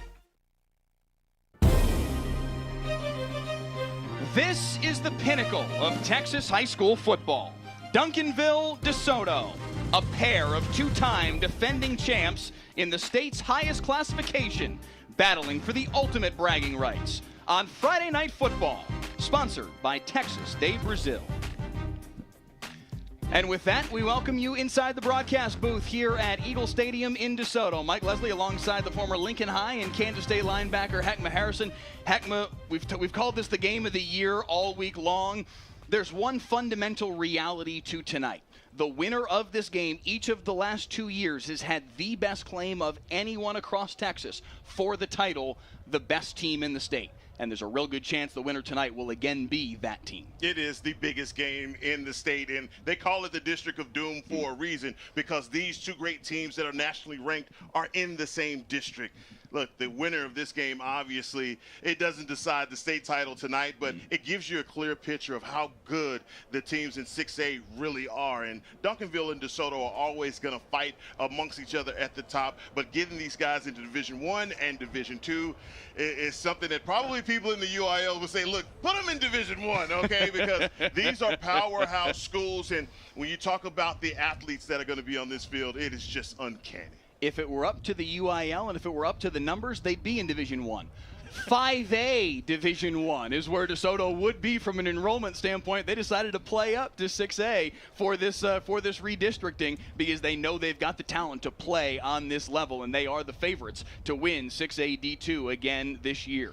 This is, as tabbed by Max Preps, the best game in America this weekend in high school football, and there's a reason for that, and it's the talent that will be on the field tonight. We showed a graphic earlier this morning that said 27 of the 44 starters are going to the Division I level. We have an update for you because both schools reached out and said, hey, this guy, this guy, this guy. Sometimes finding details on recruits is a little bit hard to do. 34 of the 44 starters in this game, you see them there on your screen, 17 aside, are headed to play Division I football, and it's important we use the language no fewer than 34 because it's entirely possible the other 10 guys play their way to that level. And again, it's worth noting, this is just amongst the starters. There's plenty of kids, Heckma, that are backups on this team, that are underclassmen, that are freshmen, sophomores, that just haven't gotten their chance yet, that will ascend to that level in time. Wow. The talent on the field tonight is insane. Yeah, I'm using the word ridiculous. So 34 guys going to Division I, and as you stated, there are even guys that you're talking about that are the next guy to be the next superstars in Texas high school football. Names that you don't even know yet that are going to be standing on the sideline because there's a guy better than them. Look, here's the deal. Look at those names. Look at those names. Remember those names, because those guys are going to be the who's who that you see in college football. But even bigger than that, some of those names will play on Sunday. There's a number of them that you can count on playing on Sunday. There's a number that played in this game last year that will end up playing on Sunday that are already making an impact at the next level, which brings me to last year's game. Duncanville had won 5 straight in this matchup from 2017 through 2022. But last year here at Eagle Stadium, let's take you back to the matchup we had a year ago on a Saturday here at Eagle Stadium, and it was quite a start for the DeSoto Eagles. The 76-yard touchdown pass from DJ Bailey to Dalen Singleton on the first play from scrimmage, 7-0 DeSoto. They lead 7-3 after a Duncanville field goal.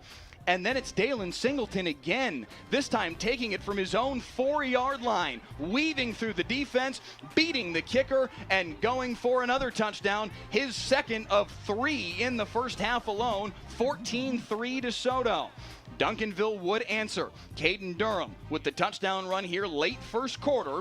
This plus a 2-point conversion tied the game up at 14 points apiece. But DeSoto was just too much last year. I mentioned Dalen Singleton had 3 first-half touchdowns.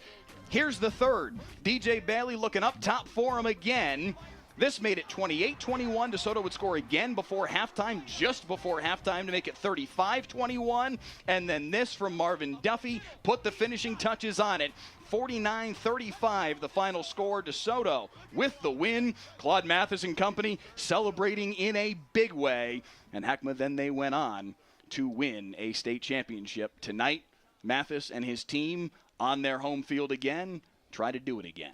Last year was such an amazing game, and obviously it almost didn't happen. It ended up having to be played on a Saturday. But I say there, man, Claude Mathis, and you see that celebration, how happy he was for his seniors, guys that never beat, had previous years had never beat Duncanville, to finally get over that hill to beating those guys. And I tell you what, man, I anticipate that tonight's game is going to have some of those same fireworks. So let's get you our players to watch for this football game, and we start on the visiting side with Duncanville quarterback Keelan Russell, one of the very best quarterbacks in the country, arguably, maybe, Heckma, the single best. Look, he is a cool customer, and he's one of those guys that has developed into this star. He didn't come in to Duncanville like that. They have developed him, and, man, he is one of those quarterbacks. And just going back to last year, DJ Bailey was that quarterback in the way that he just, facilitated that offense. Man, Keelan Russell is that this year for the Duncanville Panthers. In that moment you just saw on your screen with Keelan Russell talking to his team, I heard him say to his teammates, hey, this is a revenge game. This is a revenge moment for us. Everything you do, bring everything you've got. They remember what happened on this field a year ago, and they don't want it to transpire the same way this evening. Meanwhile, for DeSoto, it is their running back, Tiger Ryden, who Dave Campbell's tabbed as the best running back in Texas. This kid is fantastic. He is different. And the deal with Tiger, he is that tough inside the tackles runner, but he is also the guy that can run away from you. They go as he goes. And if he is able to break this game open the way that Singleton did last season, man, this is going to be a long night for this vaunted Duncanville Panther defense. They run the football at a ridiculous clip, 325 rushing yards per game for the DeSoto Eagles this year. It's not just Tiger Ryden, it's also Myson Johnson-Cook, the 5-star sophomore that they have now on the roster. He's fantastic. They run the ball a lot with their quarterback, Keldon Ryan. The offensive line for DeSoto can move bodies. If they're going to win this football game tonight, it's going to be with what they do on the ground. Yeah, and we say Tigers is that guy, but like you just said, to that clip, 300 times they run the ball. ball. They depend on it heavily. And when they do play action and they try and hit you over the top, it's usually wide open because that defense has spent all of their time, effort, and energy trying to stop the run. This feels like a game, and if you watched DeSoto lose to North Crowley earlier this year, 57-51, I don't know if it's going to necessarily get that pointsy, but this has potential to be a shootout tonight. These two defenses, the offenses are loaded with talent. Loaded with talent on both sides. They do it in different ways. Duncanville's more through the air, DeSoto more on the ground. The defenses are a little bit younger, a little bit less experienced, a little bit less, a little bit, let me stress that, a little bit less talent-laden than the offenses are. This feels like a game that could be a bit of a track meet. And when you talk about Duncanville's defense, that is something that no one has ever said about a Romel Barner's defense being in a track meet, because this is lock the gates, all right? These guys they are that. It have been for a very long time. And so I anticipate Duncanville, because their defenses have carried them to state titles. They have to be that good tonight, Mike. You could scour the country. You will not find a better high school football game than the one we have coming up 4 minutes from now, right here on WFA+. Friday night football, Duncanville and DeSoto. Kickoff after this.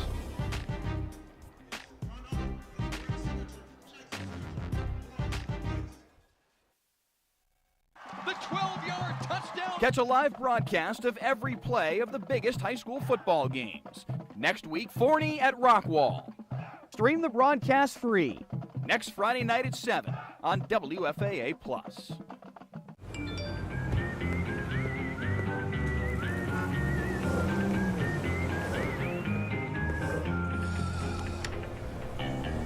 Thanks, Delkus.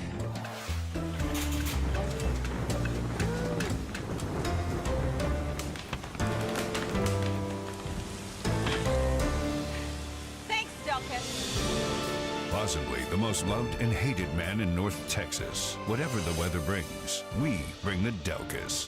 WFAA has a legacy of changing the system. Most recently, we did a story on ankle monitors and how they don't work, and how criminals are committing crimes with ankle monitors. And yeah, there's legislative change coming.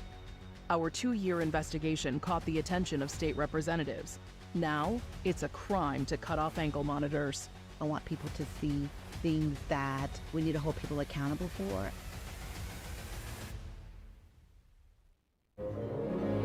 North Texas, it's a hot one today. If you're planning on taking the pumps out, make sure to protect your paws. That asphalt is going to be hot. Thanks, Delkus.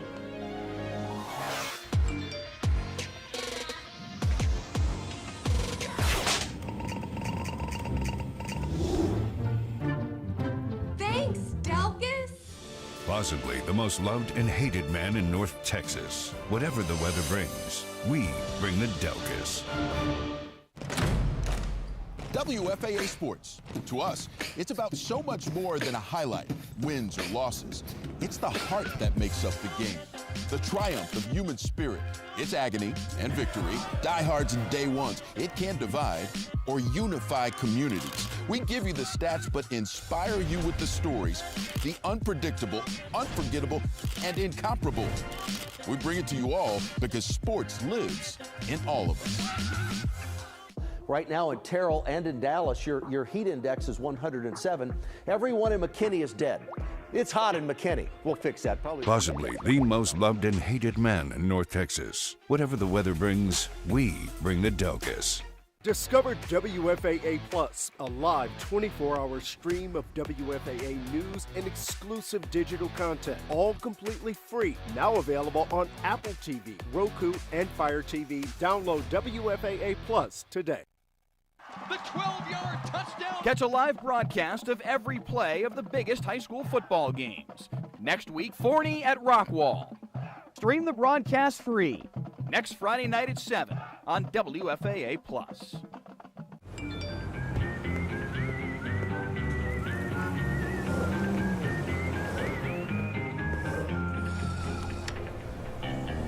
Thanks, Delkus.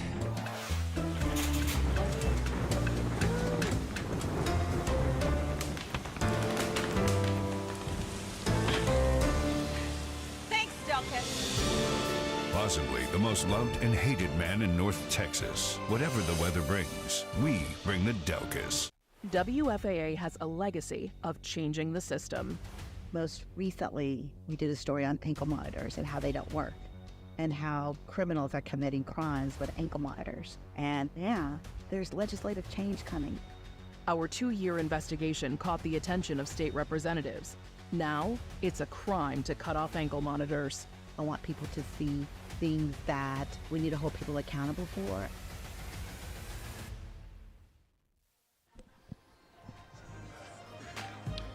Back in DeSoto, getting closer to kickoff. Let's introduce you to the coaches this evening. First, for the visiting Duncanville Panthers, their head coach, Reginald Samples. Over 300 wins in his career, 344, a pair of state championships the last 2 years. Meanwhile, for DeSoto, Claude Mathis, his 6th year back at DeSoto, 50-10 in that time, and a pair of state titles for him as well. The national anthem is moments away here at DeSoto's Eagle Stadium. We will step aside for just a moment. When we return, time for kickoff. DeSoto won the toss and will receive after this on Friday Night Football. We give you the stats, but inspire you with the stories. The unpredictable, unforgettable, and incomparable.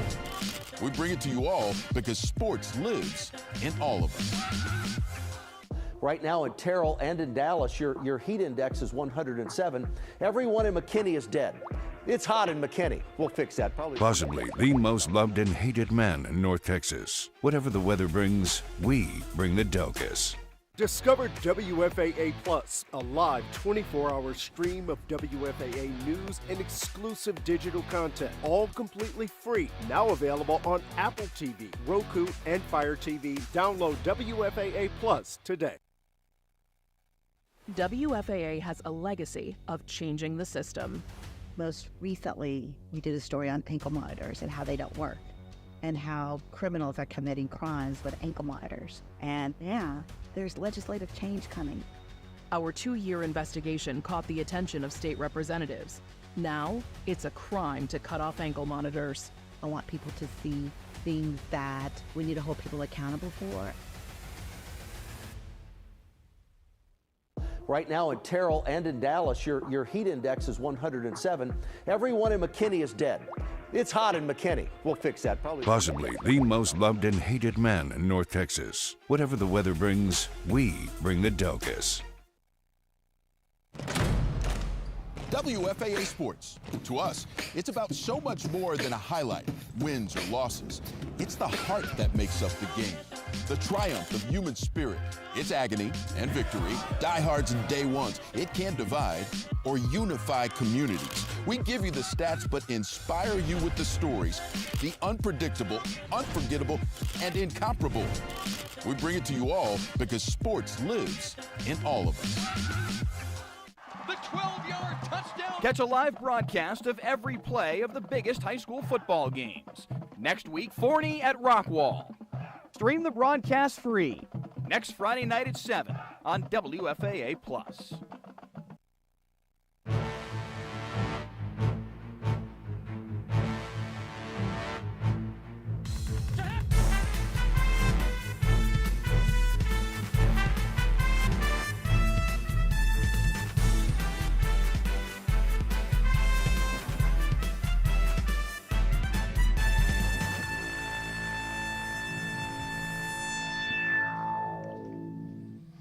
Friday Night Football on WFAA+. Tonight, from Eagle Stadium in DeSoto, the game of the year. The lines to get in extending into the parking lot as we approach kickoff here in DeSoto. A year ago, the Eagles won this game 49-35. The 5 times prior, Duncanville won the matchup. A pair of playoff wins in the mix as well.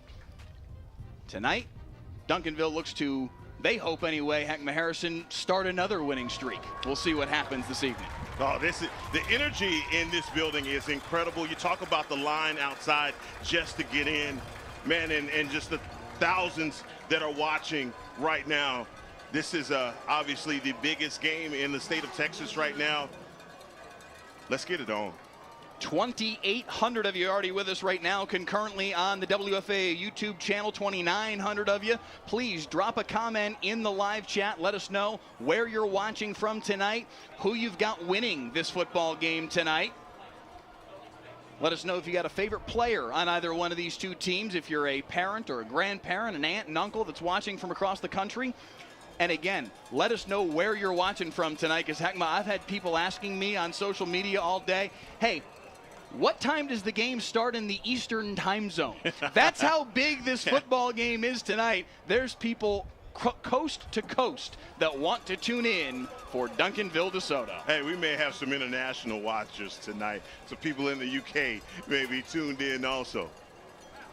Kickoff just moments away. DeSoto won the toss and elected to receive, so we will see the Eagles offense first.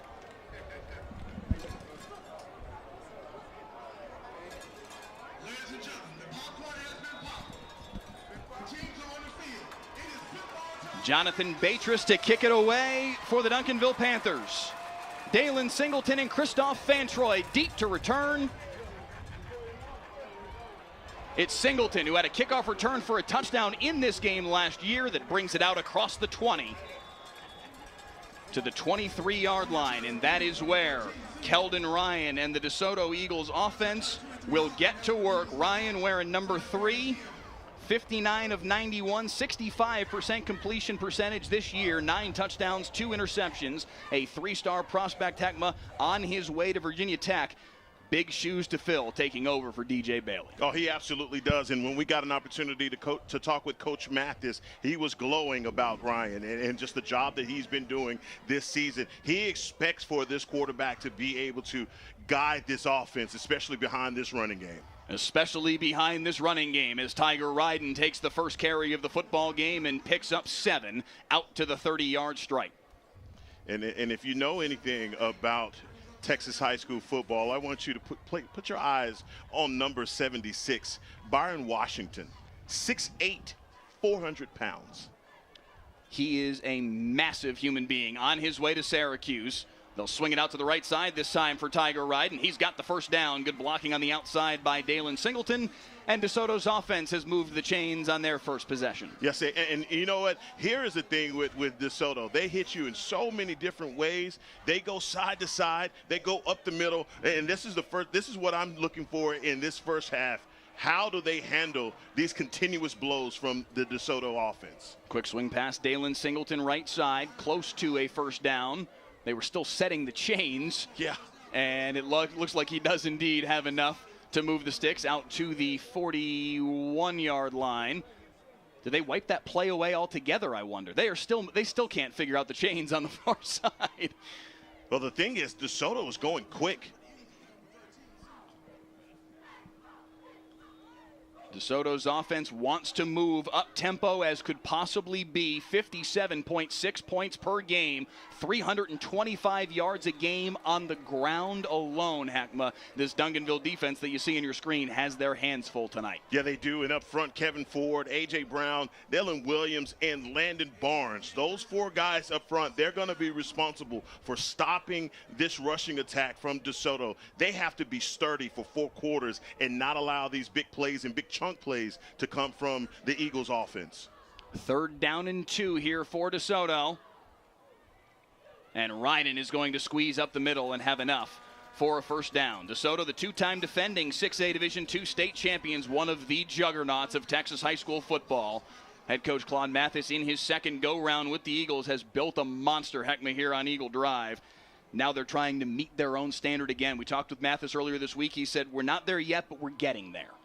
To the air, right side, missing the target was Keldon Ryan. Sarad Baker, the stud sophomore, the intended receiver. Yeah, and this in the secondary as well. We hadn't got an opportunity to say this name, but Boobie Feaster, number 7, the sophomore wide receiver, he is another big part of what they do offensively. This kid is a 5-star and has every college in America looking at him. 2nd down and 10. Up the middle, they stop the play. Wow. A false start. Otherwise, Tiger Ryden was loose to the house. Instead, it will be second down and 15. This Duncanville Panthers defense, led by their defensive coordinator, Ramel Borner, giving up just 16.7 points per game this year, Hackma. 4-3 base defense. They feel like they've got the talent on the field, but they've got a big task this year replacing Colin Simmons. And that is a big-time responsibility, replacing that production. But they're hoping that Kevin Ford can be up to the task, number 10 on the near side. Second and 15. An offense that likes to run the ball, forced to go to the air here. Quick throw far side, complete for Dalen Singleton. Out of bounds at the 46 in Duncanville territory, and that will set up a third and manageable. And you see the offensive coordinators, Charles Williams and Kerry Sweeney, they're out on the field at the 40 up here. I mean, literally on the field making these calls. I don't know too many offensive coordinators that's on the field during the game like this. Charles Williams and Kerry Sweeney, co-offensive coordinators, dialing up a 3rd and 6 here, and they dial up a deep shot, looking for Singleton, just beyond the reach of Dalen Singleton. There are no flags. It is a 4th down. Singleton had that 76-yard touchdown reception to start the game a year ago that staked DeSoto to that 7-0 lead just seconds into the football game. This time they look for him again, but just a bit too far down the field, and DeSoto will have to punt. And we've gone about 3 minutes into this first quarter, and we haven't said this guy's name. Shame on us. But DeCorian Moore is on this field, and he is the best wide receiver in the nation. Committed to go to Oregon. And when we talked with Coach Mathis, it was all about what do you do about DeCorian Moore. And he's like, look, I feel like I have the guys over here that can stay with him, defend him, and we know what Duncanville's going to do. They're going to try and get him the ball. We have to try and contain him as well. Moore was on the field there for the punt return, but wisely, Andre Pentecost of DeSoto punted it over his head and into the end zone. No harm in a touchback in that scenario. No. And out comes the Duncanville offense. Keelan Russell, the starting quarterback there in the middle of your frame. The senior 5-star on his way to Alabama. The number 3 ranked quarterback in the senior class in the country. A terrific talent. Quickly to the air, but this one bounced at the feet of Asen Theus. And it will be second down and 10. Duncanville, led by their offensive coordinator, Jason Lavender, his starters on the screen right now. 41.5 points per game early on this season in their first 4 games. Spread offense, heavy on the passing game. DeCorian Moore, Zach Turner, Asen Theus, Trenton Yancey, all 4 starting wide receivers. Big time recruits. They will push the football down the field. They do over the middle here. That is complete in the hands of Zach Turner, the big-bodied junior tight end / wide receiver, and that's just shy of a first down. Hey, you call it WRTE. Just say, man, this guy is the special sauce to what the Panthers do. They need him. And I'm telling you, when you talk about DeCorian Moore and what he does, it is Zach Turner doing all the dirty work in between those zones and making catches just like that. 3rd down and 1 for the 2-time defending 6AD1 state champs. Handoff up the middle. Jaquaylin Armstrong driven back, but not before he got to the 30-yard line, and just enough to move the chains for Reginald Sample's team. This Duncanville program, one of the standard bearers, Hackma, in the state. As you see, Armstrong get banged to the turf, but he did have the 30-yard line and had enough to move the sticks. Samples, a legend, a man that you played for back in the 90s. Nowhere to go this time for Asen Theus. It's going to be second down and 11. He has built this Duncanville program, Hackma, into a monster. No, he has. And so many guys, so many names that have come from Coach Reginald Samples. I mean, going back to my day into current day. And these are guys that obviously are having an impact in college football and also in the pros. Second down and 11 here for Russell. Clean pocket for a moment, but not anymore. It collapsed in a heartbeat. Cortez Rager and Marshall Curvin with the pressure up the middle. And DeSoto, who made their bones last year in this game, Hackma, with their pressure on the quarterback, gets a sack early. I told you that last season a name popped out to me, number 15, Kiki Abrams, and I wrote down on my sheet of paper, who is Kiki Abrams? I've never forgotten him, and so is no one in America has either, because he is thrust onto the scene. The TCU commit is everything to this DeSoto Eagles defense. 3rd down and a mile here They have to get to the 41-yard line. 3rd and 21 for Keelan Russell. Russell flush from the pocket. Downfield, that ball is caught by Trenton Yancey, but it will be well short of the line to gain. At the 35-yard line, it'll be 4th and 6. And heck, we came into this game saying, hey, might we get a track meet? Both defenses force a punt on the opening possession. I mean, and I think if you're, for both of these defensive coordinators, you will welcome this. You know, you don't give much ground. Both of these defenses force a punt here in the first quarter, and this is the type of game that I love. Who's going to blink first? Who's going to be the first to have any breaks and coverages? And we know how big special teams has been in this game. So Duncanville to punt. DeCorian Moore is their punter, so they've got a sure-handed punter at the very least. Line drive kick, fielded at the 25. And quickly slung down to the turf after a return of just a couple yards. Christoph Fantroy, the punt returner for DeSoto. So Heckma early on in this football game, both defenses making a stop. Scoreless through the opening 4 minutes and 38 seconds. Oh, you know, I love it. I love it. I love a defensive game. I came into this game last season. We talk about the shoes that the shoes that have to be filled with guys like Colin Simmons and Caden Durham and what they're doing right now in the college ranks. So many of these guys are so talented, and I'm telling you, stars are being born right here in front of us. So here comes this DeSoto offense once again, looking to ground and pound this Duncanville defense. Nowhere to go on 1st and 10.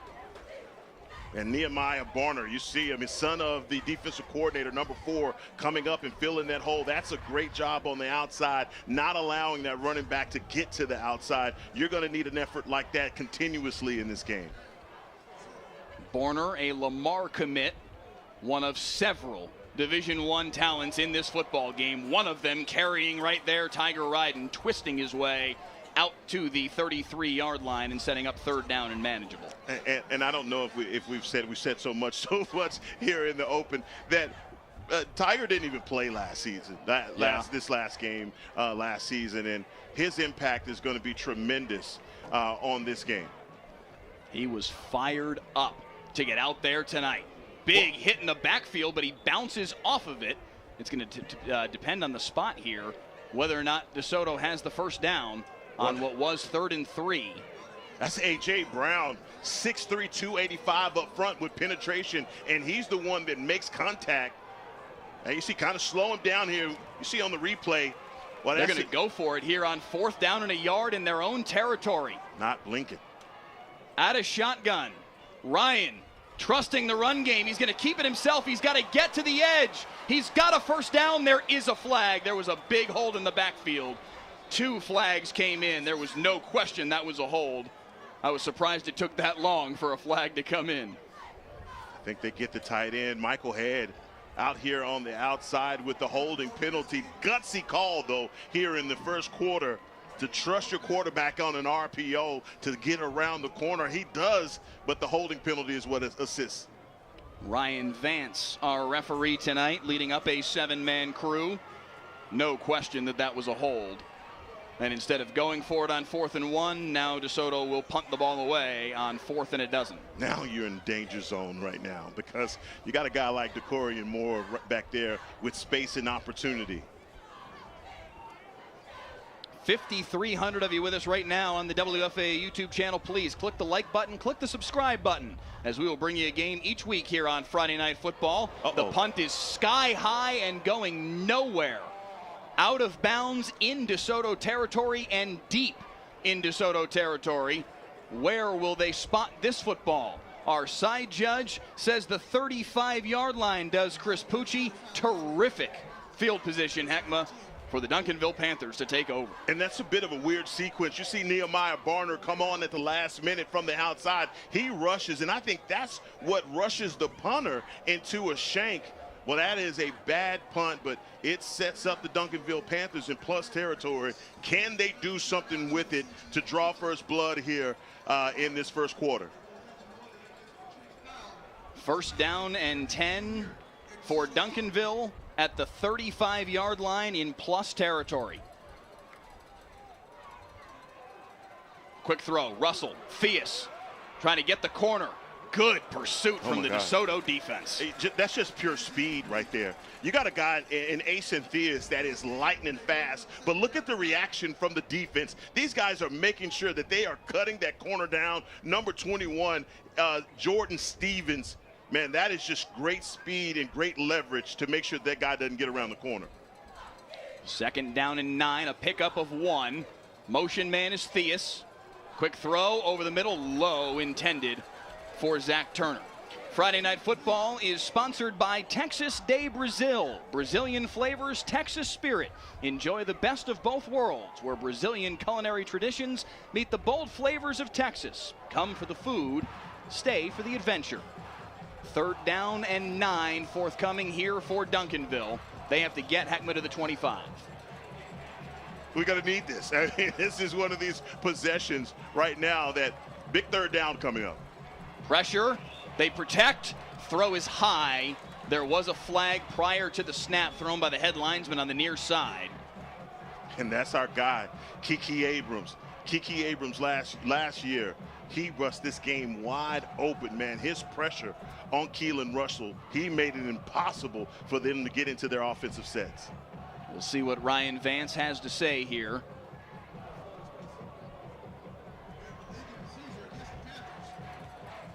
It will be 4th down, an illegal formation against Duncanville. So 4th down and 9. Ball at the 34, not in field goal range, so they're going to go for it here, kind of in no man's land. Again, they've got to get to the 25 to move the chains. This is the benefit of the short punt for Duncanville. There's no real penalty here if you don't convert. Russell rolling near side. Has a man behind the defense looking for Theus. Knocked away. No flags. There was no contact, so no pass interference. Jai Trawick didn't turn Heckma to play the ball, but he didn't contact the receiver, so there's no penalty. And if I'm Mason Theus, and I'm telling you, they're going to come back and look at the tape on this, but it's a ball that's underthrown. Great defense, but how you can just kind of goat this guy into a PI is come back for the ball and make him run into you. Yes, that's the teach tape there for Reginald Samples and his coaching staff. Asen, come back to the ball and crash into him. Yes. Get the PI. Automatically, you're going to get the pass interference. So DeSoto will take over at their own 34. They get away, Heckma, with the shaky punt. Yeah. And only having given up a couple of yards worth of field position. Oh, man, this is a shootout already. I love it defensively. I would not have expected this, man. I really wouldn't have. I know you didn't. 1st and 10. Nowhere to go for Tiger Ryden. These defenses said, hey, forget all that 5-star talent on offense. We're here to play too. Kevin Ford with the tackle. Look at Kevin Ford. He's just staying solid on the outside. And again, making sure that you're shutting those gaps down. You know exactly what Tiger wants to do. He wants to put his nose up in there and get the ugly yards, man. But you shut it down on a big-time running back, and that is a big-time throw to the near side. Complete in the hands of Christoph Fantroy, who had a touchdown reception in this game a year ago. And that's going to make 3rd down a little more manageable here for DeSoto. 3rd down and 5 from the 39. And you see, and the nerves are so high on both of these teams offensively, but starting to see DeSoto kind of settle in right there with that throw by Ryan. 3rd and 5. Ryan protected well. Escapes the pocket. He's got all day to run up the far side. Big hit. They took that play out of the game. Keldon Ryan made a man miss and will score. But it is all coming back because of a penalty on Christoph Fantroy. He's trying to say, I hit him with my shoulder, but it doesn't matter. Heckma, it's the blindside aspect of that they have taken out of the game. What used to be considered routine in football is no more, and you just got to teach it different. And this is a play where right now Keldon Ryan, he's surveying, keeping his eyes up, but then once he recognized that he has that corner, he makes a move, and look at the speed to try and get on the outside. Fantroy is just instinctively just trying to pick up a block for his quarterback. And that's the hard thing about it, it's a player playing with instinct. However, on that replay, I'm noticing it also was a block in the back. He was on the backside of his shoulder when he made the block. So regardless, even 20 years ago, that play's getting called back. And it's a shame because it was a terrific effort from Keldon Ryan to make a couple guys miss on the far sideline and get to the end zone. Instead, now it's 3rd down and 17. Ryan, well protected all day to survey and fire deep for Singleton, who can't quite haul it in. One-on-one with Braylon Edwards. Singleton got his hands on it, but just couldn't quite squeeze it. And I tell you what, it looked like Singleton was open forever. And the ball is delivered. He's throwing a dot and just giving number 25 liking an opportunity to get it closed out at the last minute. My goodness, that was as close as it was. We had 2 back-to-back plays that could have broken this game open. Instead, DeSoto will punt it away again. Lefty punt much better this time from Andre Pentecost, and that's going to take a big DeSoto bounce as well. Andre Pentecost had a rough punt earlier. This time, Heckma flips field position and sets Duncanville up at their own 17. Yeah, he definitely atones for the shank on that because, man, he put boot into that. Right now, I'm just looking for this Duncanville offense to settle in. They've got to get behind this running game as well. They've been passing a lot here in the early part of the first quarter. Heckma, a defensive struggle has broken out here. I love it. At DeSoto's Eagle Stadium. I know I didn't expect this. I don't think you did. I know you love it as a former linebacker, but you didn't expect this either, no? No, I didn't. And you talk about the weapons on both sides. Obviously, you would have thought by now that there would be points on the board. Quick throw near side. Complete in the hands of Trenton Yancey, the stud sophomore that transferred over from Arlington Lamar and already as a sophomore has 31 scholarship offers. That picks up 5.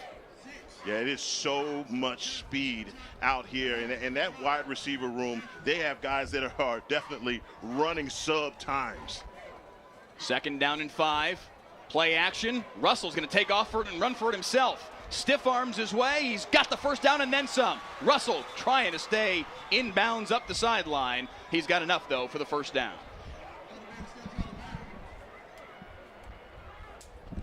Stay tuned for the Friday Night Football halftime show sponsored by Golden Chick. Golden Chick is a perfect post-game destination. Come in and see why we say it's one taste and you're golden at Golden Chick.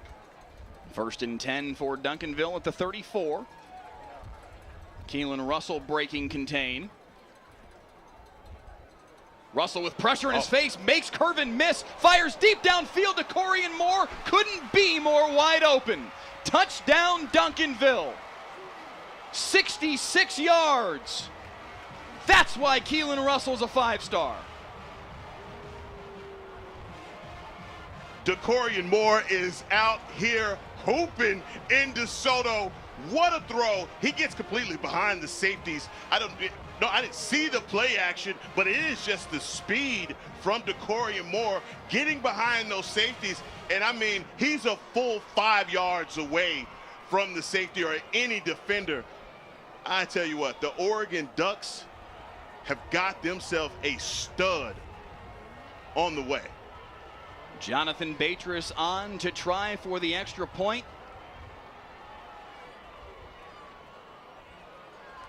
It took nearly 9 minutes for one of these high-powered offenses to find the end zone, but it's 7-0 Duncanville. The game of the year. Who's the best team in Texas? It's at stake tonight on Friday Night Football.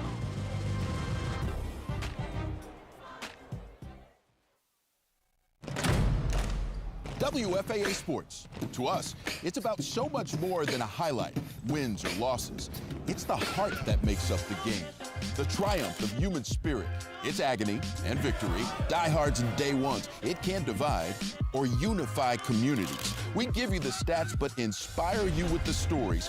The unpredictable, unforgettable, and incomparable. We bring it to you all because sports lives in all of us. The 12-yard touchdown. Catch a live broadcast of every play of the biggest high school football games. Next week, Forney at Rockwall. Stream the broadcast free. Next Friday night at 7 on WFAA+. Let's bring you back to last December at AT&T Stadium. Reginald Samples and his team looking for another title. His team was senior-laden and very balanced, very talented, and they never wavered. It was the Caden Durham show. A 71-yard touchdown run here in the first quarter, a 92-yard touchdown run shortly thereafter. The Panthers dominated their nemesis North Shore to win their second consecutive state championship. The 92-yarder through a face mask. Yeah. They lead tonight here 7-0. That kickoff is dangerous. DeSoto decides to field it. Really, Singleton had no choice. He makes a man miss up the sideline. There is a flag behind the play. We'll see if that's on Duncanville or DeSoto. Preliminary signal indicates it is against the Eagles' return team. Yeah, it is impossible. Impossible to replace Caden Durham. And you see what he's doing in Baton Rouge right now. They have themselves a stud running back. And, hey, who knew? Running the ball is back in style in the college and in the pros. Everybody is talking about their running backs. We even have a running back that's up for the Heisman in Ashton Genty. A young man we spotlighted here on Friday Night Football 4 years ago. 2020 football season, Denton Ryan, Frisco Lone Star. Genty was the national leader in touchdown runs that year. DeSoto here taking over at their own 6-yard line after the penalty, and there is no running room to be found here for Tiger Ryden on 1st and 10. Yeah, they have to do this job. You see right now for Kevin Ford and that defensive front, I said it, those 4 guys are going to have to also get pressure, but they're also going to have to be stout in the run. They can't get pushed around by this big offensive line of the Eagles. 2nd down and 10.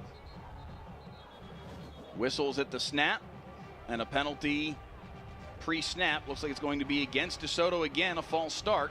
That's going to dock them half the distance. This is something that Claude Mathis talked with us about earlier this week, Heckma.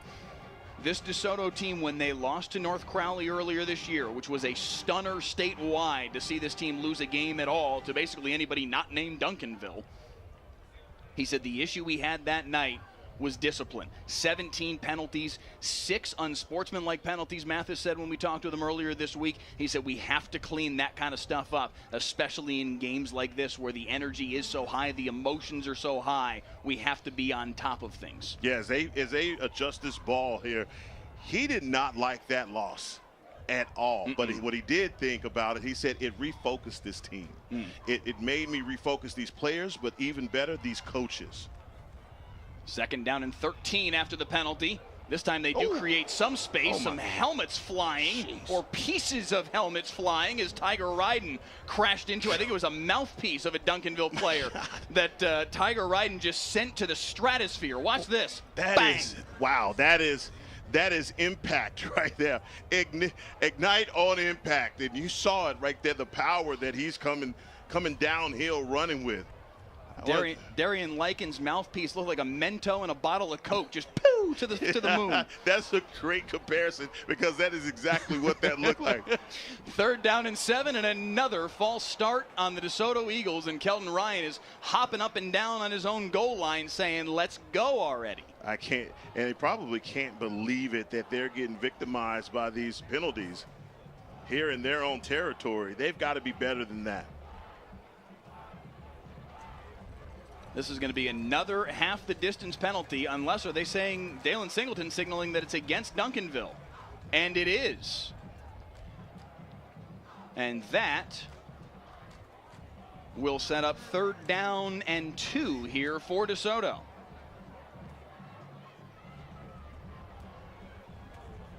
What do you like here on 3rd and 2, Heckma, after the penalty? I'm going to hand it to my running back. I mean, he is still able to get downhill and pick up those tough yards. And he does. 1st down, Tiger Ryden. I wouldn't look anywhere else. I mean, 3rd and 2 situation, I wouldn't risk putting this ball in the air. I have a beefy offensive line, and I trust those guys to pick up 2 yards.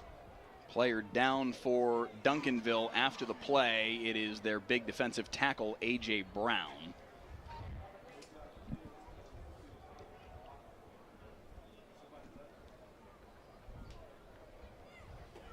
We showed you Duncanville's state championship. Let's look at DeSoto's state title from back in December. Claude Mathis getting his boys fired up before kickoff in the 6A D2 state title game. And did it ever work, Heckma? An utterly dominant performance from DeSoto. DJ Bailey threw for 4 touchdowns, 3 of them to Dalen Singleton, all of them in the first quarter. It was 36-7 DeSoto at the end of the first, on their way to an annihilation of Humble Summer Creek. 74-14 was the final score. Wow. As DeSoto stamped their second consecutive state championship. They were an absolute machine a year ago, and they bring it back this year. Heckma trying to do more of the same. I think Summer Creek is still trying to figure out what hit them. I mean, DeSoto came out in that state title game, and they were red hot from the beginning. Those points in the first quarter, and they never looked back. So out of the injury timeout there for A.J. Brown. We'll keep an eye on whether or not the big defensive tackle is able to get back out there for Duncanville. 1st and 10, Ryan protected, but another flag behind the play in the vicinity of a hold. Ryan got undercut. A helmet went flying there. That's DeCorian Moore, by the way, the stud 5-star wide receiver. He's playing some defense tonight, Heckma, too. We'll check the penalty. It's all hands on deck. It's all hands on deck, and I tell you what, so much for being a finesse guy as a wide receiver. You see him come in and put his shoulder into that tackle. He's walking to the sideline, I guess because he lost his helmet.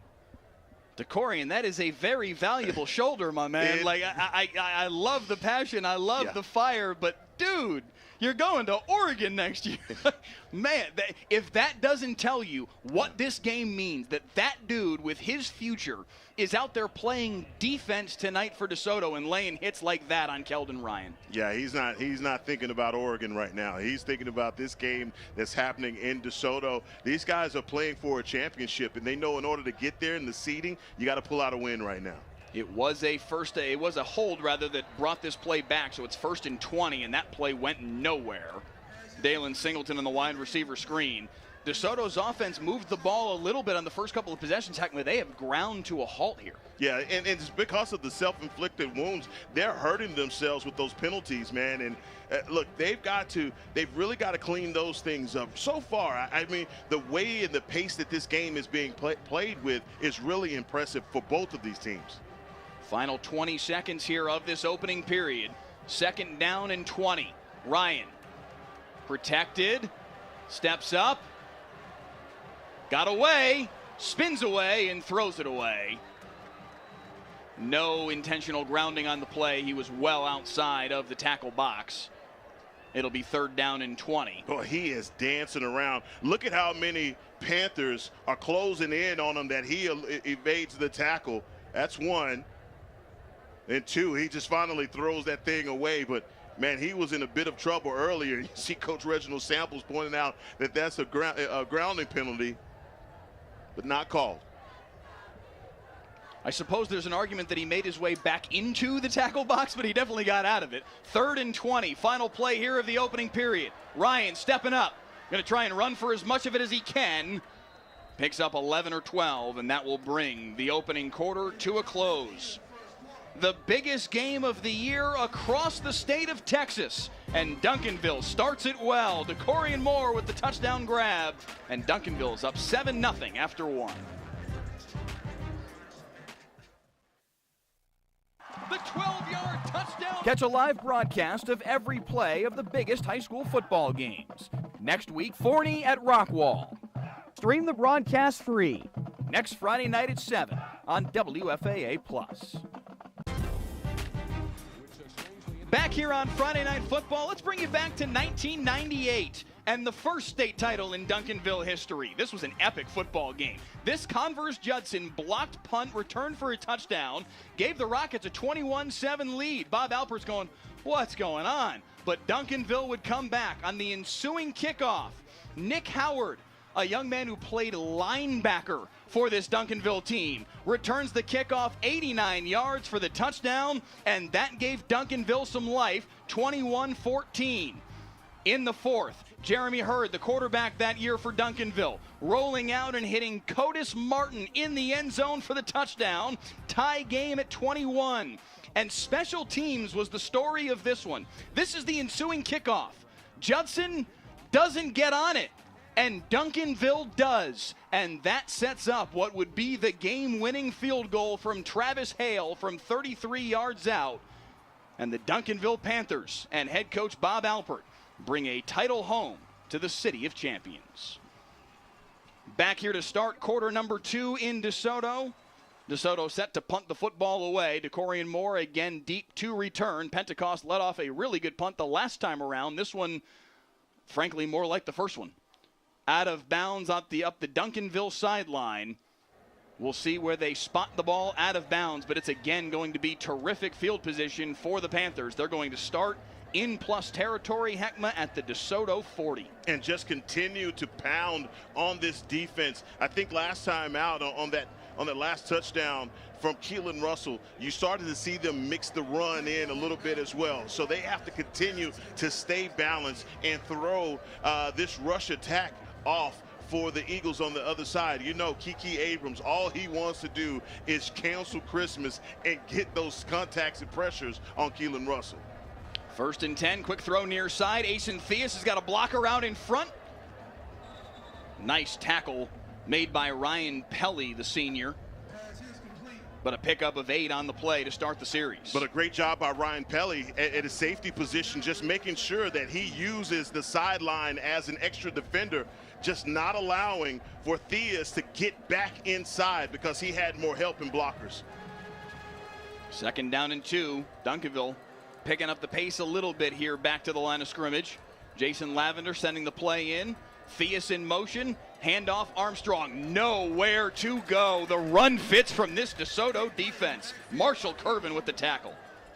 And Marshall Curvin, he's 5'10", 265. Look at him hold up and come around his blocker. But that's on Jaquelin Armstrong. He has to make a decision. Hit the hole, try and pick up positive yards. You cannot dance around on this DeSoto Eagle defense. They're just too fast and they're too good.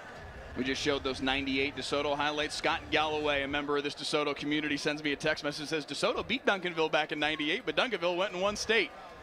3rd down and 5. Russell stepping up in the pocket, but chased down by Kiki Abrams. Flags all over the place. I can only imagine that that is a face mask. Looked like it was at least possible. Got 2 flags out there, so let's see if they both saw the same thing or 2 different. Sure enough, a face mask on number 15, Kiki Abrams. So says our referee tonight, Ryan Vance. And a free 1st down here for Duncanville when it was going to be 4th and 4. And closing in is Kiki Abrams, but he gets that left hand underneath the face mask of Keelan Russell. And again, here are the Panthers going fast again. 1st and 10 at the 19. They stack up DeCorian Moore. They run him in a trail route to the end zone, and Russell hits him for the touchdown. 19 yards on the hookup from 5-star to 5-star. Touchdown, Duncanville. Just a beautiful corner route. Look at this. And I mean, this is gorgeous. And this is almost like routes on air.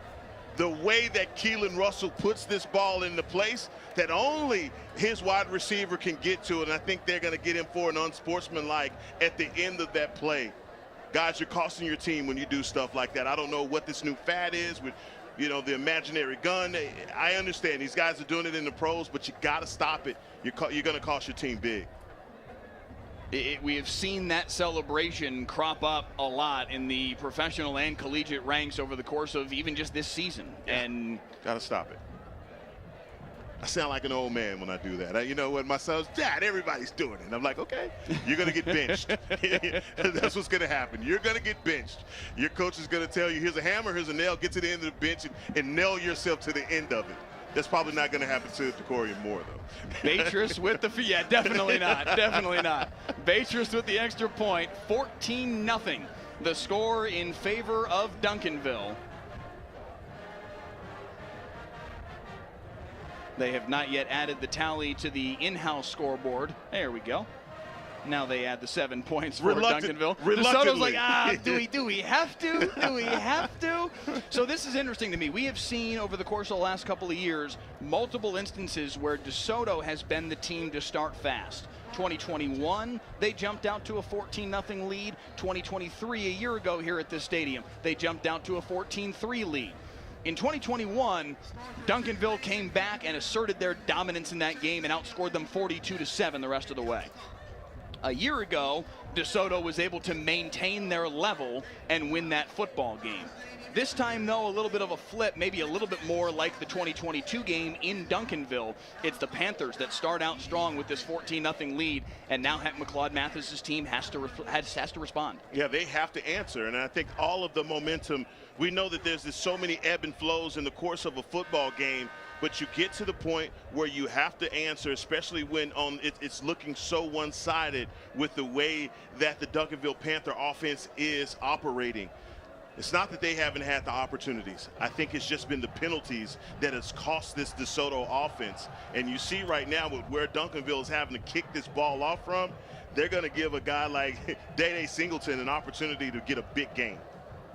He had the 96-yard kickoff return for a touchdown a year ago that staked DeSoto to a 14-3 lead in the first quarter of this game and really set the tone for that football game. Beatrice to Singleton at the 18. Singleton makes the first man miss. Dalen Singleton running to daylight. Dalen Singleton with no flags down will score. Dalen Singleton says, I believe that was my cue.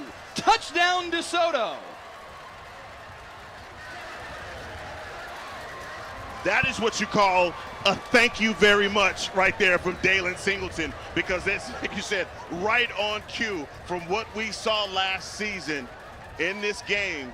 He is dangerous with the ball in his hands, and we have a special teams touchdown. It is going to take all three phases of the game today for the DeSoto Eagles. And boy, you see one of those phases show up right now. And boy, how about that from 13? Deja vu all over again. And that is the impact of the penalty on Decorian Moore. I'm just saying. We have seen penalties have an impact on this game already both ways. DeSoto's frankly had the bigger issue with it. That extra point is no good. Wide to the left from Destin Anyachukwu. And it will stay 14-6 as a result. But Dalen Singleton on your screen there with the 82-yard kickoff return for a touchdown, and DeSoto is on the board. No, that kid is phenomenal. Cat quick, and you saw right there, man, is you give this kid just a little bit of daylight, he's going to score. Let's take you back to 2016 and the first DeSoto state championship in program history against Cibolo Steel at AT&T Stadium. This was the Sean Robinson DeSoto Eagles, and his 17-yard touchdown run here made it 14-0 Eagles early on. They led this game 21-3. Cibolo Steel came back a bit, but in the third quarter, DeSoto up 11, and Robinson hits LaVisca Chenault, now with the Seahawks, and actually scored last night on Thursday Night Football. This time a 51-yard touchdown pass to make it 35-17 Eagles.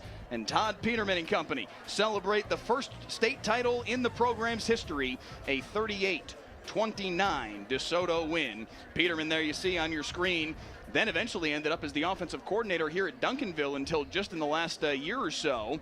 He was a big part of why they were able to finally get over that hump and win the first state title for Reginald Samples in this Duncanville program back in 2022. So he's had a hand on both sides of this rivalry.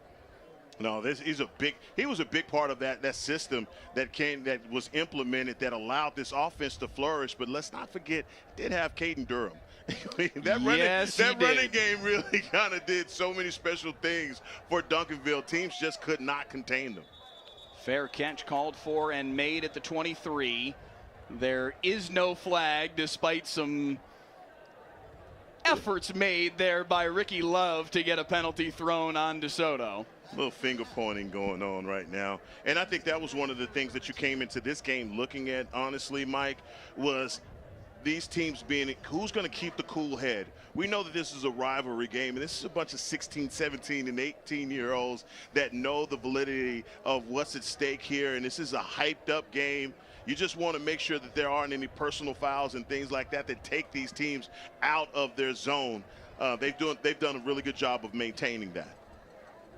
1st and 10, Duncanville. Quick throw far side into a lot of traffic. Somehow that ball got through to Zach Turner.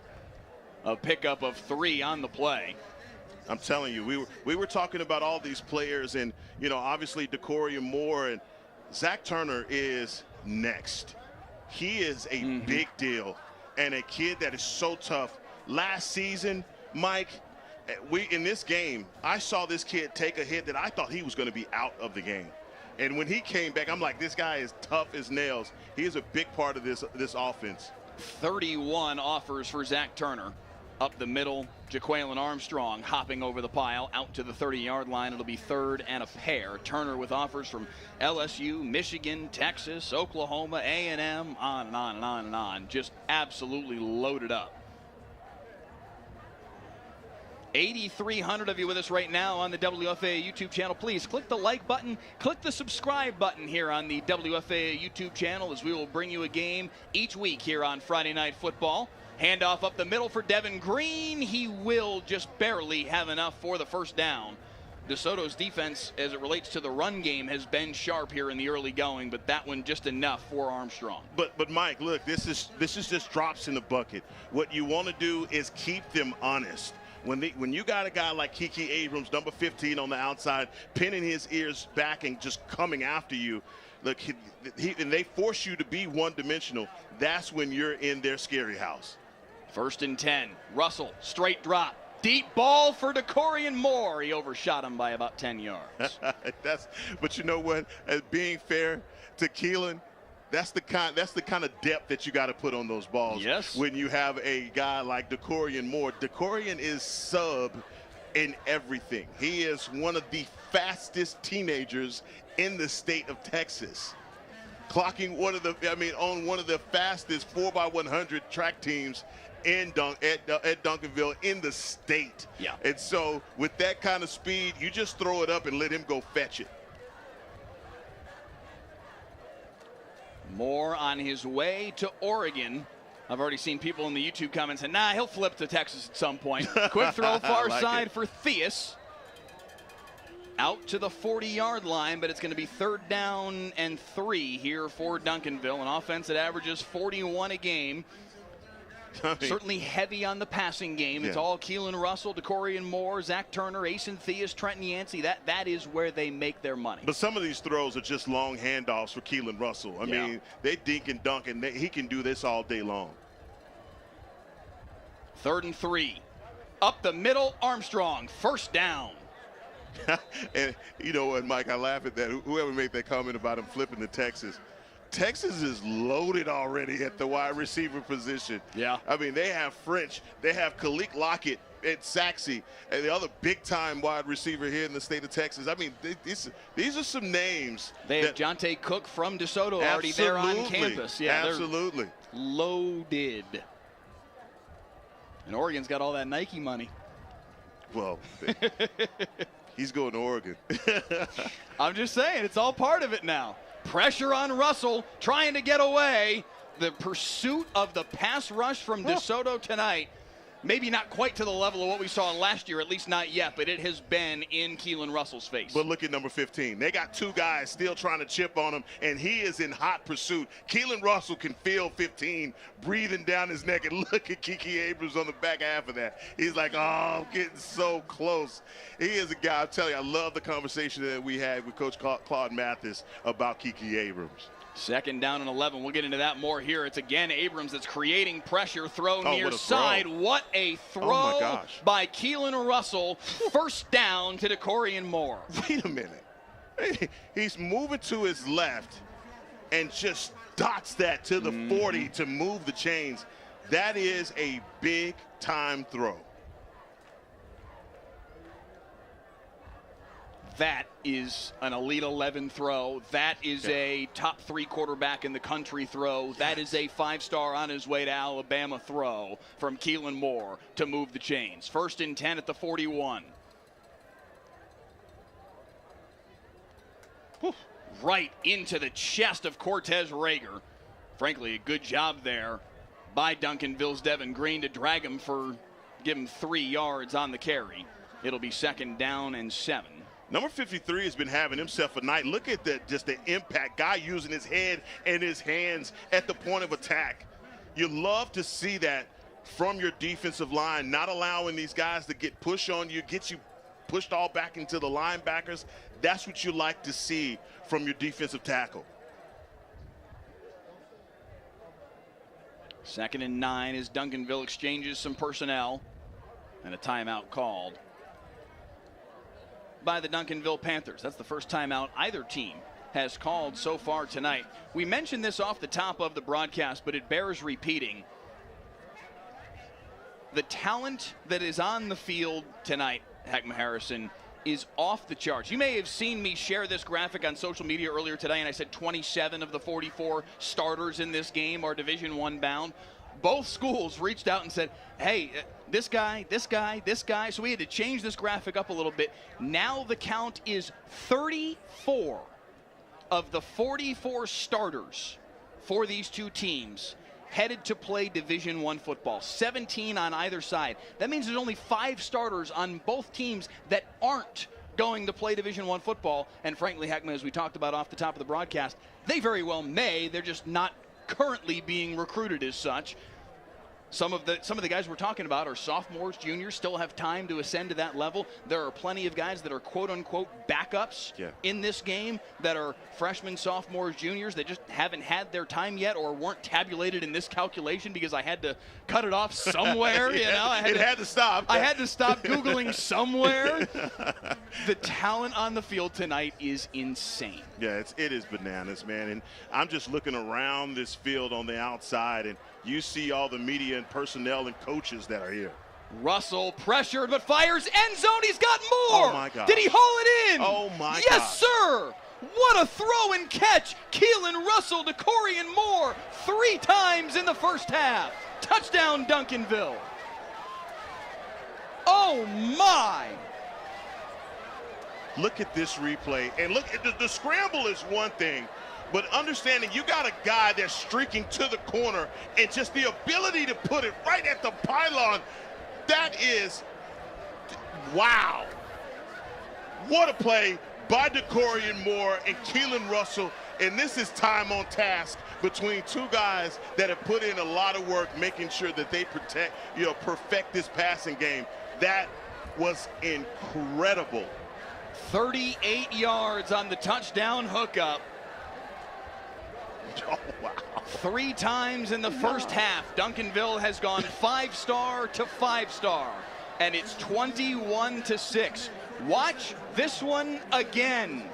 Keelan Russell breaking contain, getting to the outside, evading the pass rush of DJ Rumpf, and then slinging it right on the money for touchdown number 3 of the half on Friday Night Football.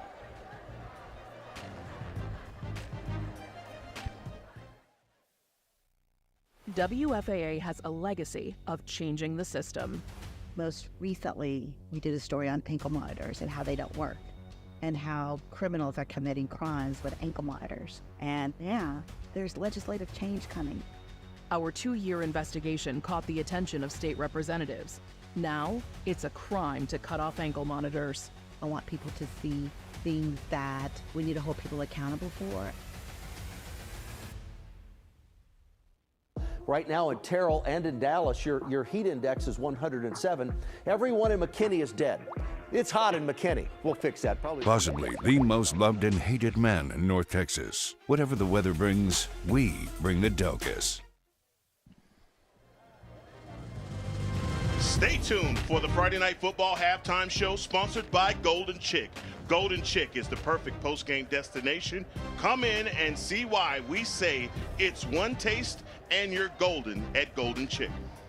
On that Friday night football halftime show, we will have the complete show from both bands and dance and drill teams. The Duncanville High School Marching Band under the direction of Mark Teal. The dance and drill team, the Duncanville Hi-Hats under the direction of Brianna Dawson. The DeSoto High School Eagle Band under the direction of Carlton Cooper. And the DeSoto Eaglettes dance and drill team under the direction of Regina Tucker. All that coming your way in 6 minutes and 48 seconds worth of game time.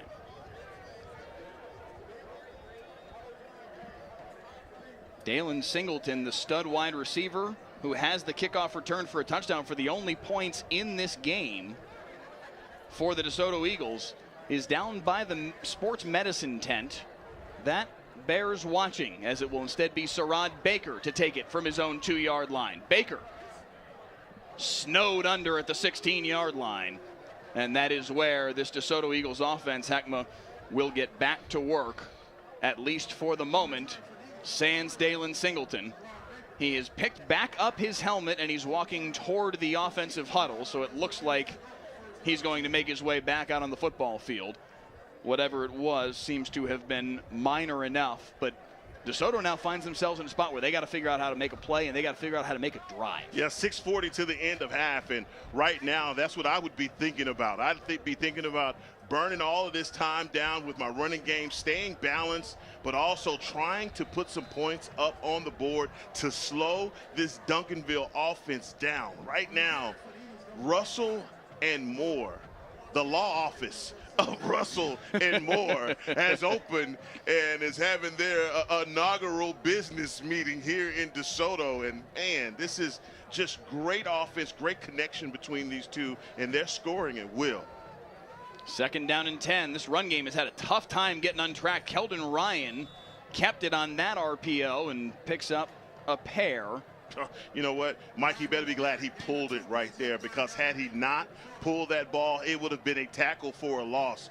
I mean, that's just great instincts right there from Ryan, the quarterback, at least to be able to pick up some yards. And this is going to bring up a big-time 3rd down here with 5:47 left in the first half. Kind of feels like a must convert. Duncanville's got the ball to start the second half. Yeah. They're already up 21-6. They've gotten the passing game working. It took a little while, but they certainly have it working now. To the air, Ryan to Singleton, back out on the field, and makes the catch for a 1st down. Yes, just barely. Well, he is right at the sticks, but that is, again, the connection between those two guys, as we have a little bit of a fight, and there's a flag. Flag comes in after the play. I talked about this earlier. And the one thing that I was looking at coming into this game, who could keep a cool head? You don't want to give positive yard, give it plus yards to anyone in either team in this game.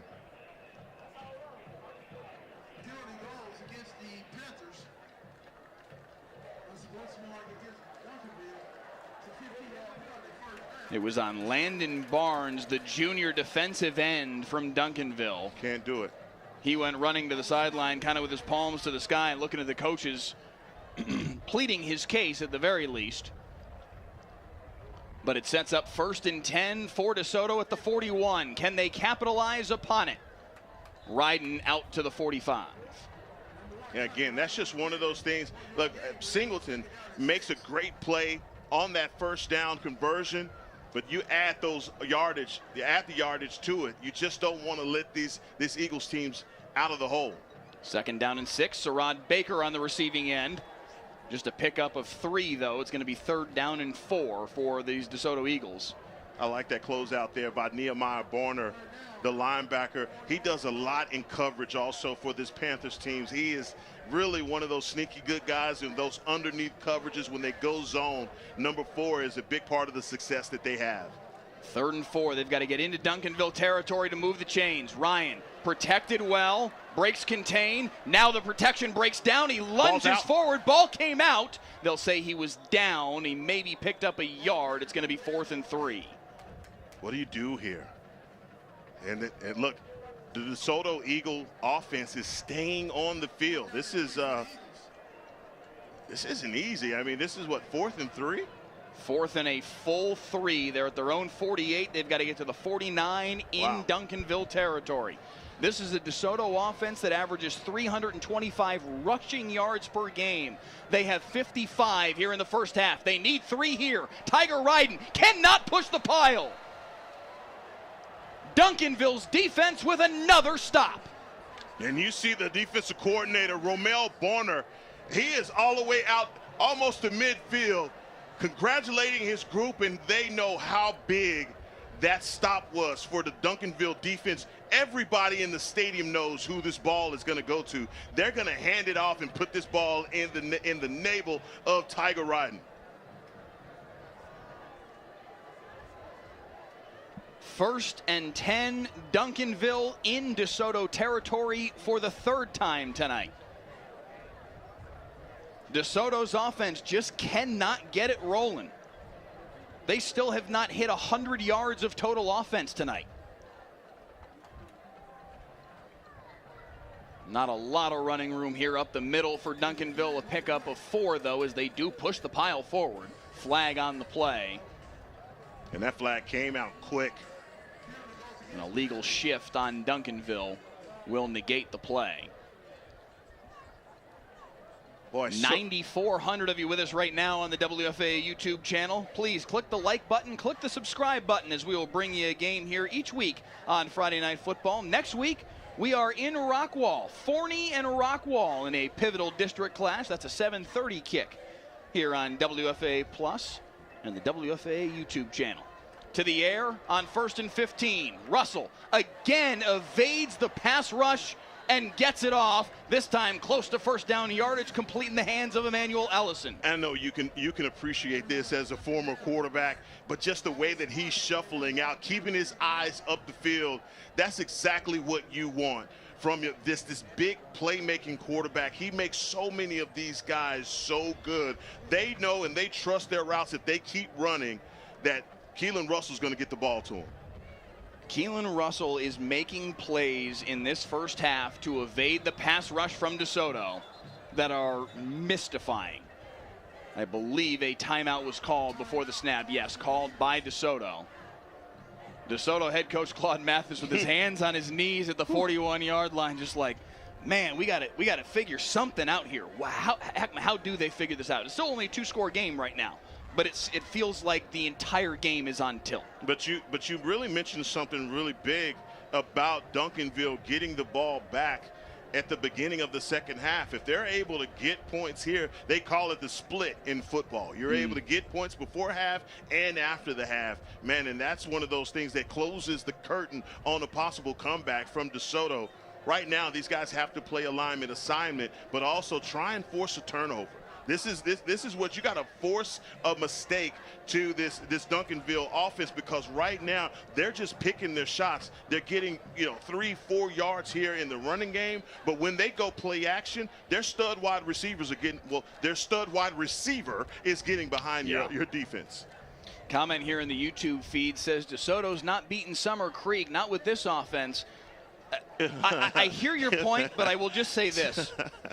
They have a 60-point margin they've got to make up in a year. 2nd down and a yard. Pressure on Russell again. Again, he gets away. This time he can't get all the way away. Chased out of bounds by DJ Rumpf. It is a loss of 4, and it'll be 3rd and 5. Let me just say this about that play.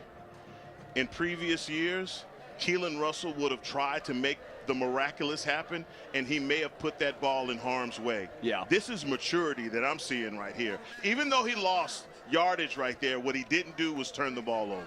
Smart play, understanding, hey, we can come back and make something happen on 3rd and 5. Make it 3rd and 6, a long 6. They have to get to the 37 in DeSoto territory.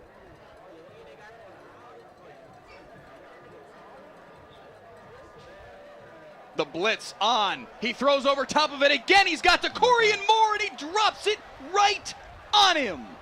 4 times in the half. Unbelievable. These two cannot be stopped. This is what they call, in football terms, dropping it in a bucket.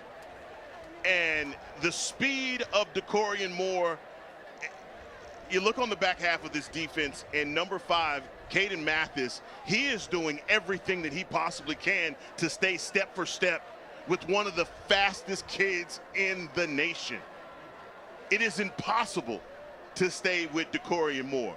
He is literally putting on a show right now in the first half. He is the best wide receiver in America. Wow. And he has shown it in this first half. Keelan Russell is arguably the best quarterback in America. He's rated number 3 by 24/7 Sports. Take your pick at that point. Wow. And the two of them have completely turned this game on its ear. There have been multiple times tonight where the DeSoto pass rush has won, has been all over Keelan Russell, and he has donned the cape, evaded the pass rush, and found Decorian Moore. Or in that scenario on this last one, to make it 28-6 in favor of Duncanville, with the pressure right in his face. Yeah. Stepped up calmly, and to your point, dropped it in the bucket. When we had our pregame meeting, basically, where we're talking notes and we're talking about different side things to talk about, one of the things that you mentioned was the shootout. Could this be potentially a shootout? And I said, if it is a shootout, thank God Duncanville has a gunslinger in Keelan Russell.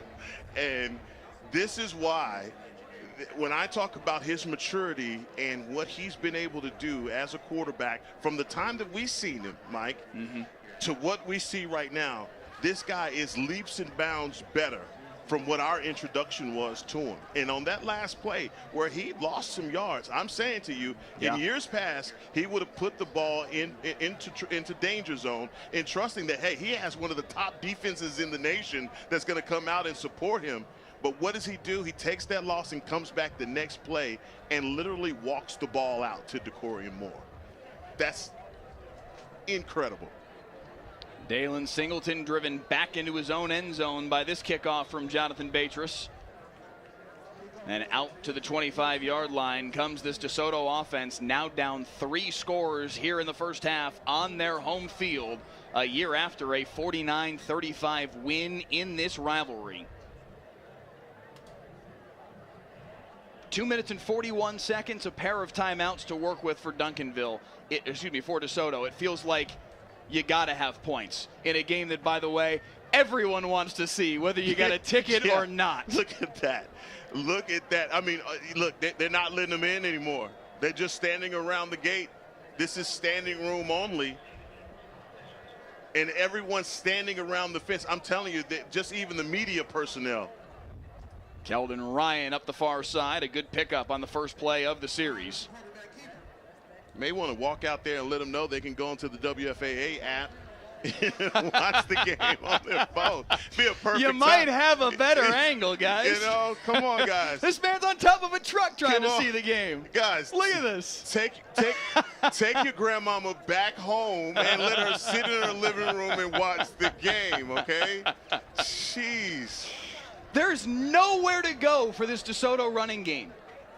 Tiger Ryden is the best running back in the state, and he has nowhere to go. And he's got a great offensive line in front of him. He does. The game plan from the Duncanville defense, from Ramel Borner, their defensive coordinator, and the execution of this front seven to cancel out one of the very best running games in Texas has been unbelievable in this first half. And another 3rd down and 3 coming up here. Where do they go? To the air. And that is complete for a first down to Christoph Fantroy. It feels like they need to throw the ball just to loosen up this defense. Man, and that is what you call breathing a sigh of relief. Getting that ball out to Fantroy, and Fantroy understanding where the sticks are, picking up that first down. That was big time with 1:57 seconds left in this first half. Duncanville showed pressure off the edge, but only rushes 4. Ryan has all day. Now being chased from behind. Makes a man miss, but then has to duck out of bounds with just a 2 to 3 yard gain. And I know they didn't get a sack on that play, and Ryan was able to get out and still pick up some yards, but that's a coverage sack. Everybody on the back half of this defense, they had him in zone, and Ryan couldn't find anyone streaking or coming open. And that is that's really defensive coordinator Romel Barner just putting you in a position of where your quarterback is guessing what kind of coverage he's looking at. 2nd and 7, complete Singleton out of bounds. 1:39 to work with here in the first half. Friday Night Football is sponsored by Texas de Brazil, an experience for all senses. From the sizzle of skewers on the grill to the vibrant colors of our fresh offerings, Texas de Brazil is a feast for your eyes, ears, and taste buds. As up the middle, woo, goes DeSoto quarterback Keldon Ryan, and he paid for it thanks to Jalen Manning. He got the first down, but he paid a price. Oh, that'll change everything right there. Oh, man. D. Cleater, but right back up and firing is Ryan, near side, complete to Singleton. Down to $1:17 and moving here in the second quarter. Again, DeSoto does have the 2 timeouts, Heckma. God, Keldon Ryan is tough, boy. I tell you what, he took that one. That was a tough lick from number 33, Manning. All 6'2", 240 of them right in the chest of Keldon Ryan. Ryan again breaks contain up the near sideline. He's got enough for a first down. Claude Mathis looking for a penalty. A flag did come in way from behind the play at the tail end. Braylon Edwards saying that there should have been a flag. Claude Mathis wanted one too on the other side. They get a crackback block, another crackback block. And they got a player down on the far side, on the near side over here. It is a Duncanville Panther, but we can't see who. He's surrounded by DeSoto players. It is Jalen Manning. The guy that delivered a shot on Ryan. He was the one who got the blindside hit right there at the end of the play. Clay Marshall, can you run that back one more time for me? You'll see as Keldon Ryan runs out of bounds, and really the play is over. The hit is unnecessary. The block is, even if it were a clean block, it's unnecessary. Manning was just kind of jogging to the sideline because everybody knew Ryan was going to step out of bounds. But I tell you what, thank you, Clay. And you saw right there, Coach Mathis came unglued when that flag came out.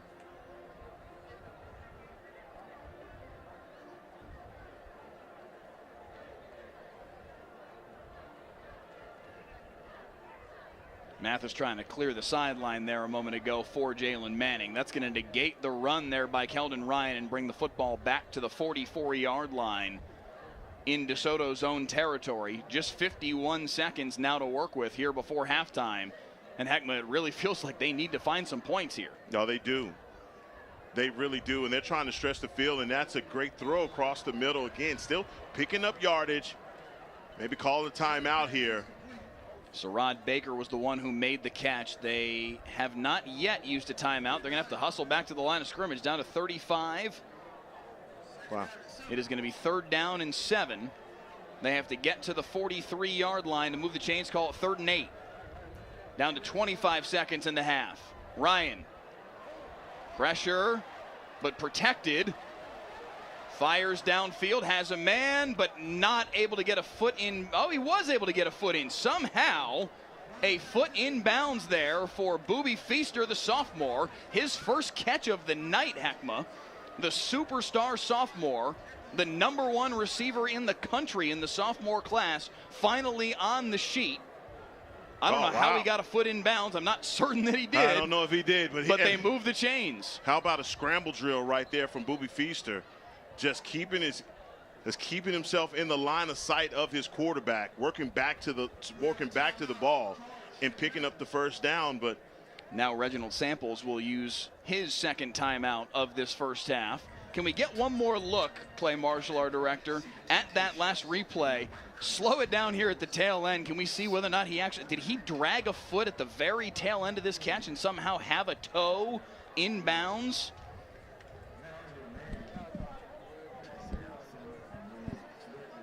Trying to queue up the replay right now.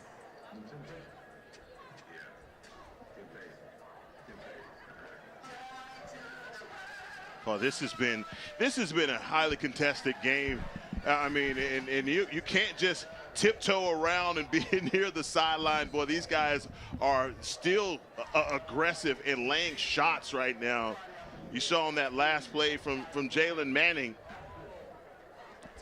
These guys are just all over each other, man. This is a great football game. Not over with yet. 13 seconds left in this first half as we... Here is one more look at the catch from Boobie Feaster.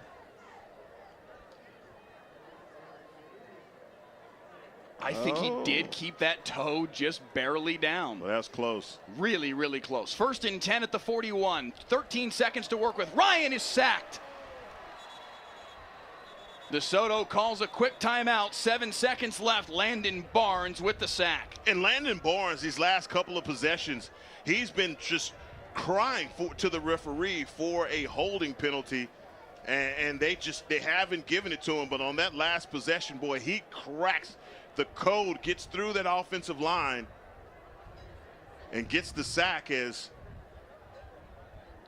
I believe there was a timeout call. Yeah, no, timeout was called by DeSoto after the play because of the sack to preserve the 7 seconds.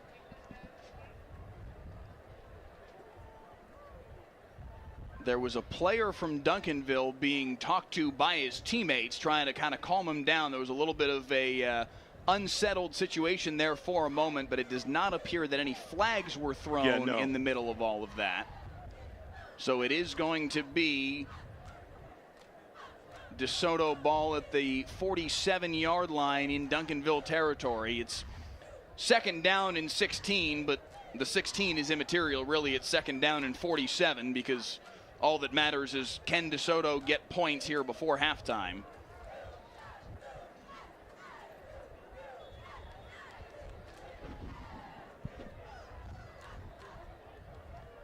Ryan's got 3 wide receivers to the bottom of the formation. Pressure in his face, gets away, down to 5 seconds on the clock, fires downfield, out of bounds. 1 second remaining in the half. They'll have one more shot at it. There is a flag after the play as Ryan got hit. Mason Williams is going to get flagged. Yeah, they're going to get Mason Williams for roughing.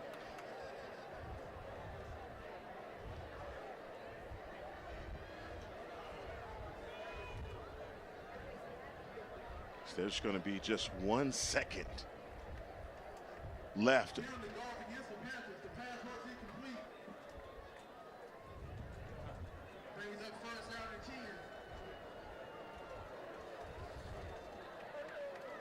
Got a shot here. They'll put the ball at the 32-yard line. Certainly in range to fire to the end zone. Not in range to try a field goal. It'd be a 49-50-yarder from here. Outside of realistic field goal range for Destin Anyachukwu, the DeSoto senior kicker. No Brandon Aubrey out here tonight, so be automatic. Automatic. Yeah, Aubrey from here, yeah. That's a chip shot for him. Man, what a game. And you know, this Duncanville offense, can't say enough about the way that they came out here in this first half. I think, you know, if somebody, by some prayer being answered here for DeSoto in the 1 second left here in the first half, man, if they go into half, you know, down the score being 6-28, Coach Claude Mathis has got to do some soul searching with his guys to find out what can actually be done to get them back in this game, because right now, this has been completely one-sided through 2 quarters. 1 second to work with here out of the timeout for DeSoto. Can they find a heave to the end zone to get back into this a bit? Pressure, Ryan gets away, fires end zone, has a man back there. He overshot the end zone. Incomplete, no flags, and the half will come to an end.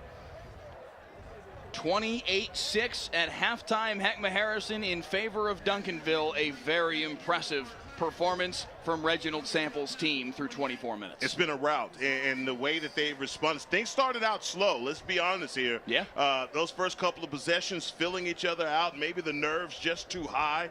But once they settled down, and once you figured out how to take those first couple of blows of the first couple of rounds, if you're looking at the prize fighters, comparing it to boxing, somebody settled in the third and the fourth and discovered their jab. The jab came by Keelan Russell, and the hook off that jab was DeCorian Moore, and the way that he just continuously burned and got behind the DeSoto defense. For me, it's mind-boggling when you have a player like DeCorian Moore and you're defending him with just one man. You've got to bracket coverage to him. You've got to at least relegate a safety to stay over the top. You've got to get your cornerback some help. This is not a one-man job. A Southside showdown that was built up to be the game of the year has been all Duncanville through the first half. 4 Keelan Russell to DeCorian Moore touchdown passes, and Duncanville leads 28-6 at the break. When we return, the Friday Night Football halftime show. As you can see, the band's ready to go. The 12-yard touchdown. Catch a live broadcast of every play of the biggest high school football games. Next week, Forney at Rockwall. Stream the broadcast free. Next Friday night at 7 on WFAA+. And now, the Friday Night Football halftime show, sponsored by Golden Chick. And first up on the Friday Night Football halftime show, the Duncanville High School Marching Band under the direction of Mark Teal, and the Duncanville Hi-Hats there at midfield under the direction of Brianna Dawson. We hope you enjoy the show.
They are your three-time UIL State Marching Band champions.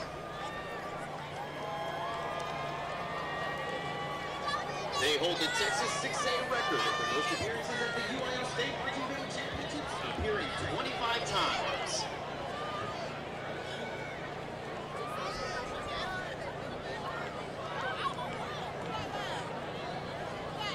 welcome to the field the 2024 Duncanville High School Marching Band. They can sit right here.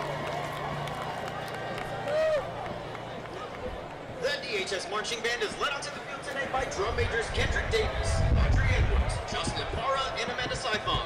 The Duncanville High School Band is led by directors Martino, Paul Zagales, Ella Bryant, Ryan Fernandez, and others. The Duncanville Board is directed by Michael Shapiro, Joey Sissi, Jake Cooney, and Alex Serrano.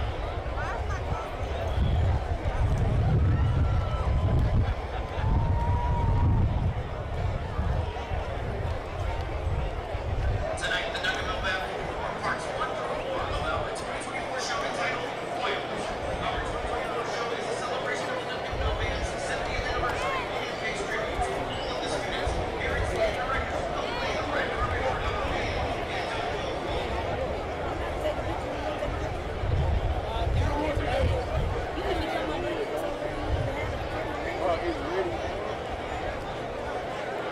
Session of the week is Mellow.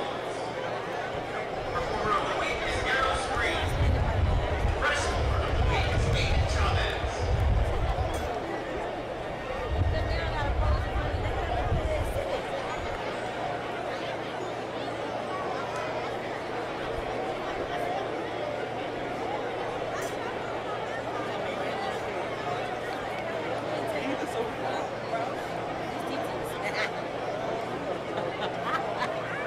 She gonna be bad.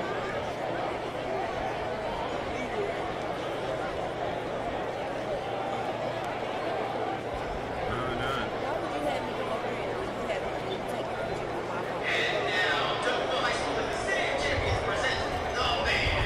Pride makes the difference. That makes no sense.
Our thanks once again to the Duncanville High School Marching Band and the Duncanville Hi-Hats for their half of the halftime show.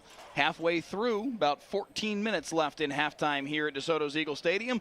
Time for the DeSoto High School Eagle Band and the DeSoto Eaglettes to take the field. Carlton Cooper, the band director, Regina Tucker in charge of the Eaglettes. We hope you enjoy the show.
Savannah Manning, and Harmony Flood.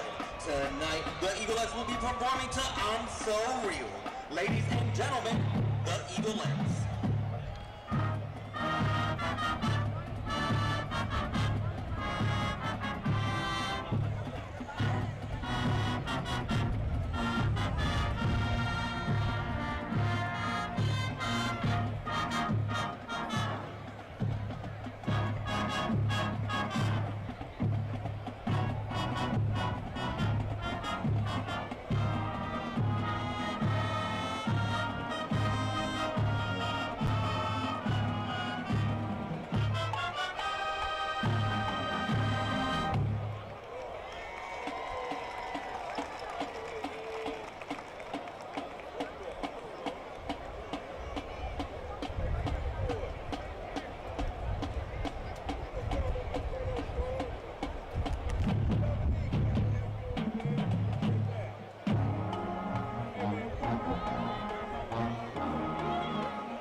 music of Britney Spears, Metallica, and Billie Eilish, we answer the question, mirror, mirror, who's the fairest of them all? Ladies and gentlemen, it's the DeSoto Eagle Band.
Thank you for joining us on the Golden Chick Halftime Show.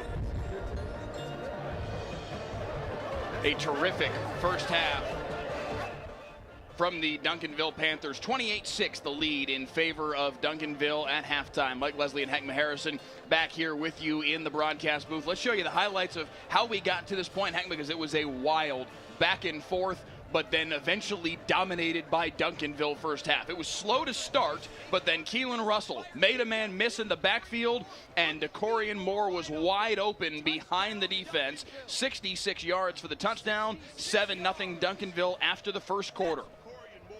Watch this again. I mean, just evades the defense. Marshall Curvin, where'd he go? Yeah, where did he go? And this is, as you see these highlights, there's going to be a recurring theme that's going to start to happen in these highlights. On this one, they ran a trail route here where DeCorian Moore stacked behind his fellow wide receiver, and that gave him some separation here. And that celebration at the end, and probably what cost him with the next highlight that's going to come up. But what a throw and catch from Moore and Russell. This has just been complete domination.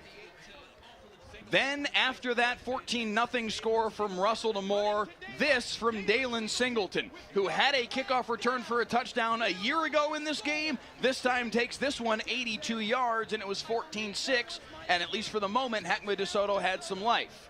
Yeah, you offer up a little bit of light right there to this DeSoto Eagles team that after being down 14-0, it really started to look like, man, the Panthers were going to put their foot on the gas and just blow these guys out in the first half.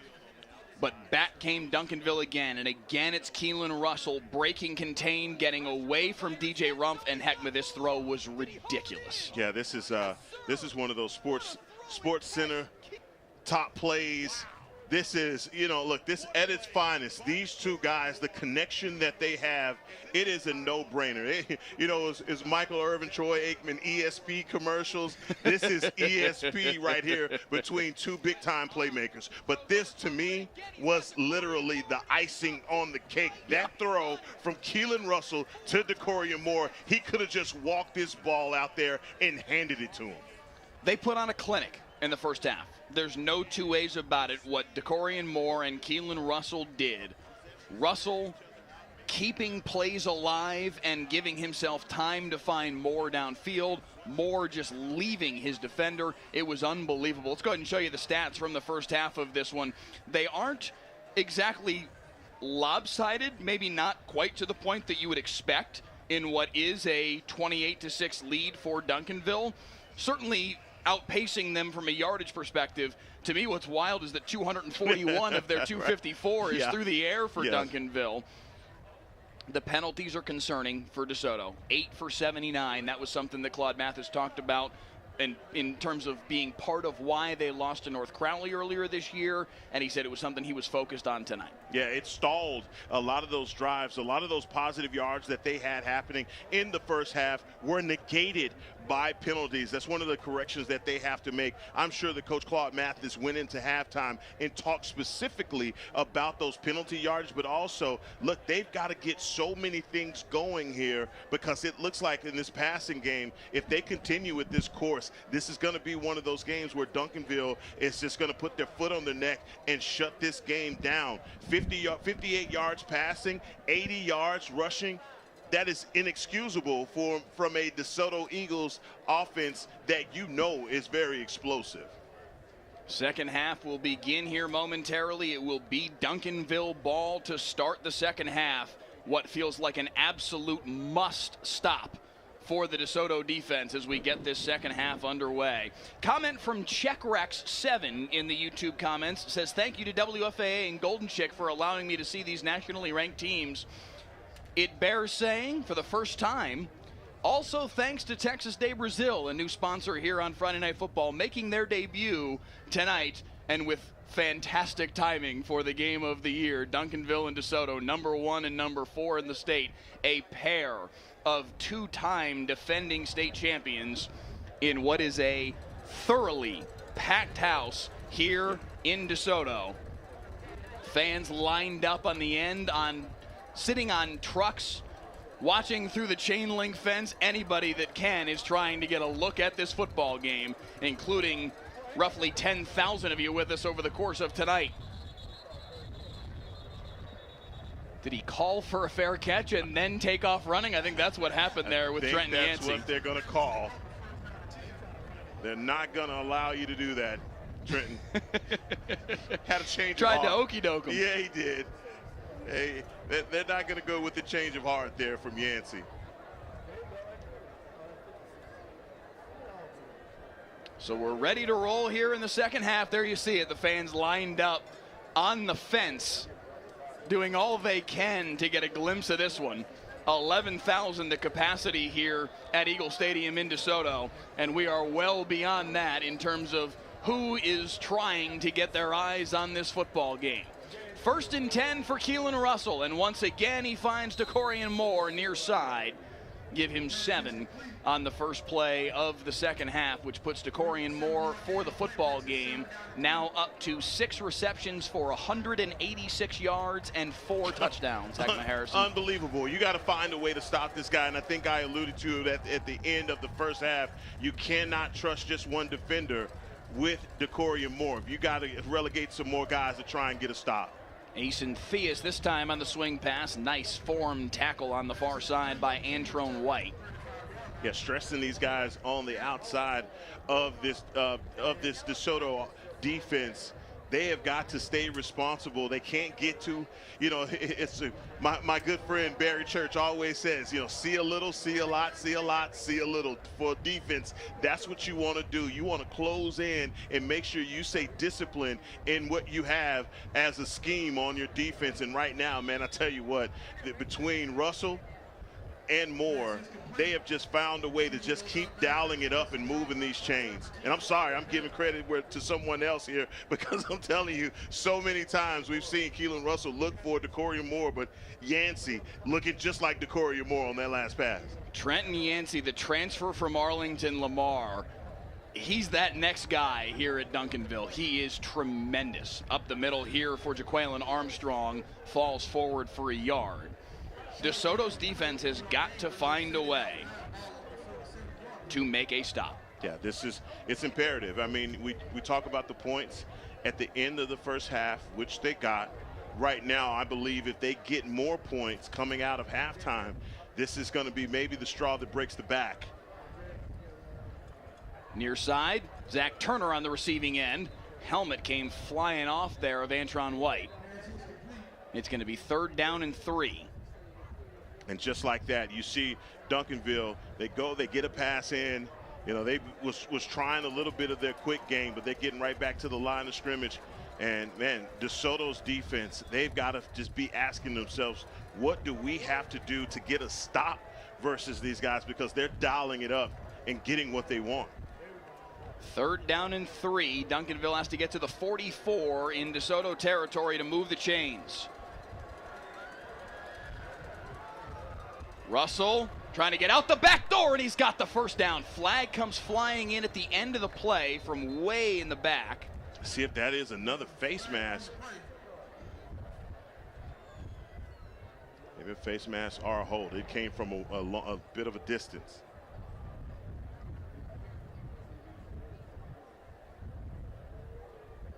An illegal blindside block on Duncanville, according to our referee, Ryan Vance. Wow. The back judge, Patrick Clayton, firing that flag in from 30 yards downfield. And that's going to put Duncanville now in a 3rd and long scenario. That's unique. But I tell you what, we talk about Keelan Russell. The quick decision from Keelan Russell right there. Didn't see anything come open. He takes off immediately. The pressure gets to him this time. There is a flag at the line of scrimmage, I believe.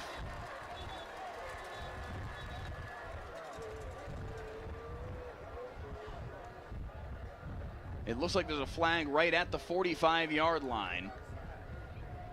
Did DeSoto jump offside? Yes, they did. Wow. Oh, wow. You get one good thing to happen, and 2 bad things happen. They're trying to generate some pressure, and defensive coordinator Rodney Chadwick and Paul Batty, they're trying to find a way right here to get through and get pressure and make sure that Keelan Russell just isn't able to stand back there and pick them apart. But even doing that, they come too early and jump off sides. So now 3rd and 11, another chance here for Keelan Russell. 2 wides to either side, pressure in his face, fires near side. What a catch! What a catch. What a catch by Asen Theus. First down, Duncanville. And this is just a great job by Asen Theus, but just hanging in the air and coming down with that catch inbounds. Perfect coverage. I don't even know. John Trawick, he's right there, but even better ball and catch. And the 9th penalty of the night bites DeSoto again. The extra opportunity for Keelan Russell, and he capitalizes. 1st and 10 at the DeSoto 41. Russell evades the pressure again, and it's another first down to Zach Turner. Just dotting him up right now. You can't put the ball in a better spot than that. He is dotting them up. That is a small area throw. As you see the scramble right here, but that's with a guy on his back. Antron White has got to be saying, what else can I do to stop this? Antron White, 5'9", 160 pounds. He is like a backpack on Zach Turner, who is 6'3", 215 pounds. And yet, they still make the connection and move the chains, and it's 1st and 10 Duncanville at the 25 in DeSoto territory.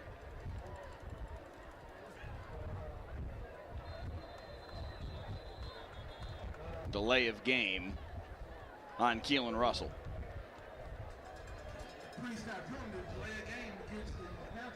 Yeah, and that's, that right now the Duncanville Panthers, they're not going to burn a timeout here to get out of that penalty. They take the 5 yards and bring up a 1st and 15. Still playing the numbers, still playing it close to their chest. 1st and 15. Heck, can DeSoto draw something up here to maybe get some pressure on? More pressure. More movement here. Yeah, more movement. Kiki Abrams is pointing across, trying to signal that that's on the offense. Kiki Abrams or Cam Newhouse? Cam Newhouse. They're going to get Cam Newhouse. And Newhouse, God bless him, man. He tried to stay as still as he possibly could. Hey, 6'3", 310 pounds, brother. Everybody in DeSoto saw you move. You're not going to get away with it. 1st and 20 now for Duncanville. This really does feel like a spot where, hey, if you're DeSoto, you've got them in 1st and 20. You have to be able to get off the field. Can they? Pressure coming up the middle. This time they get to Keelan Russell. 3 DeSoto Eagles get home. Yeah, more pressure, and that's what you could tell. This is the change. They want to present more pressure and make Keelan Russell uncomfortable. Marshall Curvin inside. Well, they're bringing the pressure from a variety of different spots. This is going to bring up a big down here. I believe it is second down and forever. Ball's at the 42. They've got to get to the 15. 2nd down and 27 after the sack. They try and set up the screen, and they've got space. Perfect. Up the near side goes Devin Green, and Devin Green will score. What a play call from Jason Lavender. Touchdown, Duncanville. Mike, what can they do to slow them down? We continue to ask this question, and the perfect call. You have a DeSoto Eagle defense that is just rearing to go. They're trying to get up the field. They're trying to present as much pressure as they possibly can. And what do? They run a screen behind them, and there's nobody home. Devin Green on the receiving end of Keelan Russell's 5th touchdown pass of the night. 2 years ago at Duncanville in a game that was heavily rain and lightning delayed, we saw a 5-touchdown performance from Caden Durham. Now Keelan Russell says, my turn. 5 touchdown passes tonight, and Duncanville is putting it on them here in DeSoto, and the fans in DeSoto are saying, I might have seen enough. What a performance from Duncanville tonight. But maybe they're saying, give us enough time to get home and watch the rest of the game on WFAA. Please do. Please do. Perfect thought. He get home in time, beat the traffic, all right? You can watch the game on WFAA. But you're right, man. This is just one of those games right now where they literally have no answer. And dare I say it, you know, Mike, a lot has been made of the emergence of North Crowley. A lot has been made of a team that came into DeSoto and beat DeSoto in a shootout. When we talked to Coach Ryan, when we talked with Coach Gates, Coach Gates mentioned last season losing to Duncanville in the playoffs and wanting to have another opportunity at Duncanville. Sometimes I say be careful what you wish for, because that challenge is coming. Reginald Samples and the Duncanville Panthers with their performance tonight said, yeah, this is making a statement right now. What a play call though on that screen. Really caught DeSoto off balance, and there was nothing that they could do. Can Dalen Singleton do it again? Flag down. He's potentially going to, but it's all coming back. A flag down at the 27-yard line. Dalen Singleton is a marvelous kickoff return man. Hey, can I suggest something? Don't hold. Don't kick it to Dalen Singleton. There is that too. Don't kick it to Singleton. Okay, and for anybody else that wants to kick the ball deep to number 13, don't. Wow. The flag is going to bring it back, but he is a tremendous kick. He just has a knack for finding the seams. It's just open space. You see right now, just being patient. And that's one of the things back. How about that? 1 yard into the end zone, he brings it out. Being patient, being patient. Here comes the fire. I mean, this kid has so much speed.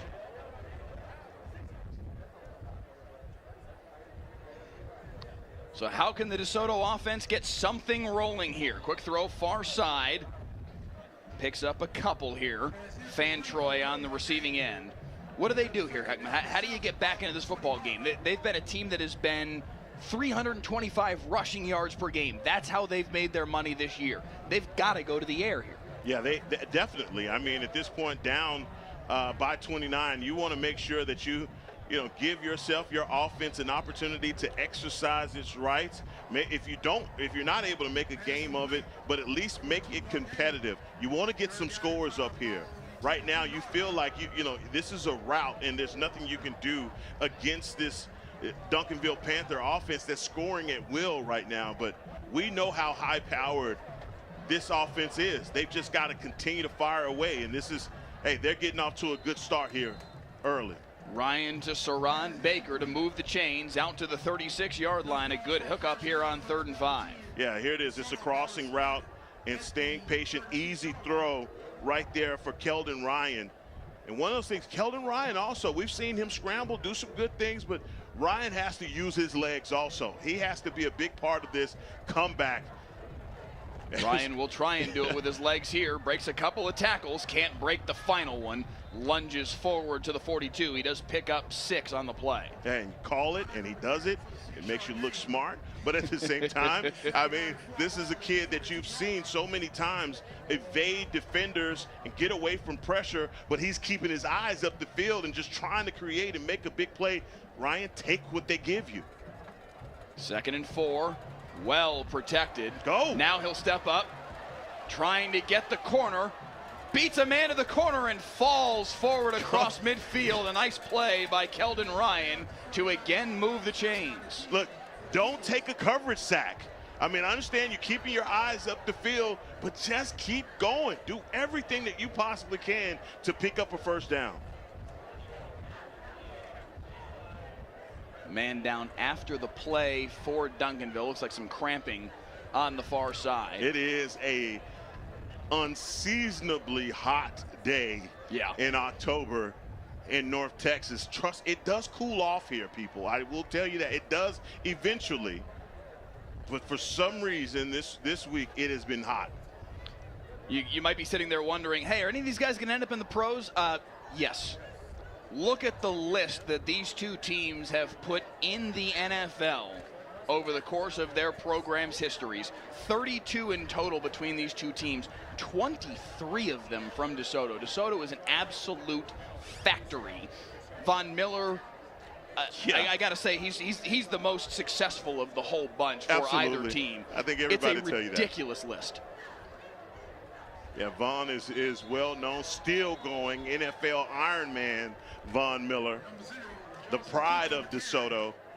So many names there. Jalen Mills, Byron Hanspard, and I can't forget about my guy Tatum Bell. Tatum Bell. I mean, we had his son doing a basketball game last year. Tatum Bell Jr. playing for Frisco Heritage. But he's no basketball player. He is a football player at Heritage. He is a dude. Up the middle, some space here for Myson Johnson-Cook. And for the first time tonight, a touchdown from DeSoto from scrimmage. Flag down after the play. There's a helmet off for a DeSoto player. I think this is going to be unassociated with the play itself, and the touchdown will stand. Now Claude Mathis is having a conversation with Ryan Vance. Yeah, these guys are, just obviously staying competitive for Duncanville, just doing a great job, trying to contain that run, but finally. So here we go. Touchdown does stand. Personal foul on both sides. They will offset, but the play does stand. It was all post-play or very late in the down at the very least, unaffiliated with the play itself. So the touchdown stands. DeSoto's really fortunate that that wasn't deemed by the officials to be part of the play, because it would have been offsetting penalties and just replay the down. Wow. That was on the table as a possibility there, and it was just a matter of timing which one it ended up being. Extra point here from Destin Anyachukwu. He missed the first. This time he puts it through. 35-13. DeSoto on the board for the first time with their offense finding the end zone. 4:56 to play here in the third quarter in what is now a 22-point game. Yeah, this is when you asked me earlier, what can DeSoto do? And I said, man, just keep their offense in some kind of rhythm. Yeah. Just continue to move it, pick up positive yardage. Look, something good is going to come of it. Just continue to work. And on that last run right there by Myson Johnson-Cook, you see this sophomore, 6'2", 225. Yeah. And this guy hits his head on the goalpost. Talk about the future being bright. It was a mouthful when Claude Mathis told us earlier this week that he reminds him of Eddie George or Derrick Henry. This is what we've got next week here on Friday Night Football, sponsored by Texas Day Brazil. Forney and Rockwall, a pivotal district game for these two teams. Playoff positioning at stake. Javian Osborne, the running back for Forney, one of the very best in the country, worth the price of admission all by himself. We hope you'll join us for that one next week when we are in Rockwall here on Friday Night Football. We will bring you a high school football game every Friday night here on Friday Night Football. In fact, the final week of the regular season, we're looking at maybe doing a game on Thursday and Friday. Round out the season in style. Games on the 7th and the 8th.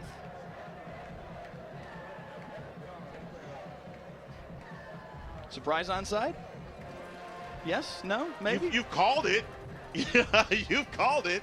Call it again. Fair catch called for. Uh-oh. I thought they called for a fair catch. They stopped the play last time. This time they let it go. On the return there for Duncanville was Ricky Love. He basically just went entirely east and west. No gain on the return, and out comes the Duncanville offense to take over at their own 26-yard line.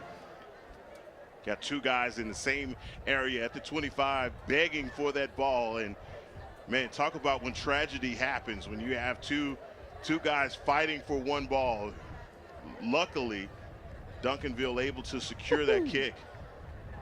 That was almost disaster. It was.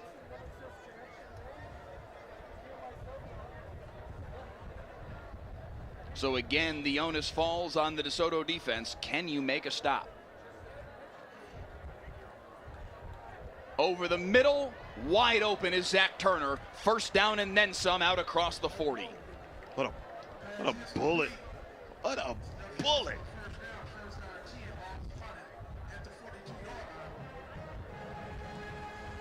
Keelan Russell has been sensational tonight.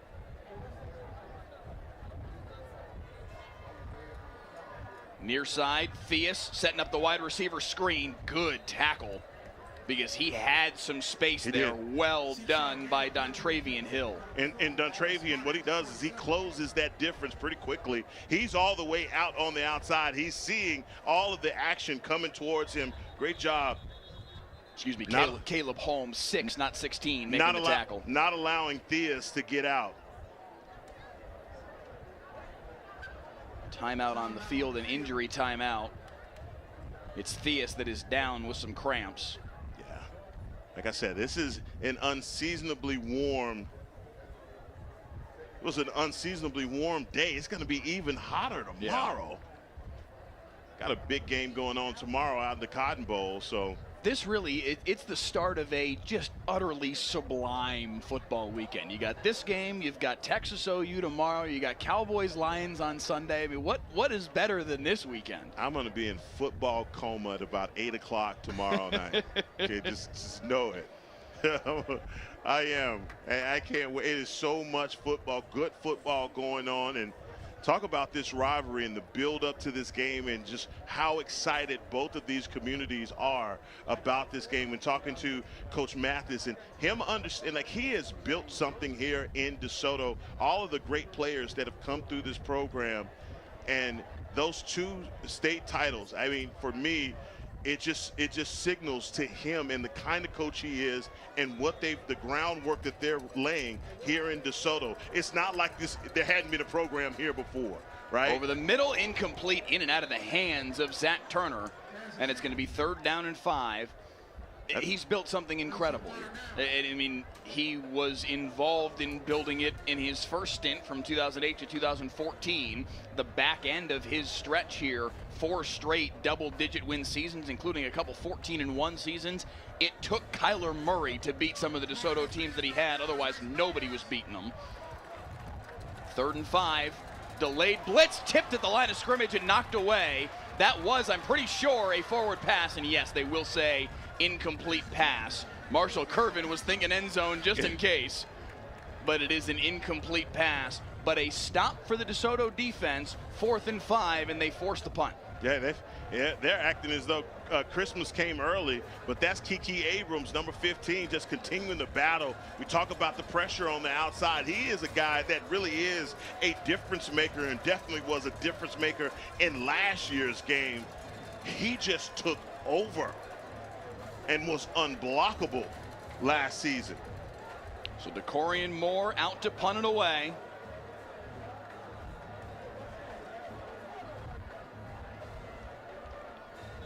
Christoph Fantroy deep to return. Whistles at the snap. Timeout taken by Duncanville.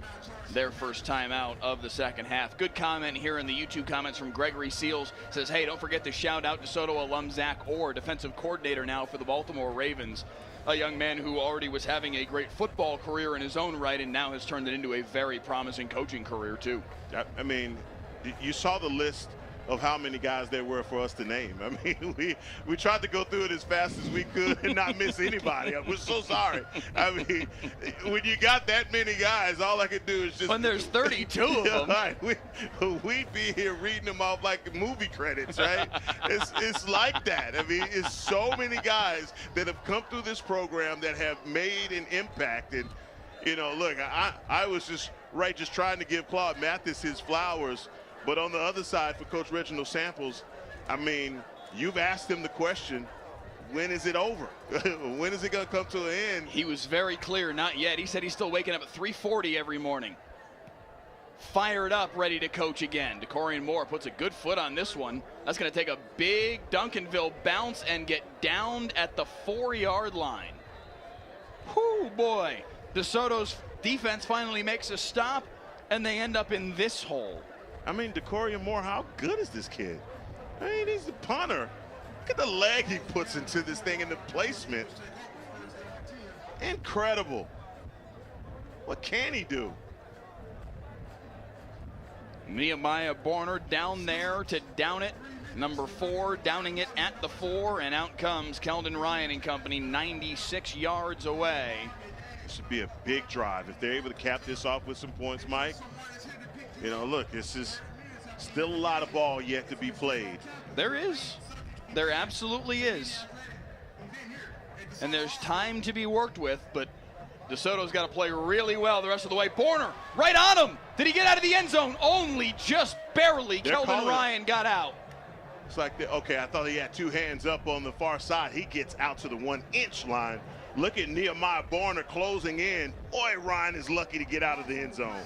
I don't think he did, but they can add it. Borner was sprung loose. I don't think anybody touched him. Some sort of breakdown in the protection, and Borner was scot-free to the quarterback. Now from their own 1-inch line, they hand it off. Up the middle.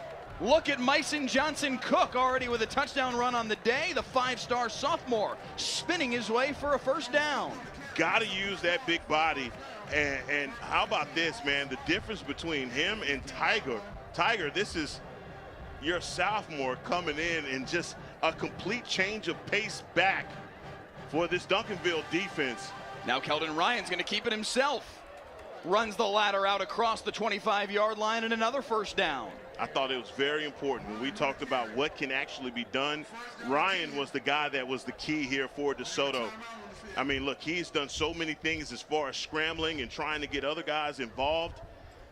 Right now, he has got to depend on his legs. If they can't pick up a first down, if no one's open, run it.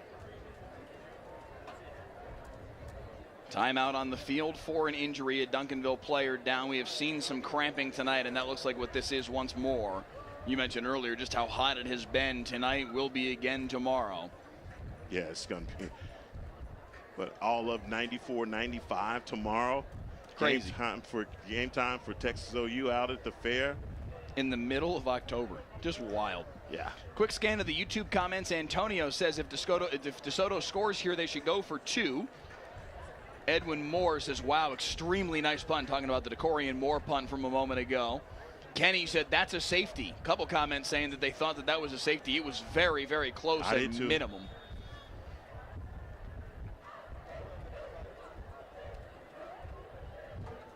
Out of the timeout for the injury, 1st and 10, handoff Myson Johnson-Cook again. The sophomore doing some work. LL with a comment in the YouTube comment saying, why didn't he carry the ball in the first half? Yeah. Fair question, my friend, because he has been doing work here in the second half, and he's kind of been the DeSoto offense in the second half. Yeah, different pace of a guy, but one of the things I can definitely see in his game, you know, he is not one of those first contact go down guys. He's spinning and, you know, getting still falling forward.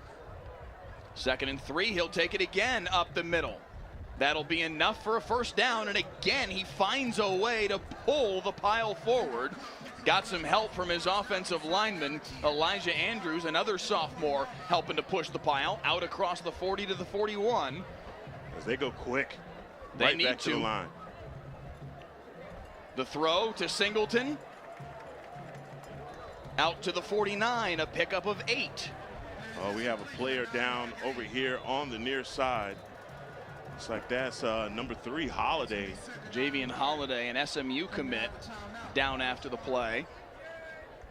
So he got tied up there, and it was 2 defenders converging on Singleton and a little bit of friendly fire. Let's hope he's all right. He's played a solid game so far today.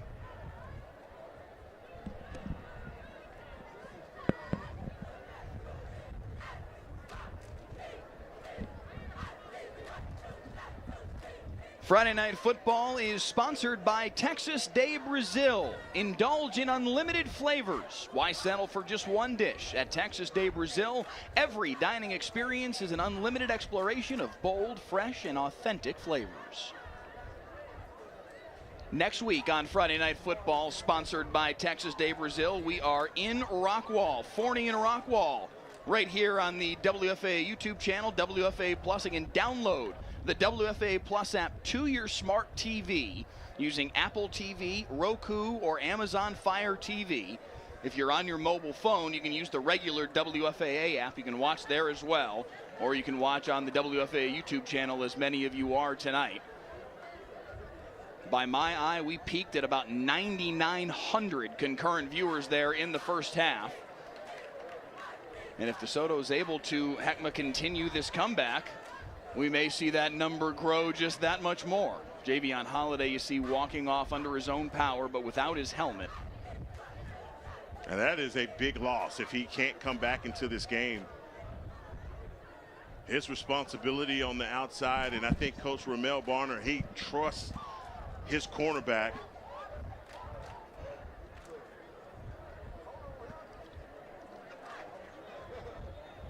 So out of the injury timeout, 2nd down and 2 here for DeSoto. Clock winds again on the official signal. 13.5 minutes left in this football game. Can DeSoto do something with it? Ryan has all day made me a sandwich in the pocket, then fires near side, complete first down to Bowie Feaster. Maybe some nachos, a charcuterie board. He's doing it all. Look at the time that he has. He has all day. And finally, Bowie Feaster, I guess, believe the 2 catches that Feaster's made today has all been pretty much scramble drill kind of balls coming his way. They find him this time on a timing route to the near sideline.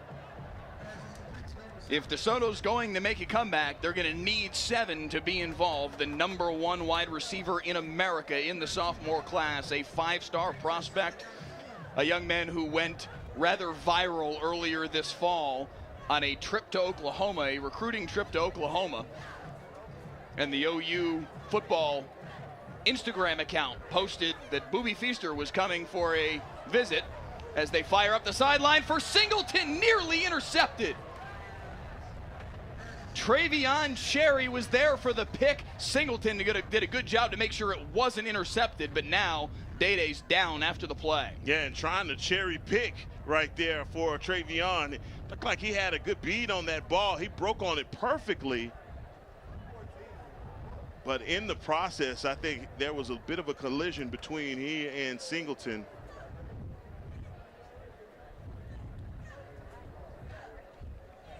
Singleton still down at the 3-yard line.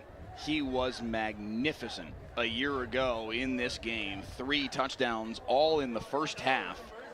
A 76-yard touchdown reception to start the game. Very first play from scrimmage. A 96-yard kickoff return for a touchdown to make it 14-3. He had the touchdown reception late second quarter to unlock what was a 21-21 tie and give DeSoto the lead for good in that football game. He's got the kickoff return for a touchdown tonight as well. But he took a big hit there at the back end of that play, and he is still down at the 3-yard line. Well, that is not good.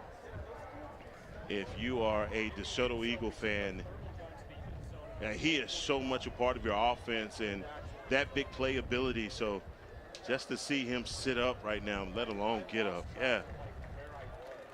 Back on his feet now, stumbles his way out of bounds, but is under his own power. Well, we saw him earlier tonight, Heckma, struggling a little bit and over by the medical tent. Was able to come back out on the field.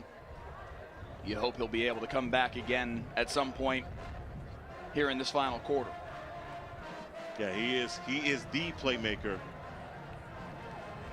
3rd down and 4 out of the injury timeout. Ryan gets out the back door. Going to try and run for it. He's got the first down. Keldon Ryan cutting back across the middle of the field. First down, DeSoto inside the 20. Yeah, use those wheels.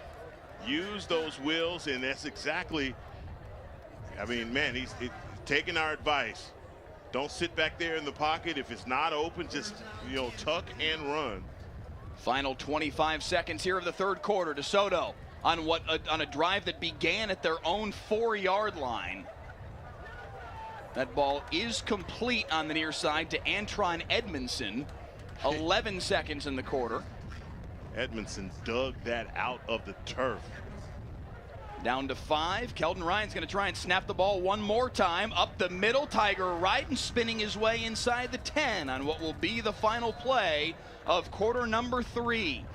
35-13 Duncanville as we head to the 4th, but DeSoto on the march and trying to make this 4th quarter interesting here on Friday Night Football.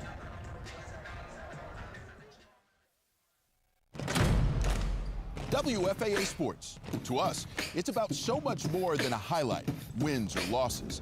It's the heart that makes up the game. The triumph of human spirit.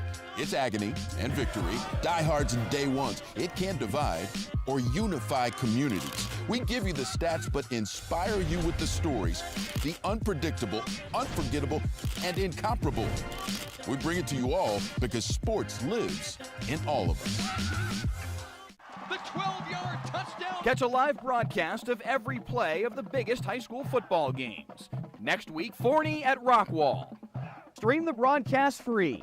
Next Friday night at 7 on WFAA+.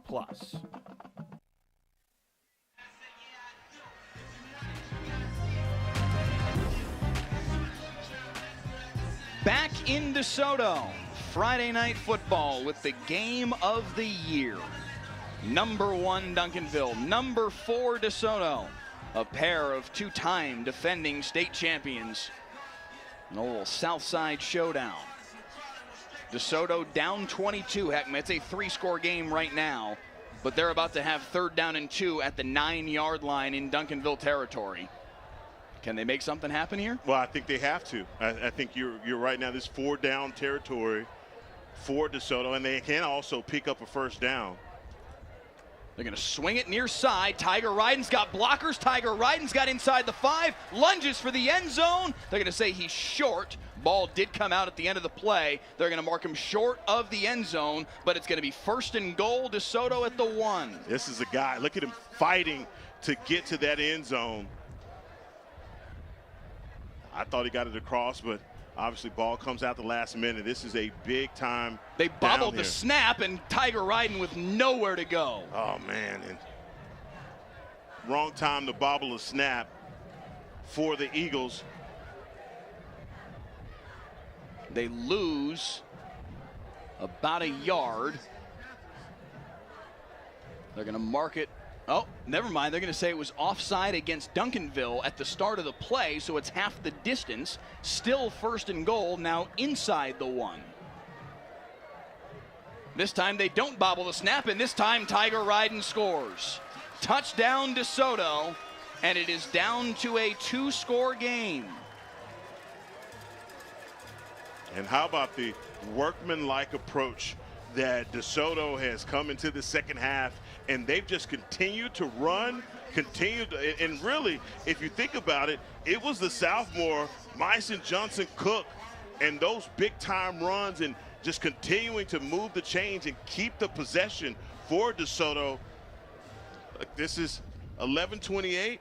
If they can get a stop here, I think it makes things a little bit more interesting.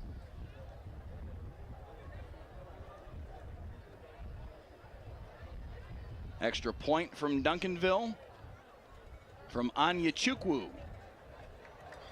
is up and through. 35-20 with 11:28 to play here in the 4th quarter. DeSoto's defense, Heckma, has found their way to a point where they've made some stops here late in that 3rd quarter. Made a couple stops now. There's a window of opportunity, but they still have to do a lot of things right. And look, I think what I have seen from the defense, let's just talk about for DeSoto's defense. What they are doing is they are getting Keelan Russell off of his spot. They're doing a lot of good things, presenting pressure, but they're also finding a way to keep the cap on DeCorian Moore. They're just not allowing this guy to get behind the safeties, but they're also doing a really good job of shutting down the other cast of characters as well. They're going to have to continue this. A lot of time still left in this ball game. If they can do all of those things continuously, consistently, Mike, look, hard for me to think about say that, especially with the way that DeSoto's offense has been scoring at will. Yes. But here's the deal. A little bit of this momentum has gone over to the other side for DeSoto. And the Eagles just have to get a stop now on defense.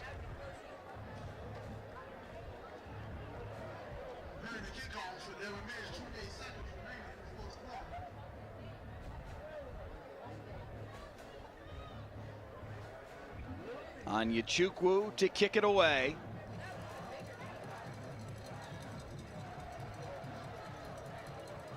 Theus from his own 2. Asen Theus finds a seam. Flag behind the play. Theus will get taken down at the 43. A couple flags. One back at the 17-yard line, one at the 23. It looks like Duncanville is going to start this possession deep in their own territory. Yeah, this is, boy, Asen Theus, how exciting is he?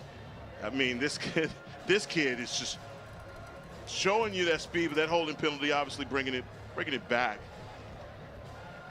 I think Joe McKinney, the sophomore, if I was reading the lips of our referee Ryan Vance correctly, I think he said number 22, the offending party. That is going to bring the ball back to the 9-yard line.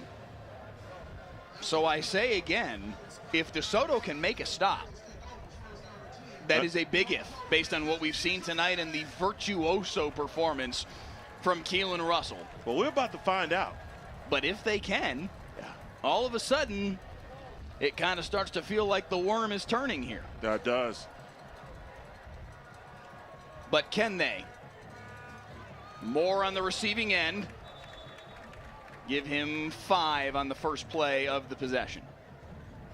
And if I'm Duncanville, I just get back to what I was doing before. The short passes, get that running game going on 3rd and short to pick up those yards, continue to make this clock run, because right now that's their friend.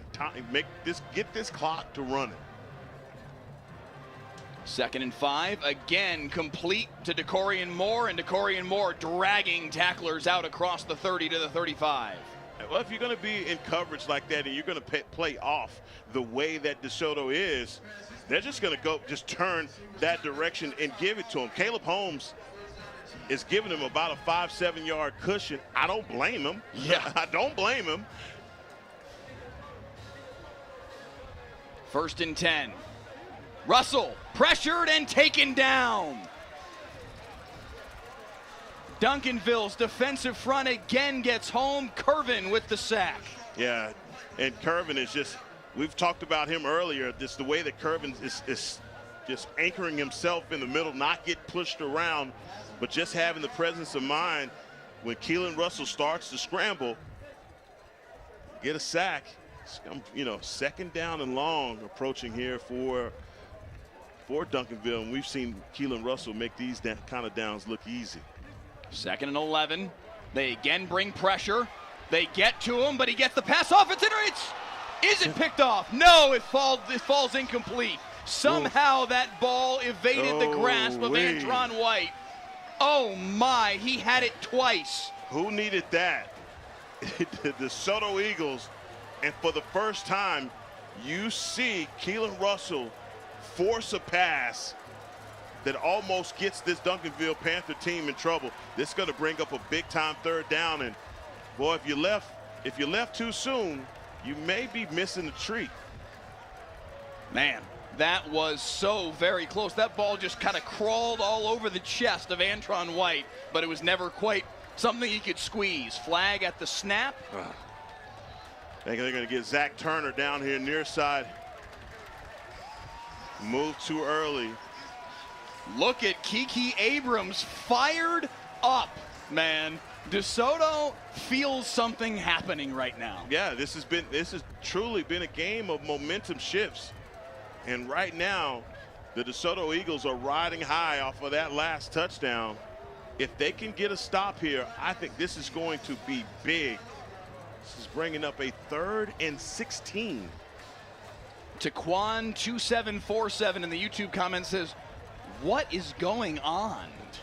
Which Russell, this time they can't set up the screen. 4th down. DeSoto with another defensive stop, and look at the Eagle sideline. Well, they unleash Kiki Abrams. He is, I mean, that can't be the way that that play was designed. You've got to get somebody in front of him. But boy, listen to this crowd erupt. Jace Hill-Douglas, the linebacker, fired up. Kiki Abrams, the 3-star on his way to TCU, dominating here early on in this fourth quarter, especially on that set of downs. They forced the punt. DeCorian Moore on to kick it away on 4th and 16. High into the DeSoto night. It will check up at the 32-yard line.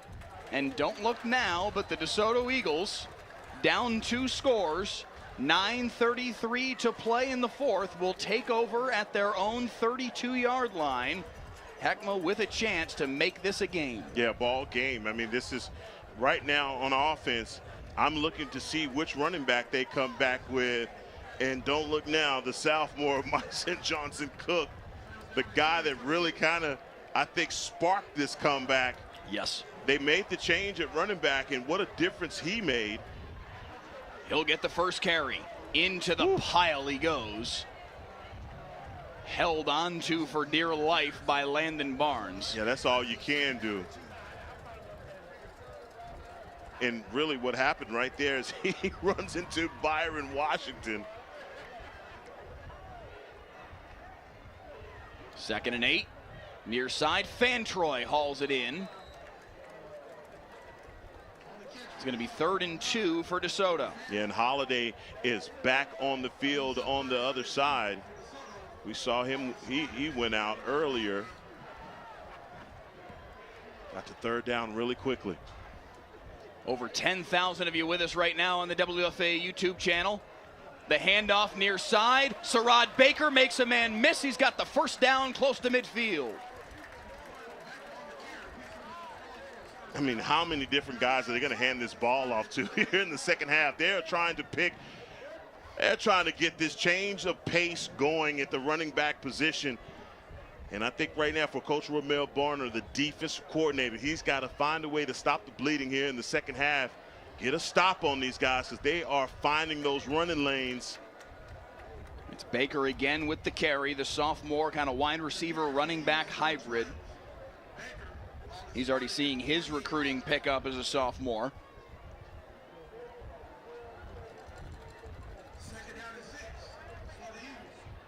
Second and 6.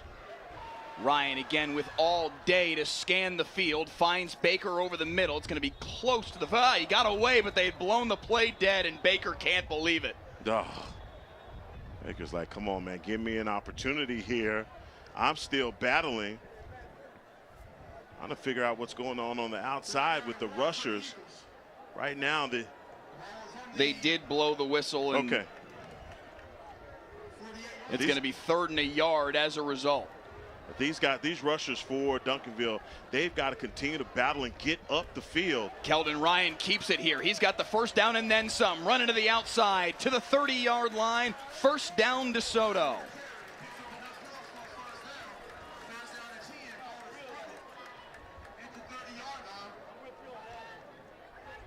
Back to the line of scrimmage quickly, boy. I love this pace right now from the DeSoto Eagles. Ryan finds Baker again over the middle. Baker breaks another tackle. Sarad Baker inside the 15, nearly sprung loose for the score.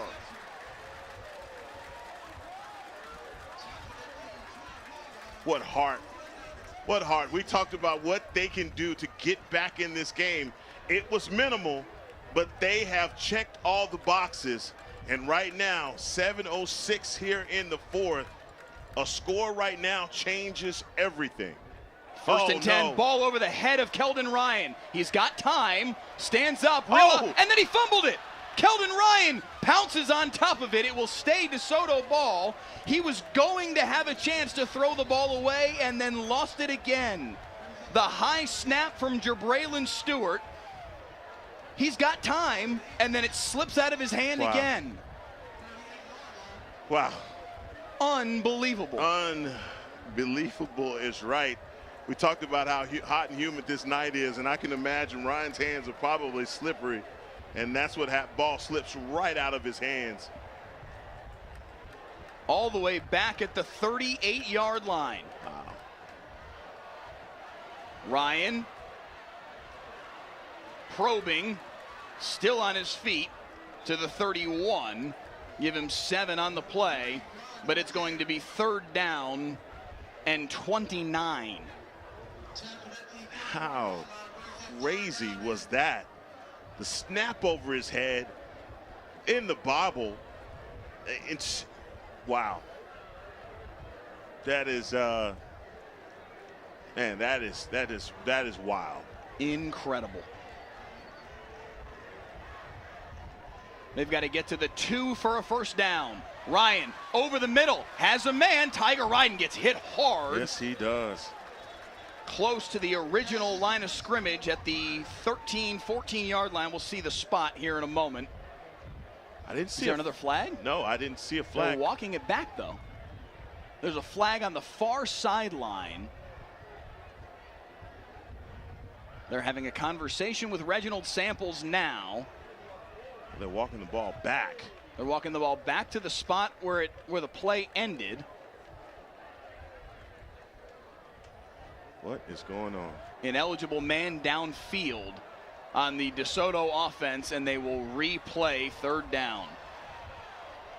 They had an offensive lineman, it looks like it's 55, the right tackle, Xavier Atkins, that went downfield early.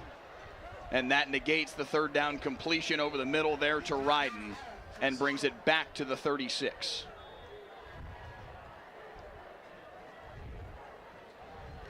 That was a great play call just to get back to the original line of scrimmage. What can they come up with here on 3rd down and 34? Ryan over the middle, intercepted. What a one-handed pick by Jalen Manning.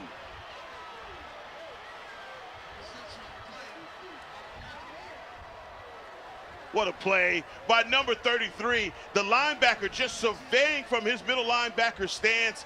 He is reading the eyes of Ryan. And I'm telling you what, that I used to do it like that back in the day too. One-handed, baby, with the club on my hand. with the club on my hand. You know, what a play. What a play by Manning. That is a fantastic play. Shut things down. Talk about that momentum moving in the way of DeSoto. This is a young man that has played his heart out tonight. Jalen Manning taking a bow on the far sideline. The one-handed snatch for the interception. Up the middle, Jaquaylin Armstrong banging his way to midfield and a 1st down. Man, I'm gutted for DeSoto because they were that close. They were that close, and that snap, just Ryan couldn't handle it. And then to fumble the ball, I mean, it just took you out of position. You had to make too many big plays in order to just have something positive happen in that drive. But then to throw the interception. 1st and 10 for Duncanville, 4.5 to play. Keelan Abrams is just perpetually in the backfield, but Russell somehow evades it all, and he's going to run for 4 yards. This is number 15 to me. It's one of those players that every coach wishes he had on his team. I mean, he plays with a reckless abandon that is second to none. I mean, when number 15 is downhill and coming after you, you better duck. I mean, try and figure out a way to avoid this guy. Man, TCU has a good player coming to Fort Worth. 2nd down and 8 up the middle here for Armstrong. Falls forward to the 43. DeSoto's chances were already slim even when they were driving. They're slimmer still, but whatever chances they have left would have to start with a 3rd down stop here. Yeah, just get a stop. See if you can do something quick. I mean, things were starting to happen for Ryan. He started to see that running game start to improve. He was starting to find his spots with his wide receivers. It's a 3rd down and 3 here. Duncanville, of course, letting time elapse as much as they can. Up the middle, Armstrong. Oh, he gets close. He's short based on the far side line judge. Did the ball come out here at the end? DeSoto is pointing like they have the football. Officials checking, looking for the football, trying to pull guys off the pile. Boy, it's a lot of fighting going on at the bottom of that pile. But I would do what I wouldn't do to be down there in that. DeSoto signaling. It is 4th down, the officials say. Duncanville got back on the football. Boy, what a lucky grab there for Duncanville. It's going to be 4th and a yard. Clock down to 3:17 and moving. They can bleed it down under 3 minutes before they have to snap it here on 4th down.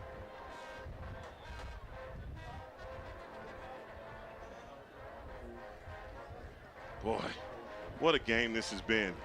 They'll run it all the way down here, and it looks like they'll call timeout before the play clock expires. Mike, I don't know about you, man. I am exhausted. This has been wild. A lot. This is like the back and forth. It looked like, for a period of time, it looked like Duncanville was just going to run away with this game. Yeah. And then DeSoto comes out of halftime. They've made the adjustments. Defensively, they're starting to put pressure on these guys. Keelan Russell, you know, obviously fantastic first half. And it looks like DeSoto, they were at his beckoning call for whatever he wanted to dial up. Yeah. They found a way in the second half. I mean, literally putting pressure on these guys, doing everything that they possibly could, offensively, defensively, getting the stops as well. But, man, football is such a fickle thing when it comes down to making those minor mistakes. You get out of scoring position, and then all of a sudden you turn the ball over. Yeah. I mean, what a backbreaker. But this is a team in DeSoto. If they come back and they look at this tape, they got to tell themselves, too little, too late. Get started faster.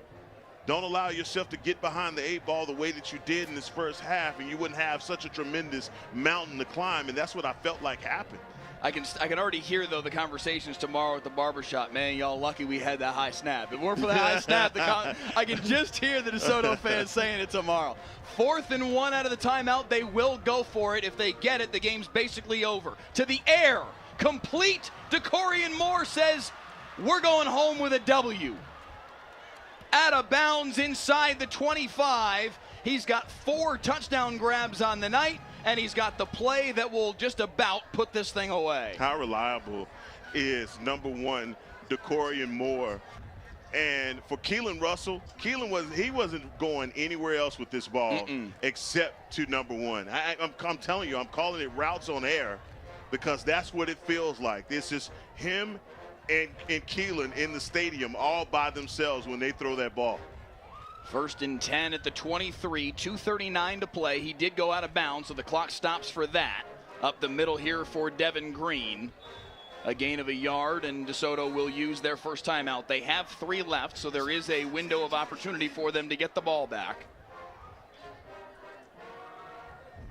Wow, what a game.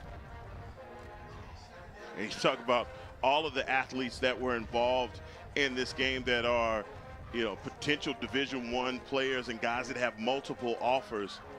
You know, this is the athletes out on this field and how fast this game has been moving, the skill in which these guys play with. I mean, on the 6A level, if you're a team that's going to be in the way of a Duncanville or DeSoto, you got to bring your hard hat. You've got to bring everything. You can't lack in any department. I don't care if it's special teams, offensive line, defensive line, they're going to test you and stress you at every weakness that you have, and it's party time in Duncanville right now. Let's get a look at the district standings. 11-6A. The district title was, for all intents and purposes, on the line tonight. If Duncanville can close this out over this final 2:33, they'll win the district title in 11-6A.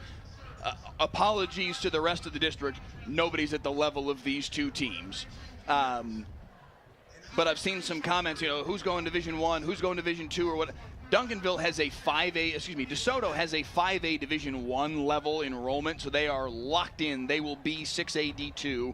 Duncanville has the largest enrollment in the classification, in the district rather, so they will be 6A D1. These two teams will not meet in the playoffs, and they are the favorites to win state in their respective levels, 6A D1 and D2, Duncanville and DeSoto respectively.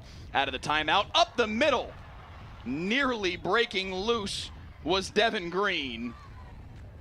He's still short of the line to gain for a first down, but it's 3rd down and 1. Claude Mathis not burning his second timeout yet.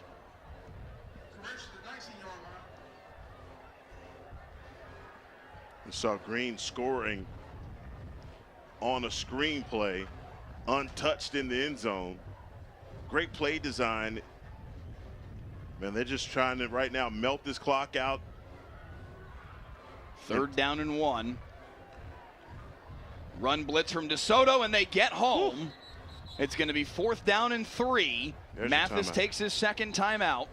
1:46 left. Would Duncanville elect to kick a field goal here and make it a 3-score game? From here it would be, they're at the 16-yard line, it would be a 33-yarder, maybe a 34-yarder, depending on where they spot the football. If you hit it, the game's over. It's over. But you take the risk of a block, a return, who knows what. You take the risk of something crazy happening. I think you're far likelier to see Reginald Samples and offensive coordinator Jason Lavender say, let's do the same thing we did on 4th and 1 and go 5-star to 5-star and say goodnight. Yep, I'm not going anywhere else, okay? We talked about these two guys, Keelan Russell and Decoria Moore, the connection that they have. It is unmatched, the connection that these two guys have, whether it's back shoulder fades, corner routes, no matter what it is. I'm sure number 12 is look at the far side over there. They've closed that space down because they know where the ball's going. 4th down, pressure on Russell. Fires, end zone, complete for the touchdown. Wonderful. Right on the money for Trenton Yancey to put it to bed. What a throw. And there was pressure at the feet of Keelan Russell. He was looking that way at Decoria Moore, but he has a route coming open on the backside. Great find there by Keelan Russell, and good job by this Duncanville offensive line by trying to get him some more time so he could wait to see a receiver coming open in the end zone. We're talking about maybe kicking the field goal or at least just getting the first down. How about go ahead and scoring the touchdown and closing the show?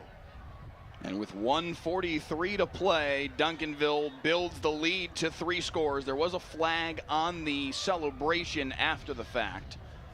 That will be enforced on the kickoff. Beatrice puts it through, and it's 42-20.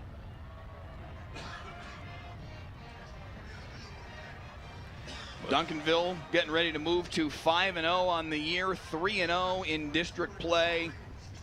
Stamping themselves, I think, Heckma, as the favorite in 6A Division I. This team is loaded for bear once again. And it all starts with Keelan Russell and Decorian Moore. No, it starts and ends with those guys. And I think if you're Coach Reginald Samples, you look at this tape and, okay, yeah, you're satisfied. You're satisfied to win. You're going to take that win, especially versus a district rival. This is a rivalry game. You expected for DeSoto to show the heart of a champion and try and make their way back into this game, but maybe a little bit more excitement than what you wanted at certain points of this game. You got a bunch of young guys out here. Yeah. You got to learn how to close the show, all right? And so you don't make it so interesting.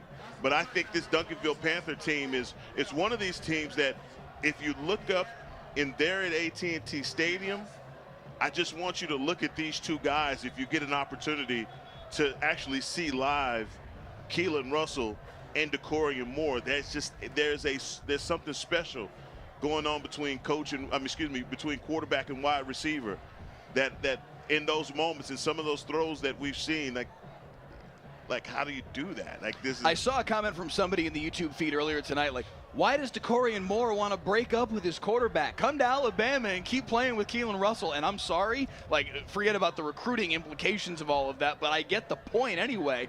The connection the two of them have, my word. Yeah, that's incredible. It's something to see live. It is something to see live. These guys, and I mean, he's not breaking off his routes, or if he does go long on them, it just seems like Keelan Russell has the ability to find him wherever he is. It's incredible. It really, really is. Comment from HIM in the YouTube feed says both teams still winning state. I'm inclined to agree. What Duncanville has done tonight has been very, very impressive. And DeSoto, when you look at the 6A D2, the teams that are likely to end up in that bracket, you're looking at 8th-ranked Humble Summer Creek, maybe number 12 Austin Westlake, maybe Fort Bend Hightower, maybe Denton Guyer. Those look like maybe the only teams in the statewide top 25 that are going to end up in that 6A D2 bracket. Maybe it's Duncanville, maybe it's Denton Guyer that DeSoto would see in the 6A D2 regional final potentially. Heck, maybe Lancaster, maybe Waxahachie, like depending on how the brackets shake out. I don't see how both of these teams aren't right back at AT&T Stadium come December. No, they have so many tough things. Like, for me, looking at DeSoto, that running attack that they have, I think is so formidable. Also, Singleton is so fast, so strong. We didn't even get an opportunity to talk much about Booby Feaster. This kid is having an incredible sophomore season. Yes. I mean, Duncanville. The Duncanville defense made sure we didn't have time to talk about him. That's exactly where I'm going with this. They schemed him out of this game. If they were going to just look, you're gonna have to pick your poison on this. You're not gonna have your bevy of just whichever guy you want to use. And they tried to take as many things as they possibly could away from DeSoto. But I look at those things to say, like, what could a Summer Creek do against that? And you have to forgive me if you're in Humble, if you're in Houston. I haven't seen Summer Creek. I don't know the kind of talent that they have this year. They've had a tremendous start to the year. They are very, very good. Summer Creek at Atascocita last week was an unbelievable game. They're very, very good. The question I would have for anybody down in Humble is, how much better are you than you were last year? Yeah. Because I'm not sure that DeSoto is 30, 40, 50 points worse than they were last year. I'm not sure that they're quite as good as they were last year, but they're still really, really good as Sarad Baker goes scampering up the far side on what will probably be the final play of the game. DeSoto's still really, really good, and you got a 60-point gap that you have to make up. Tonight, the gap was 22. Duncanville, losers last year on this field, said we're coming in tonight and we're going to restore order. Keelan Russell said this is a revenge game. Duncanville gets that revenge. 42-20 the final score, and it's Russell that leads the way with 6 touchdown passes. And what an incredible game. These guys, and you see those two legendary coaches hug right there, Claude Mathis and Reginald Samples. The respect that these coaches in this community, these guys have for each other. That's what, for me, I love that more than anything, because these two coaches are leaders of men, and they are really just what they are to what they mean in their communities, not only to their schools, just really echo the kind of reputation that they have. Everything about this game is wonderful, and the fact that these guys were able to maintain, we didn't have a lot of foolishness as far as penalties and things like this. This was a very cleanly played game, other than just the football penalties. Yeah, sure. Is what I'm talking about. I had a chance to talk with Claude Mathis's mother before the game tonight. How about that? And that was one of the things that we talked about, is the thing that not enough people know. And I want to say this here before we lose our audience and everybody jumps off of the live stream. These two programs play tooth and nail every year. All they want to do is beat each other senseless on the football field and be able to say for the next year, we got you out there and we won the district title and we're the better team this year. But these two programs love each other. These two coaches love each other, and I'm serious when I say these two programs, the players, they all know each other. They've been playing together since they were 3 feet tall. Yeah. These kids love each other. They get woofing in each other's face during the game because it's brothers playing. Absolutely. What you're watching tonight is brothers playing against each other in the backyard, just on a grander scale with 11,000 people watching on YouTube. I can tell you this. I go to Antioch Fellowship Missionary Baptist Church on Hampton. These kids go to the same church together. So, I mean, this is a community affair. I mean, it's as much as you want to talk about the actual game and the bad blood, and you can market it however you want to, they've been playing against each other. They are family members. Yeah. All right? They're cousins. And so much goes into this. And to me, when we talk about these two teams and we talk about what they're doing as far as ending up in state, this is just showing you the excellence that you have that are coming from these two programs. I love to see it. Somebody had to win. Somebody had to lose. And I do believe DeSoto will be better for it, but they will definitely be a team that you're going to see at AT&T. Yeah, these two programs, South Oak Cliff, Lancaster, Cedar Hill, they all battle like crazy against each other. And then they go root for each other at AT&T Stadium and say, hey, let's go take over a little South Dallas Saturday and win three state championships in a row. That's what they do, and they make each other better on nights like this. Man, and I got to say this for, you know, I'm loving, I got an opportunity before this game. Everybody knows that I played for Coach Reginald Samples at Lincoln High School. Got an opportunity to walk out on the field with him and just talk to Coach, and I tell you what, man, the pride that he has for this program, but also just the amount of players that he has made their lives better, for every Byron Eaton, for every, you know, every player, the Jaquindon Jackson that has played for him, every guy that has ever came through a program represented by Reginald Samples, the guys that go off to play college ball, but the many guys that go into being police officers, firemen, principals, guys that are just good dudes in the community, fathers, right, that have been coached by him. He has galvanized lives, and he continues to do that by pouring into these young athletes. Joseph Thomas is the name that I was just, all of the great guys that have played for him. And to be next to Coach, to see him still coaching at a high level, to still see him saying, look, I can reach further and I can continue to coach these kids up. I'm loving to see it. And look, that's the kind of treatment that you give a legend. You let him go out on his own terms.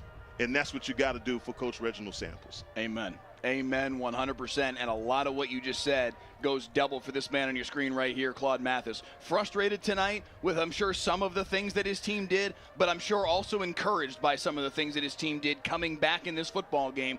And heck, if not for that high snap, who knows what the last 4.5 minutes of this football game might have looked like, because they did kind of have Duncanville at least a little bit, I'll say, had them backing up toward the ropes. I'm not going to go quite to the point where to say that they had them on the ropes. But if they had scored a touchdown there and it was a one-score game, maybe. Yeah. Maybe. Yeah. Like, the door was open. Yeah. You know, the thing is, you can't take an if and maybe to the bank. It won't cash. No, you cannot. So you cannot. Whatever talk they got going on at the barbershop tomorrow, make sure you say that, okay? Because you can't cash that at the bank. There's only one winner, and it's over there. That's going back to Duncanville. 42-20, the final score tonight. Duncanville with the win. 6 Keelan Russell touchdown passes leading the way. Russell finishes 27 of 36 for 427 and 6 touchdowns to lead the Duncanville Panthers to 5-0. Number 1 in the state rankings, and how? Yes, they're the favorite to win state again. For our entire Friday Night Football crew, our director, Clay Marshall, our photographers, Graham Rayner and Jamie Oswald, our digital coordinators back in house, Pete Friedman, Zachary Giannis, Jay Wallace, and Paul Livengood. For Heckma Harrison alongside, I'm Mike Leslie. Thank you so much for watching Friday Night Football. Next week, Forney and Rockwall, right back here on WFA Plus and the WFA YouTube channel. We hope you will join us then. Good night, everybody.